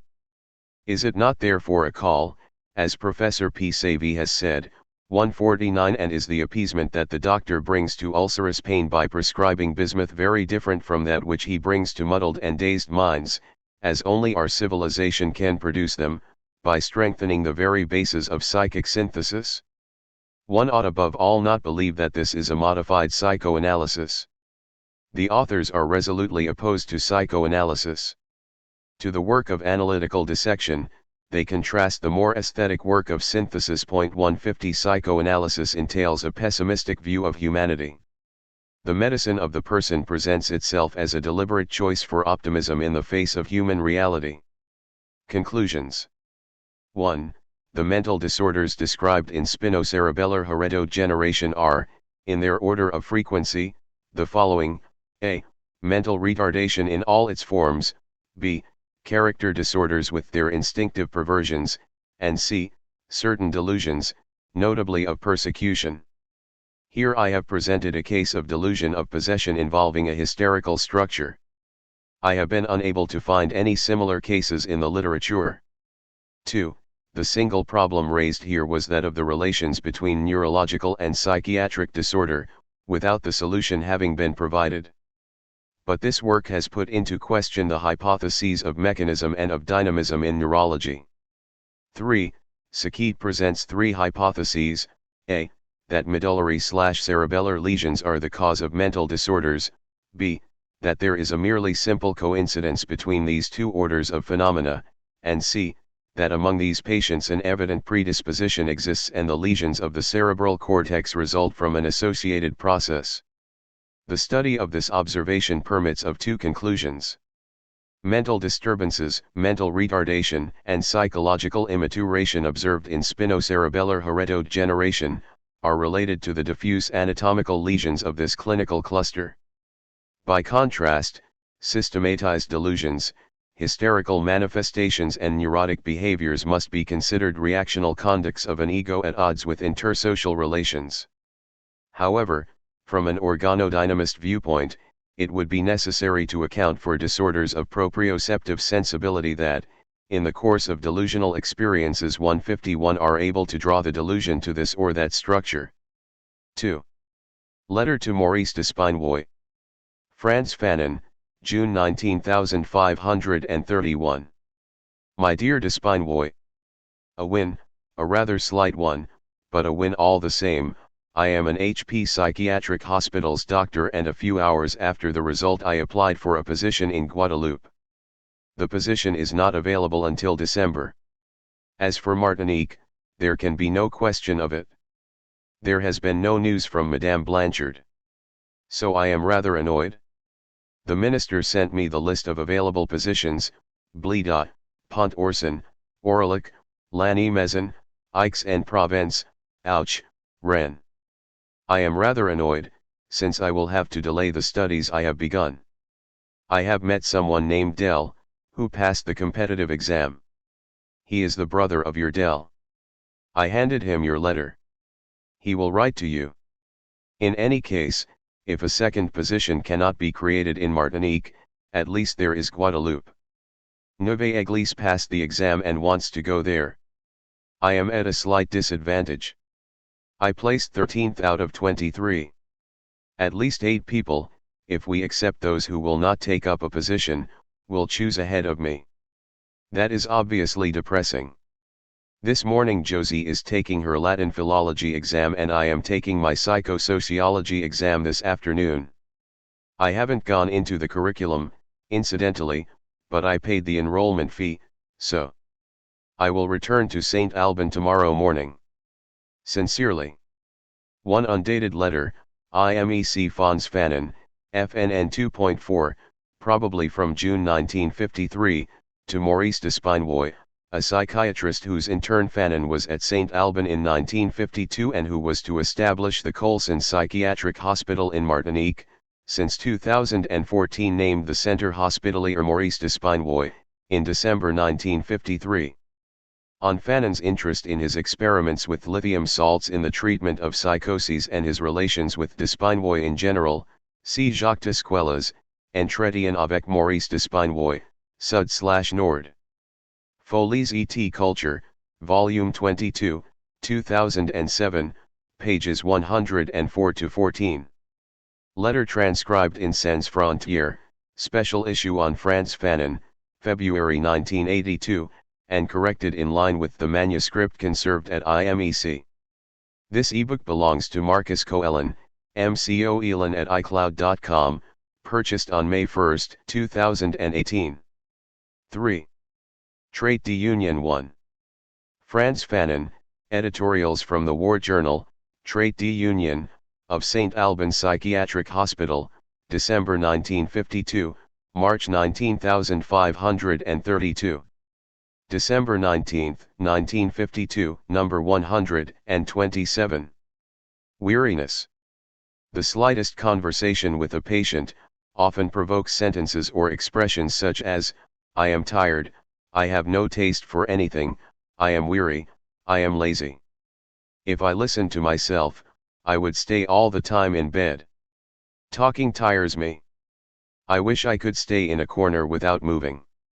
At other times, none of this is expressed, but in each department, do we not know women and men always isolated, not speaking to anyone, who seem to be examples of people for whom any effort, any speech, every gesture is a mountain to climb? A contemporary philosopher, fortunately not a psychiatrist, has voiced a sentence which I believe is of some interest to us: if you want to go deeper into the structure of a particular country, you have to visit its psychiatric hospitals. And certainly, it must be admitted, is there not in the world of today a wave of carelessness, of indifference, of letting go? When we talk to people, Do we not discover exhaustion quickly enough? If we question ourselves, we see that all this corresponds to a renunciation. When a head of government finds that the opposition is too strong or that he cannot solve, according to the wishes of the country, current problems, that he is no longer at the summit of life, he resigns, feels weary, tired, disillusioned, desperate. Living is not just eating and drinking, or it is at least eating and drinking and then after that a lot of other things. Whoever gives up wants only food and drink, he who gives up totally, does not even want to eat or drink. To be tired, to be weary, is not only to be tired and weary of others but above all of oneself. Dr. Fanon. Part 2, December 26, 1952. We must not confuse weariness with rest. No more weariness with idleness. Weariness is the refusal to continue. We have been able to start, we have even gone quite far towards carrying out the act, but there now arises this immense weight in the arms, this unusual heaviness in the legs, this unusual void in the head and above all this anguish that harrows your breast. We must try to live, said Valerie 3. Let us say, we must try to continue. If at 40, and it must be said, it is especially at 40 that it appears, this desire is born in me to do nothing any more, or more exactly if at 40, I realize when I wake up one morning that I no longer have the taste for anything, what must be understood. I do not want to give an explanation that is valid for everyone, but often I think that it looks this way. For 10 or 15 years, I lived like that, without worry because I was convinced that something was going to happen. Perhaps I will be told that I was at least worried about that. But I was not even waiting for it, and I was expecting a lot of things from it. I did not do anything to know what it was. I did not do anything to provoke or facilitate what I was waiting for. Like the little Indian in the Buñuel film Los Olvidados who waits for his father for a whole day in the face of all evidence that his father has deliberately forgotten him. Well, at 40, I am a forgotten person. The world has not responded to my expectations, the world has not come to kiss me on the forehead or caress my cheek. Is that it? Alas, no. I have not been forgotten, it is I who have forgotten, and when I say at 40 that I am weary of working or suffering or being unhappy, on the contrary, I must understand that I am tired of having waited like those friends whom one expects, 1 day, 2 days, 3 days, and then damn it. You don't wait for them anymore. In one sense, being weary at 40, is saying damn to the world, to others, to life, to oneself, damn, damn, damn, to everyone, damn to those who want to be nice to me, damn to those who don't like me, damn. Besides, I am weary, I am tired. Dr. Fanon. To be continued, 4. January 30, 1953, number 133. The human being faced with things. In the world, there are objects, trees, fields, cars, planes. In the world, there are things. The individual who looks at these objects, these things, can remain indifferent to them. He can also desire them. To want or to desire a car is to want to have the desire for a car no longer. To desire something is to want to desire it no longer. It is usually said that desire sees further than the thing desired, the desired thing is always a limit. A change of plane transpires when a person is put in place of a thing. Every person belongs to an institution, is embodied in a framework.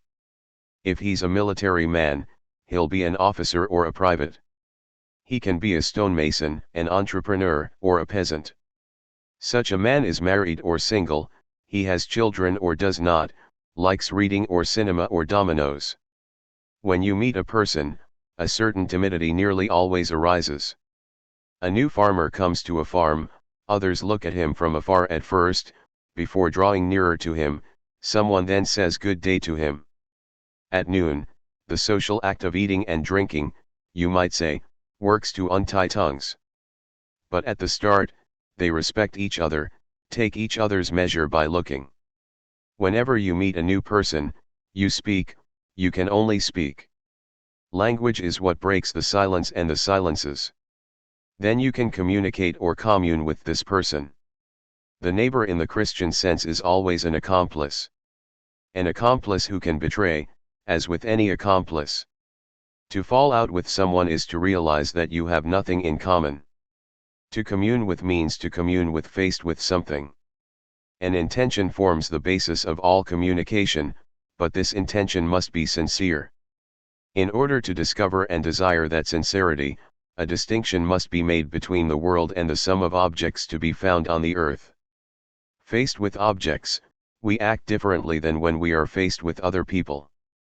We eat in order to eat, we breathe in order to breathe. This doing, we live.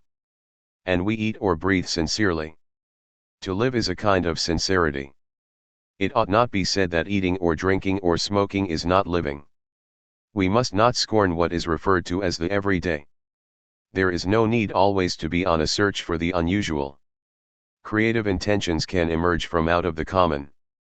But I will come back to this another day. On Saturday morning at the newspaper meeting, we talked a bit about sleep. And Dr. Tisquels reminded us that many patients ask for sleeping medication. This difficulty in getting to sleep is called insomnia. What is insomnia? Insomnia is a way of living that likes to think it is justified. You stay awake when there is a reason to stay awake. The ordinary man is able to suspend his wakefulness. His sincerity is such that he possesses the freedom to be suspended. The insomniac does not have this freedom to sleep, to relax, to doze. The insomniac does not stay awake, it's the night that stays awake. It stays awake. March 6, 1953, number 138. Yesterday, today, and tomorrow. For a person and a country alike, one of the most difficult things is to keep all three constituents of time in view: past, present, and future. Bearing these three constituents in mind amounts to recognizing a great importance in waiting, in hope, in the future.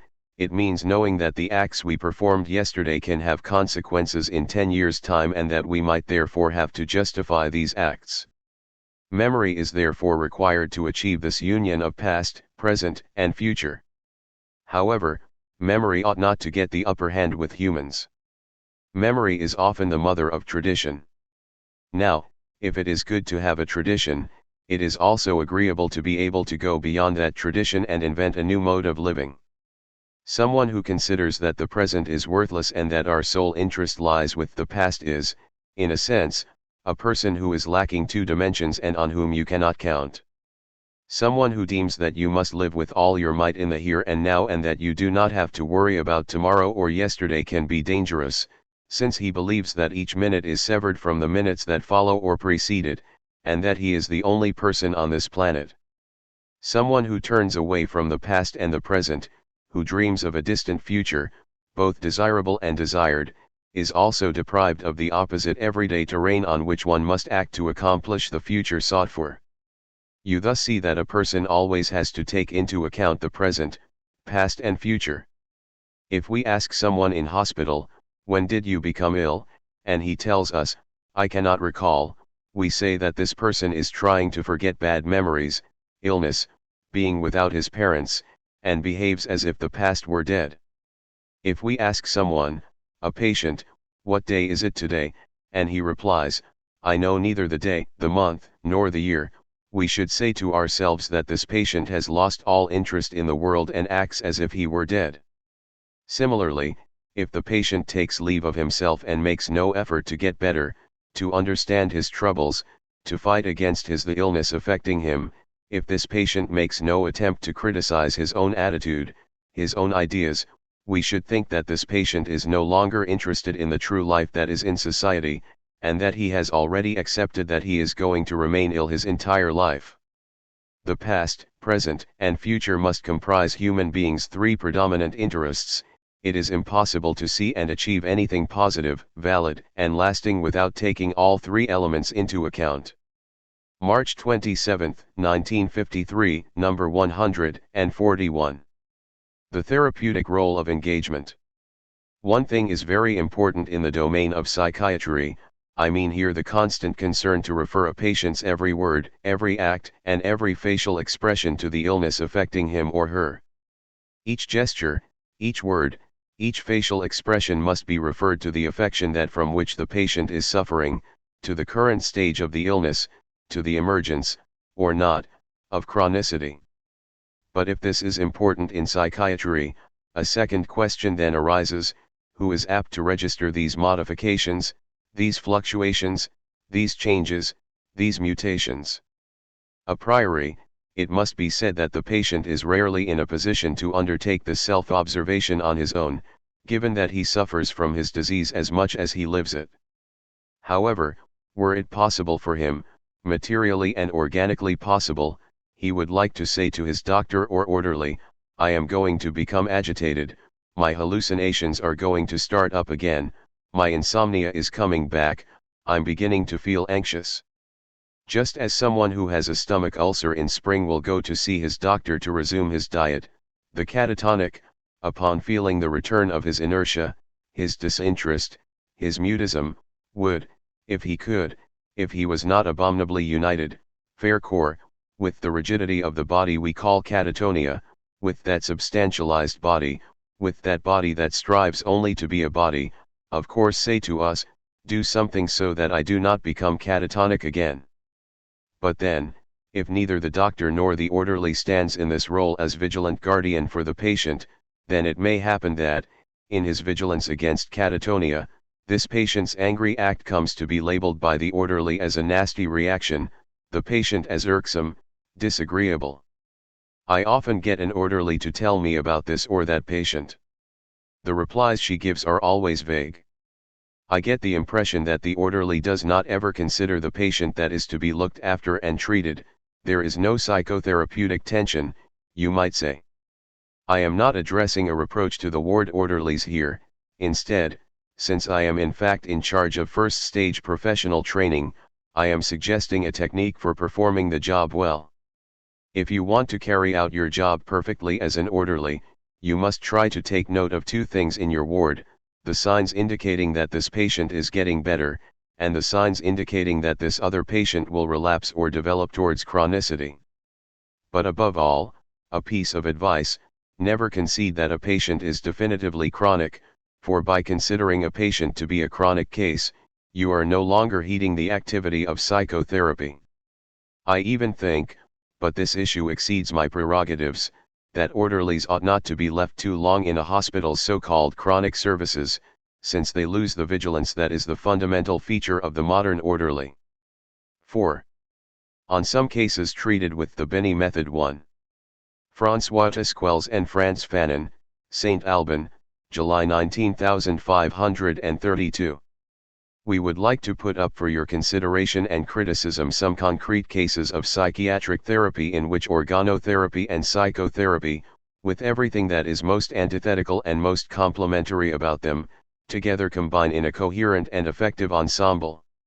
The point here is to situate annihilation therapy through repeated shocks within an institutional therapeutic performance. Our experiment involves cases of serious neurosis or of chronic delusional psychosis with a strong pathoplastic charge.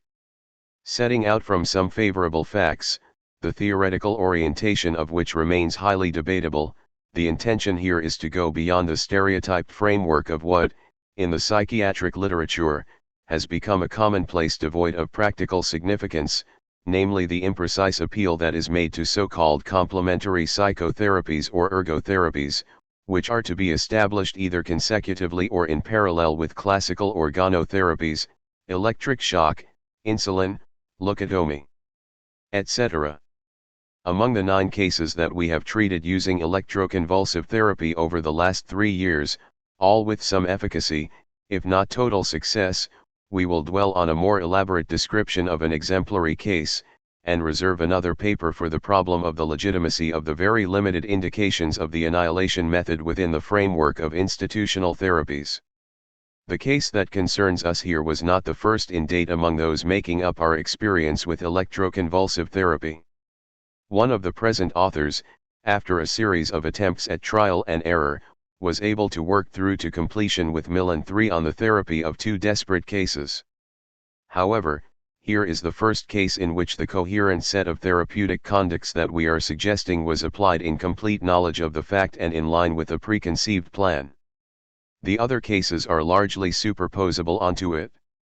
Dr. Vallet of Limoges entrusted us with a patient of 45 years of age, a nun, who for several months had presented, he says, serious mental disorders, characterized by some delusional ideas of persecution, serious behavioral problems manifested in raucous cries, screaming at any time and in any place, in the house, outside, at church. She presents alternate and intermittent diurnal or nocturnal psychomotor agitation, sometimes with completely incoherent but short-lived delusions. In addition, she is readily aggressive to persons of her entourage. Her mental disorders, already long-standing and evolving, make her retention in a psychiatric hospital indispensable, etc. This sister arrived in our unit accompanied by only one of her companions. At the first meeting, we had to foil the well-meaning ruse that her community had devised.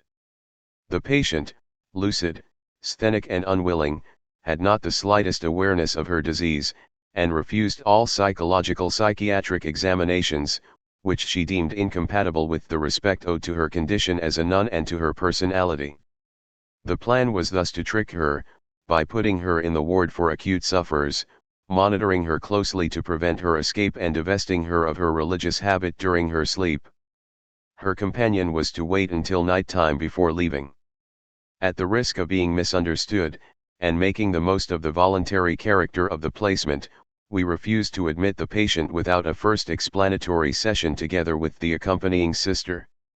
During this interview, it was partially possible to overcome the patient's reluctance and to get her to recognize the appropriateness of her placement in an observational clinic, service libre, thus facilitating her turning up in the ward dressed in civilian clothes from the outset.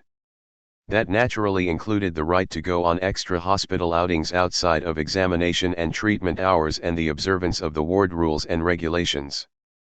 However, the patient took up our offer more because she does not argue against the orders of her superiors, than out of a real understanding of her situation. The first interviews confirmed our initial impression of a strong paranoid personality, but we were unable to conquer her absolute sthenic reticence. Proper verbal contact was possible when she was asked about practical questions concerning life at the hospital.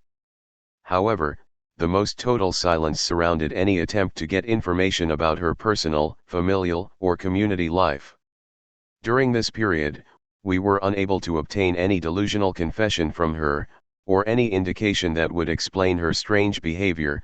She showed no resistance to physical examination, which, it goes without saying, did not reveal any disorder.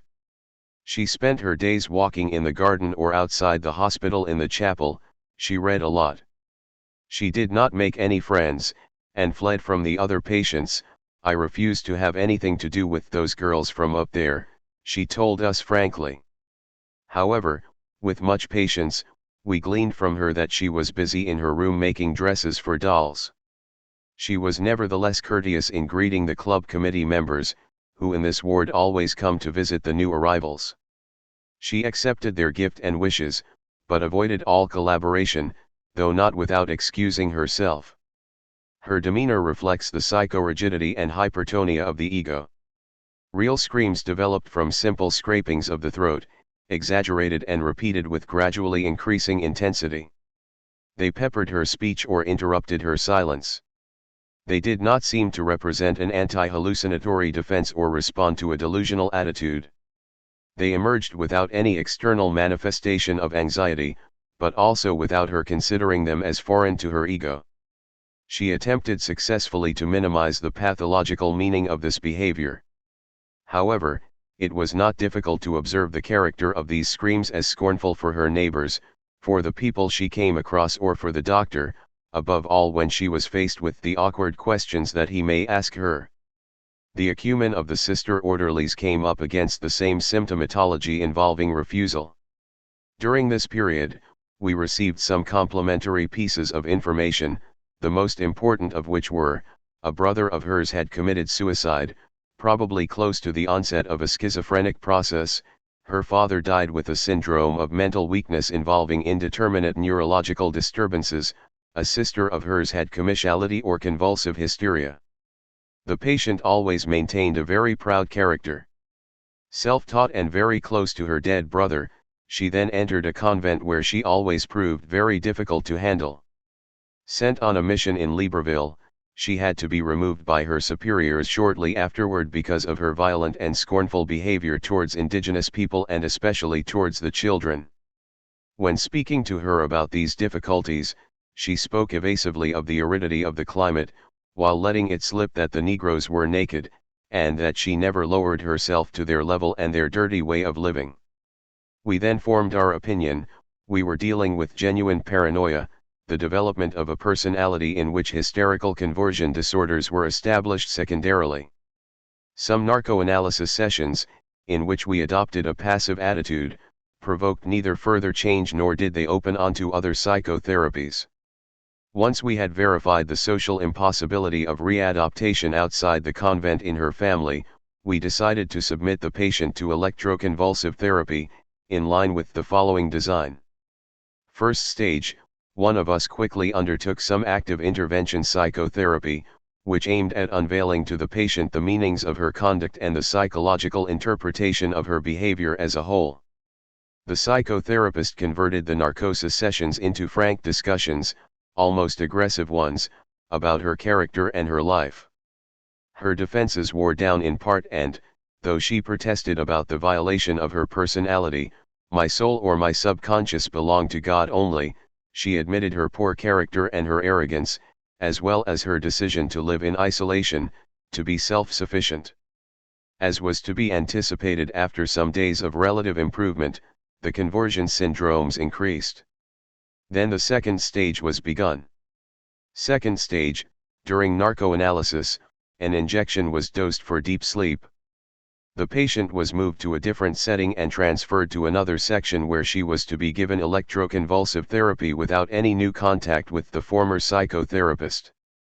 To arrive at the confusional stage as quickly as possible, the first period's mental home milieu with separate room was substituted for the set in which many other patients were around and which was very hospital-like.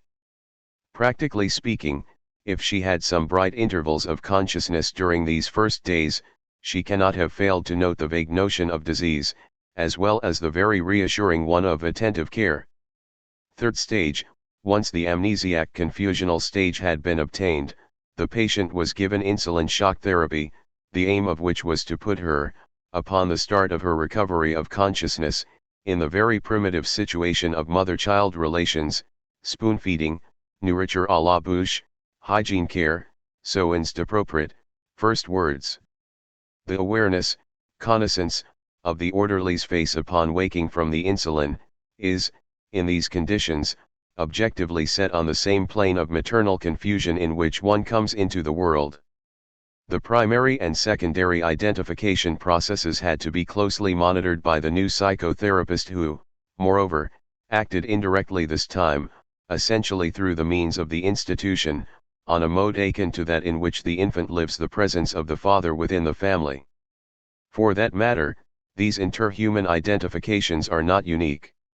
A social process is involved, the learning of names and identification of objects through the intermediary of others. Our patient experienced her return to consciousness around several complexual nodes, which her objective and verbal conduct made explicit each time. And each time she went beyond the stage with the direct collaboration of the ward matron and with the psychotherapist, who was at once distant and present. There was naturally a period of infantile amazement, in which all was beautiful and a game, in which she obeyed out of duty, a period in which personal inquiry faced with the world is undertaken with the help of one's friends and accomplices, the other patients, the staff. Then, she was 7 years old, and her mother was pregnant. She stated she had no need of another brother, the one, precisely, who committed suicide. I would love my father more, she said to Miss X, a childhood friend. False recognition of an orderly, it seemed, had he not put so many children into the world. Then her ideas of marriage revived. I am 20, what are all those girls there doing? They ought to get married like me. She integrated quite smoothly into the collective life of the workshop. She did not yet know that she was a sister. When, finally, she came to realize this, it did not stop her from accepting to take part in a play on the hospital stage with her ward. The role she chose was nonetheless very significant, namely, she worked as a typist just as she did upon entering the convent. She had been fired owing to her character, pride, etc., but was rehired in spite of her character because no one better could be found and because she'd learned to behave differently. Little by little, the rectifications and her awareness of the situation became complete. I am sorry, I really was ill. The other day, I spoke to you as if you were Miss X. From 20 years ago, when my brother was born, we had no need of him. Now, I should not be having the same ideas.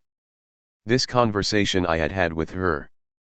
We spoiled him so much that he was poorly brought up. I am embarrassed. I was indeed told that I was ill, but I didn't believe it.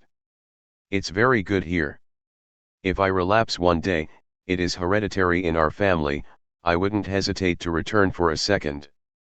She spoke and busied herself with the concrete problems of her community, above all with our sister orderly, and sometimes with us.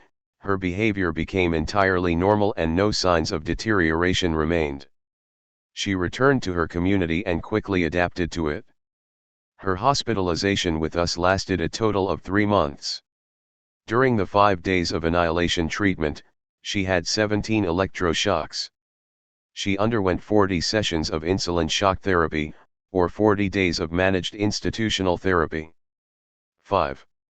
Indications of electroconvulsive therapy within institutional therapies.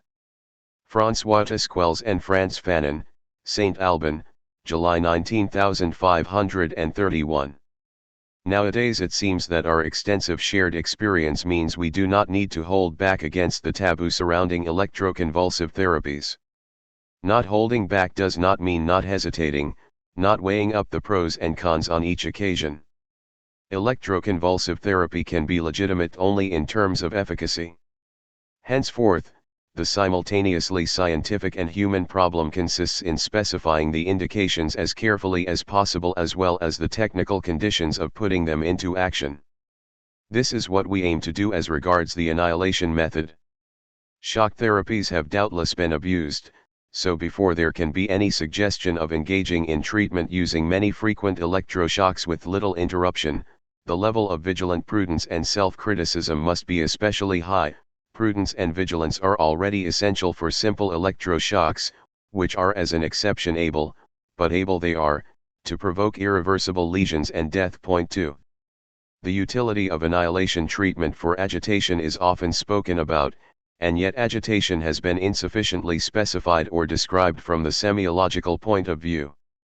A common impression, unfortunately all too correct, is that repeated electroshocks are sometimes performed out of convenience or, in the best cases, as a symptomatic medication for agitation, as if agitation was a behavior with a univocal cause.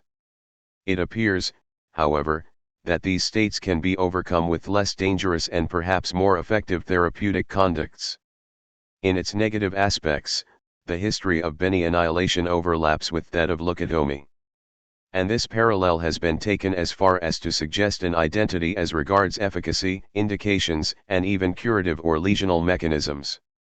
However, it is well known that Sargant has contested this claim. Notwithstanding, the comparison is useful in allowing us to note some common dangerous or negative aspects. In the first place, the possibility of establishing, using each of these methods, a state that Bourdonnais considered as a pot-slow frontal syndrome, sometimes definitive. Secondly, for each method the problem with indications extends between two poles that do nothing to lessen our astonishment or our hesitation. On the one hand, there is a claim as to the usefulness of leucotomy and annihilation for a series of disorders, minor, as it were, but persistent ones, such as obsessive disorders, whose psychogenetic etiology is easily admitted. We see this especially in the works of Beni and Serletti, and such was Agassiz Moniz's initial opinion of leucotomy. However, Stengel, Muller, Jones, etc. all argue against this position. Mario, Barbie, and Goldenberg elaborate a more nuanced opposition, believing in the efficacy of annihilation for serious neuroses that begin in middle age, and in its dangerous inefficacy in neuroses of puberty. On the other hand, however, these major therapies are always presented as an ultimate remedy in chronic, desperate, or complicated cases in which post-therapeutic deficient disorders are deemed a minor trouble as compared with the development of the illness towards vasania or dementia. Granting that both types of indications are founded, is it possible to decide logically in each concrete case? How can these two extreme poles be related, a therapy for simple and acute cases and a therapy for desperate ones? In our view, the only possible link is essentially constituted by the notion of personality development, or, if you will, of neurotic content being manifest as a leading syndrome, whether in the framework of classic neurosis, or in that of certain psychoses.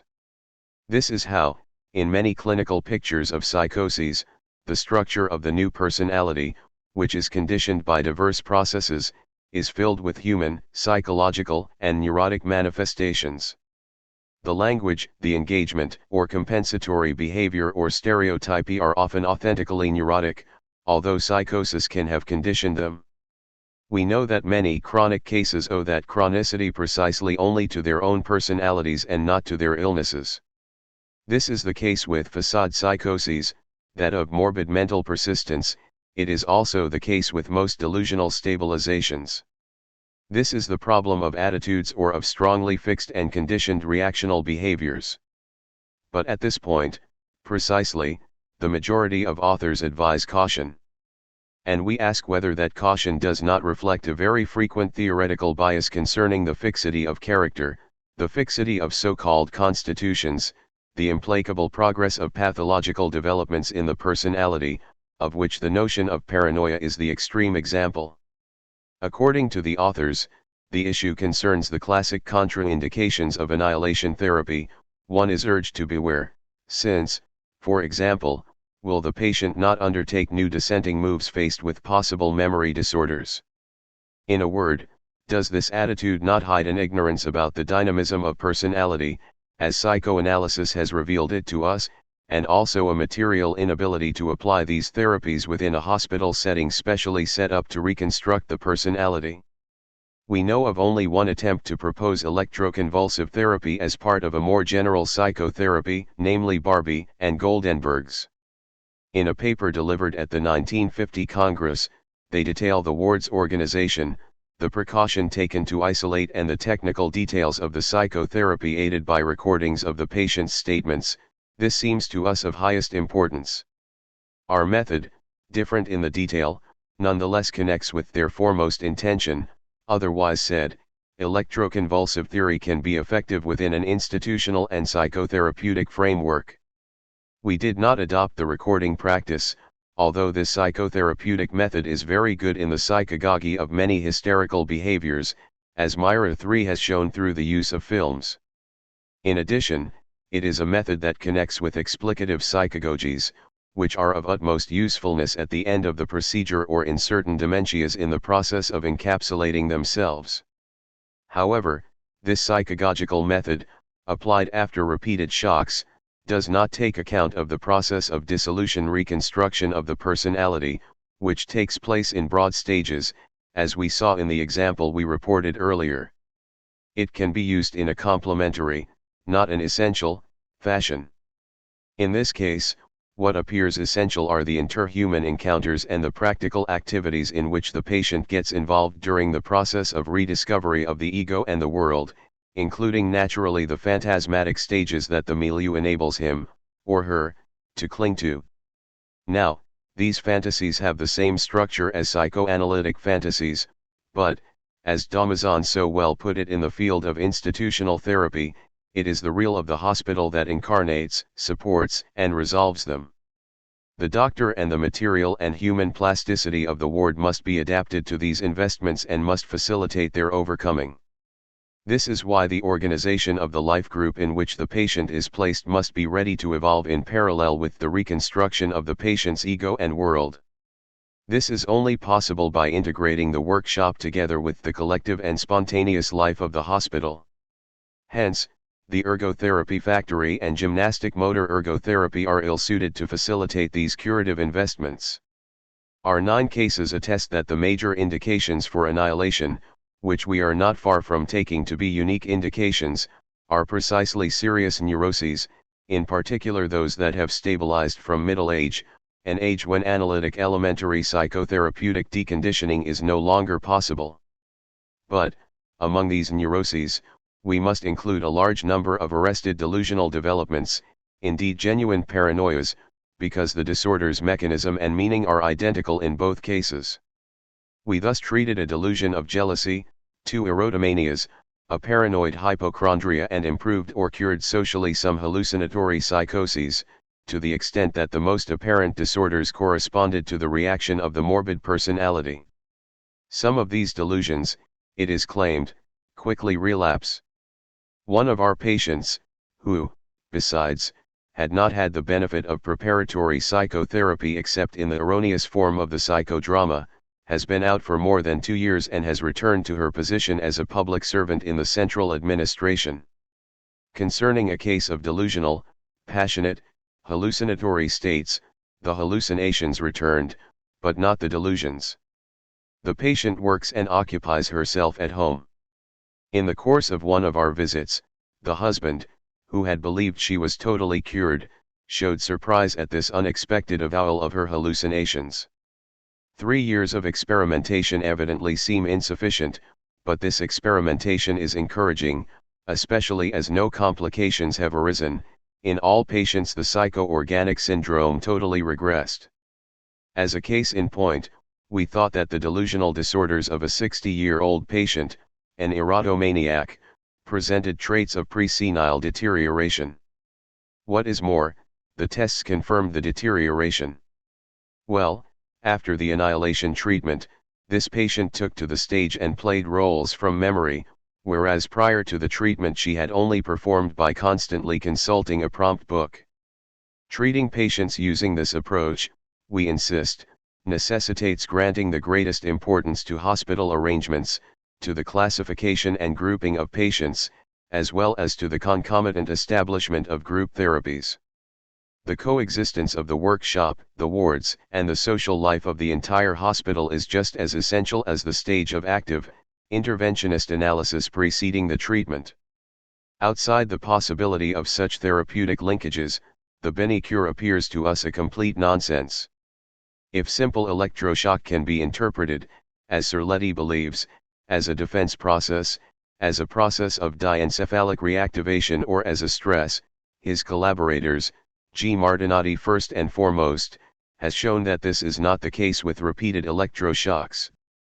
Not even the biological syndrome any longer corresponds to Silly's alarm syndrome. On the contrary, the biological syndrome of the Beni cure corresponds to the exhaustion syndrome of the same author, a syndrome that Martinati compares, moreover, to de Morcier's confusional amnesic syndrome with mesencephalic or pontobulbar impact.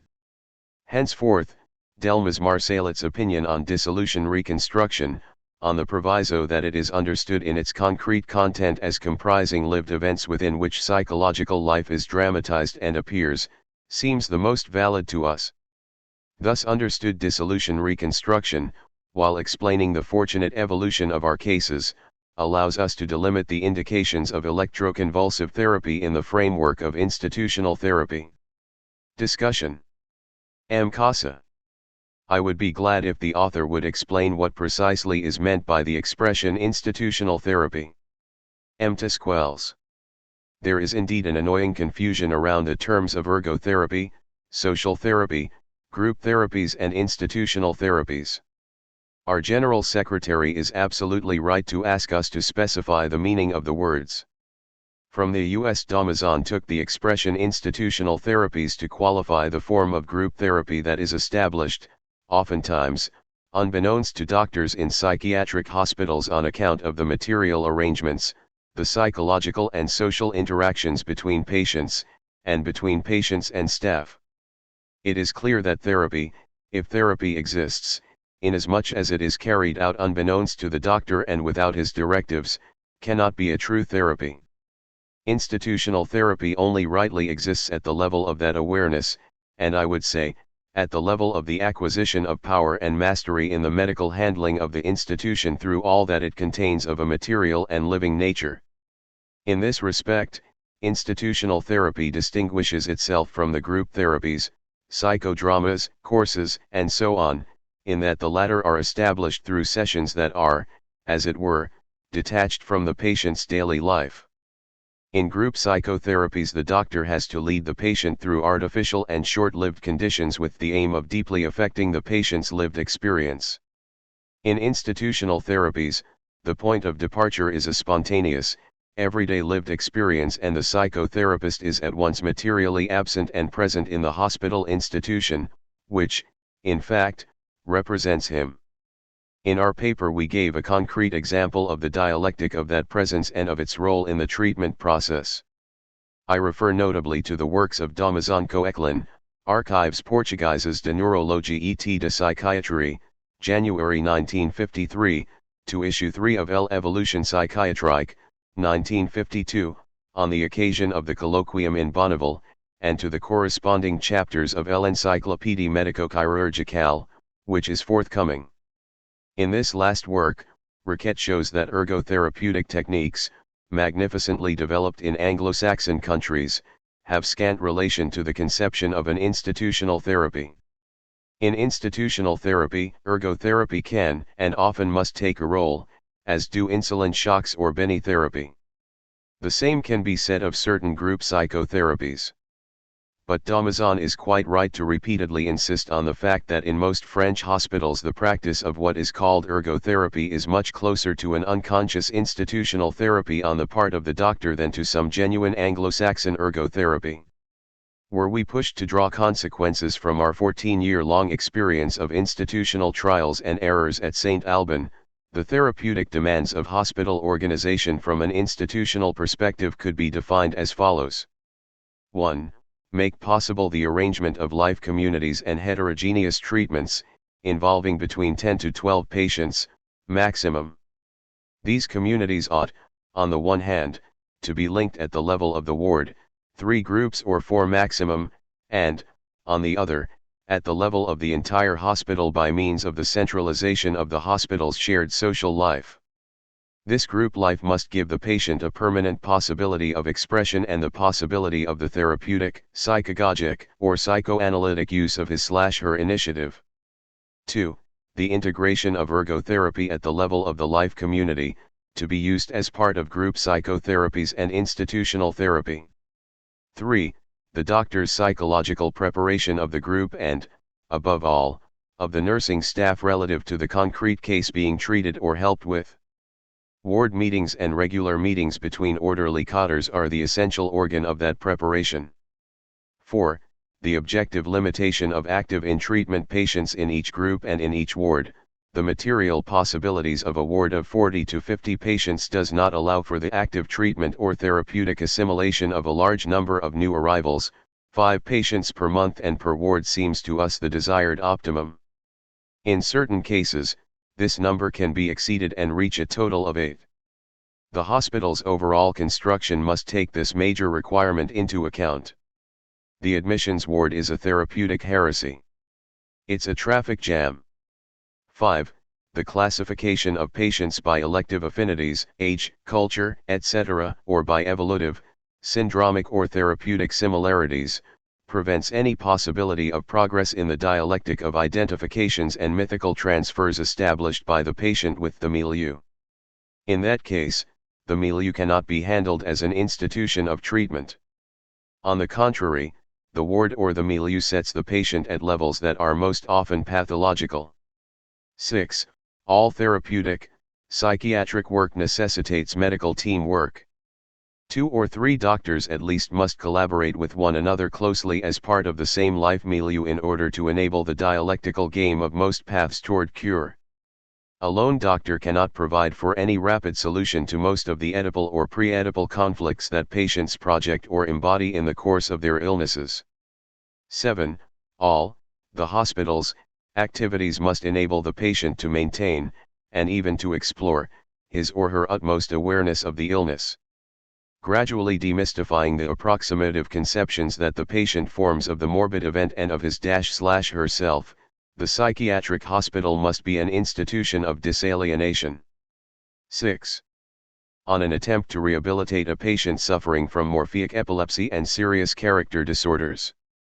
François Quelz and Frantz Fanon, St. Alban, July 19531.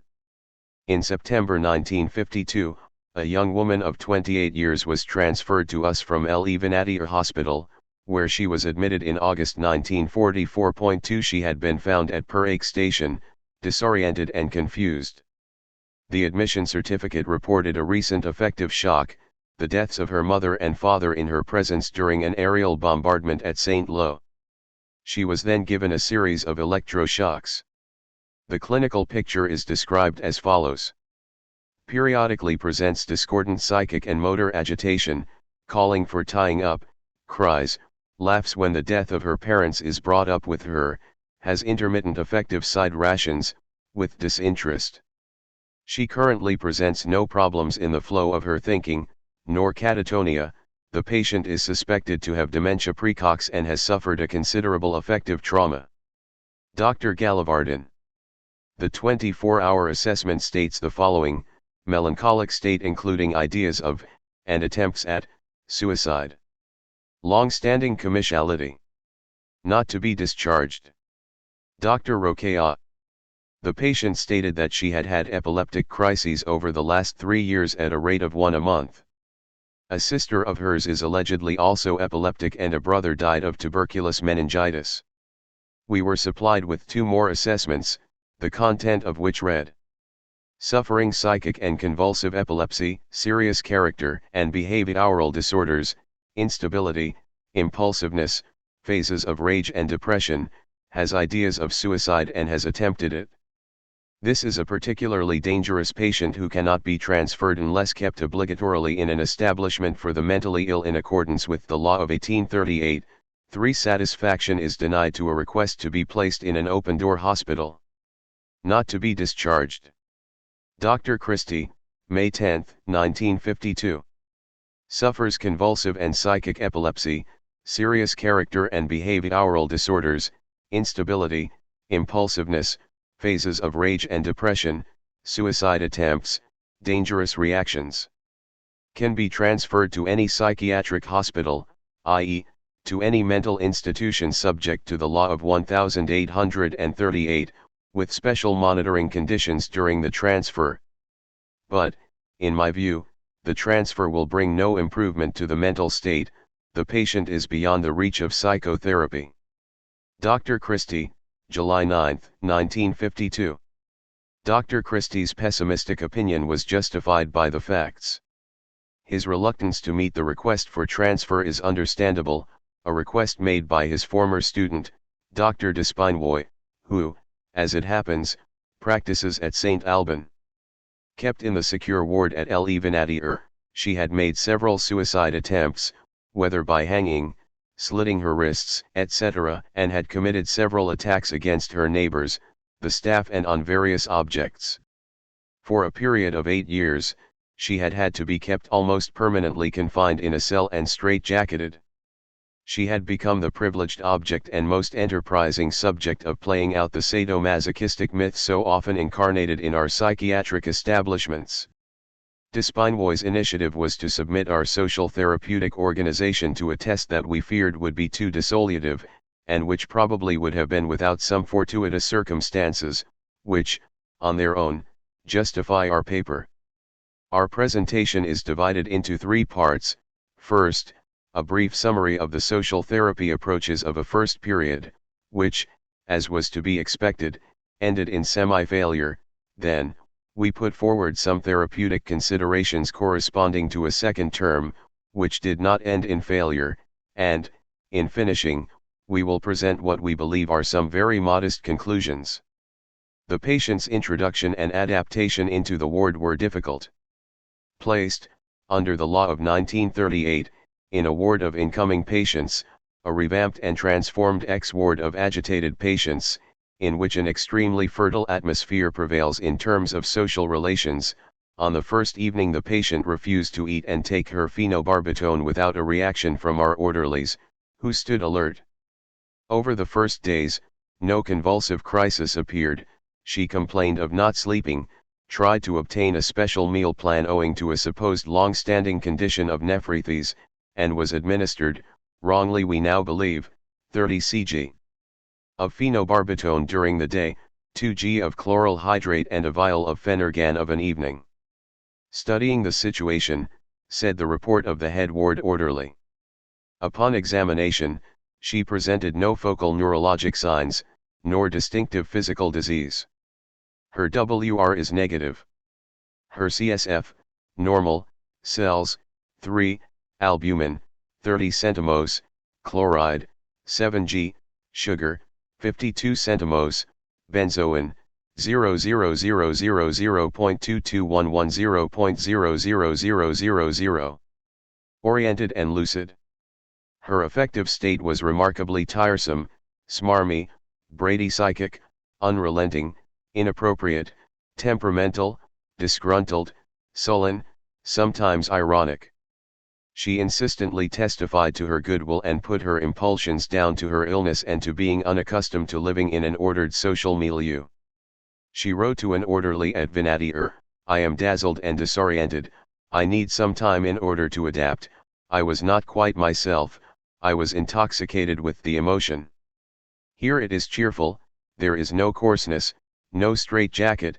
What would you say, if one fine day, instead of 100 agitated lunatics, you found yourself in a group of 16 patients and a family life?" This did not prevent her from exploding, from throwing drink in the middle of the dormitory, or from getting up and making a wall-to-wall racket at night, breaking a few glass panes if need be. At the end of a 20-day period, including a wrist injury incurred with broken glass and a 2-day hunger strike sometimes accompanied by cries and chants, she busied herself in bed with sewing jobs, for which she required scissors. Our medical attitude derives from biological studies and examinations, conspicuously disregarding behavioral disturbances. The taking on and examination of such are reserved solely for the collective psychotherapy sessions, either on the occasion of the meeting of the ward ergotherapy group, or during the newspaper articles to which she spontaneously committed herself. Little by little the patient became livable, with minor dysthymia, although it was often necessary to thwart her attempts at starting conflicts with other patients and with staff. 2 months later, in a memorable session in which her companions did not spare her from criticism, nor their desire to help her, she was named ward delegate, meaning she was free to leave the ward to do her work at the club canteen. However, the general atmosphere of the ward was profoundly altered by her presence. Everyone lived in a permanent state of tension, clashes opposed patients to one another, patients to orderlies and orderlies to patients, and orderlies to other orderlies. Bouts of rage and jealousy broke out, and for a whole month her attempt at fitting into the club canteen failed owing to her manual clumsiness, which resulted in what the canteen committee deemed an excessive breaking of utensils. This last episode seemed to coincide with an increase in the number of fits, which remained nocturnal, despite our adding 6 tablets of Solentil to her treatment. It must be admitted that we were not directly able to observe these fits. Hyperventilation and light stimulation did not elicit significant modifications in her electroencephalographic recordings, which were taken on several occasions. In the recordings, which are hard to interpret, one observes at most a slow dysrhythmia of 5C/S, without peaks, in the right temporoparietal area, unresponsive to exercise. A rest reaction is rather poor. In fact, the patient presented more and more paratonic troubles, and a sullen mood interspersed with spurts of aggressive vivacity. At this point we decided to perform electroconvulsive therapy followed by insulin shock therapy and transfer the patient to the hospital's open-door service. After 25 comas, the patient spontaneously presented a series of tonic crises, which were arrested by means of intravenous somnifin.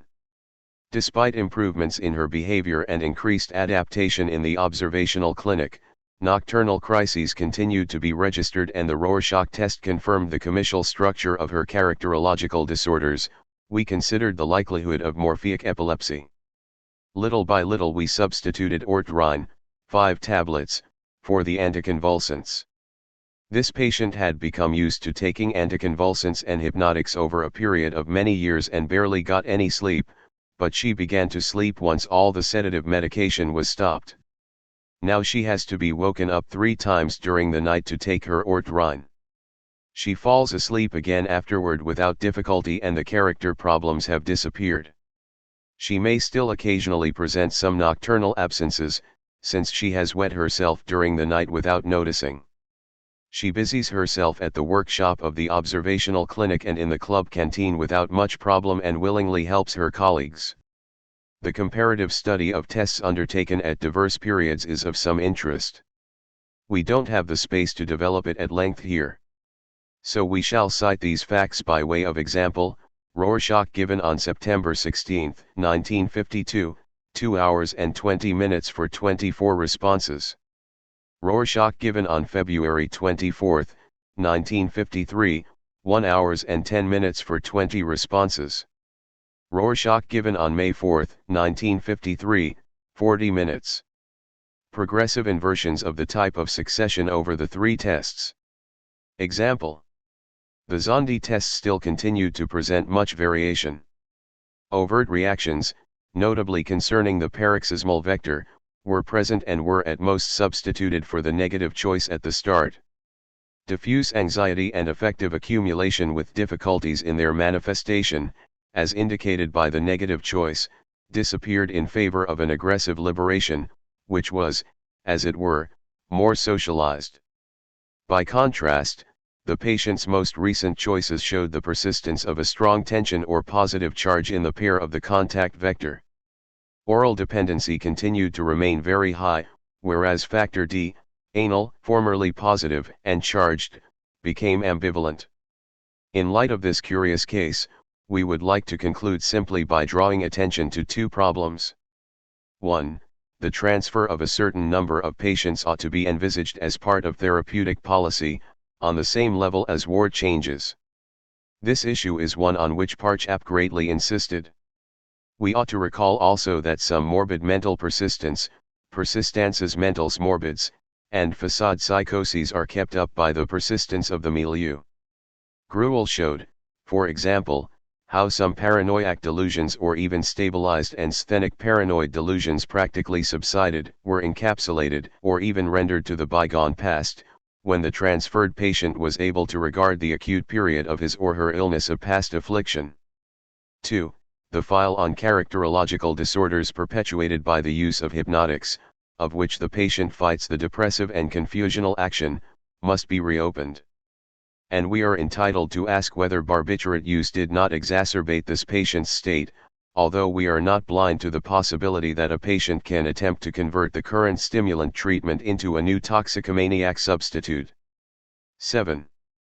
Note on sleep therapy techniques using conditioning and electroencephalographic monitoring. Maurice Despinoy, Frantz Fanon, Walter Zenner, St. Alban, July 19531. Publications by Soviet authors have renewed interest in sleep therapies. But the novelty that they have contributed to this therapy, a much researched topic prior to the advent of insulin, seems largely to have been neglected by most authors. The difficulties encountered in creating the conditioning process discourage them all the more easily that they doubt the effectiveness of the recommended methods. A further contributing factor to this neglect of the most original element in the Russian works appears to have been the introduction into therapy of a remarkable potentiator in the domain of anesthetics. In recent publications it is frequently to be read that the use of 4560 Rp renders conditioning, and even soundproofing, superfluous. Point 2. Our study's goal was to bring into focus a sleeping therapy technique that makes conditioning possible, and to establish whether this technique permits a reduction in sleeping medications. We performed these sleep therapies in 2 rooms of the St. Alban Hospital, one of which could accommodate 2 patients, in 1951 and 1952. The conditional stimulus was luminous and sonorous, synchronous, and a water mill worked to light up a low-intensity lamp placed above the head of the patient at regular intervals and to trigger an electric metronome. The usual rhythm was 70 per minute. Noise insulation was attempted by an additional partition separating both rooms from the rest of the ward and by wall hangings. The medications used were a cleta-type mixture, administered in suppositories, intramuscular somnifin, potions of chloral bromide, unoctol, then mixtures of 4560 and dolosol, combined or not with the foregoing. We accepted that the creation of conditioned sleeping reflexes requires the coincidence, on the one hand, of sleep brought on by the medication, and, on the other, by the activation of the sound and light system. A considerable difficulty involved not waking the patient while the conditional stimulus was active at the start of the treatment prior to establishing the reflex. For in that condition, the stimulus induced loses all its efficacy. Now, it is difficult to determine the precise moment at which a person is awakened. The technique, formerly admitted by German authors, had consisted in setting oneself at a certain distance from the patient and calling her by name in hushed tones. This runs the risk of shortening the sleep and gives only an imperfect idea of the degree of sleep. The reading of an article by Charles Horace Mayo on the automatic adjustment of general anesthetics by an electroencephalograph led us to think that it was possible to monitor the sleeping state of our subjects at a distance. Designing a satisfactory system required much trial and error. For the electrodes we were obliged to use an arrangement of very fine intradermic needles, and a removable central socket was connected to wires hanging above the patient's head. The needles were well tolerated, but their position often had to be rectified during periods of waking. The machine itself was placed in an adjacent room, the wires routed through a dividing wall. Recordings were taken at regular intervals. Although the electroencephalographic characteristics of the waking phase were less stable than those of the sleeping phase, by taking a recording of about 3 minutes it was easy to assess the depth of sleep. We will not detail here the lessons these recordings provided. Nevertheless, we indicate that this method has the advantage of determining the limits of intoxication at each moment. It shows that, after several days of treatment, slow waves persisted during sleep in all cases in which the doses administered were too strong. Thanks to this system, we were able to determine the moment at which either triggering the waking up or else the soporific medication ought to intervene. Results. We will not insist on the therapeutic results properly speaking. Once again we found the traditionally indicated mood enhancement, the attenuation of delusional concerns, barely improved hebephrenic catatonic states, a seemingly favorable influencing of acute psychoses, and erratic results for neuroses. In a general manner, we believe to have observed that the sleep therapy was an effective primer, Morton Cage, by preparing the way for other therapies. Owing to the large number of products used, the 20 utilizable sleep therapies that we performed do not enable us to establish quantitatively exact comparisons of efficacy with certainty. We might nonetheless say that the use of 4560 made it possible to reduce considerably the quantities of medications used. Above all, it made it possible, with the addition of dolosol, to take to 6 hours the length of a whole sleep after medicinal introduction, whereas previously the duration was only around 4 hours in length. Although we rarely used this procedure, the continuous, intravenous slow drip of serum enabling upon demand the addition, depending on the electroencephalographic recordings, of potentiator or of unoctol seemed best to us. The use of anesthetic enemas, which often result in incidents detrimental to conditioning, as well as the dangers of intoxication from sleeping medication, have already been noted. Let us point out the disadvantage resulting from the incompatibility by precipitation of a 4560 barbiturates mixture. Some febrile reactions following the use of this potentiator were observed with a slightly greater frequency than in other cases. The most important factors that determine the quantity of sleeping drugs to use are the number of awakenings provoked and the isolation of parasite excitations. It seemed to us inaccurate to claim that the potentiate makes it possible to neglect the factors of the surrounding milieu. With 4,560, as with any other sleeping drug, the number of spontaneous awakenings increased whenever the patient was disturbed by outside noises. The number of awakenings provoked must not be increased with the goal of accelerating the conditioning. 2 awakenings per 24 hours are a maximum. The creation of a conditioned sleeping reflex appeared very fragile to us. Non-stop spontaneous awakenings of the rhythmic systems were enough to make it disappear. A perfect technique is essential if one is to benefit from the acquisition of this reflex. The current state of our research has not allowed us to come to an entirely satisfying result, as the difference is only weak between a sleeping treatment in a well-insulated milieu and a treatment with conditioning. This difference becomes noticeable around only the 6th day of treatment, through the fact that the necessary doses do not have the same increase. It is certainly better to perform a treatment without conditional stimulus but with very good insulation conditions, than it is an approximately conditioned treatment. The technique of electroencephalographic monitoring should make possible the precise codifying of sleeping therapies with a conditioned reflex. Only then will it be possible to make a value judgment on this new technique. In the current state of things, we did not study the therapeutic effect of the sleep, but only that of the sleeping drugs used. 8. Our journal.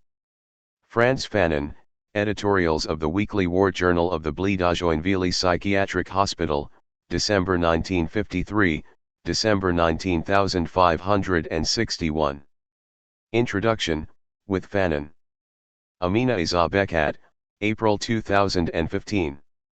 When the Blédajoinville Psychiatric Hospital was created in 1933, it was located on the fringes of the city, as per the custom of the day, according to which patients were located far from urban centers so as not to disrupt the social order.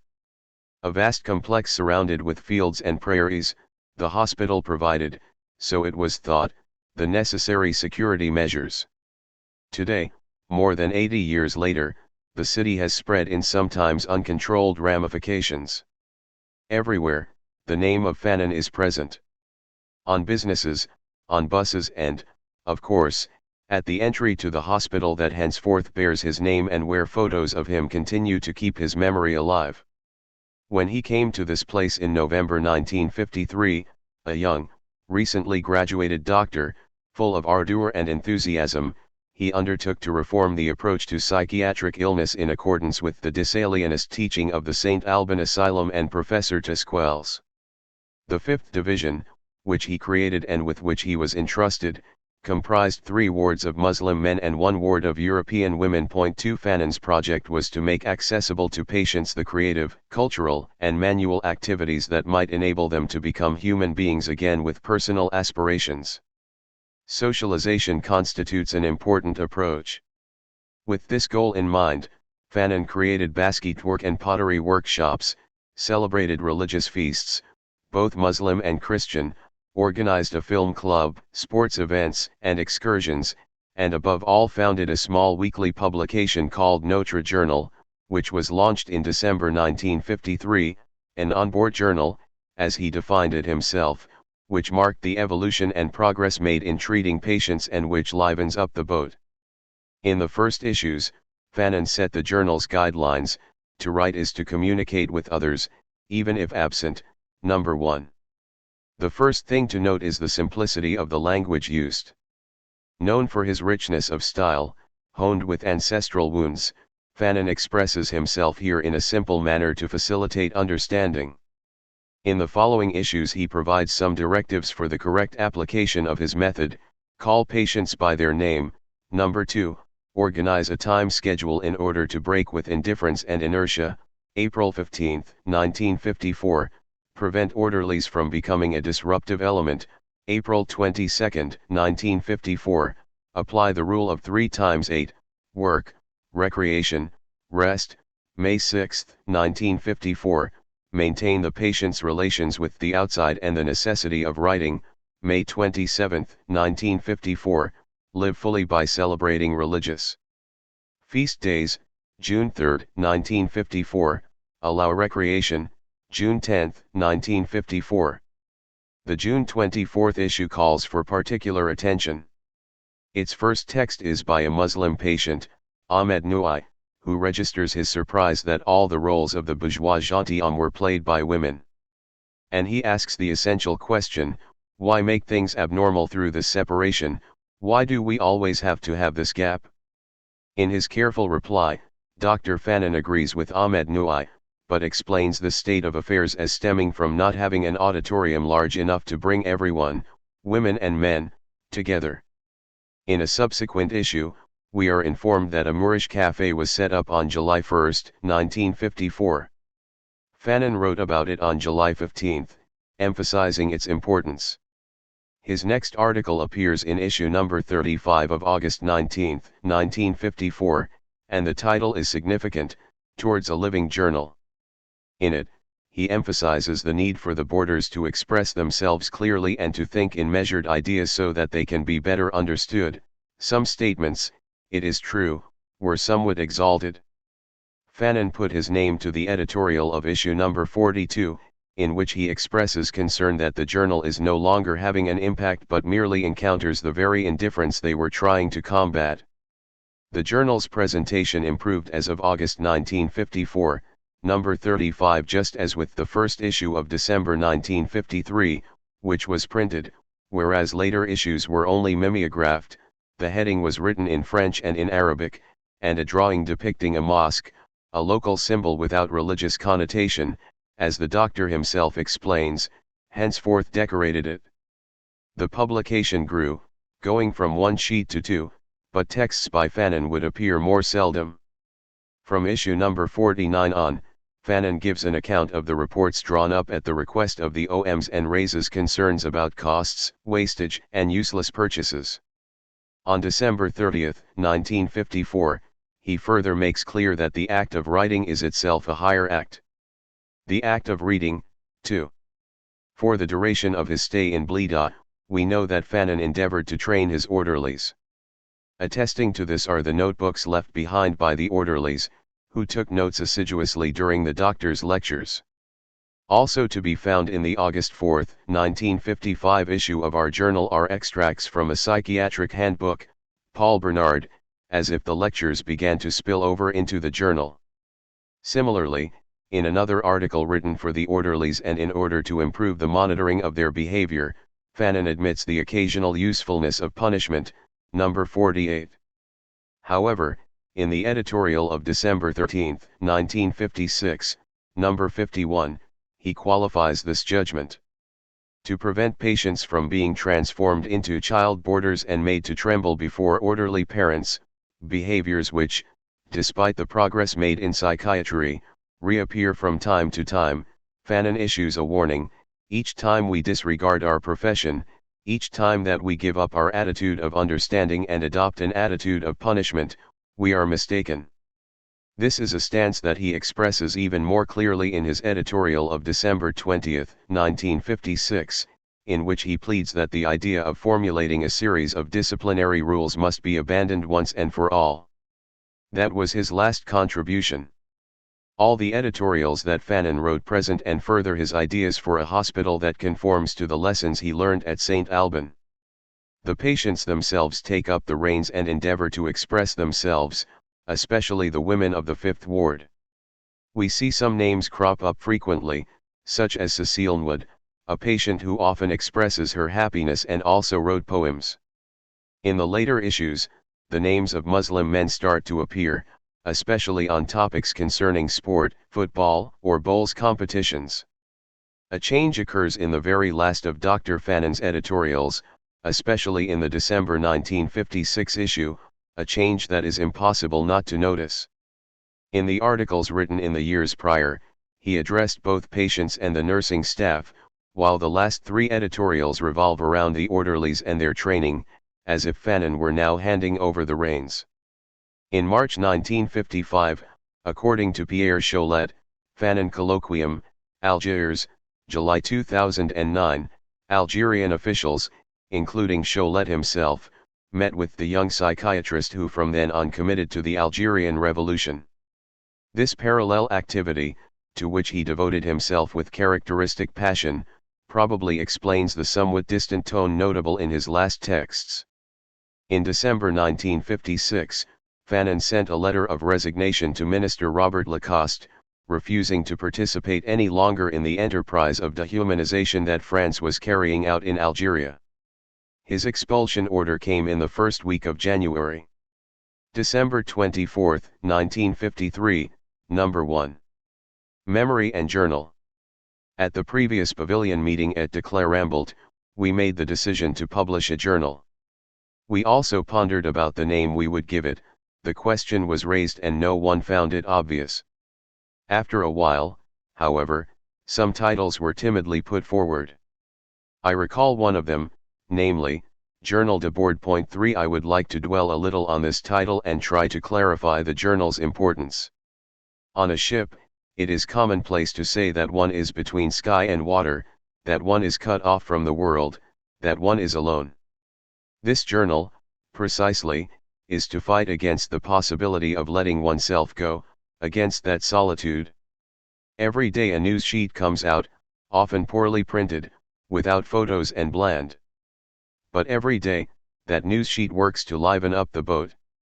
In it, you are informed about the onboard news, recreation, cinema, concerts, the next ports of call.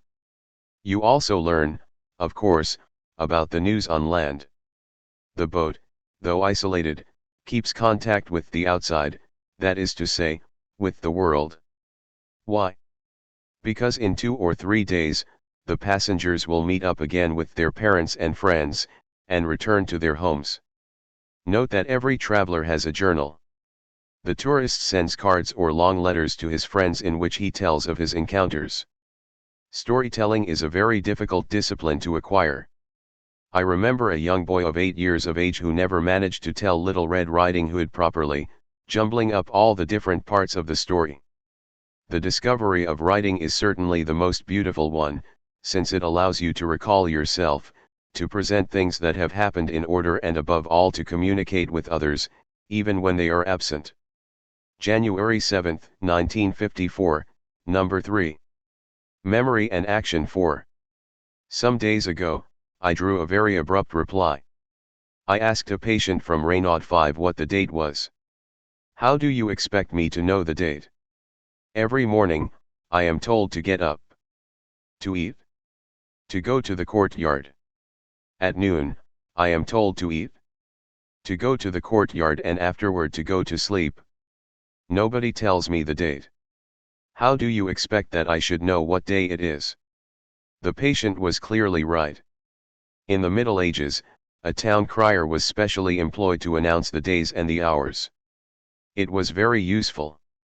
In modern times, we have calendars. But we don't know where to put a calendar in a ward. And also, where do we get this calendar from? It's a very difficult problem to resolve. Mrs. Mina, for example, has to organize a recreational session for January 7th. For this she will have to draw up a timetable. She has to know that there are only a few days left to her. She has to get her companions and work with them. For Mrs. Mina's team, January 7th is an important date. Mrs. Mina's entire team is working toward January 7th. The rest of the ward, however, is waiting for January 7th. For the whole ward wants some entertainment. Similarly, Miss Donadue is preparing a recreational session for January 21st. For Miss Donadue, this is a very important date. She and her team will have much to do. As I was told by a patient after asking whether the choir was working, "Doctor, between the rehearsals, the walks, and the workshop, we barely have time to eat. Tomorrow is the Christmas performance. Next Sunday, we will set out on the path of media. Today I wrote an article for the journal. Next Monday, during the meeting, I want to ask you a question, Doctor." Such phrases show precisely that it is possible to live in time. Days are not similar to one another, for each day demands a new plan of action. The calendar is a schedule of action. To rediscover the calendar, that is to say, time, is to rediscover a work schedule. The patient from Renaud was right. Who was in the wrong? Nobody. Everybody. Me, Mr. Gill, Mr. Dussauge. And then perhaps, if one looks closely, one or two housekeepers. Well, everybody. De Clermont has given us a lesson, we must examine it without special consideration for others but also impartially. January 21, 1954, number 5. Hospitalization or lockers, 6. Yesterday, Friday, de Clermont received a visit from Mr. L'Empereur, the hospital's treasurer, accompanied by Mr. Nejami, the works manager, and Mr. Rabet, the head builder. This visit was motivated, because only de Clermont, we were told, has had no renovations done since it opened. After a first inspection, Mrs. Illegible presented the requirements of the ward: 1. 1 locker per patient, 2. 1 locker per orderly, 3. A space where Mrs. Illegible, head of the ward, can write. I was present. We looked at all the possible options. After 2 hours of looking into things, we were indeed obliged to recognize that none of the 3 requests could be met. Mr. L'Empereur, after stating the first point, asked us very nicely if the night tables did not suffice. Then the observation was made that there aren't any. It is from him that I take the title of this article. Your patients cannot settle in. They must surely have the feeling of being in transit. And that is strictly accurate. I would go even further, the patients do not have the feeling of being anywhere. It is an establishment in which the patient's quality of being a spouse or a mother is contested. This quality is contested as their marriage is deliberately ignored. It is an establishment in which they have nothing of their own. Not even their face, since there are no mirrors at de Clermont.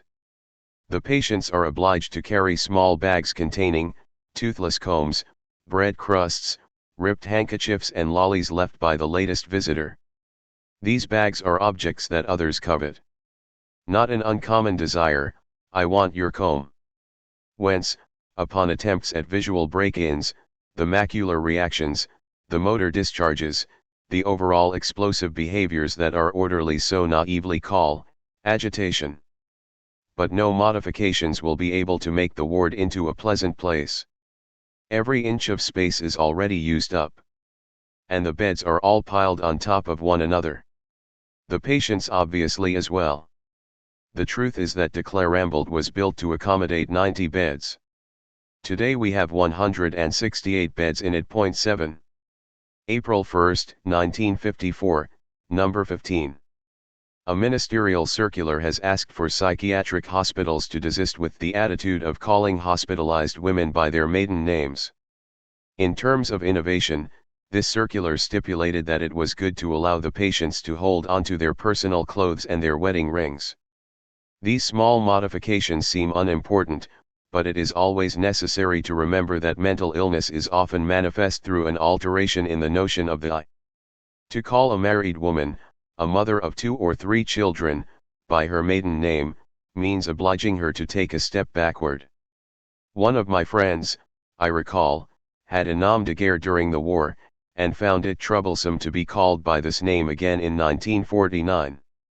The point being that, ever since the end of the war, he had regained another personality, one with different reactions, thoughts, and concerns. In 1950, he was no longer a member of the resistance, he had again adopted his official name, his normal life in a country that had regained its normal state. At each major shake-up of one's life, one needs to rediscover one's dimensions, one needs to stabilize one's positions. We ought not to collaborate in the destruction of these positions. How many times have I felt that training needs to be carried out in certain hospitals? Staff are sometimes not content to call patients by their maiden names and would instead use a first name or a nickname.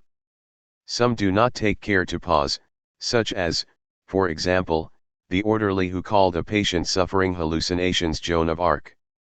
April 8, 1954, number 16. Future generations will ask themselves with interest why we were persuaded to build psychiatric hospitals remote from any center.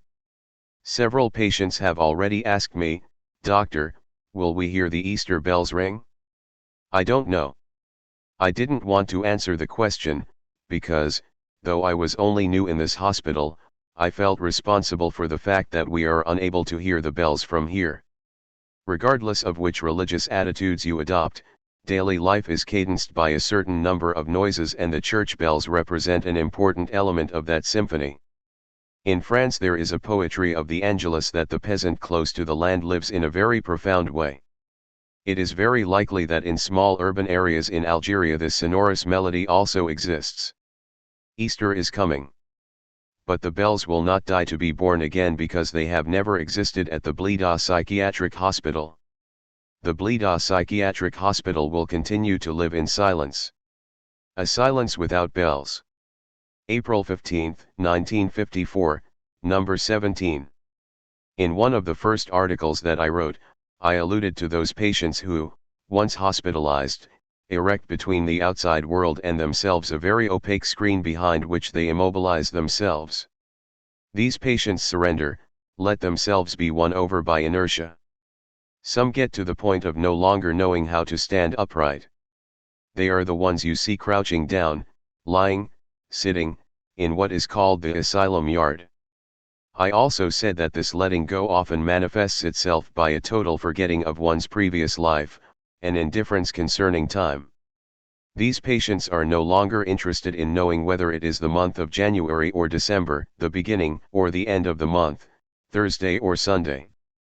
This is why I suggest that a psychiatric institution's first goal should be to establish, against this background of inertia and indifference, some tasks, occupations, and timetables, including everything from integrating patients into the duty of helping the orderlies to bring in soup, to actively participating in the ward's recreational sessions, including walks outside the hospital.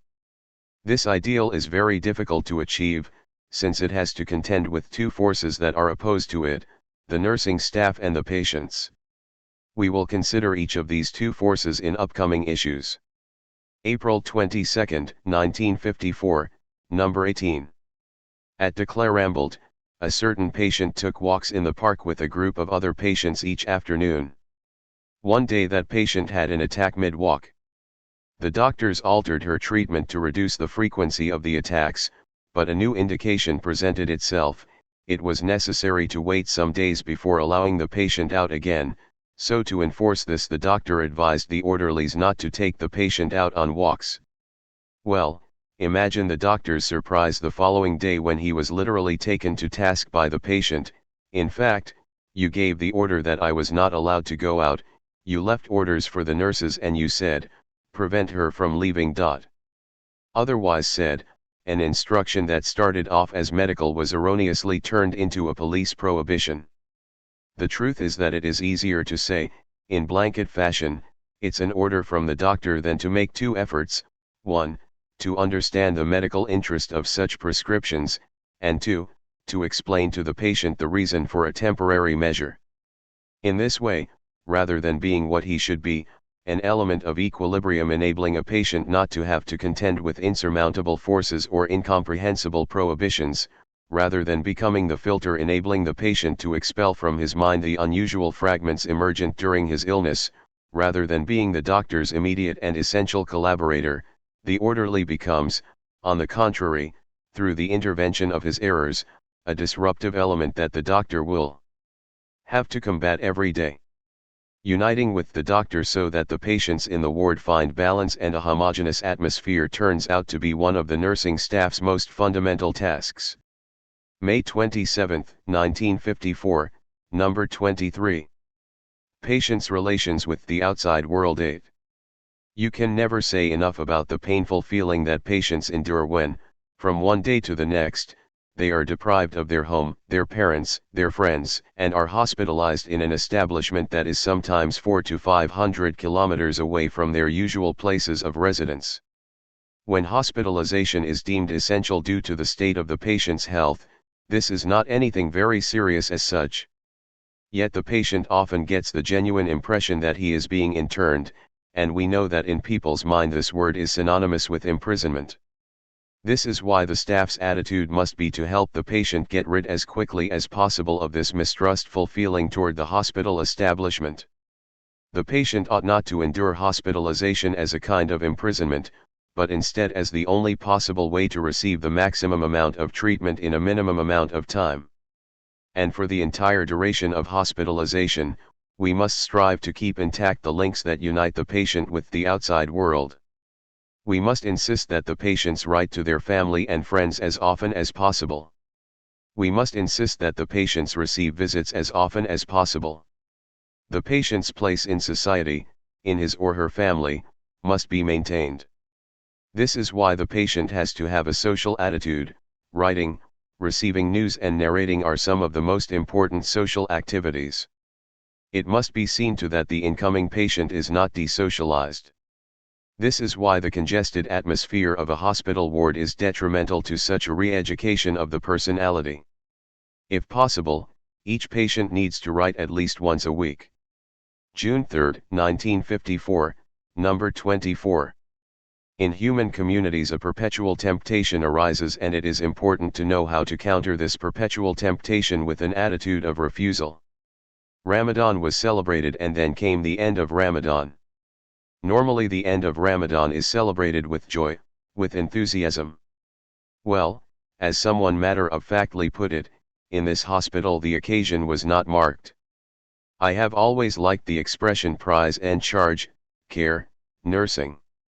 To care for someone is not only to give him or her the possibility not to die, it is above all to give him or her the chance to live. Well, for a Muslim, to live also means to have the chance to celebrate the end of Ramadan. Each year, it seems this has been done. This year, nothing was done.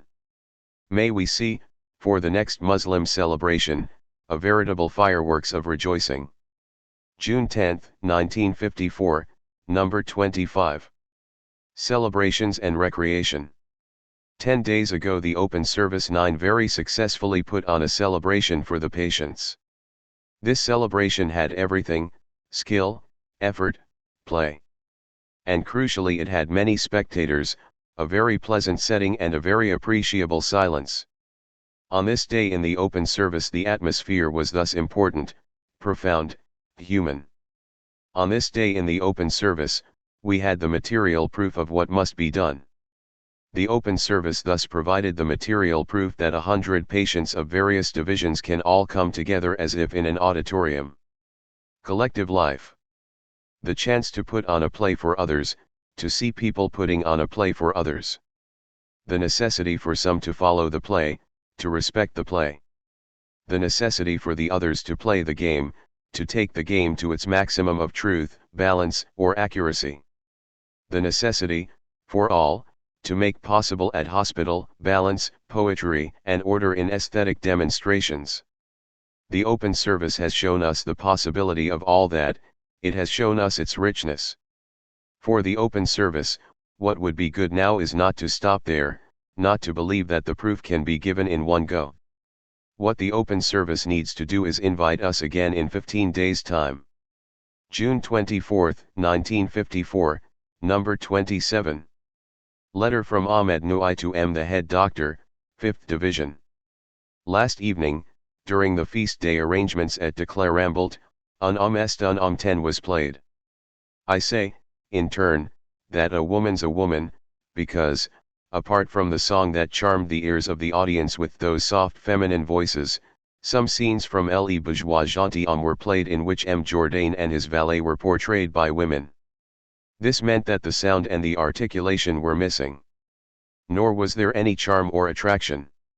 Why, then, doctor, are male patients not called upon to participate insofar as they are able to perform a role in performances such as this? Why, then, are the men removed from the women? You reproached me one day for being distrustful, but what then do you call that? You will tell me that these were precautions, but the patients were never left alone. Why, then, is there this gap that creates timidity in some and fear in others? Why, then, make things abnormal through such separation, while many patients are reproached for not being sociable? Why avoid bringing people together in a way to end the spirit of longing driving them, some for the others, when they see each other from afar, and which even works over one's mind? Where, then, is your society, doctors of the PHB? In short, It doesn't exist. You are in favor of individualism, there is no mistaking it. With your lucidity, I hope that all this will soon end, doctor, at least concerning our ward. Doctor's note. Mr. Ngui's article is very important.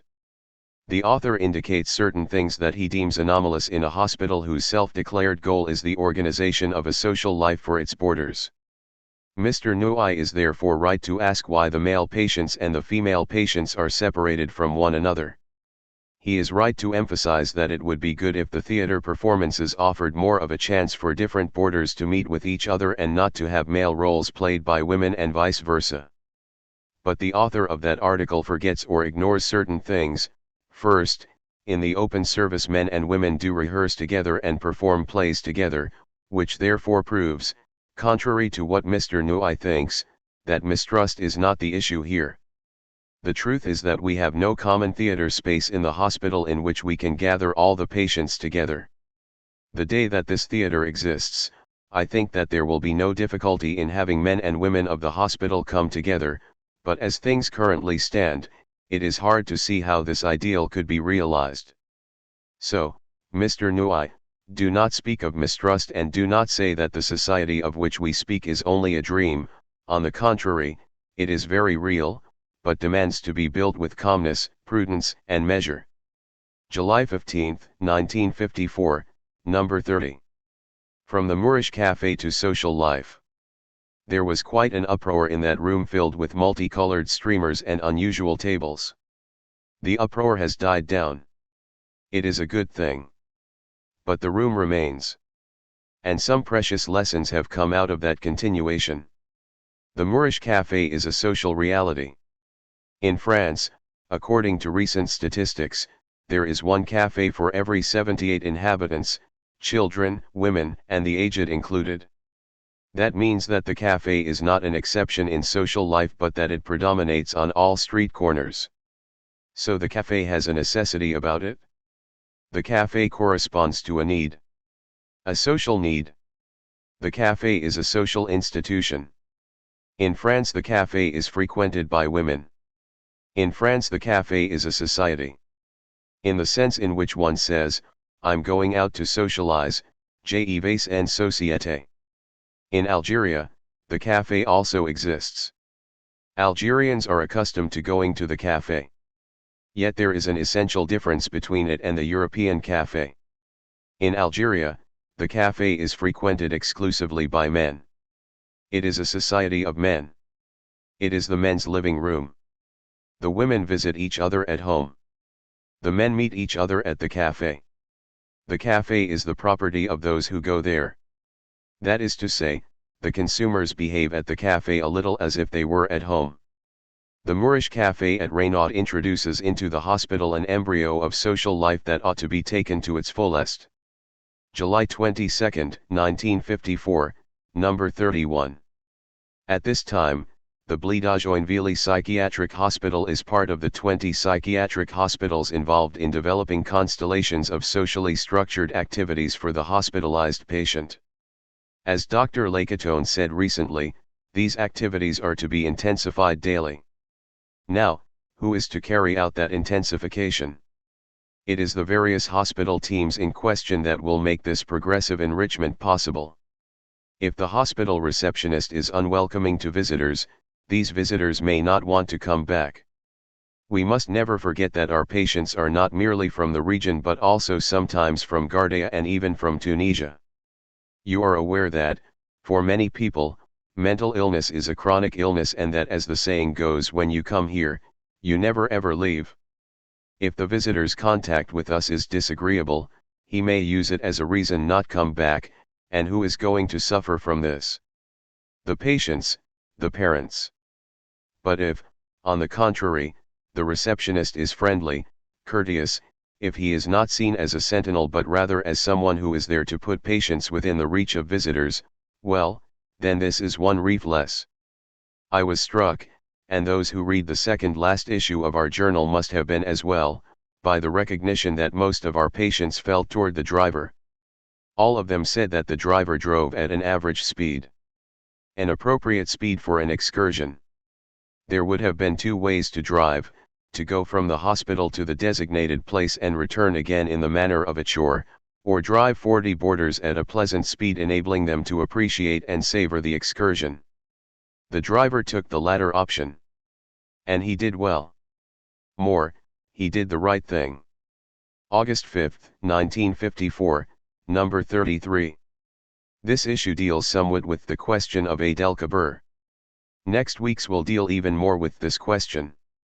The Mufti of Bledah has accepted to come and visit the Muslim boarders of our hospital for the occasion at 10 a.m. and if possible to preside over a mass at the mosque. We hope that this first encounter between official Muslim religion and our patients is the prelude to regular, and therefore more edifying, events.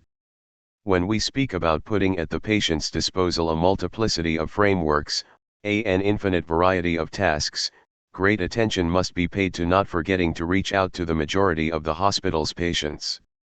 Eid el-Kabir's celebration is proof that we are trying hard to take them into account. August 19, 1954, number 35. Towards a Living Journal.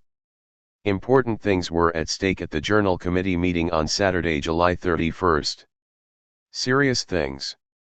The committee took to making a pronouncement on the value of vague and imprecise texts. The question was asked as to why these articles are so woolly, so obscure, so incomprehensible.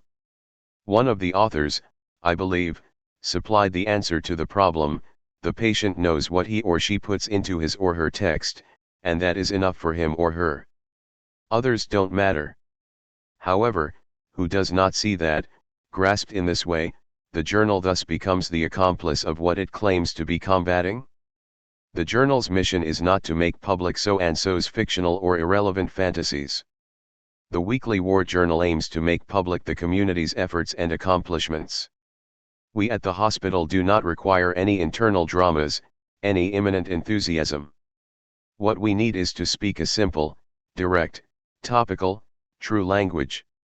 We need to think in a way that is reflective, not fragmented but instead pulled together. We need dialogues, precisely because dialogue renders us present to our comrades and to the committee. The journal helps us to think things through and communicate our impressions with the entire hospital. To write means to want to be read. In the same stroke it means to want to be understood. In the act of writing there is an effort being made, muddled and vague things are combated, surpassed. It is about not enclosing yourself in woolly dreams. It is not about imitating oneself. On the contrary, owing to the large number of texts that appear in it, the journal serves as a place of getting to know oneself. If 2 boarders relate the same outing, you will see that the tone of each of the articles changes. Not because the style is the person, but because the tone changes. The complainer who always has something to criticize recognizes himself, since for him everything is bad. It is by writing and by reading what the others write that the complainer perceives that he does not think exactly like the others. Then an effort to think with measured ideas can arise in him.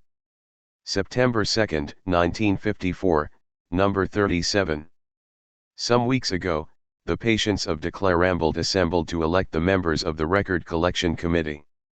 This committee is tasked with procuring the records that the boarders request the most and with organizing a fortnightly listening session. Once a sufficient number of records have been collected, the committee members will go to the various wards and hear their comrades' requests. The most sought-after records are the ones that will be played on the day of the listening session. So, it may be that dance numbers, melodies, and symphonic music all get played on one and the same day. We ask all those with musical training to present themselves on the day of the event in question as technical advisors. These technicians will be able to make comments about the records. Along the same lines, the hope is that, at Renaud, a record collection committee will be created for playing Arab records to Muslim patients. Everything that facilitates meetings and contacts is a good thing. Let's hope that the first listening session will be arranged as soon as possible. October 7, 1954, number 42. During the last Journal Committee meeting, a delegate from the 1st Division surprised a large number of us. He told us that most of his comrades were in fact unaware of the journal's existence. He himself, he told us, had thought that a mere 2 or 3 issues had appeared. Up against such a situation, 2 explanations can be put forward. 1. The boarders are indifferent to manifestations of collective life. The journal, soirees, outings, cinema, are thus to be interpreted as distracting elements, valueless, meaningless, dead ends, and not as possibilities for meeting. And we must no longer endeavor to link together, to socialize. On the contrary, we must recognize that all these things appear in an atmosphere of total indifference, so that the reasonable attitude is to interrupt them. 2. There could be a second explanation. So that a group triggers the involvement of particular individuals, it must provide the different personalities with what might be called fields of action. Do all these groups, all these committees, really allow for such involvement? Does that elementary, primordial, commonplace palpitation arise that is the hearth itself of civility? Mr. Cohen's bitter observation is in reality the most severe criticism that can be directed at us. But it is productive, because ultimately Mr. Cohen is on the committee and he has promised to open up our journal. October 14, 1954, number 43. Everything had a beginning. People who are certainly well-intentioned but poorly informed, or who have a short memory, seem to believe and want to spread the notion that a social life was first organized for patients at HPB 11 only some months ago. Well, it is enough to throw a look backwards to observe that. 1. The arranging of work activities dates practically from the birth of the hospital nearly 20 years ago, both on the farm as well as in the workshops or sewing rooms. For several years already, the products made in sewing rooms have been used to improve the lot of patients, and in particular the workers, the aged, and the children. 2. Recreation has been arranged for patients for several years already. All the wards have been supplied with radio sets. Films are screened each week. The library loans books to all patients. Feast days have been organized several times each year. Sports fields have been created. 3. Contacts with the outside were not been neglected. Many patients have been into town with their families, orderlies, and even by themselves. A group of women has regularly attended the cinema club sessions at Blida. Men regularly went to football matches. Other patients have been to the traveling circuses. 4. Each year, the doctor's report has asked that further improvements be made, some of which, decided long ago, only saw the light of day in 1954, outings to the seaside, and setting up an open service as well as a nursing school. All this is the result of patient and quietly undertaken work, performed in friendly cooperation among all the various doctors who have followed one another in succession here at HPB ever since its creation. To add a pavilion to a building and have it repainted does not mean that it has been entirely built. The strictest steadfastness is the essential condition of correct social relations. This is why this short historical reminder appears essential. Doctors, Micucci, Fanon, Ramy, Lacatone, de Quaker. October 21, 1954, number 44. Mr. Cohen's article certainly made an impression on the journal committee. Hence the suggestion that it be published in full. However, it is important to be careful not to render the elements of social life at HPB abstract.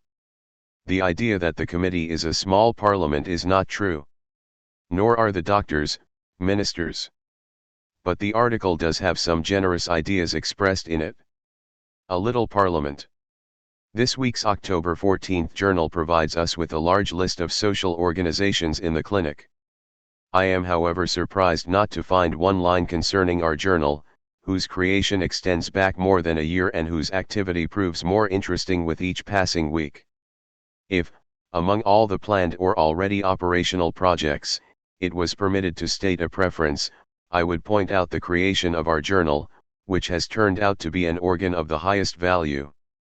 It provokes the boarders' personalities and gives them back their souls. It is a powerful link between us all. It is also a vehicle of understanding and a remarkably effective agent of connection. For those who have attended a journal committee meeting, you would say it looks like a small parliament sitting opposite a council of ministers, where one side states its wishes and argues for them, and the other side notes them down, examining and subjecting everything to scrutiny. With a little imagination, do we not see these male and female delegates, coming out of the meeting and returning to their comrades, conveying to all what has been said and done, as a report of their mandate? Is this not a small institution, and is the institution not the basis of all social life? Mr. Cohen, 1st Division.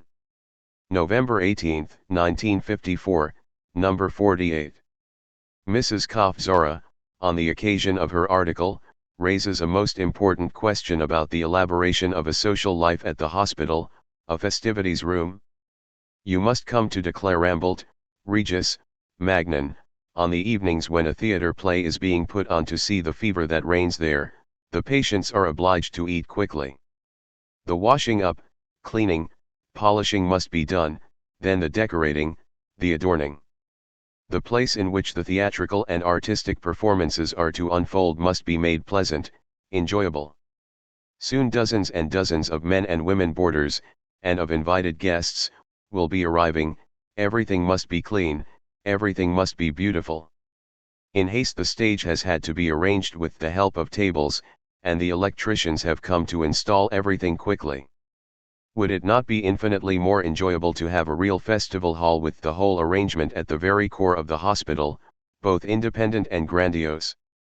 November 25, 1954, number 49. In 1953, a series of reports appeared in the World. Some were elaborated at the behest of the World Health Organization by a committee of experts. Our journal published some extracts of the report devoted to the public psychiatric hospital. Once again, it seems to me important to recall one of the fundamental givens of this report. The committee considers that no psychiatric hospital ought to exceed 1,000 beds. Of course, adds the committee, some hospitals exceed these dimensions, but everything must nonetheless be done to discourage this sort of hospital from being built. But let's hear what the committee has to say. The arguments raised are in general based on the per patient and per day cost reductions that a larger establishment is able to accomplish. However, the widespread opinion according to which the very large hospitals are more economic turns out to be baseless. Recent studies have shown that from the point of view of financial economy, the optimum capacity of hospitals is probably situated between 250 and 400 beds. Smaller establishments are onerous owing to their weak coefficient of occupation and the difficulties in amortizing technical equipment that is not fully utilized.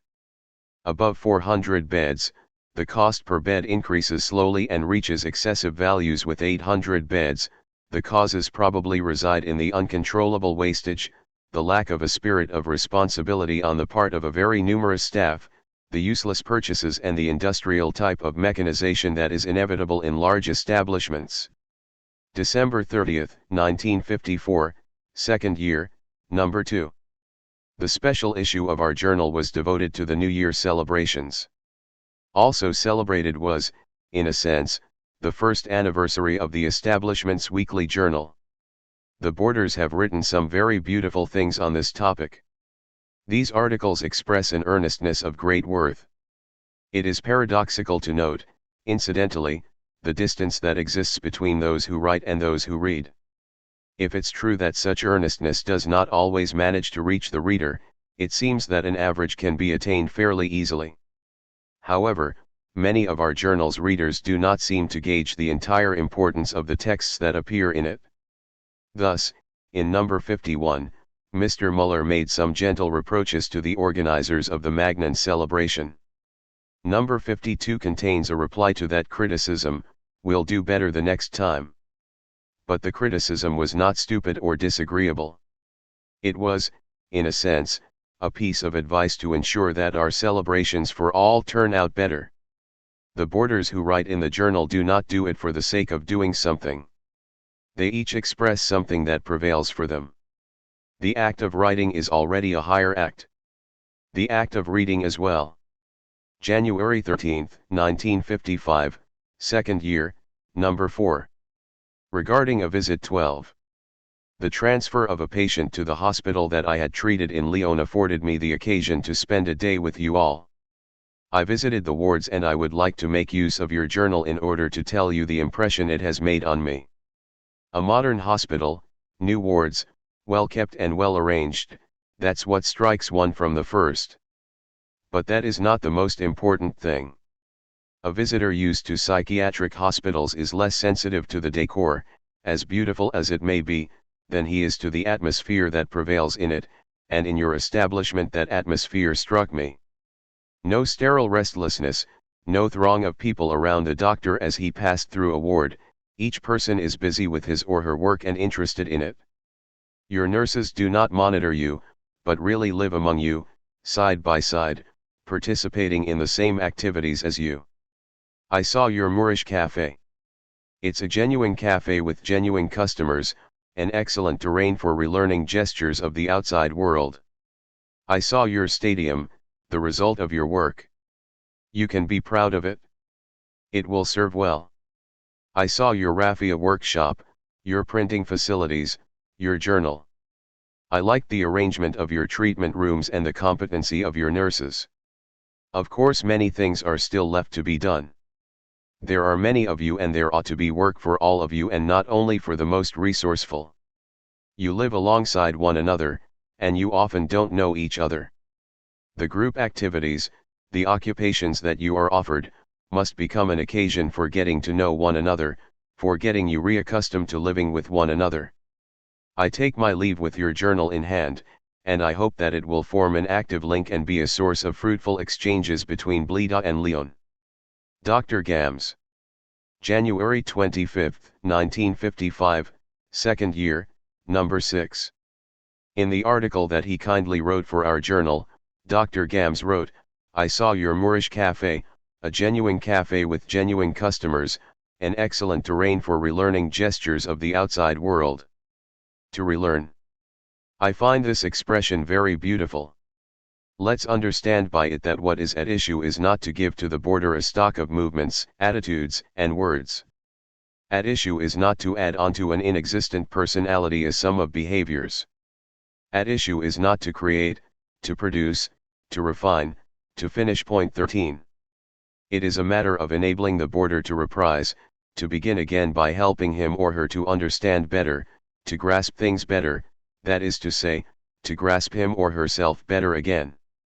The point cannot be to say, that is all worthless, it must all be destroyed. At issue, once again, is to provide the boarder with frames, groups, and occasions within which it becomes possible for him or her to rediscover what has existed. It is necessary to induce the boarder to rediscover the meaning of freedom, which is the first milestone on the way to responsibility. The quest for the personality of the one who is entrusted to us has to be our continual concern. March 17, 1955, second year, number 13. Are there no other topics for meditation than those forming the focus of this issue? Such are the questions I have heard this week. Do the male and female boarders of this establishment not have different preoccupations, different concerns, ones that are less immediate, less down to earth, more elevated? And it could be felt from the tone of these diverse reflections that the considerations and criticisms to do with food in this issue were adjudged inappropriate and valueless. For my part, I do not think that such attitudes, with their extremism, play a role in the concrete and daily preoccupations of this hospital. Eating is not a chore for humans. Eating is not inferior to thinking, and I don't see why considerations about food should yield to aesthetic concerns. The person who is concerned with what he or she eats, who requests that the dishes, though less abundant, be better prepared, who points out that the food is being served cold, that the fish is always covered in sauce, that the vinaigrette is often only vinegar, who bemoans that dessert is such a rare event, who notes that some dishes are repugnant by virtue of their polymorphous character, ravioli, and for reasons that are given, possible presence of pork for Muslim boarders. The boarder who asks for food that caresses the palate and who therefore aspires to turn soup into a meal, I don't see that this patient is doing anything else other than developing the sense of a taste for nuance. This striving to take an interest, concretely, on a daily basis and with accuracy, is a highly elevated form of sociability, and we ought to congratulate the boarders who have produced this issue. March 24, 1955, second year, number 14. The orderlies from our establishment went to France to take further professional training courses. Their professor's major concern, it seems, was to present a program concerning what is currently known as social therapy. The orderlies were struck by the effort that the speakers put in to show just how indispensable it is to have a cordial understanding among themselves. The orderlies were obliged to arrange evening gatherings every day in order to demonstrate clearly the necessity for such perfect cordiality. Let's take some of the phrases uttered by the professors. The patient's life must be as close as possible to ours, including his or her washing, clothing, meals, occupations, affection, and consideration. People need love, affection, and poetry in order to live. Patients show this privation in their illnesses by closing up inside themselves. In the near future, the orderlies who have participated in the course will write a summary of their impressions for our journal. April 7, 1955, second year, No. 16.14. The sports meetings now scheduled on our football field each Thursday attract a considerable crowd that seems to be taking a growing interest in the game itself and in the exploits of its favorites players. It must be noted that, hitherto, the most enthusiastic spectators, and the noisiest ones, are the orderlies present at the stadium. This is not a bad thing, however, as sporting passion is communicative. Even better, the number of boarders playing is actually growing, for 3 teams have now officially been created. Besides, even for the uninitiated, their technical level and skills are on display insofar as the players regularly go to training sessions. Equipment, jerseys, socks, balls, was recently procured through the product of the boarders' work to contribute to our hospital football. The preceding contains words that all hang upon one another: game, team, training, work. Training for a team game is at the same time a training for work, because work enables, favors, justifies the game. That whole must remain a solid institution. Dr. Lacaton. April 14, 1955, second year, No. 17.15. The institution was the central issue of the previous editorial, and the great merit of the definition put forward of it was the importance granted to movement. The equilibrium between the team game, regular training, and ordered and creative work confers on the institution both its solidity and its plasticity. From there, the following question must be asked and is asked: is every institution not in constant danger of vitiation? Or again, does not every attempt to give body to an institution risk taking directions that are fundamentally opposed to the open, fecund, global, and nevertheless qualified character of the institution? You have to place yourself at the heart of the institution and interrogate it. If it is a generous source, it must enable multiple personalities to be manifest in it. It has to make possible interminable and fruitful encounters. It has to be multiplied constantly. It has to be at the disposal of its members, at their service. If it does not radiate, if it fails to achieve its essential duty, which is constant dialogue between its members, if it permits collective monologue 16, and if, lastly, it does not foster its members' responsibility, then its time is up. One is on the wrong path. July 14, 1955, second year, number 30. Last month, juries constituted by members of the Académie des Sciences, Belles Lettres et Arts at Clermont-Ferrand, as well as members from the Société d'Artistes in Auvergne, awarded works by boarders at establishments in France and in its overseas territories. The Blida-Joinville Psychiatric Hospital committed to participating in this major national competition by sending 2 works along. A painting by Mr. Dombey in the first division and a miniature by Mr. Raynham in the second. A letter from the General Secretary of the Sociétés de Croix-Marine informed us that the miniature received joint first prize. By contrast, Mr. Dombey's painting, likely held up by the customs services, arrived after the jury's deliberation. In spite of this delay, the Secretariat decided to award this work, Le Meharist 17, the theme of this boarder's work, an Orjury Prize. What lesson ought we to draw from this competition?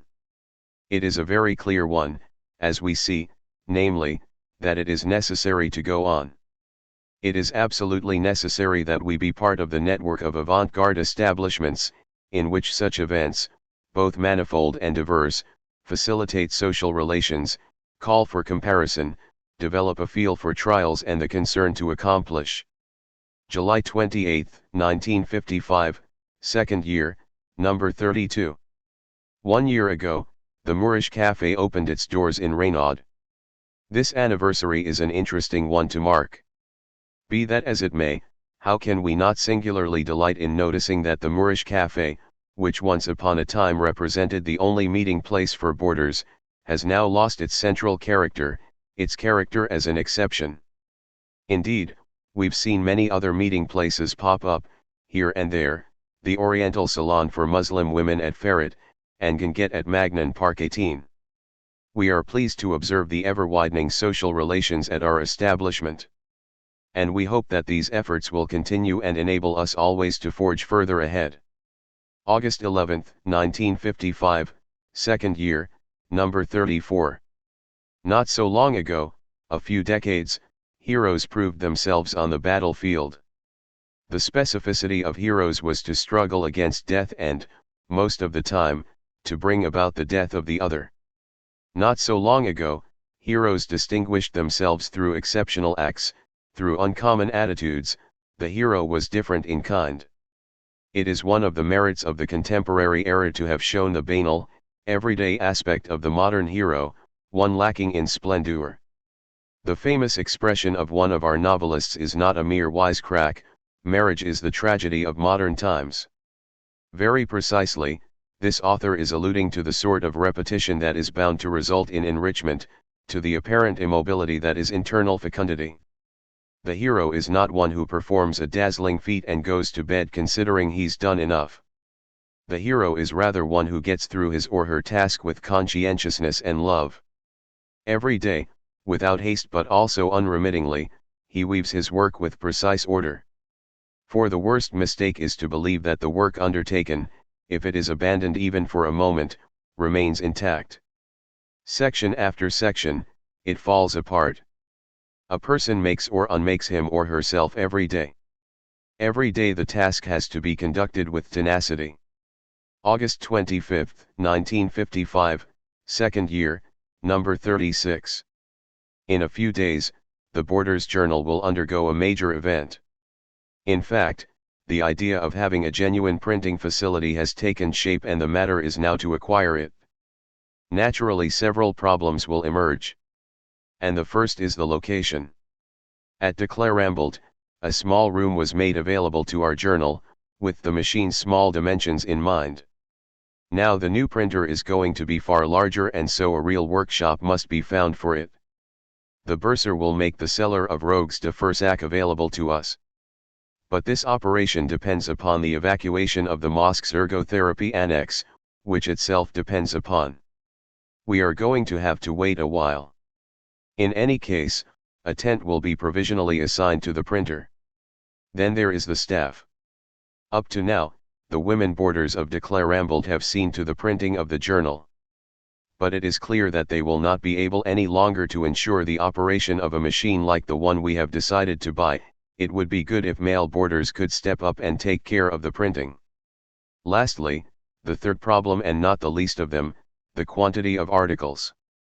It has often transpired that a lack of space prevented some articles from being published, but very often, all too often, the articles were actually too few. Now that the journal hopes to come out with a total of 4 pages, the instruction is formal: everyone must write.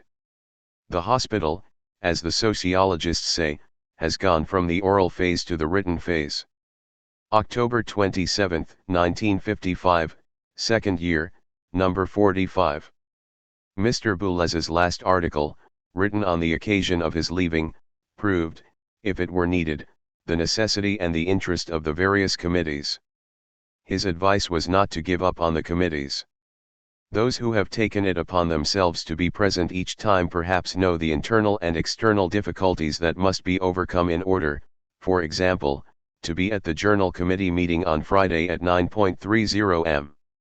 How many times have only 6 or 7 of us shown up out of the 2,000 boarders in the establishment? Boulez knows this. That is why his article has value for us as a testimony. Accomplish the plans issued by the committees. And naturally, how can we not think about the float of flowers? Or about July 14th? Come to the committees, work to accomplish the plans made, and little by little you will get back into the activity of social life. Mr. Boulez's article is one of the most important of the year. November 17, 1955, second year, number 48. Why do we want at all costs to have a journal within a psychiatric establishment?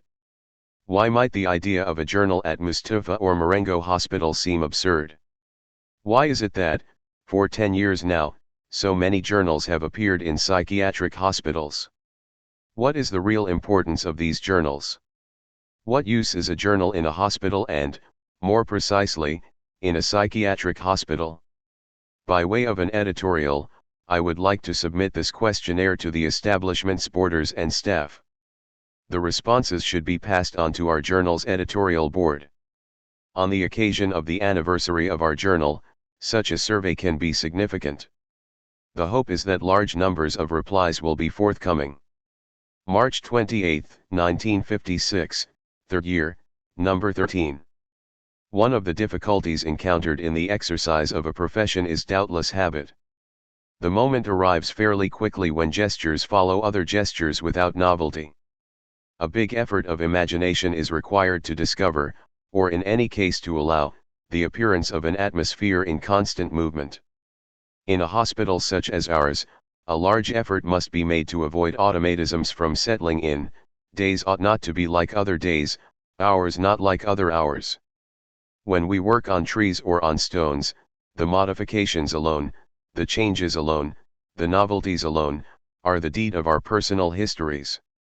In the hospital where we work with human beings, things proceed entirely differently. We really are working with people. So if people are what constitute the goal, that is, the goal of our daily action, then it becomes clear, it becomes necessary, that no dose of habit, of habituation, of automatism can intervene. For people have the extraordinary quality of being in constant renewal. Meeting the obligation to understand, day in day out, the people with whom we come face to face and who, more precisely, are entrusted to us, is one of the most important elements of the profession of nursing. June 28, 1956, third year, number 27. Following an error, a letter from the boarders at Jean Lapini about the chapel and the mosque was conveyed to our journal, laying out a difficult problem. But in fact there is no problem at all, and it is enough to explain how the image of the mosque came to be in the journal header to prevent anyone from assigning it a meaning other than it has. During the summer of 1954, a decision was made to improve the somewhat ordinary header of our journal by adding a drawing with local character. Several proposals were put forward and examined, and the one accepted was the depiction of a mosque, not as a symbol of Muslim religion but as a monument of typically Algerian architecture. Had someone thought of it, the palm tree and kiosk at the Place d'Armes in Blida could equally have been chosen. With this clarified, it is very evident that no one has any reason to create a polemic around the journal. Above all, it must be highlighted that we should avoid all occasions to create division or opposition. The arranging of social life within the hospital is based on the existence of friendly relations between boarders, regardless of their origin, their religion. This is why the meeting points and occasions for meeting have been increased. The day that people endeavor to make a big deal out of what separates us from each other, we will see a myriad of committees and subcommittees appear: Arabs, Kabyles, Mozabites, Algerian French, with subcommittees for the regions of Oran, Alger, and Constantine, Metropolitan French, with subcommittees per region. And we ought not to forget the group of the non-grouped for those who are unable to find a place in the preceding groups. The day it comes to this, there will be no need to dissolve all the current organizations that tend toward the improvement of life in common, they will have dissolved of themselves. So, since life obliges us to spend some weeks or months together, is it not better to seek out occasions for friendly relations? On this point, the football teams provide a remarkable example, and all the outside spectators stated upon leaving the stadium, your matches are far friendlier and more decent than those played by teams outside. Good examples do not always come from the outside. This is true, and in all domains it is necessary that the spirit of sportive loyalty and of friendly coexistence becomes the hospital's rule of living. Head Doctors of the Wards. July 19, 1956, third year, NOS 29-30. In some wards, competitions take place in the dining halls, rooms, corridors, and living rooms. What is judged, evaluated, rewarded are not things like cleanliness, beds with hospital corners, etc. The jury does make pronouncements on the accidental aspects, as seen on the occasion of inspections and official visits. The basis of the jury, its system of reference, has more to do with the general outlook of the ward, its open, non-coercive character.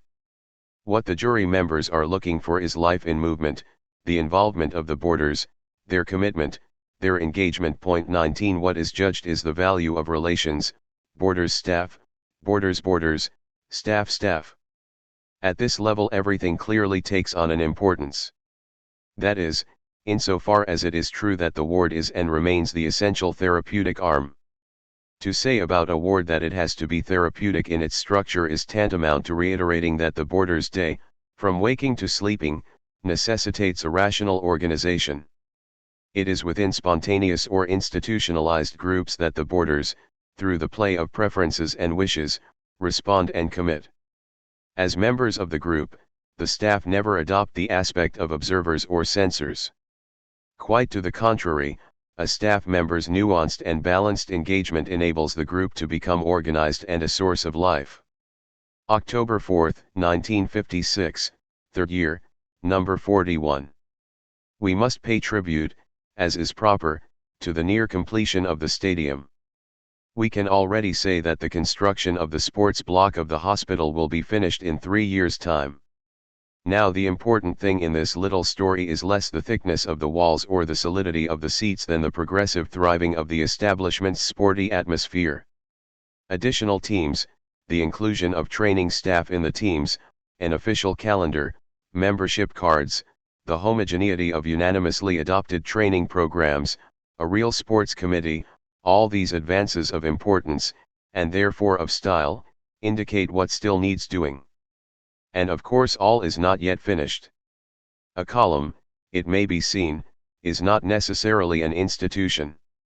The psychiatric hospital, like every collective, demands 2 directions of evolution, one horizontal, the other vertical. This means that adding more committees on top of the others is one thing. And infusing life into each committee, transforming each committee into words of truth and enrichment, is another. There is nothing immediately obvious about this. For the lie is not the fact of an isolated individual. Each impairment to truth has something complicitous about it. Last year's teams A and B were somewhat meaningless. Likewise, the open service team backed up by Raynaud. You must always ask, what is the question here?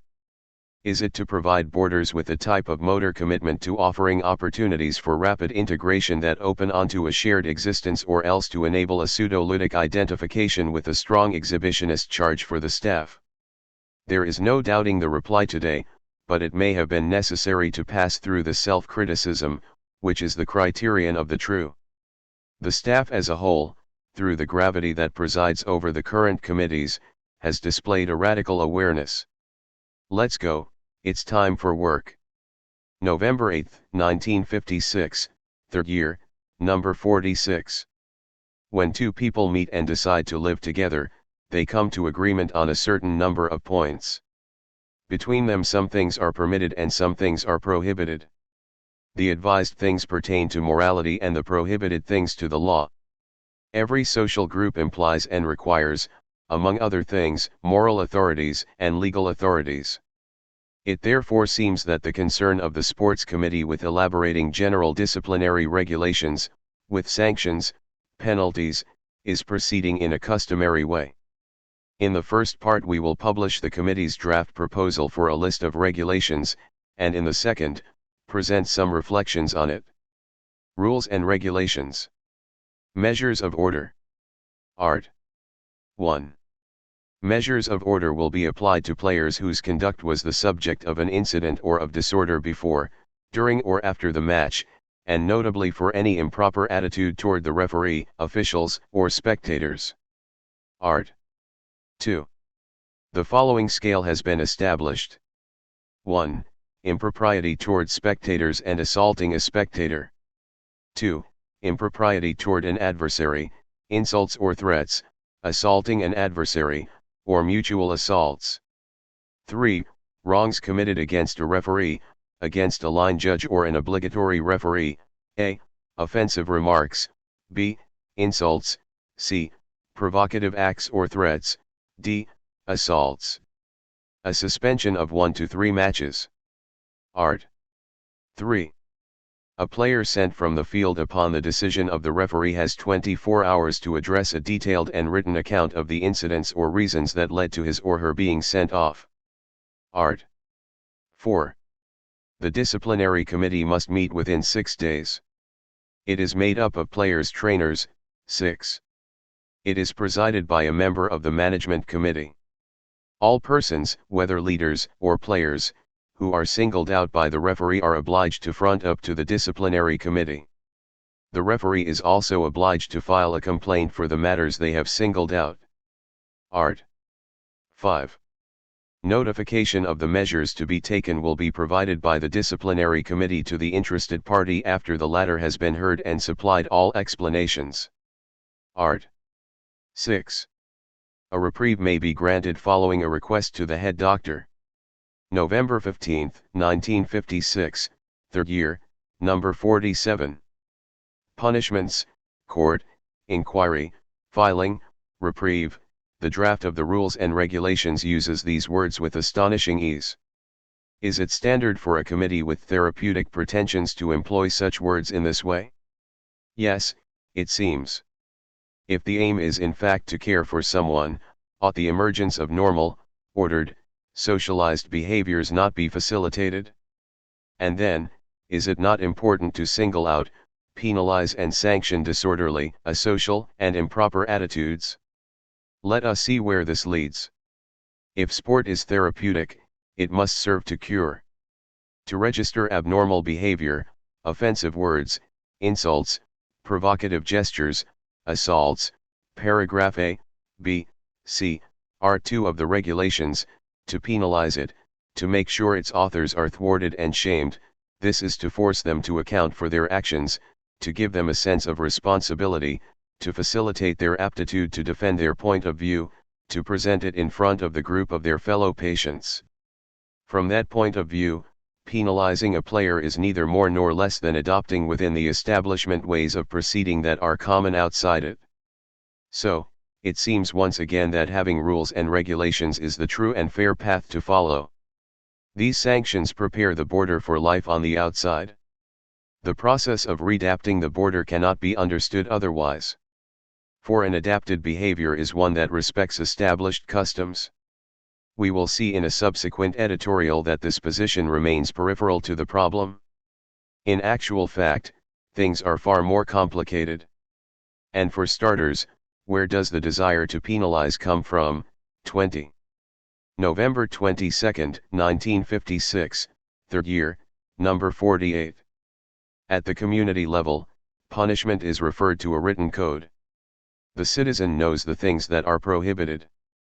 He or she knows that all violations will be sanctioned. At the family level, which is tasked with education, it is the parents, as custodians of tradition, who teach morality and good manners to children. These parents are sometimes strict, sometimes soft. When parents are strict, the children will often be emotional, anxious, inhibited, that is to say, not daring to move. Or else the children are serious, calm, only 9 years old and already like grown-ups. Parents are proud of these children. They indeed work well in the classroom. They are interested in serious questions. They do not play with people their age. They like to reflect. They are only ever well-mannered. Children with lax parents will often be turbulent, noisy, and never remain in place.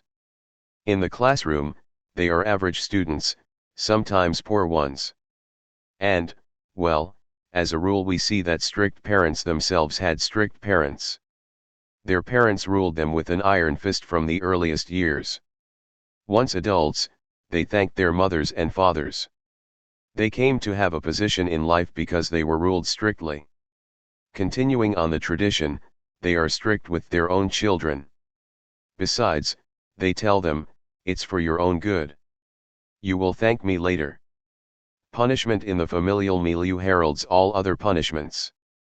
If we want to understand why an adult punished by the law several times in a row recommences, if we want to understand why he or she is, as it were, impossible to intimidate, we must find out how he or she reacted to the punishments of his or her father. But, you will say to me, what relation does this have with the sports committee? In our next editorial we will tackle an important question: does the orderly not have a tendency to consider him or herself a father in relation to the boarders? Or, if you will, does the boarder not often have the tendency to consider the orderly as his or her father? November 29, 1956, 3rd year, number 49. Here are the main passages of the letter addressed by Dr. Fanon to Mr. Ader, President of the Boarders' Sports Committee, on the occasion of the inaugural discussion about the draft constitution. As I mentioned at the start, the Sports Committee is not a society, the mother society is the Algerian Society of Mental Health. This committee's activities may only be understood under the auspices of the Mental Health Society, which is tasked with organizing events of all sorts apt to facilitate the readjustment of the boarders. It is absolutely absurd to want to constitute, outside of the Mental Health Society, another society, a sports society, which has no relation of reciprocity with that society. This doing, the risk run is that autonomous societies are created with no point of convergence, societies that would operate in a closed milieu and would interfere with the instilling of a collective atmosphere. Whence the necessity of this committee, qua emanation of the Algerian Mental Health Society, adhering to the latter's statutes. The committee has a certain administrative and financial autonomy, but must report to the society on these matters at least once a year. The committee's integration into the society ought to be done in a progressive and concerted fashion. The sports committee must not be isolated from the other activities, whether we are talking about the canteen, film, or journal committees. The sports committee must form part of the General Patients Club. This is why, Mr. President, I urge you to study as quickly as can be the possibility of creating other sections within this committee. A football section, a volleyball section, a basketball section, a bowl section, a ping-pong section, an athletics section. The sports committee is tasked with organizing and bringing these activities forth and should form subcommittees to manage each of these diverse activities. Outside these statutes, I also ask you to strengthen the ties between your committee and the other committees, for example, to ask the film committee to order some films for you on sports and, by appointing some reporters, to make sure reports are written of all your various sporting events and published in our journal. Our journal ought not to remain isolated from your committee. Our journal ought to reflect the social life within the establishment and, as you know, sporting life is fundamental on more than one score. December 6, 1956, 3rd year, number 50. A patient is first of all someone who suffers and who asks for some relief to be given. Suffering provokes compassion, tenderness. Because the patient suffers, he or she acts a little like he or she did in childhood. It is mainly to the mother that a child turns when, for example, he or she falls over and hurts him or herself. A caress, a kiss, and the child takes off again, all better. In hours of great suffering, the adult again has need of a consoling mother. Besides, it is very often the case that, after an accident or an operation, the first person that a patient calls for is his or her mother. A mother is someone who has protected us from suffering, from troubles. It was one's mother that resolved all the little matters. Whenever things are not going well, a desire arises to confide in one's mother. There thus seems to be a habit, a constant in our way of reacting to suffering, to call for one's mother. Incidentally, the father also plays a role. The mother consoles, caresses. The father, by contrast, settles difficult matters. Illness more or less induces the patient suffering from it to behave a little like a child. Since this patient is obliged to depend upon others, for food, to keep him or her company, for shopping, for the smallest details, he or she is a little in the position of a child that depends on its parents for everything. December 13, 1956, third year, number 51. Just as the patient turns to someone caring, in an attitude reminiscent of childhood, it happens that the orderly behaves somewhat like a father. This attitude can be seen even with injuries, stomach ulcers, etc. However, such a patient does not remain at the hospital for long, rather the patients come and go often, and in a general medical clinic it is seldom the case that a patient has to stay for a long time, such as for 3 or 6 or 8 months. And yet, if you look closely, you notice that, even in these cases, the patient respects and fears the orderly. In a psychiatric clinic, where boarders may stay for periods of up to several years, things become very pronounced. Orderlies may adopt the habit of ordering the boarder around, and all of us, we have all heard orderlies say, for example, "Who gives the orders around here?" It is as if the orderly has a tendency, in responding to the boarder's own childlike attitude, to behave like a parent. He will do everything that parents do, he will scold, he will punish. This is why the orderlies in some old hospitals may say to boarders, "You will not go to the cinema tomorrow," or, "You will not be allowed go on the walk," or, "You will get no dessert." In other old hospitals, too, orderlies may be heard saying, "If you continue, you'll be sent to live with the lunatics and senile patients." Otherwise said, if care is not taken, the hospital establishment, which is above all a curative establishment, a therapeutic establishment, is gradually transformed into a barracks in which children boarders tremble before parent orderlies. Of course, this state of mind has completely disappeared from psychiatric hospitals. But it is necessary to be vigilant, since, on occasion, memories from these older times come back. When parents bring their patients for a consultation with a psychiatric doctor and tell one of us that they were obliged to mete out punishment to get the patient in question to remain calm, we are not surprised, because parents always believe that patients may be cured through punishment. Because a patient comes to hospital, others change their attitudes toward him or her, which means that outside people, who do not understand him or her, mete out punishment in order to induce fear. Here, at hospital, all this changes. Because we are therapists, we know that for punishment to be valid, it must rely on a whole host of other things. We do not punish our patients, we are obliged to understand each one of their attitudes. Each time we disregard our profession, each time that we give up our attitude of understanding and adopt an attitude of punishment, we are mistaken. To be continued. December 20, 1956, third year, number 52. At the beginning of civilization, and still in some regions of the earth today, the gods are called to the rescue when a person is ill. Elsewhere, however, it is the doctor who is called. But the doctor is not a god, not a magician, and does not seek to ask the gods to leave the patient in peace. The doctor makes a diagnosis and provides treatment. If the doctor starts to implore the gods or to make magic to get rid of the illness, he or she is no longer a doctor. So what?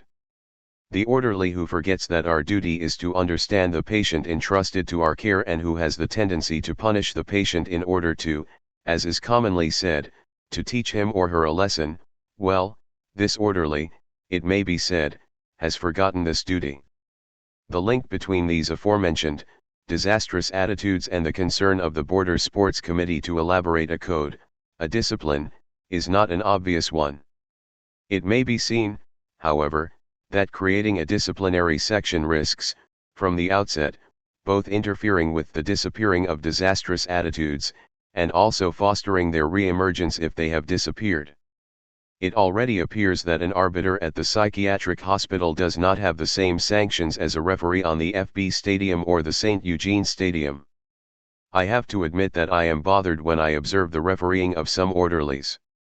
They act as though they were not orderlies, as if the whistle in their mouth removed from them the quality of being an orderly. They forget sometimes that their function is to be a nurse referee, not an official referee. There are thus several ways of being a referee, but there is only one way to be a good referee at the psychiatric hospital where sport is offered as a therapeutic element within the general atmosphere of the establishment.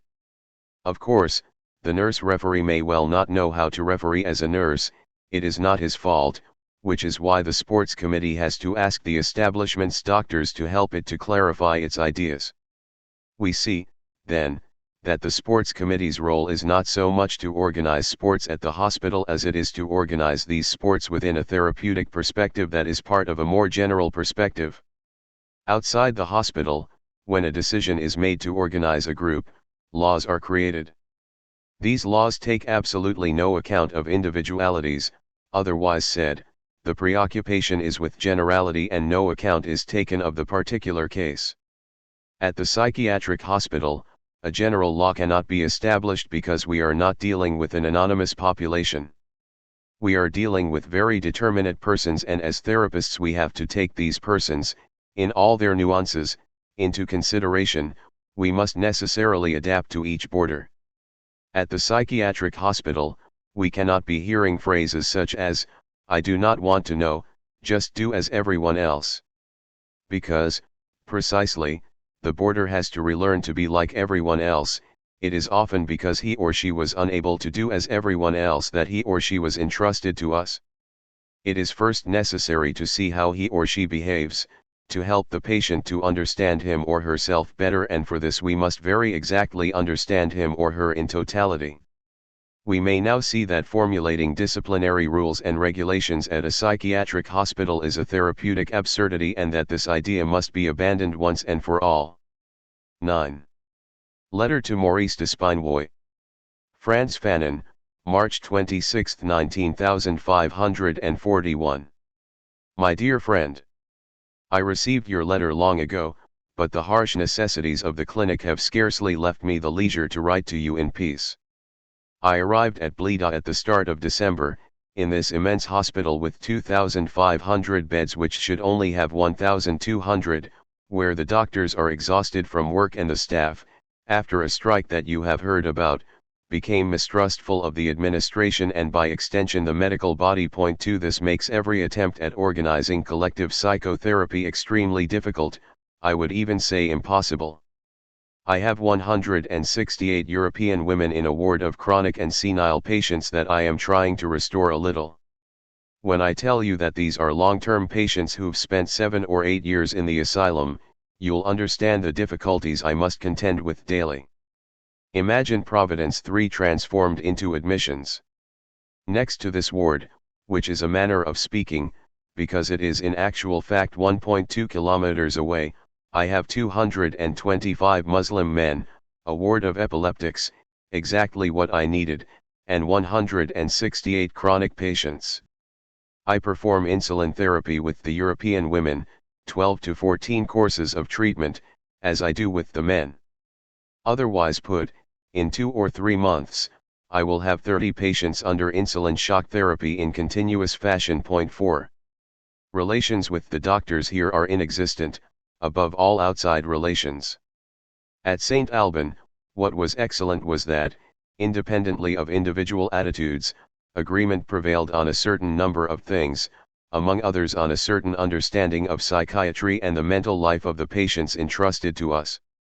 Here, you have the impression that each doctor endeavors to form a cell, a block, an absolute. Contacts are external, I tell you, which means that even when we come together to discuss things, a general problem never arises. Here is an example: since arriving, I have asked that we get together once every 15 days. Thus far, we have talked only about vegetable patches and relations with the judiciary administration. No overall project, no collaboration, no cooperation, and the worst is that at the start of meetings everyone is already tired, as if all dialogue was simply in vain. It would seem that this is something specifically North African, and that I, too, will be knackered before too long. I regret to be barely able to meet your desires to work with you these days, for, you know, the problem of North African mental pathology appears more and more as a kernel that, I would not say has been badly explored, but is still unexplored. You recall Aubin's book, of which I spoke to you previously and about which I wanted to publish a critique. 5 The reasons I had at the time were of a purely rational order, but it could obviously be objected that I had no concrete experience. After 4 months of being in North Africa, I can say that I was absolutely right, and that the experience of systematic denial just adds to the mass of syncretic terms by which some imagine it is possible to embrace and explain certain constellations of collective attitudes. 6 The prelogical mentality of sociologists of the beginning of the century. 7 The basic personality structure of contemporary American anthropologists. 8 And Aubin's systematic denial attempt to subsume under an empty category of thought biosocio-psychological realities with multiple coordinates. I think that one day or another, I will have to return to this to see how what we may call the mental structures of the West Indian are evolving.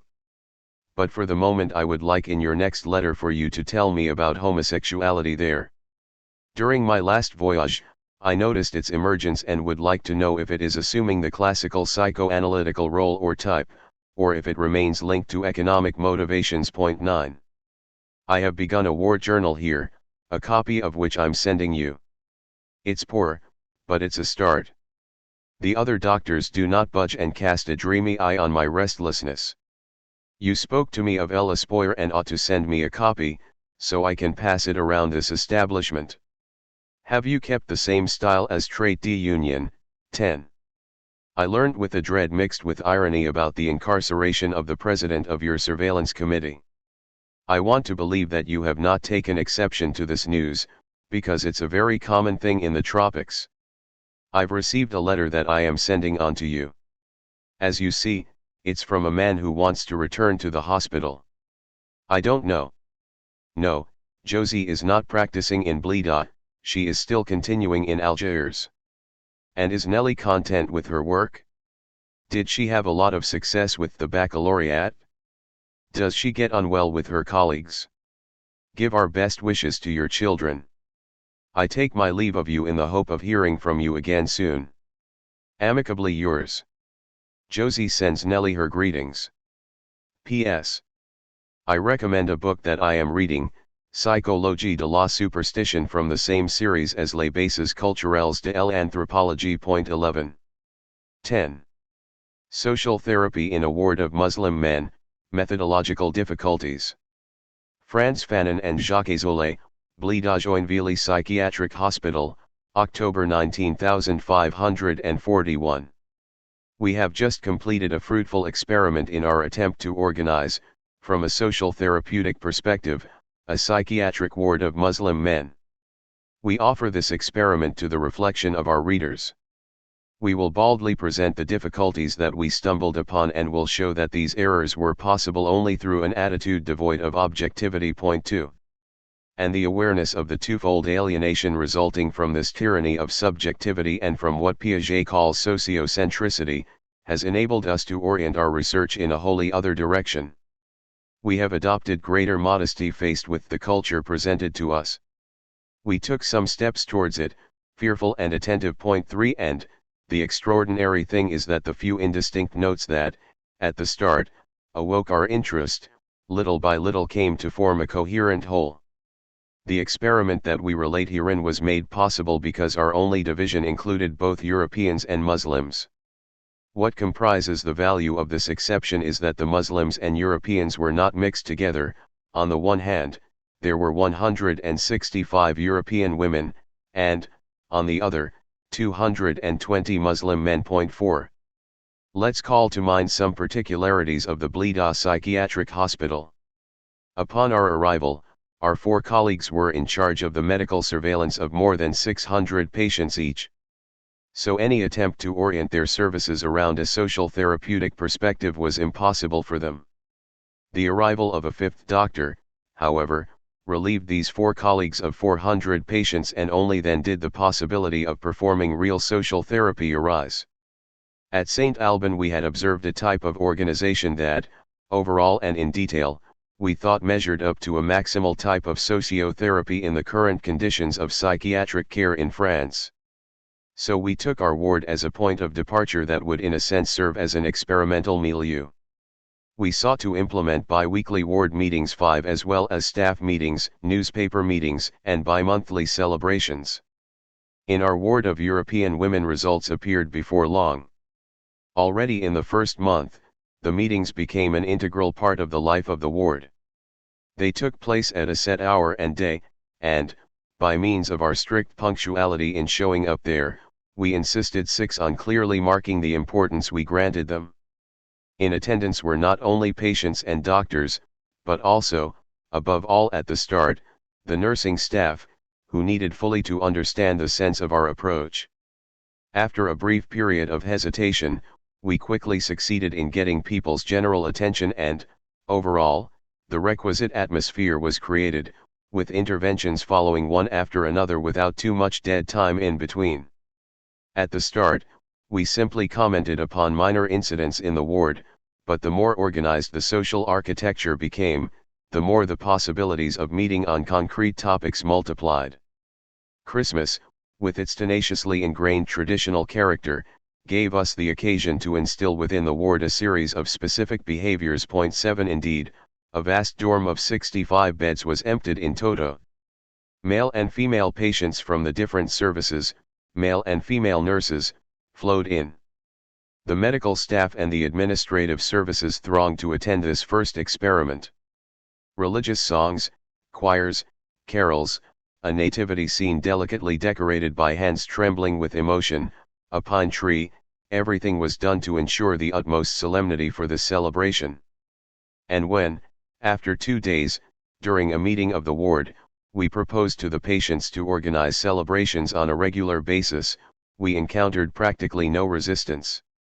Certainly, at the start it was very difficult, but the multiple small incidents have all practically disappeared today, after a period of weariness on the part of the patients and also the nurses, for the point was not for the same delusional patients always to come forward, but also to integrate such and such a catatonic or such and such a senile individual or schiaphobe. We no longer have to concern ourselves with them directly.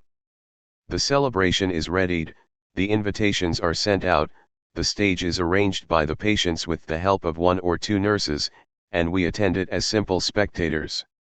The celebration thus takes on its veritable therapeutic character.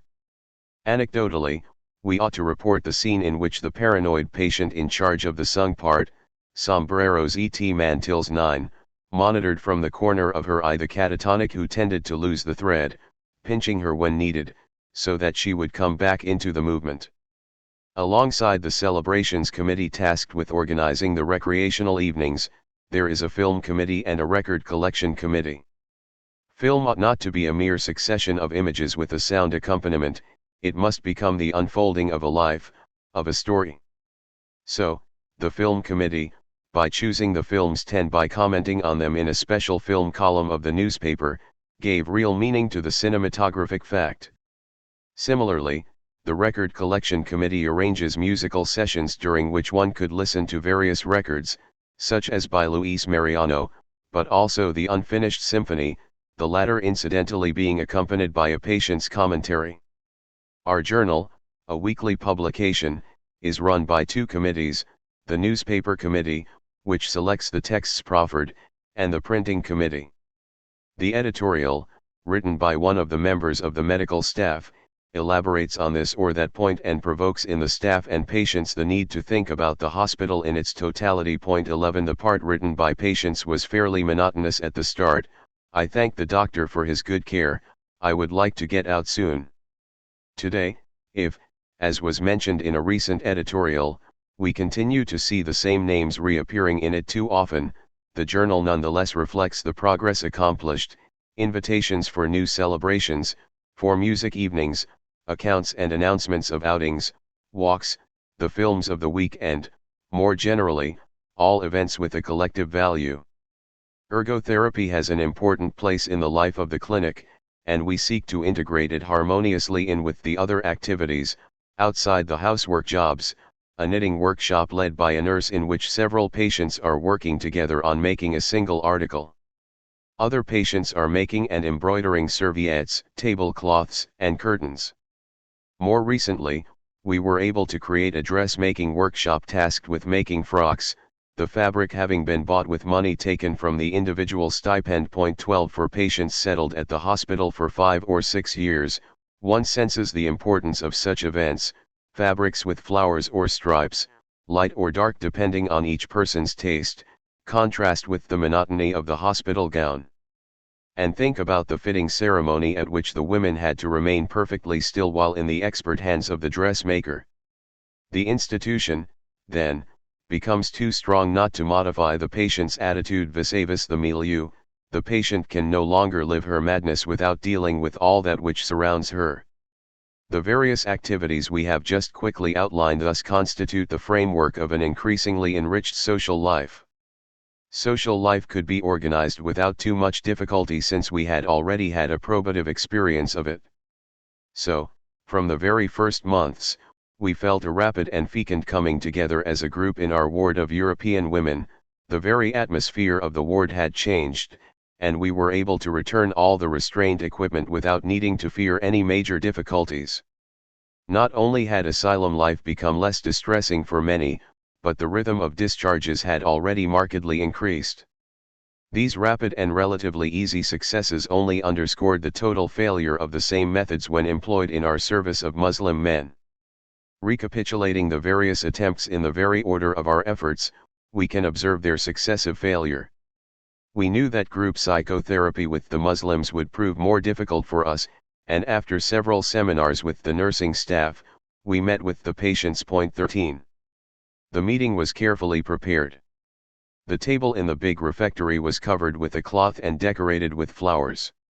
The doctor was surrounded by an intern, a supervisor, and some nurses, in order to increase the ceremonial value. The most agitated patients were left in the courtyard. Right away, contact was difficult to establish because we did not speak the same language. We thought we could overcome the obstacle by selecting from among the Muslim nurses an intelligent, voluble interpreter, to whom we took care to explain in detail what we were looking to achieve. During the hour that the meeting lasted, we tried to take an interest in each of the patients, to transform that abstract and impersonal multitude into a coherent group driven by collective preoccupations. We spoke about celebrations, films, and the journal. Rarely did we command silence. Unaware of our existence, this patient kept on with his motor stereotypy, another with his hallucinatory conversation, 2 others argued loudly, another one went off to go back and lie down in the courtyard. Very few realized the importance of our presence and accepted the dialogue.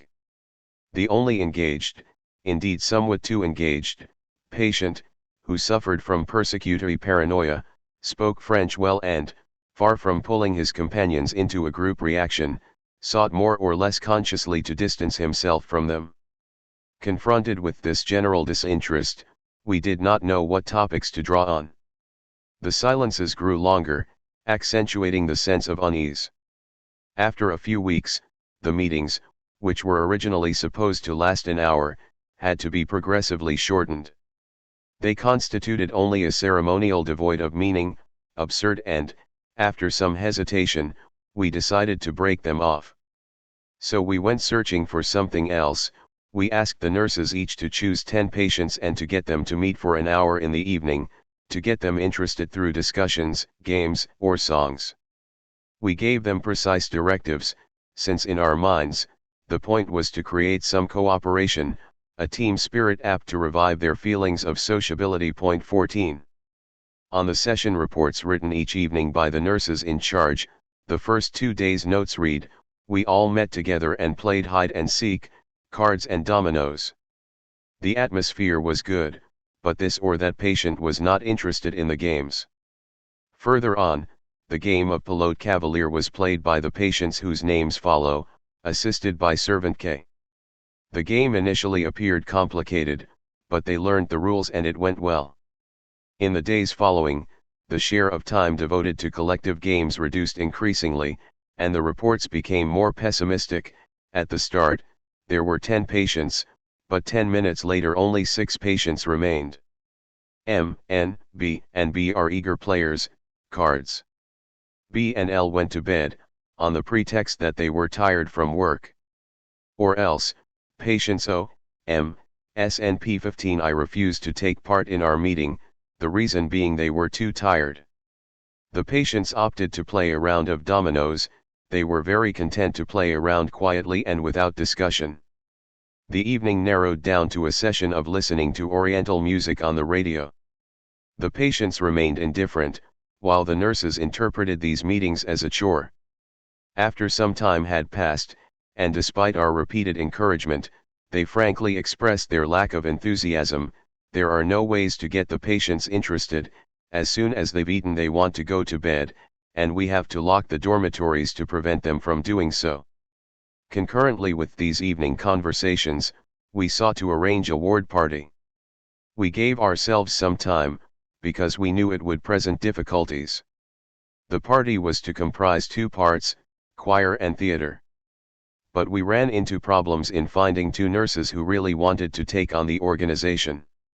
After 2 weeks of rehearsals, only one old PG-16 mumbled while shaking his head, where the other remained silent.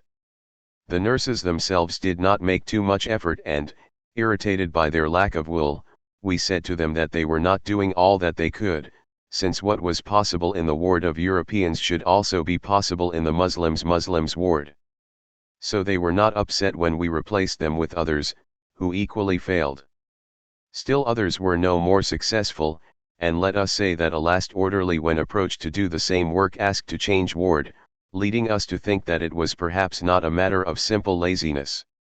Our attempts to get Muslim patients to arrange recreational or theatrical evenings for themselves having lamentably failed, we thought we could resolve the problem by providing them with some entertainment. Thus, many of them attended the recreational evenings of the European women. Similarly, they went regularly to the films. But we noted that if the head of the ward forgot to send them to the celebrations, nobody stepped forward to ask to go. And when watching a film, they would leave the chapel 17 while it was still screening and go outside to have a smoke. So, whether it was a matter of ward meetings, collective recreational evenings or small groups, we were obliged to recognize our failure. As for the newspaper, which was supposed to serve as a veritable social cement, it remained foreign to the patients. In 6 months only a single article by a Muslim patient had been published. As it happens, it was the same paranoiac who regretted that the male roles had been played by women. 18 And in the wards only a few orderlies read the journal. If from the recreational and cultural point of view we failed to develop a viable activity, neither did we succeed at the ergotherapy level. Certainly, the hospital mosque there already had a workshop for making mats, baskets and hats, which kept a certain number of patients in our wards occupied. Other patients worked inside the ward or in the general services. But we could not consider these activities as having a properly therapeutic value. The tasks were distributed without any precise choice, the patients accepted them above all for their value as a distraction, as a way of escaping the ward courtyard, and oftentimes after having done enough work to procure cakes or cigarettes, they refused to continue, if necessary on the pretext of some stomach or leg pain. 19. This is why